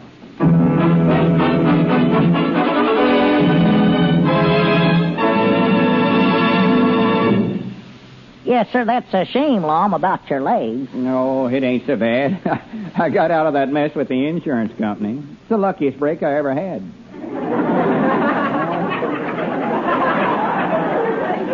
Ain't nothing to worry about now. Yoo-hoo! Dumpty time!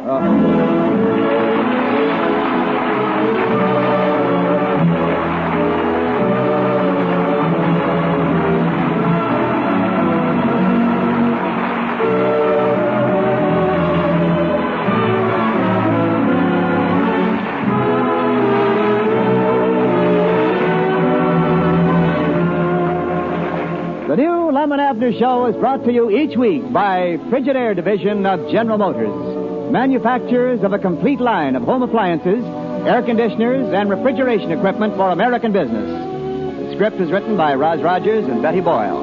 The music by Felix Mills and his orchestra. So until next Sunday night, same time, same station, this is Wendell Niles saying good night for Frigidaire, America's #1 refrigerator.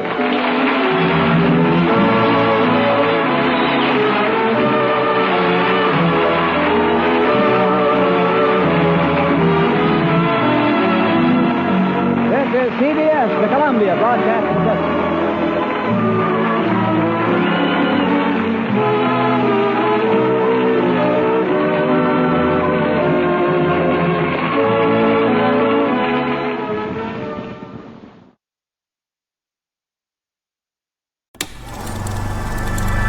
You are now tuned into Then Radio. If you enjoy our videos, we ask that you consider joining our Patreon to support our channel. Don't forget to like and subscribe so that you never miss a new video. We hope you enjoyed today's episode, and as always, thank you for watching.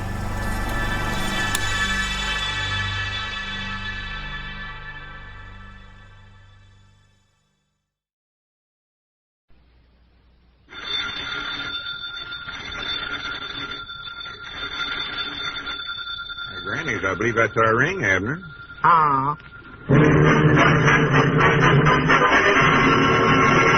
Frigidaire presents the new Lum and Abner show.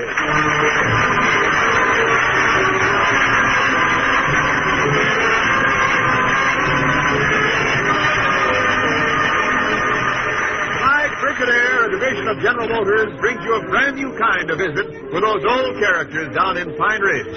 Featuring Clarence Hartzell as Ben Withers, Gloria Blondell, the music of Felix Mills, and starring your old favorites, Lum and Abner.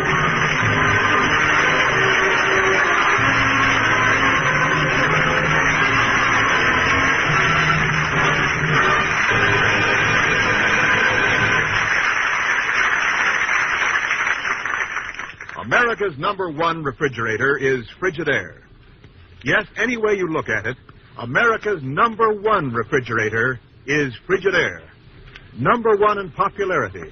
For more Frigidaire refrigerators serve in more American homes than any other make. #1 in thrilling new advantages, as you can see for yourself at any Frigidaire dealers. And #1 in dependability. For Frigidaire refrigerators are made only by General Motors. And this association of experience with experience, of skill with skill, is your guarantee of lasting satisfaction. So when it comes to a new refrigerator for your home, remember this. The first name you think of is the right one to buy. Frigidaire, America's #1 refrigerator.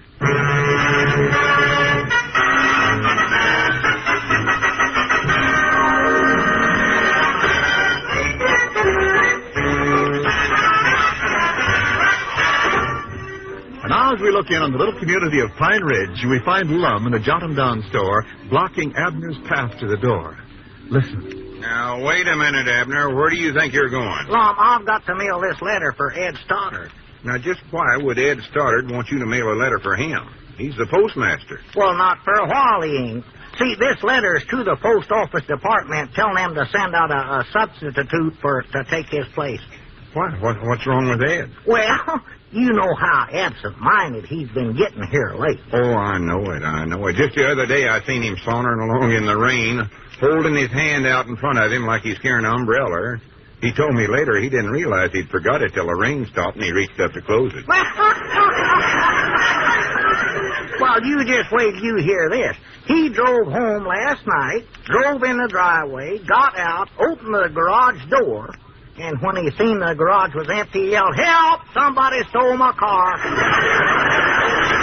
Oh, you never. He did. Yeah, he done it. And then his woman, she heard the commotion, thought he was a thief, and throwed an iron skillet and hit him on the head. That woke up the neighbor's dog, and he started chasing him. Then Caleb Weehunt thought it was somebody after his chickens, so he taken a shotgun to Ed, and now Ed is flat in bed on his stomach. Goodness alive. I don't know whether he got the car back or not. Granny, it sounds like you'll be laid up for a while.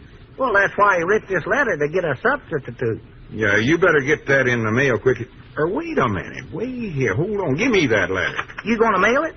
I'm going to tear it up. Hey, now, Lum, don't do that. That's government matter. Yeah, and I'm doing the government a favor.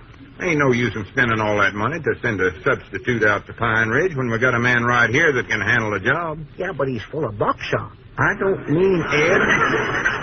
I mean me. You? Yes, sir. With my set of brains, I'll run that post office like it ain't never been run before.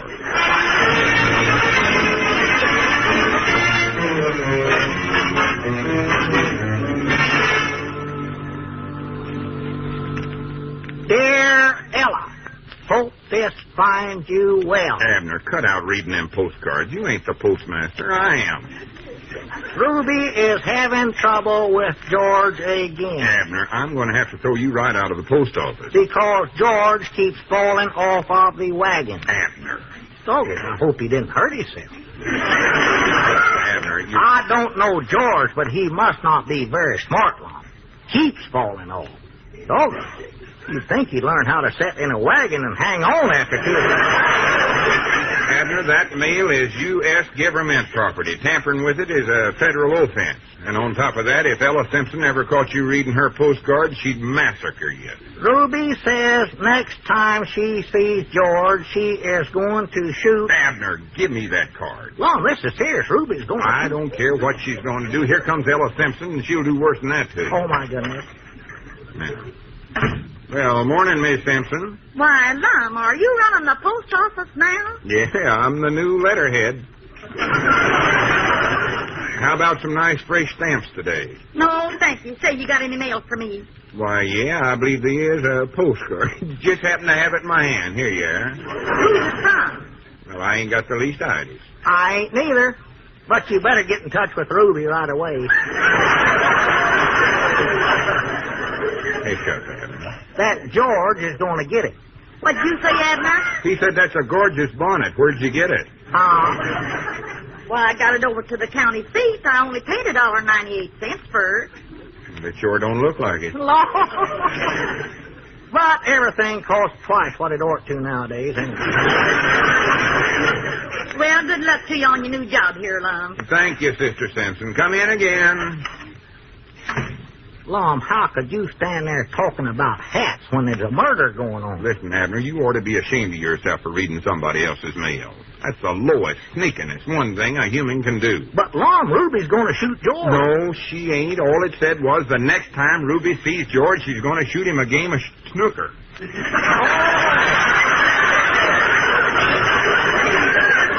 That's a game I ain't even played. Only trouble now, she's liable to club him with a pool cue. You know that? No, because when she went on to say, well, I don't know what it said. Why don't you get on back to the Jot 'em Down store? Well, all right, but what I come down here to tell you was that you better give up this post office junk, Lum. Squire Skimp says you're going to get yourself in trouble. Oh, sassafras. Squire's just jealous. Well, he says that you don't know nothing about the post office regulations. Oh, don't I? Well, just stick around and watch how I handle the next customer. I'll show you who knows about postal regulations. Well, I know that you got a good one to work on. Huh? There comes Ben Withers. Uh-oh. Oh, hello, Lum. How's the new postmaster? Oh, getting along just fine, Ben. I wonder if you could send a registered letter for me, Lum. Oh, you bet your life. Registered? Yes. You can handle that, can't you? Oh, sure. Can I handle it? Registered. You wouldn't want to just send that special deliver, would you? Yes, all right. Oh, good. But I want it registered, too. All right, Abner, you keep out of this. I never said a word. What you're thinking, then? Let's see, now, you want this letter registered, huh? Yes, registered. Uh-huh. Registered. That's correct. Registered. Uh-huh. How about sending airmail? I want it registered, Lum. Yeah. All right. Yeah, you bet. Huh? What's the matter, Mr. Postmaster? Having trouble? And hush up. Lum, I want that sent delivered to addressee only. I thought you wanted it registered. Fine. Huh? You've got a rubber stamp there that says delivered to addressee only on it. Just stamp that on the envelope. Oh, well, that's simple enough, sure. Here we are. Now, come in again soon, Ben. Well, wait, that's the wrong stamp. That says return insufficient address. Abner, will you get out of here? Well, maybe you better let me get back there and fix this letter up right. No, now, you stay right where you're at, Ben. I'm the postmaster here. Yeah, he's the postmaster.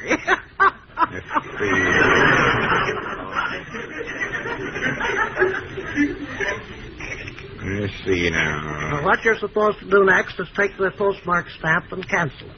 Cancel it? You mean you don't want to send it after all? Certainly I want to send it, and I've got to register it because I'm enclosing quite a sizable amount of cash. $1.29. Is that all? Fine. I'm sending for a can of Captain Sprug's Quick Coke. What in the world is that? Yes. Captain Sprugg of Mount 80, inventor of the flat-bottom canoe, has done it again. Uh-oh. He has invented a caulking material for mending boat leaks which can be applied underwater. Put it on with a fountain pen? Laugh if you want to, but I was present when the captain personally tested Sprugg's quick caulk in the waters of beautiful Lake Silk. Well, don't tell us about it. Yes, I will. A large crowd was on hand as Captain Sprugg launched his flat-bottom canoe with nothing aboard but a hatchet and a can of Sprugg's quick caulk. Oh, yes, and the putty knife. Well, that was very interesting, Ben. Well, see you later. 50 feet from the shore, the captain raised the hatchet in full view of the spectators and chopped a hole in the bottom of the canoe. Oh, my sakes. As the crowd gasped, the captain calmly laid down the hatchet, picked up the can of Sprugg's quick caulk, bowed to the audience, and stepped over the side to repair the damage. I'll be dead blamed. 45 minutes later, all the water had been pumped out of Captain Sprugg. And plans were underway to dredge for the canoe. Dredge for it? Right. They never did find the putty knife. Well, now, about this registered letter. Wait a minute. The captain's moved. How do you know? Well, just look what's stamped on the envelope. Returned in sufficient address. Hey, Granny, you're right. The lucky thing I found this out before I sent the letter. So long.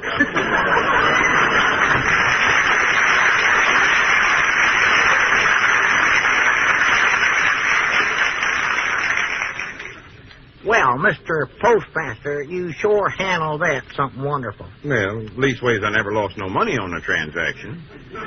Now, why don't you give up this idea right here and now? You've been postmaster for a whole half a day and you ain't sold a nickel's worth of stamps or nothing else. I know it, and I don't understand it. A body'd think I didn't know a thing about business. Yes, it is easy to get that impression. Well, I don't think it's me. I think it's the system. Huh? This place is in a rut. For instance, take them 3-cent stamps there. Yeah? They've been selling them for the same price for years and years. Well, you're right there, yeah. Why don't they ever have a sale on them? Why don't they ever give 2 money orders for the price of one? What's the matter with this outfit, anyway? I don't know. Just old-timey, I reckon. Abner, I've just got the greatest one idea I ever had in my life. Beginning tomorrow, I'm going to put on the first and the biggest post office sale this country's ever saw. Can you do that? I'm doing it. Grannies, I'll make them post office fellers in Washington sit up and take notice. Their eyes will bug out like a trumped-on toad frog.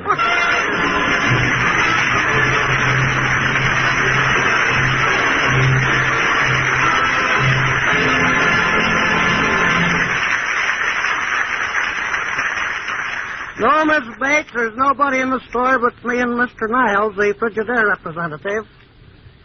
Uh-huh. How's Wilbur?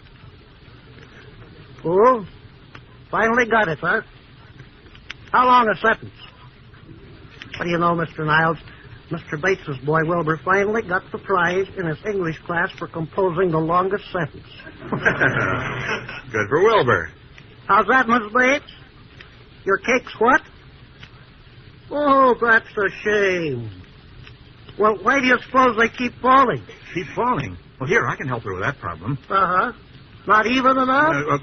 Tell her to look at one of the new Frigidaire electric ranges. Tell her especially to look at the big even heat ovens. She can tell in a jiffy why they're such wonderful bakers. Hey, better let me talk to her. But you don't understand, Mr. Niles. Oh, hello, Mrs. Bates. Say, when you bake pies and cakes in a Frigidaire electric range, you don't have to keep looking at them. Just set the temperature control, and it automatically keeps the right baking temperature without ever having to check up on it. The heat is so evenly distributed that cakes and pies just won't fall. But, Mr. Niles... Well, of course, the Frigidaire electric range is so simple, even a child can operate it. Just turn a dial for the exact heat you want.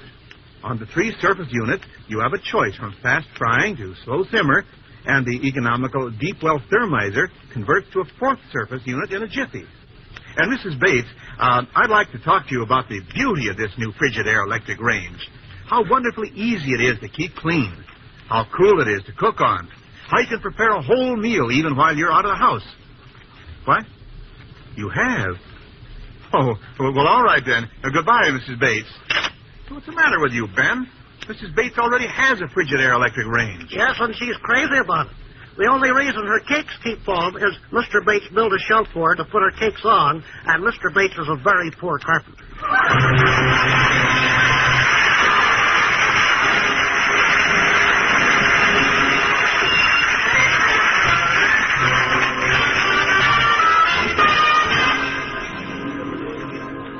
Granny's, Abner, in another half hour, we'll be ready to start the big postal sale. Now, let's check over our list and see what we've did so far. Get signs printed. Check. Make window display out of money order blanks. Check. Buy punch boards. Check. Wait, I forgot to give you any money. What'd you buy the punch boards with? Check. Check. Check. All right. Get jar of beans for guessing contest. Well, Cedric was supposed to bring them over last night, but he ain't showed up yet. That boy, he can't recollect nothing. He ain't got a brain in his head. Check. I guess you better go out and start hunting for him. Yeah, wait a minute. There he comes right now, Lum. One, that boy's the slowest mortal that ever drawed breath. Oh, howdy. Well, I got the beans. Well, it's about time, Cedric. What taking you so long? You got the beans yesterday. Yes, Mom, but it took me all night long to cook them. For the land's sake, Cedric, we never wanted them cooked. Of course not. You can't count cooked beans. Now get over to the Jot 'em Down store and get a jar of uncooked ones. And hurry up. Well, what kind do you want? Navy beans? Yeah, they're fine. Kidney beans are nice. All right. Get kidneys. I thought you wanted beans. Now, Grannies, I wish you two idiots would clear out of here before I go stark raving mad crazy. Both of you go get the beans, but hurry back, Abner, because I'm going to need your help quick as the rest starts. Yeah, all right. I'll call Mamie, the central girl, and have her ring the fire alarm so as I can make a public announcement about the sale over the party line. Yeah, all right. Well, come on, Cedric. Just get out of here. Hello? Oh, hello, Mamie. This is Lum Eddards, and I want you to ring the... What's your name? Lum Eddards, and I want... Lum Edwards? Yeah, that's right. He ain't at the Jot 'em Down store. Try calling him at the post office. Well, I don't want to call him. Who? Lum Eddards. I'm sure you'll find him at the post office. I know I will, because that's where I'm at now. Well, ain't he there? Who? Lum Edwards. Oh, for pity's sake. Why don't you leave a message for him when he comes in? Look, Mamie, I just want you to ring the fire alarm so that What's that name again? Whose name? Who are you calling? I said ring the fire alarm. Sounds like you're saying fire alarm. Well, I am. How do you spell that? Look, Mamie, I don't think you understood me. Who are you? Lum Eddards. I told you you can reach him at the post office. Goodbye. Oh, Say, Lum, you were wrong. The captain hasn't moved, so I want to send this registered letter after all. well, that's just dandy great. Now, you get back there and register it yourself. I'm leaving. I'll be back later. Where are you going, Lum? Fine.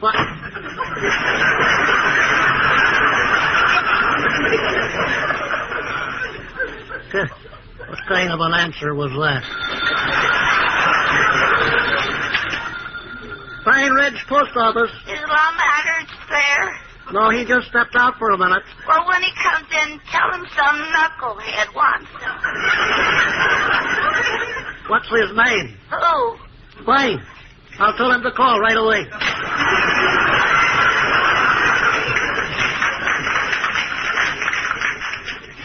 Sir, what can I do for you, sir? Well, I'm Inspector Burton of the Postal Department, and I want to see the Postmaster. Oh, yes, you must be the knucklehead the operator mentioned. I beg your pardon? Yes. Well, Mr. Edwards is out right now, but he ought to be back shortly. Is he the Postmaster here? Well, not really. The real one is home in bed, so Mr. Edwards appointed himself postmaster. Appointed himself? Wait a minute. Did you say you were with the U.S. Postal Department? I certainly did. Well, my stars. Then you must know Hilmer Grossen. Who? Yeah. Hilmer was in the post office game for a number of years. Best postmaster Mount Ida ever had until they fired him for being conscientious. Well, I've never heard of a man being fired for that. Well, that's what happened to Hilmer. His wife even divorced him on account of it. Oh, come now. Elmer Grossen loved the post office work so much that he delivered every letter that came in personally. When Kenneth Zinkelfuss moved to Hatfield, Hilmer stamped "Please forward" on the letter and personally delivered it to Kenneth at Hatfield. Well, I don't think they'd discharge him for that. Then the letter came in for Rutherford Kelp, who had also moved. Hilmer did the same for him. Where'd Rutherford move to? Somewhere in northern Finland. Finland? On his return a year later, Mrs. Grossen based her suit on desertion. Hilmer put up the defense that he was so far north, the days were 6 months long, thus he was only gone 2 days. He lost the case. Yes. Well, tell me more about this Mr. Edwards. Ex-Postmaster Grossen now runs a small Finnish steam bath in Mount Ida. I don't care about him. What about this Mr. Edwards? Oh, he's not here right now. He's out making final arrangements for his stamp sale. Stamp sale? Right. Well, look, I'm going to drop in a little later and have a chat with this Mr. Edwards. But don't you tell him.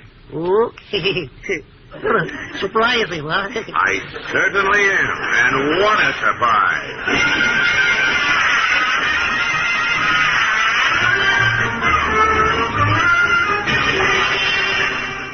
Well, hi, Granny's Abner. The sale's on. Let 'em come in. Yeah, well, wait a minute, Lum. There's one more sign we ain't put up yet. Which one's that? This one that says Fall Clearance Sale. All postage stamps drastical reduced to half price. Oh, yeah. Yeah, stand that and right up over the inkwell there. Yeah. And that reminds me, did you bend up the pinpoints? Yeah. Me and Cedric played a game of darts with them. We got them bent up to where you couldn't tell them from the pins they got in the biggest post offices in the country. Good. I just don't understand why the old postmaster never thought of any of these ideas. No. He never even advertised. No. Hey, Lum, get ready. Yonder comes our first customer. Well, good. Make him think we're doing a big business. That'll help the sale. Yeah. Who is that fella? I don't know. Looks like some out-of-town stranger. Yeah. He ain't a local stranger. Whoever he is, I bound you he ain't never seen a post office run like I'm running this. Well, come in, mister. Come right in. My name's Burton. Well, you're just in time for the big sale, Mr. Burton. Yeah, see that sign over there? 3 centers, 2 cents, 2 centers, 1 cent. Yes. Just how many stamps have you sold at this rate? Well... Oh, hundreds of them. Just hundreds. That's interesting. Tell me more about this sale. Sounds even better than I imagined. Oh, you heard about it, huh? And you're from out of town, ain't you? Yes. I'm from Washington. Washington? Well, what do you know about that? That'll show you what advertising will do, Abner. What I want to know is which one of you is responsible for all this. Well, I don't like to brag on myself, but I'm your man. You may be right. I helped.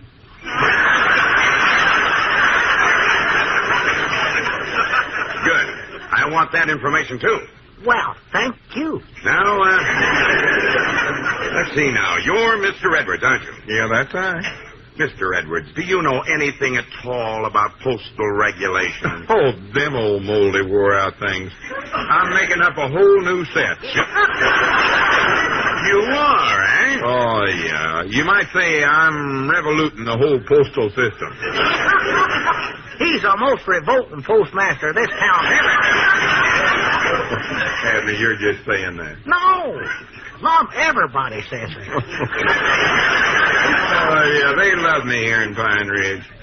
Mr. Edwards, have you informed Washington of any of those little changes you're making? Well, not quite yet. I'm going to surprise it on them all at once. I'm going to make monkeys out of them old fogies. Old fogies, eh? Oh, yeah. Would you like to take a chance on the punch board? Punch board? Yeah, see, if you get the lucky number, you get a free money order. is incredible. Oh, you ain't saw nothing yet. See that jar of beans there? Guess how many beans there are in it, Mr. Burton? Try 3,479. Blabbermouth. Say, what is this, some kind of a game? Yeah, see, whoever guesses closest to the number of beans in there gets a postal savings account with double the regular interest for 2 years. Double the interest? You can't possibly mean that. Oh, you don't know me, Mr. Burton. When the government finds out what I'm doing here, they'll have me working for them for the rest of my life. Mr. Redwood, you took the words right out of my mouth.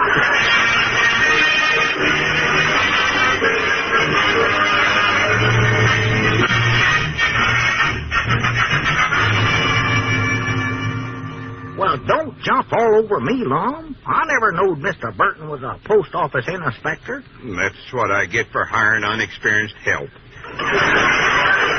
Well, I don't know what you're kicking about. He dropped the charges against you. All he done was just forbid you to ever set your foot inside that post office again as long as you live. And pounded his fist. That's all he done. I don't care so much about that. It's just downright humiliating to have him hold that election to find the most reliable man in Pine Ridge to take my place. Well, I can tell you right now, I don't care who they elect. You don't, huh? What are you standing here outside the post office window waiting for him to count the votes for me? Wait a minute, they'll hear us. Oh. Yeah, I think Ben Withers is getting ready to read the results. Listen. Well, Mr. Burton, here's how the voting tally's up. All right. Ezra C. Strunk Oh, that's varmint. gets 2 votes. Huh? Walt Bates Him. gets 7 votes. That's for Walt. And here's your most reliable man, Mr. Burton, with 309 votes. All right. Fine. It's... Well, who is it? This will set the post office back 20 years. It's Lum Edwards.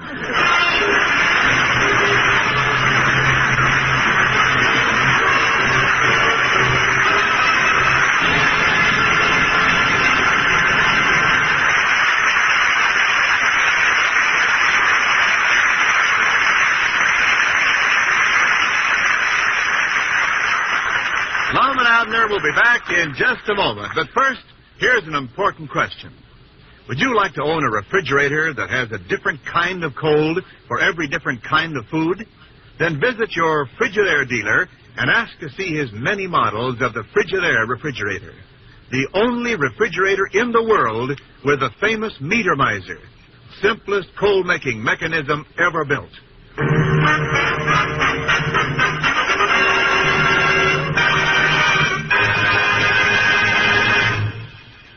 Here, Lum, now that you're the official postmaster, why, you get to read all the postcards. So, what does this one here say?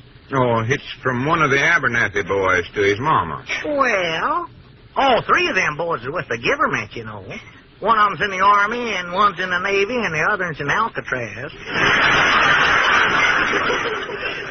Yeah, this is from Sood. He's the one at Alcatraz. Well. Says he ain't at all satisfied.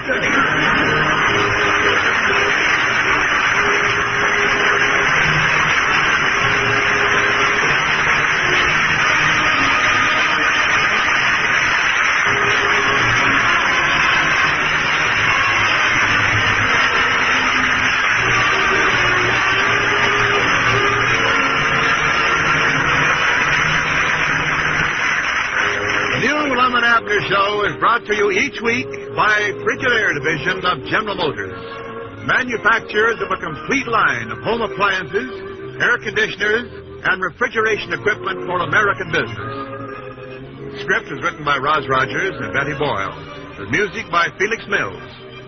So until next Sunday night, same time, same station, this is Wendell Niles saying good night for Frigidaire, America's #1 refrigerator.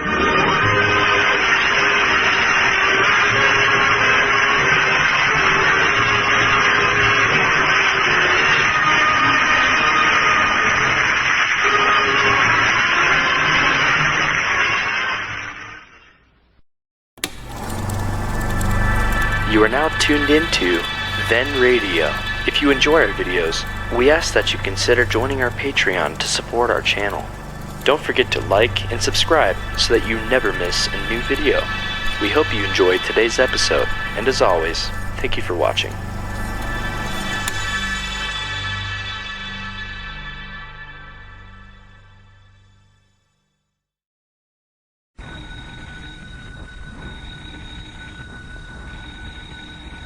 My granny's, Abner. I believe that's our ring.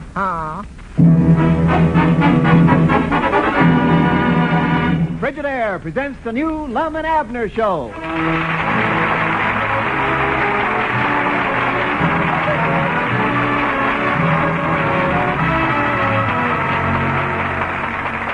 Tonight, Frigidaire, a division of General Motors, brings you a brand new kind of visit with those old characters down in Pine Ridge, featuring Clarence Hartzell as Ben Withers, the music of Felix Mills, and starring your old favorites, Lum and Abner.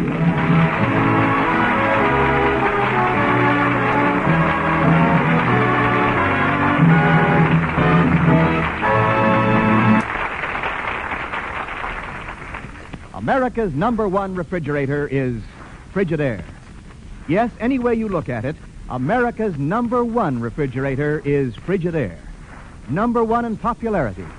For more Frigidaire refrigerators serve in more American homes than any other make. #1 in thrilling new advantages, as you can see for yourself at any Frigidaire dealers. And #1 in dependability. Of skill with skill is your guarantee of lasting satisfaction. So when it comes to a new refrigerator for your home, remember this. The first name you think of is the right one to buy. Frigidaire, America's #1 refrigerator.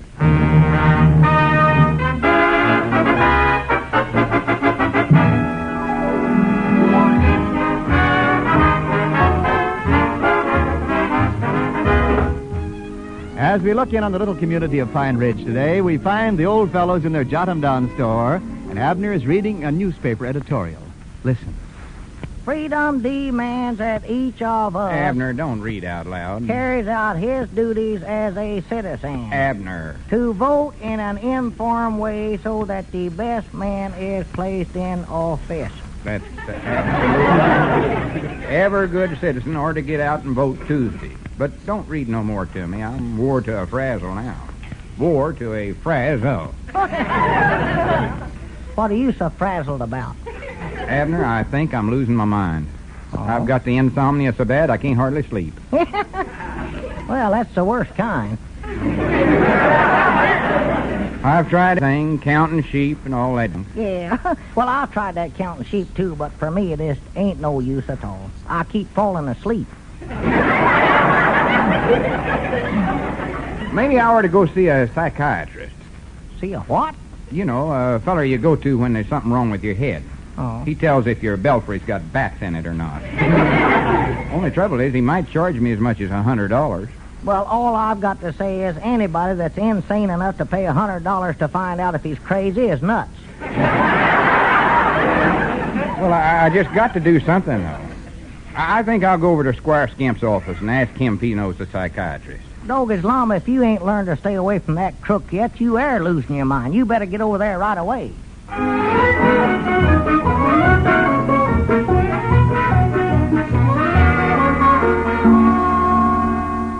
Well, now, tell me just how this racket of yours works, Duke. Well, you see, Squire, I pose as an art teacher.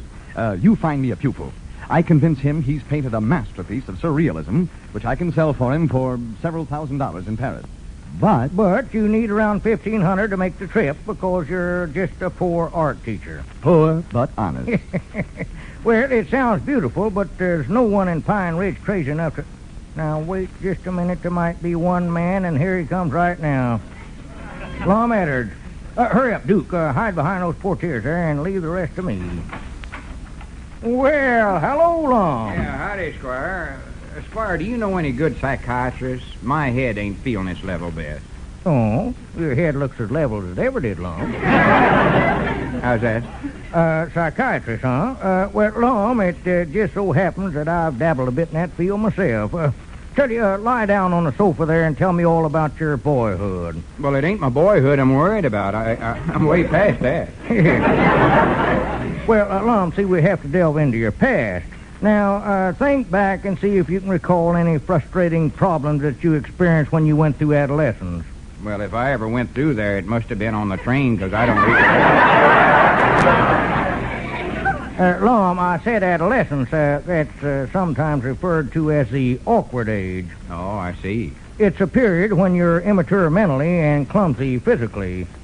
You went into it when you were about, 9 or 10. Yeah, and when do I come out of it? It shouldn't be long now. Well, Squire, my main trouble seems... Hey, that portiere. Look, it's moving. Oh, no, it isn't. No, Lum. That's just a hallucination. Very common symptom in cases like yours. But I seen it, like somebody was standing behind it. Oh, no. Well, I can prove you're wrong. Is there anybody behind that portiere? No. Well, see there, Lum? I could have sworn there was somebody back there. I must be worse off than I figured. Oh, yes, you're in bad shape, Lum. It looks to me like schizophrenic paranoia. What? Noia. Got it double, huh? Well, yes. You might have a triple noia, Lum. I don't know. And is there any hope for me at all, Squire? Well, there's one possible thing that you might do, Lum, and that is taking up a hobby or something that'll give your pent-up emotions a release. Something like, say, surrealist painting. Surrealist painting? Well, yes, Lum, you know that junk with the bent watches and all that, you know. Oh. Yeah, I saw them. Well, did the fellers that painted them pictures get well? No. But they got rich enough so that nobody could tell the difference, Lum. Now, Lum, what you're going to have to do is get a surrealist art teacher. Now, I believe there's a good one named Rembrandt Van Dyck. Well, how in the world would I ever get to him? Don't worry, Lum. Just sit tight. He'll get to you. But good.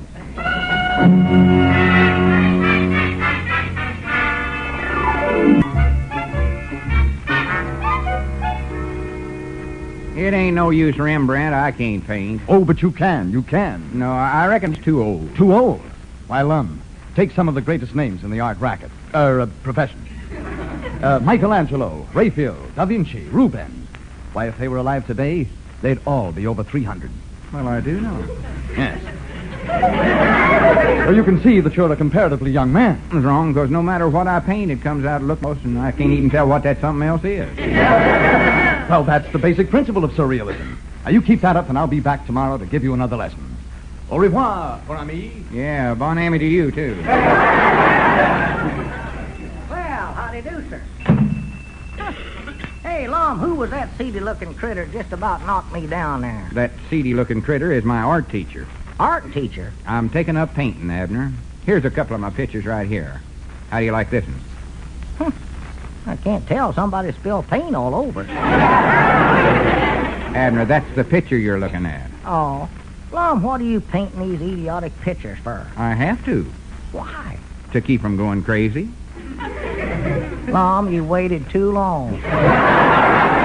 No, Squire Skimp psycho-eulogized me, and he said I got penned-up emotions and I have to release them. Yeah.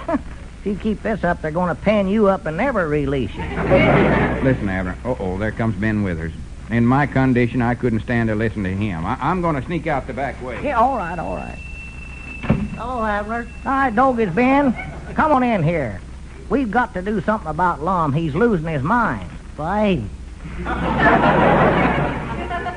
You don't know a real good psychiatrist he could go to, do you? Well, now, I could jump on the long-distance phone and call Oren J. Watford of Mount Ivy. Is he a psychiatrist? Not that I know of. Oren J. Watford runs the Ace High Snooker Palace. Well, what do you want to call him for? He does. Oren J. Watford is the smartest man in Mount Ivy. If anybody knows a psychiatrist, Oren will. Well, hurry up and get hold of him then. Poor old Lum thinks he's a painter now. Hello, Mamie. Put me through to the Ace High Snooker Palace in Mount Ivy. Yes, I'll wait. Tell her to hurry up, Ben. She's working on the connection right now. Hello, Oren? Guess who this is?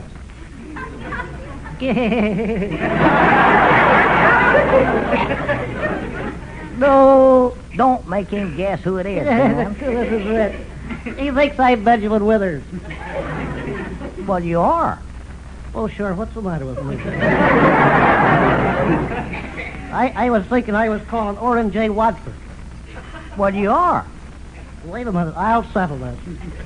Hello, who is this? Charlie Grosbeak. What become of Orrin? Oh, I see, Charlie. Yes, I'll wait. There's an attractive girl going by the pool hall. Orrin will be back in just a minute. Well, hurry up and ask him about that psychiatry. Hello, Orrin. Well, those veils can fool you. How is your aunt now? Van, hurry up. Say, Orrin, I've got a man over here who needs a little psychiatric work. Do you know anybody connected with that game? Uh-huh. Orrin knows a fellow who's been studying psychiatry for 30 years. Well, get him. Hello, Orrin. Could he get away long enough to come over to Pine Ridge? Fine. Goodbye, Orrin. The man's name is Granville D. Hudson. Well. And he'll be here on the next Greyhound. Is he coming by dog sled? Fine.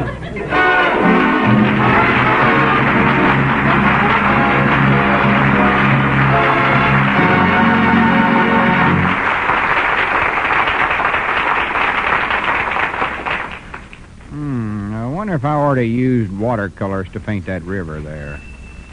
Well, howdy, Mr. Niles. How's the Frigidaire representing? Oh, pretty good, Lum. Say, what is that you're doing? Oh, I was trying my hand at a bit of art, modern stuff, you know. But I don't seem to get the hang of this surrealism. Surrealism? Yeah. Well, as I understand it, Lum, you don't try to paint a real-life picture of something, just an impression of it. Well, here, I'll show you. I'm no artist, but you got another piece of paper? Let's see, I already have... Oh, well, never mind. I'll use the front of this Frigidaire refrigerator and these crayons here. Wait a minute. You going to write on that door? Oh, sure. Crayons won't hurt it. It'll wipe right off with a damp cloth. See? Well, I'll be dead, right? Yeah. Sure does. Now, let's see if I can capture the inner meaning of this refrigerator. Meaning what? Well, it's really big on the inside, roomy as a house practically. So here's a picture of a house. Now, it's small on the outside on account of Frigidaire's special design. Excuse me, Mr. Niles. Meaning that even in small kitchens where things are a tight fit, you can slip in a big-capacity Frigidaire refrigerator. And here's a pair of ice skates to represent all the ice cubes that you get so slick and quick with a Frigidaire quick cube trays. And, well, what's that you're drawing? Well, that's a child's piggy bank. For thrift, you know. Because every Frigidaire refrigerator is powered by the Meter Miser, the simplest cold maker ever built. So powerful, it provides all the cold anyone needs. Yet so simple, it uses only a trickle of current.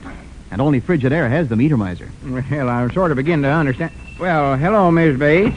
Something for you? I was just standing here admiring. It's beautiful. Such lines. Such design. Oh, it's just a little sketch. But, do you really like it? What sketch? I mean that Frigidaire refrigerator you're scribbling on. It's beautiful.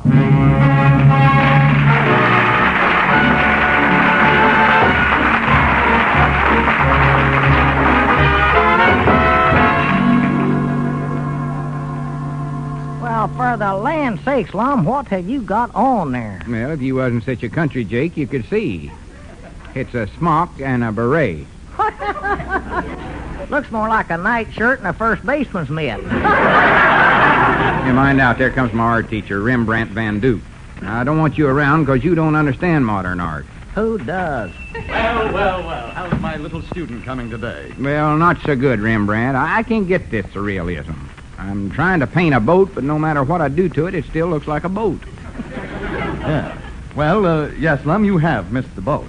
Now, here's another, and I call it marbles in action. But marbles don't look like nothing at all. Well, yes, Lum, you have lost your marbles.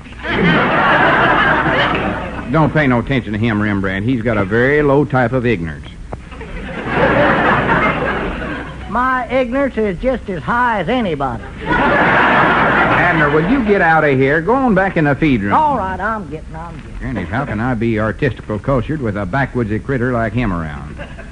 Now, what was we saying? Well, Lum, old boy, I think you're doing remarkably well. It's very obvious that you have a hidden talent. Do I really? Yes.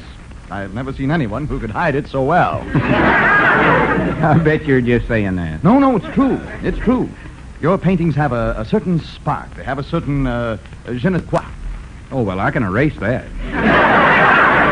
One glance, and it's easy to see that you have a natural bent. Oh, this ain't natural. I just got a crick in my back. Well, no wonder, bending over the counter like that to do your painting. However, there's a quick remedy for that. Have you ever tried an easel? No, I generally use liniment. An easel, old boy, is a three-legged frame to set your painting on. Oh, well, I'll get me one. Now, what do you think of this painting? I call it Sunrise in the Morning. Might be a little conventional. Well, could make it sunrise in the evening. Well, yes. You see, in Surrealism, we try to break away from the old forms. We want to avoid things like Whistler's mother. Why, what's the matter with old lady Whistler? Mr. Edwards, please. Surely you're familiar with the famous Whistler. Well, I don't know him personal, but I never miss one of his radio programs. His mother looks like she enjoys it, too. Well, you keep on painting. I'll be back after a while and give you the works. Look over your works. See you later. Yeah, so long, Rembrandt. Long. Can I come out of the feed room now? Yeah, I guess so, Abner. Come here a minute. I want to show you one of my pictures. Do I have to look at it? Rembrandt paid me an awful nice compliment on it. He said it was very conventional. Well, hold it up. What is that, a fried egg? No, it's a sunrise. Sunrise? That's I ever seen with 2 strips of bacon on it. That ain't bacon, them sunbeams. Oh. Well, wait a minute, Lum. Turn it upside down and look at it now. My granny, that does look like a... Yeah. What it is. Yeah, sure. Now, I believe I'll just leave it upside down and give it a new name. A Fried Egg by Lum Edwards. Or would it be better to say created by Lum Edwards? Better make it laid by Lum Edwards. Go ahead, make fun of me. But Rembrandt said I'd be able to do a lot better after I get me a nice new easel. Yeah, well, if that new weasel. What's the startling about that? Oh, nothing. Expect anything in your condition, I reckon. But just what do you want one for, Lum? Why, to help me paint. Now, there's something I'd love to see. Well, what it'll do is improve my painting. I don't doubt that at all, Lum. But how does he hold a brush, in his jaws or paws? Who are you talking about? This weasel you're going to get. Oh, well, now, wait a minute. Maybe he uses his tail for a brush. Abner, you got the wrong idea. I ain't going to have no weasel stand up beside me and help me paint pictures. Oh, change your mind, huh? No. Well, I don't blame you, Lum. If his pictures come out better than yours, it might give you an inferiority complex. And they would. Abner, what I'm talking about is a 3-legged thing. Oh, that's a shame. Well, maybe better hire him after all, Lum. He more than likely needs the work. Look, Abner, this thing don't paint pictures. It holds them while I paint them. Donkey, that's even a better trick. Especially with just 3 legs. I don't see how he does it. Abner, will you listen to me for just half a second? This picture holder I'm getting has wooden legs. No. All 3 of them? Oh, for pity's sake. There's a talentless one little weasel. Shut up, would you? Say, Abner, Oh, excuse me, Lum. I didn't know you were getting ready for bed. I ain't getting ready for bed. This is my painting smock. Fine. And here's my best picture, Ben. Oh, yes. Very good likeness of you, Lum. That is a fried egg. Oh, you're just self-conscious. Huh? I wouldn't worry, though. Looks aren't everything. Abner, could I see you outside alone? Yeah, sure. Come along, Ben. Be back in a minute, Lum. Yeah, well, don't hurry on my account. That fellow from Mount Ides out here wants you to meet him. Oh, good. Mr. Peabody, shake hands with Granville D. Hodson. How do you do, sir? Well, howdy, Mr. Hodson. Doggos, I'm glad you're here. That Lum is getting loonier every day. Oh, I'm sorry to hear that. Well, now he thinks he's going to get a weasel to help him with his painting. Oh, my. A three-legged weasel. Oh, dear me. A three-wooden-legged weasel. And he's supposed to hold a picture for Lum while he paints it. I don't think he can do it. Well, Mr. Hudson, what do you, may I call you, Doctor? Oh, if you care to. Doctor, what do you suggest we... I'll have a talk with this chap. Well, let's go. If we don't hurry, that poor Lum's going to lose his spokes and everything else.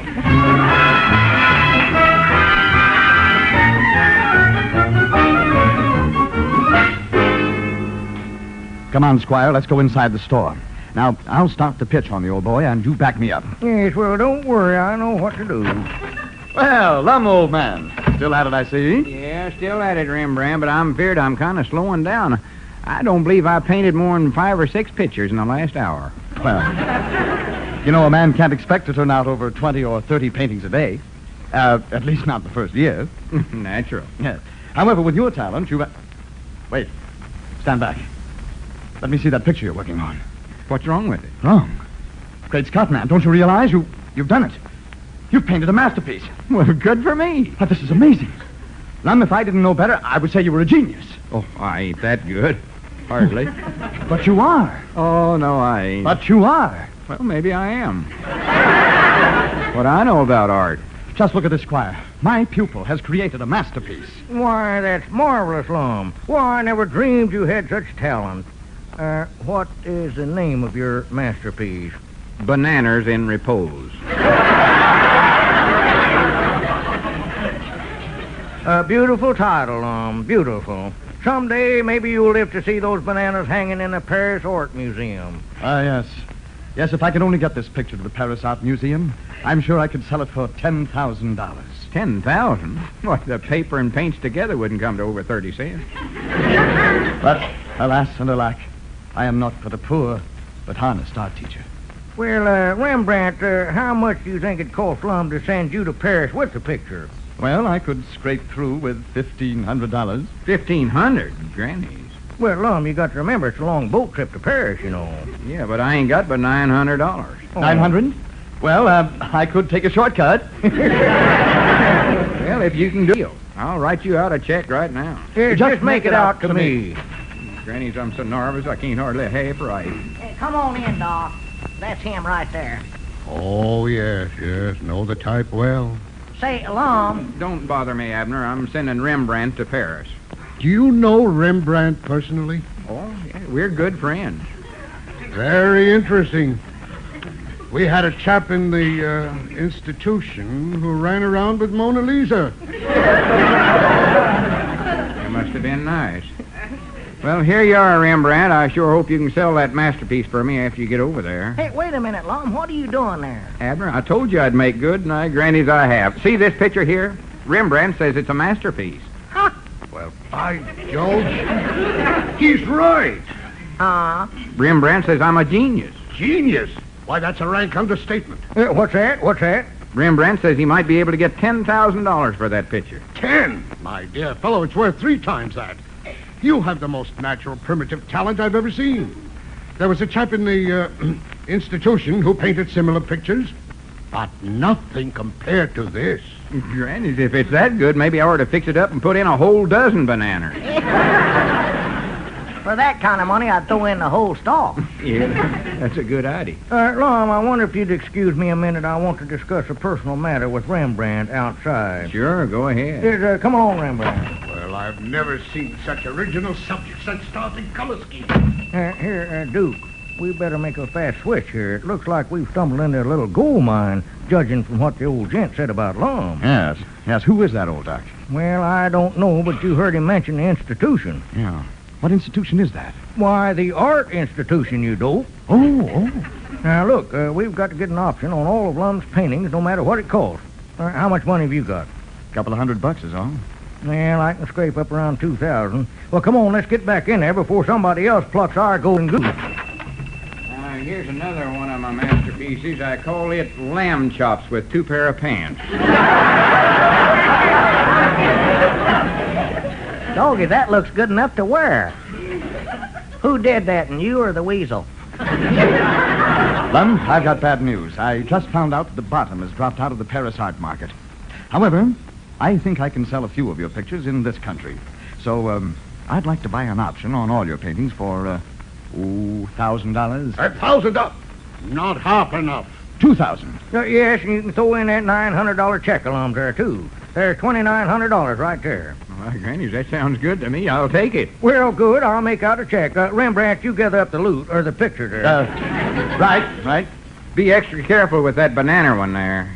Yeah, a couple of them bananas look a little overripe. They do not.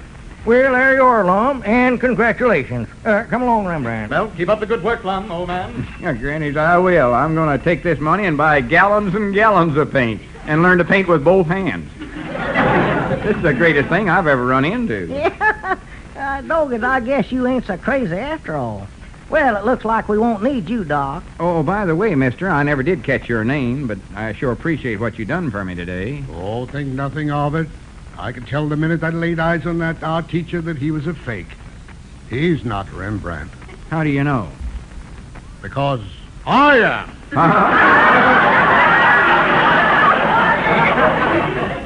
There he is right there, Doctor. Shall I slap the handcuffs on him? Oh, no. He's not violent. Well, you better come on back to the institution, Michelangelo. Mona Lisa's been looking all over for you. Oh, the poor dear. Toodaloo! Give my best to the weasel. Hey, wait a minute, Ben. I thought you said that feller studied psychiatry for 30 years. Well, I find I got that a little wrong, Abner. It seems that psychiatrists have been studying him for 30 years.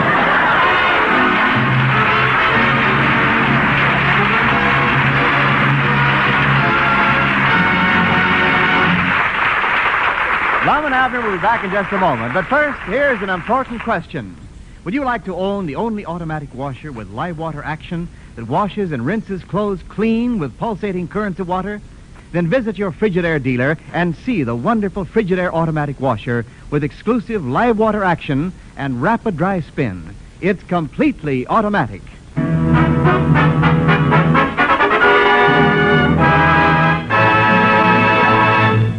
One bucket of lard. Yes, Mom, what else? Oh, just a minute. Hold the phone. Lum. Yeah. Mrs. Bates wants some bananas. Would you mind painting her up a half a dozen? Oh,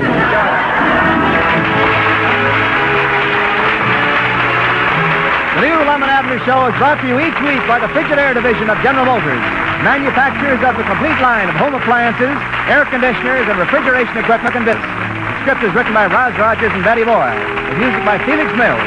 So until next Sunday night, same time, same station, this is Wendell Niles saying good night for Frigidaire, America's #1 refrigerator. This is CBS, the Columbia Broadcasting System.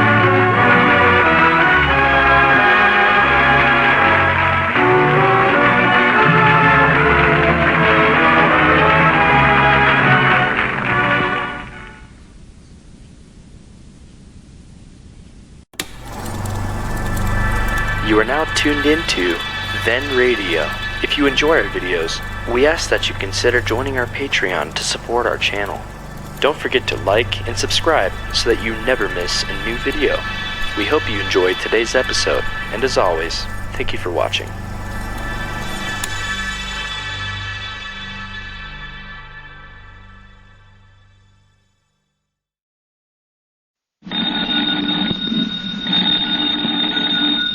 Granny's, Abner. I believe that's our ring.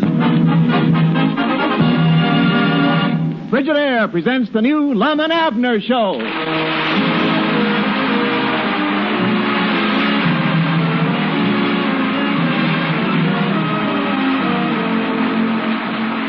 Tonight, Frigidaire, a division of General Motors, brings you a brand new kind of visit with those old characters down in Pine Ridge. Featuring Clarence Hartzell as Ben Withers, the music of Felix Mills, and starring your old favorites, Lum and Abner.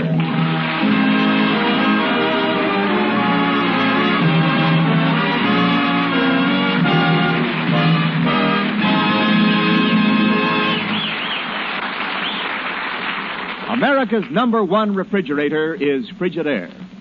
Yes, any way you look at it, America's #1 refrigerator is Frigidaire. #1 in popularity. for more Frigidaire refrigerators serve in more American homes than any other make. Number one in thrilling new advantages, as you can see for yourself at any Frigidaire dealers. And number one in dependability.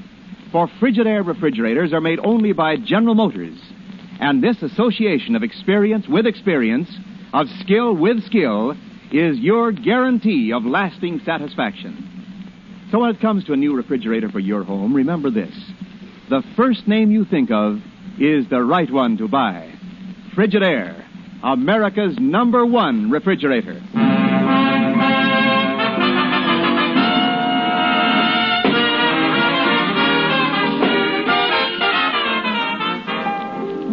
As we look in on the little community of Pine Ridge today, we find the old fellows in their Jot-'em-Down store. Lum is staring out the front window. Listen. Granny's, Abner, look out in front of the store there. Look at what Ezra Seastrunk just drove up. Yeah, that's quite a paint job. I don't mean the car. I mean the woman that's with Ezra. So do I.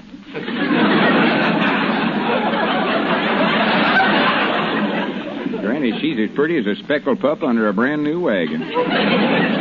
Reckon who that is, anyway? Oh, that must be Ezra's wife's cousin from London. From London? London, Ohio. Oh. She's been here a couple of days now. I wonder why it is she ain't never met me yet.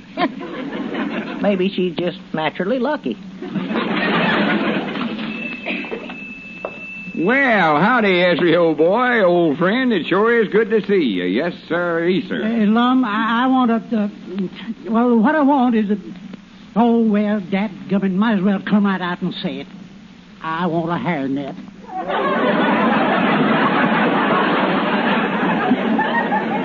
A hairnet? What size do you take, Ezra? Oh, it ain't for me. It's for that gum cousin of mine.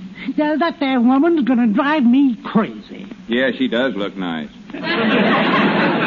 I just happened to casual notice her sitting out there in the car. Yeah. Well, you can shove your eyes back in their sockets now. Ezra, is your cousin married to anybody? Yeah, anybody. She's in between husbands right now. She come out here to grieve over her last one.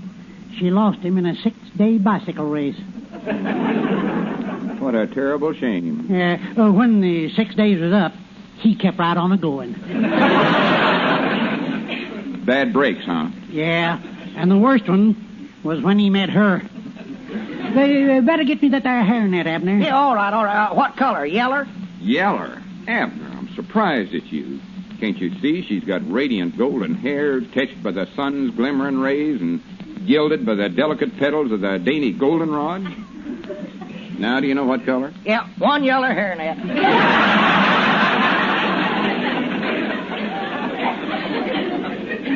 How long's your cousin going to be in town, Ezra? No telling. Next Friday, I got to take her to that gum rodeo over at Mount Ida. Oh. Does she like rodeos? She thinks she does. This year is the first time she's ever been west of the Ohio River, and she thinks she's clean plumb out the wild and woolly west. Well, I do know. Yeah, keeps expecting to see cowboys right here in the city. Sits around a raving about how much she loves cowboys. Oh. Loves cowboys, huh? Oh, for Pete's sake, here she comes. Studied up something to jaw me about, I reckon. You know, I ain't had the pleasure of meeting your cousin. Well, I ain't had a whole lot of pleasure in it myself. Hurry up, Ezra. I can't sit out in that car all day while you're... Yeah, sure. Rowena, this here fella here don't know you, so he wants to meet you. Shake hands with Lum Edwards and get over with. Well, I'm charmed indeed, but charmed. Howdy, ma'am. Welcome to the wide open West. If any of the hombres around here gets a little rough, just call on old Cactus Lum Edwards. Oh, Mr. Edwards, are you a cowboy? Well, I admit I don't look much like it in this here outfit, but there ain't no one thing I'd rather do than put on a set of chaps and a cartridge belts and a bandana or handkerchief. Yeller hairnet. Here you are, ma'am. Oh, thank you. Come on, Rowena. Let's go. Miss Rowena, I'm sorry I ain't got old Paint saddled up so as we could ride out and see the sagebrush bristling in the old corral. Oh, it sounds exciting, but exciting. Oh, I'll tell you, it's a beautiful sight. Especially at night with the yuccas howling in the underbrush. And the pampas is running through the grass. Oh, wonderful. You know, I have never seen a real live pampas. Well, very few of us ever have. Rowena, you got your hairnet. Now let's go. Mr. Edwards, if it isn't too much to do in the next few days, would you sort of show little old city-fied me around? Well, if you ain't got too much to do for the next 6 days, I'd suggest you get yourself a bicycle. Now, Rowena, we... Shut up, Ezra. Shut up. Mr. Edwards, if it isn't asking too much, I would love to see you bulldog a steer. So would I. You can do it, can't you? Can I? Miss Rowena, I don't like to stand here and tell you things that don't sound true. Then cut it out. You keep out of this. I've bulldogged 2 steers at 1 inning. Match. Oh, good gracious. How did you ever manage that? Well, it's a little hard to explain. Yes, it is. Well, you see, there was me over here and the 2 steers over there. Yeah? Well, from there on, it was just a matter of pitting brains against muscle. Well, you just let the 2 steers fight it out twixt yourself. I told you to keep out of this. Which one was the brainy steer? Stop interrupting me. Speaking of cows, Miss Rowena... I beg your pardon?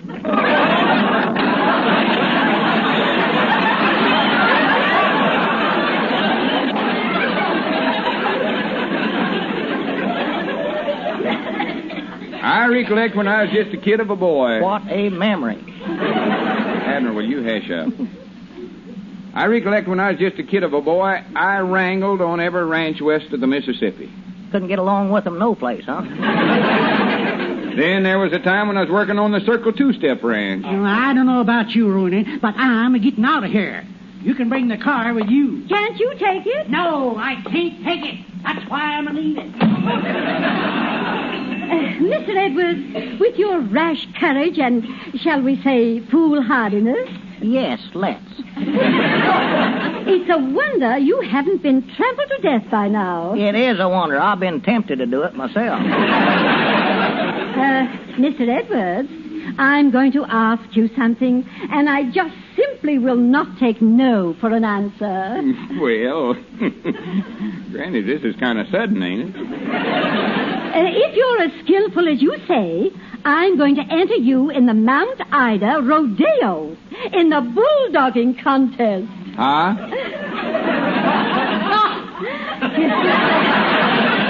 I'm going to go and send in the entry fee right now. Toodaloo, Cactus. Well, now you did it, Junior.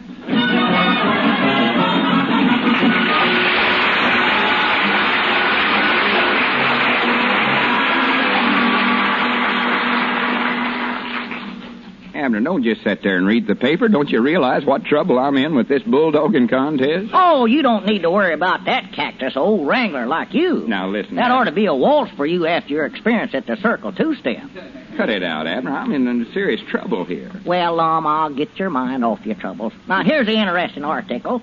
Emmett Goshen of north of Pine Ridge was so unfortunate as to get kicked by a cow Saturday. Abner, don't bring up the word cow around me. Dr. Miller patched up the broken ribs. Abner, cut it out. And Emmett was reported in a serious condition at this writing. Yeah, and you're going to be in a serious condition, too, if you don't stop that reading. Lum, I'm trying to make you feel better. Well, cut it out. I can't stand it.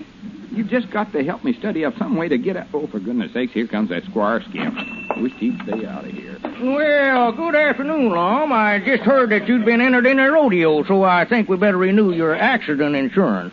Lum, now here's a nice policy for you right here. Guarantees you total disability. So does the rodeo. Squire, did you see this article? Emmett Goshen was so unfortunate as to get kicked by a cow Abner, Saturday. will you hash that up? Now, here's a policy that provides for hospitalization for 60 days. 60 days? Well, that's the longest you can get, Lum. You see, the company's found out if you aren't out of the hospital in 60 days, you have nothing to worry about. Oh? The company then deals directly with your next of kin.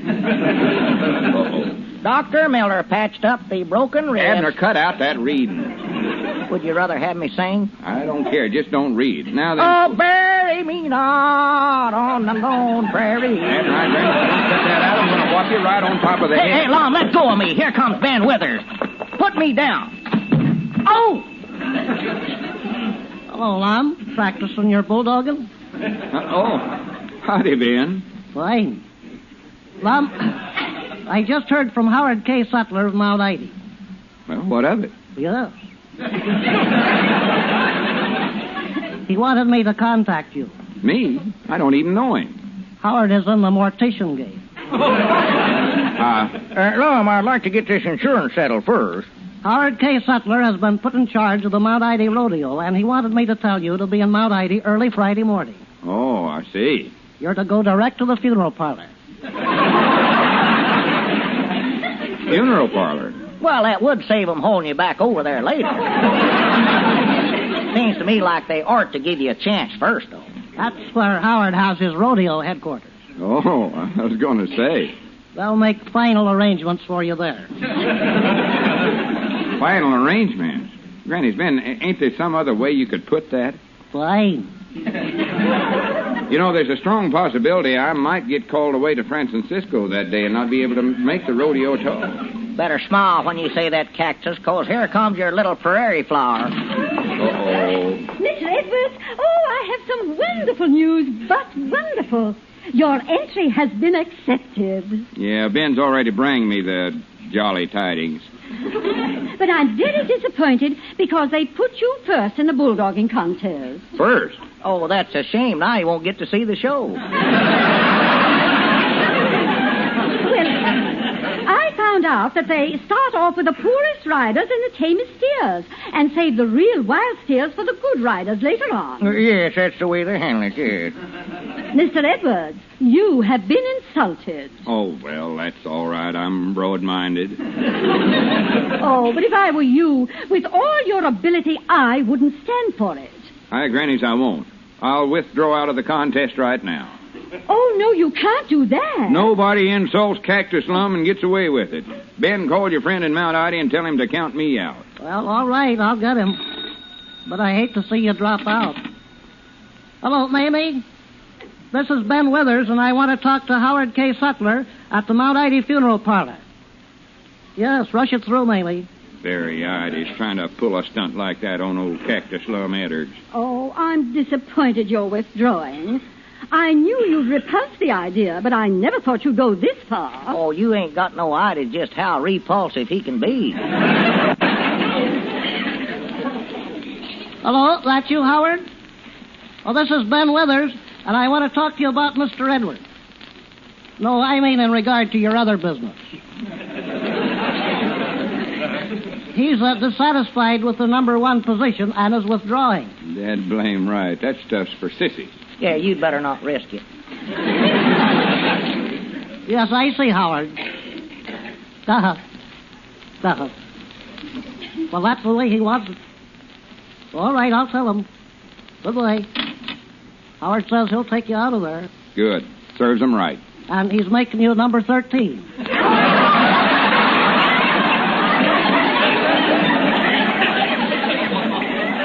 Doing what? That puts you last on the program. Now you'll be sure to get the wildest steer they've got. Oh, wonderful, but wonderful. Fine.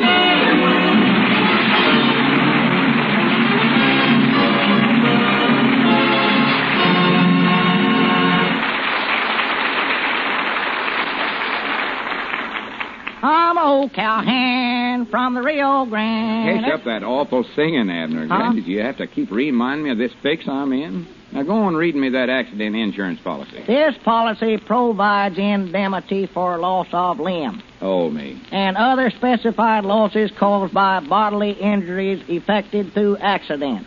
Accident? Lum, you're doing this a purpose. And the company further specifies that accidents occurring in the air...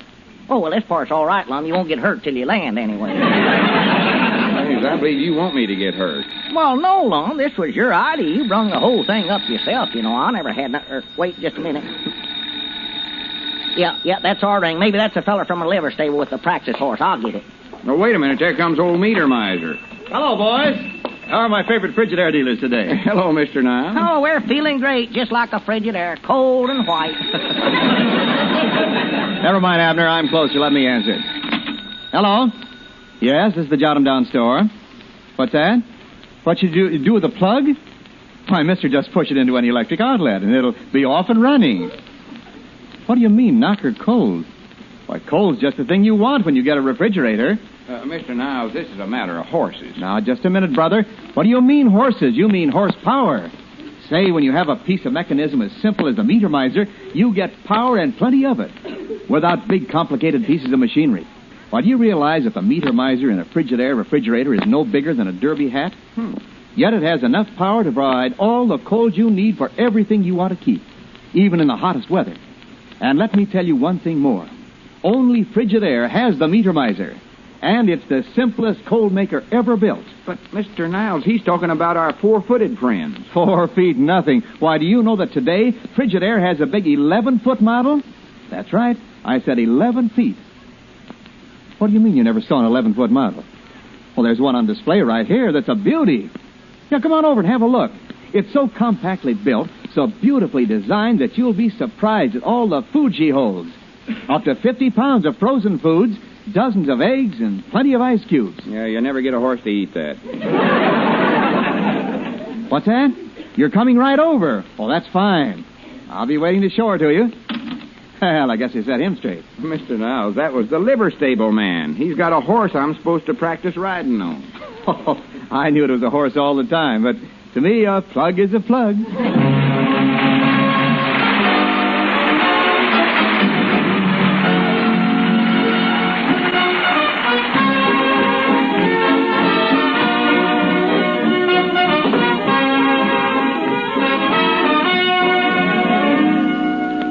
Hurry up, Abner. Help me get into this cowboy get-up. We got to be leaving for Mount Ida in a few minutes. Well, Lum, are you sure this idea here is going to work? What if Cedric's car don't break down on the way over there? Don't worry. I've fixed the car so it will. Oh. We'll start out for Mount Ida, all right, but we'll never get there. Now, hurry up and help me get this cowboy jump on. Well, if you ain't ever going to get there, what do you need to get dressed up for? 'Cause I want Miss Rowena to see me when I start out. Oh, Lord. I want to show her I ain't scared to go over there. What do you think I am, a coward? Let's see now. I'll try on this cowboy hat first. Hey, where'd you go, Abner? The hat slipped clean down over your eye. Dogies, what size is that thing anyway? I don't know. All I know is the man told me it was a 10-gallon hat. Maybe you just got a 3-gallon head. I reckon I could stuff a few newspapers in there. A couple of magazines. Yeah, say, Lum, I was just thinking, when we're broke down out there on the road, what if Ezra and Miss Rowena comes along and gives us a lift? Well, we're going to take a different road. Oh. Stop worrying. I've got this all figured out to where nothing can go wrong. It's foolproof. Say, Lum. Oh, howdy, Ben, old boy. I talked by telephone to Howard K. Sutler early this morning. Good. I hope you told him I'm raring to go, and I hope he's got a good ferocious steer lined up for me. Oh, he has. He wanted me to tell you that inasmuch as you are now the star attraction... Yeah? He's sending over a car for you. Huh? Want you to be sure and get there. Well, I'm going outside and watch for the driver. He ought to be arriving any minute. Got it all figured out, huh? Oh, shut up. Care for a hazelnut? Abner, cut out trying to be funny. Don't you realize I'm heading for destruction? Well, it's safer than heading for Mount Ida. Abner, what am I going to do? I can't go over there and bulldog no steer. Well, you've got to make a stab at it now. Yeah, I'm just feared the steer will stab first. I'll tell you, Lum, when you ride out there on the horse, well, don't jump on the steer. Just stay on the horse. Keep chasing the steer around till he gets tired. Maybe you'll fall down. The only trouble is I don't think I can stick on the horse that long. Well, let's see. Maybe we could glue your britches to the saddle. But if a horse gets to bucking, he'll throw me clean out of him. Oh. No, I'll never be able to stick on a horse light as I am. Wished I was heavier. Yeah, you don't carry a whole lot of weight, I've noticed. Wait a minute. Carry weight. Believe you give me an idea there. Well, good for me. Yeah, I'll just fill my boots with something heavy, like stove bowls. Them things are heavier than lead. Yeah, that's a good idea. Them boots you bought are big enough to hold a ton of that stuff. Here's a box of stove bowls right here. This ought to do it. Yeah. Abner, would you care to pour? Yeah. Thank you. Oh, Al, don't pour so fast. How many lumps or bolts do you take? Take it easy. I'm liable to give you a couple of lumps. Oh, there comes Ben back. Now, don't tell him nothing about this. No. Don't tell nobody. I think I see the car coming down the road a ways. Are you ready, Lum? Yeah, come on, Lum. Let's get out there. All right. Granny. Hard to walk.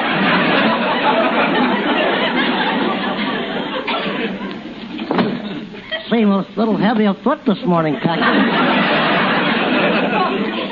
Do you feel all right? Well, right now I'm a little stove up. That's too bad. I'd hate to have anything happen to you now. Be hard to get somebody to fill your boots. It weren't so hard. Maybe you've been overworking. You better take some raisins along to munch on during the trip. Raisins? Yes, give you strength. You know the slogan, have you had your iron today? He's loaded with it.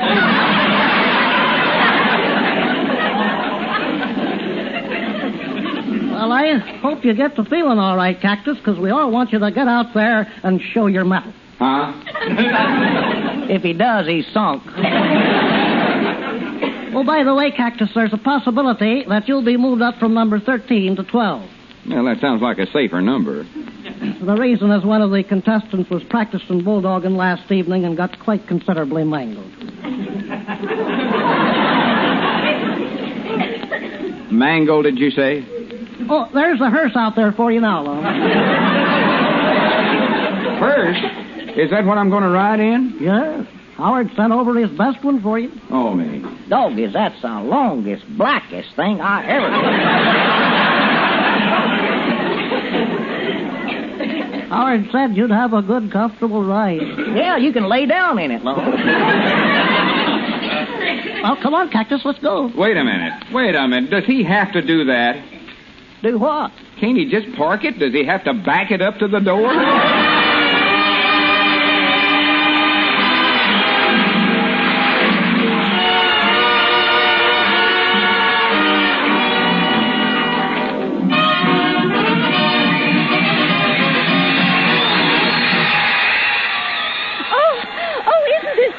Isn't it simply wonderful, but wonderful? I guess so. Oh, Abner, what was the number of that last bulldozer? The one they just carried off? I don't know. I'm trying not to look. According to my program, Mr. Rowena, that was number 11. Oh, hooray! Mr. Edwards is next. Yeah, hooray. Well, I gotta see the sheriff before I believe it. I don't think Lum will have enough nerve to get on the horse even. Oh, yeah, he's done on it. I was down there and helped him get on it. There he is. There's Cactus in the shoe. My stars, I didn't know he could do that. Look, Cactus is on the horse backwards. I don't doubt it. I thought you said you helped him to get on, Abner. Well, I did, but I just felt so terrible about this, I just couldn't stand to watch. Had my eyes shut, and, well, I know Lum's were shut. He ain't opened them since we left Pine Ridge. I think they're going to turn him around. Nope, too late. There he goes. Go to it, Cactus! Oh, poor Lum. My stars, look at that man go. And there goes number 12, Cactus Lum Edwards. And this is really a novelty. This is the first time any man has attempted bulldogging by riding his horse backwards. Oh, isn't he marvelous, but marvelous? Yeah, what's happening to him, Ben? I can't stand to watch. I think he's breaking a few precedents. Well, I knowed he'd break something. Is he still on the horse? On it. He's a good 10 feet ahead of him. He's on the steer. Why, this is phenomenal. It all happened happened so fast I can't tell you exactly what took place. All I know is the steer is lying there in the middle of the arena, and walking toward the chute is the new bulldogging champion, Cactus Lum Edwards.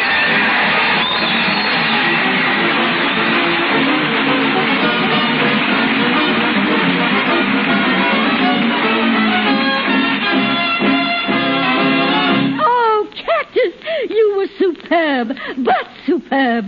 You were simply magnificent, but magnificent. Oh, for nothing, but nothing. How in the world did you ever throw that horrible beast so quickly? Oh, I just leaped through the air, grabbed him by the horns, got a headlock on his head and a fetlock on his feet, nailed him down with a hammerlock, and buttoned him up with a button hook. Cactus, I had no idea that was how it was done. Neither did I. Excuse me a minute, Cactus. There's one of the judges. I want to collect our prize money from him. You wait here for me. Yeah. All right, Lum. Now that she's gone, just how did you do it? Well, Abner, to be right honest, I never bulldogged him. Huh? That horse throwed me a good 30 foot in the air. When I come down on that steer's head, my foot full of bolts knocked him out. Sort of effective both ideas. It addled me a little. Well, I'll be a polka-dotted possum. Doggies, Lum, maybe you've learned something about bulldogging. I sure have. Stay away from it. From now on, there's two things I'm giving up for good. Bragging and bulldogging. Oh, Cactus! Cactus! There's a newspaper reporter here, and he wants to know what the secret of your amazing ability is. What shall I tell him? Why, tell him, Careful, Lum. Tell him the secret of old Cactus Lum Edwards' amazing success is have plenty of metal and always keep your boots on.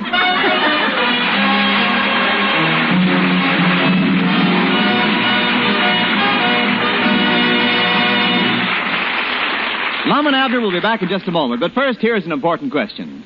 Do you like a range with plenty of capacity, even for holiday meal making? Then visit your Frigidaire dealer and see Frigidaire electric ranges that provide an extra surface unit when you need it. One Frigidaire electric range oven has 2 separate ovens. Lots more room for oven cooking, or you can broil in one oven while you roast or bake in the other.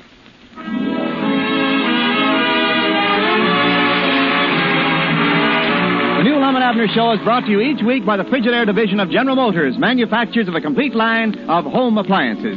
Don't forget, next week, this is Wendell Niles saying goodnight for Frigidaire, America's #1 refrigerator. CBS, the Columbia Broadcasting System.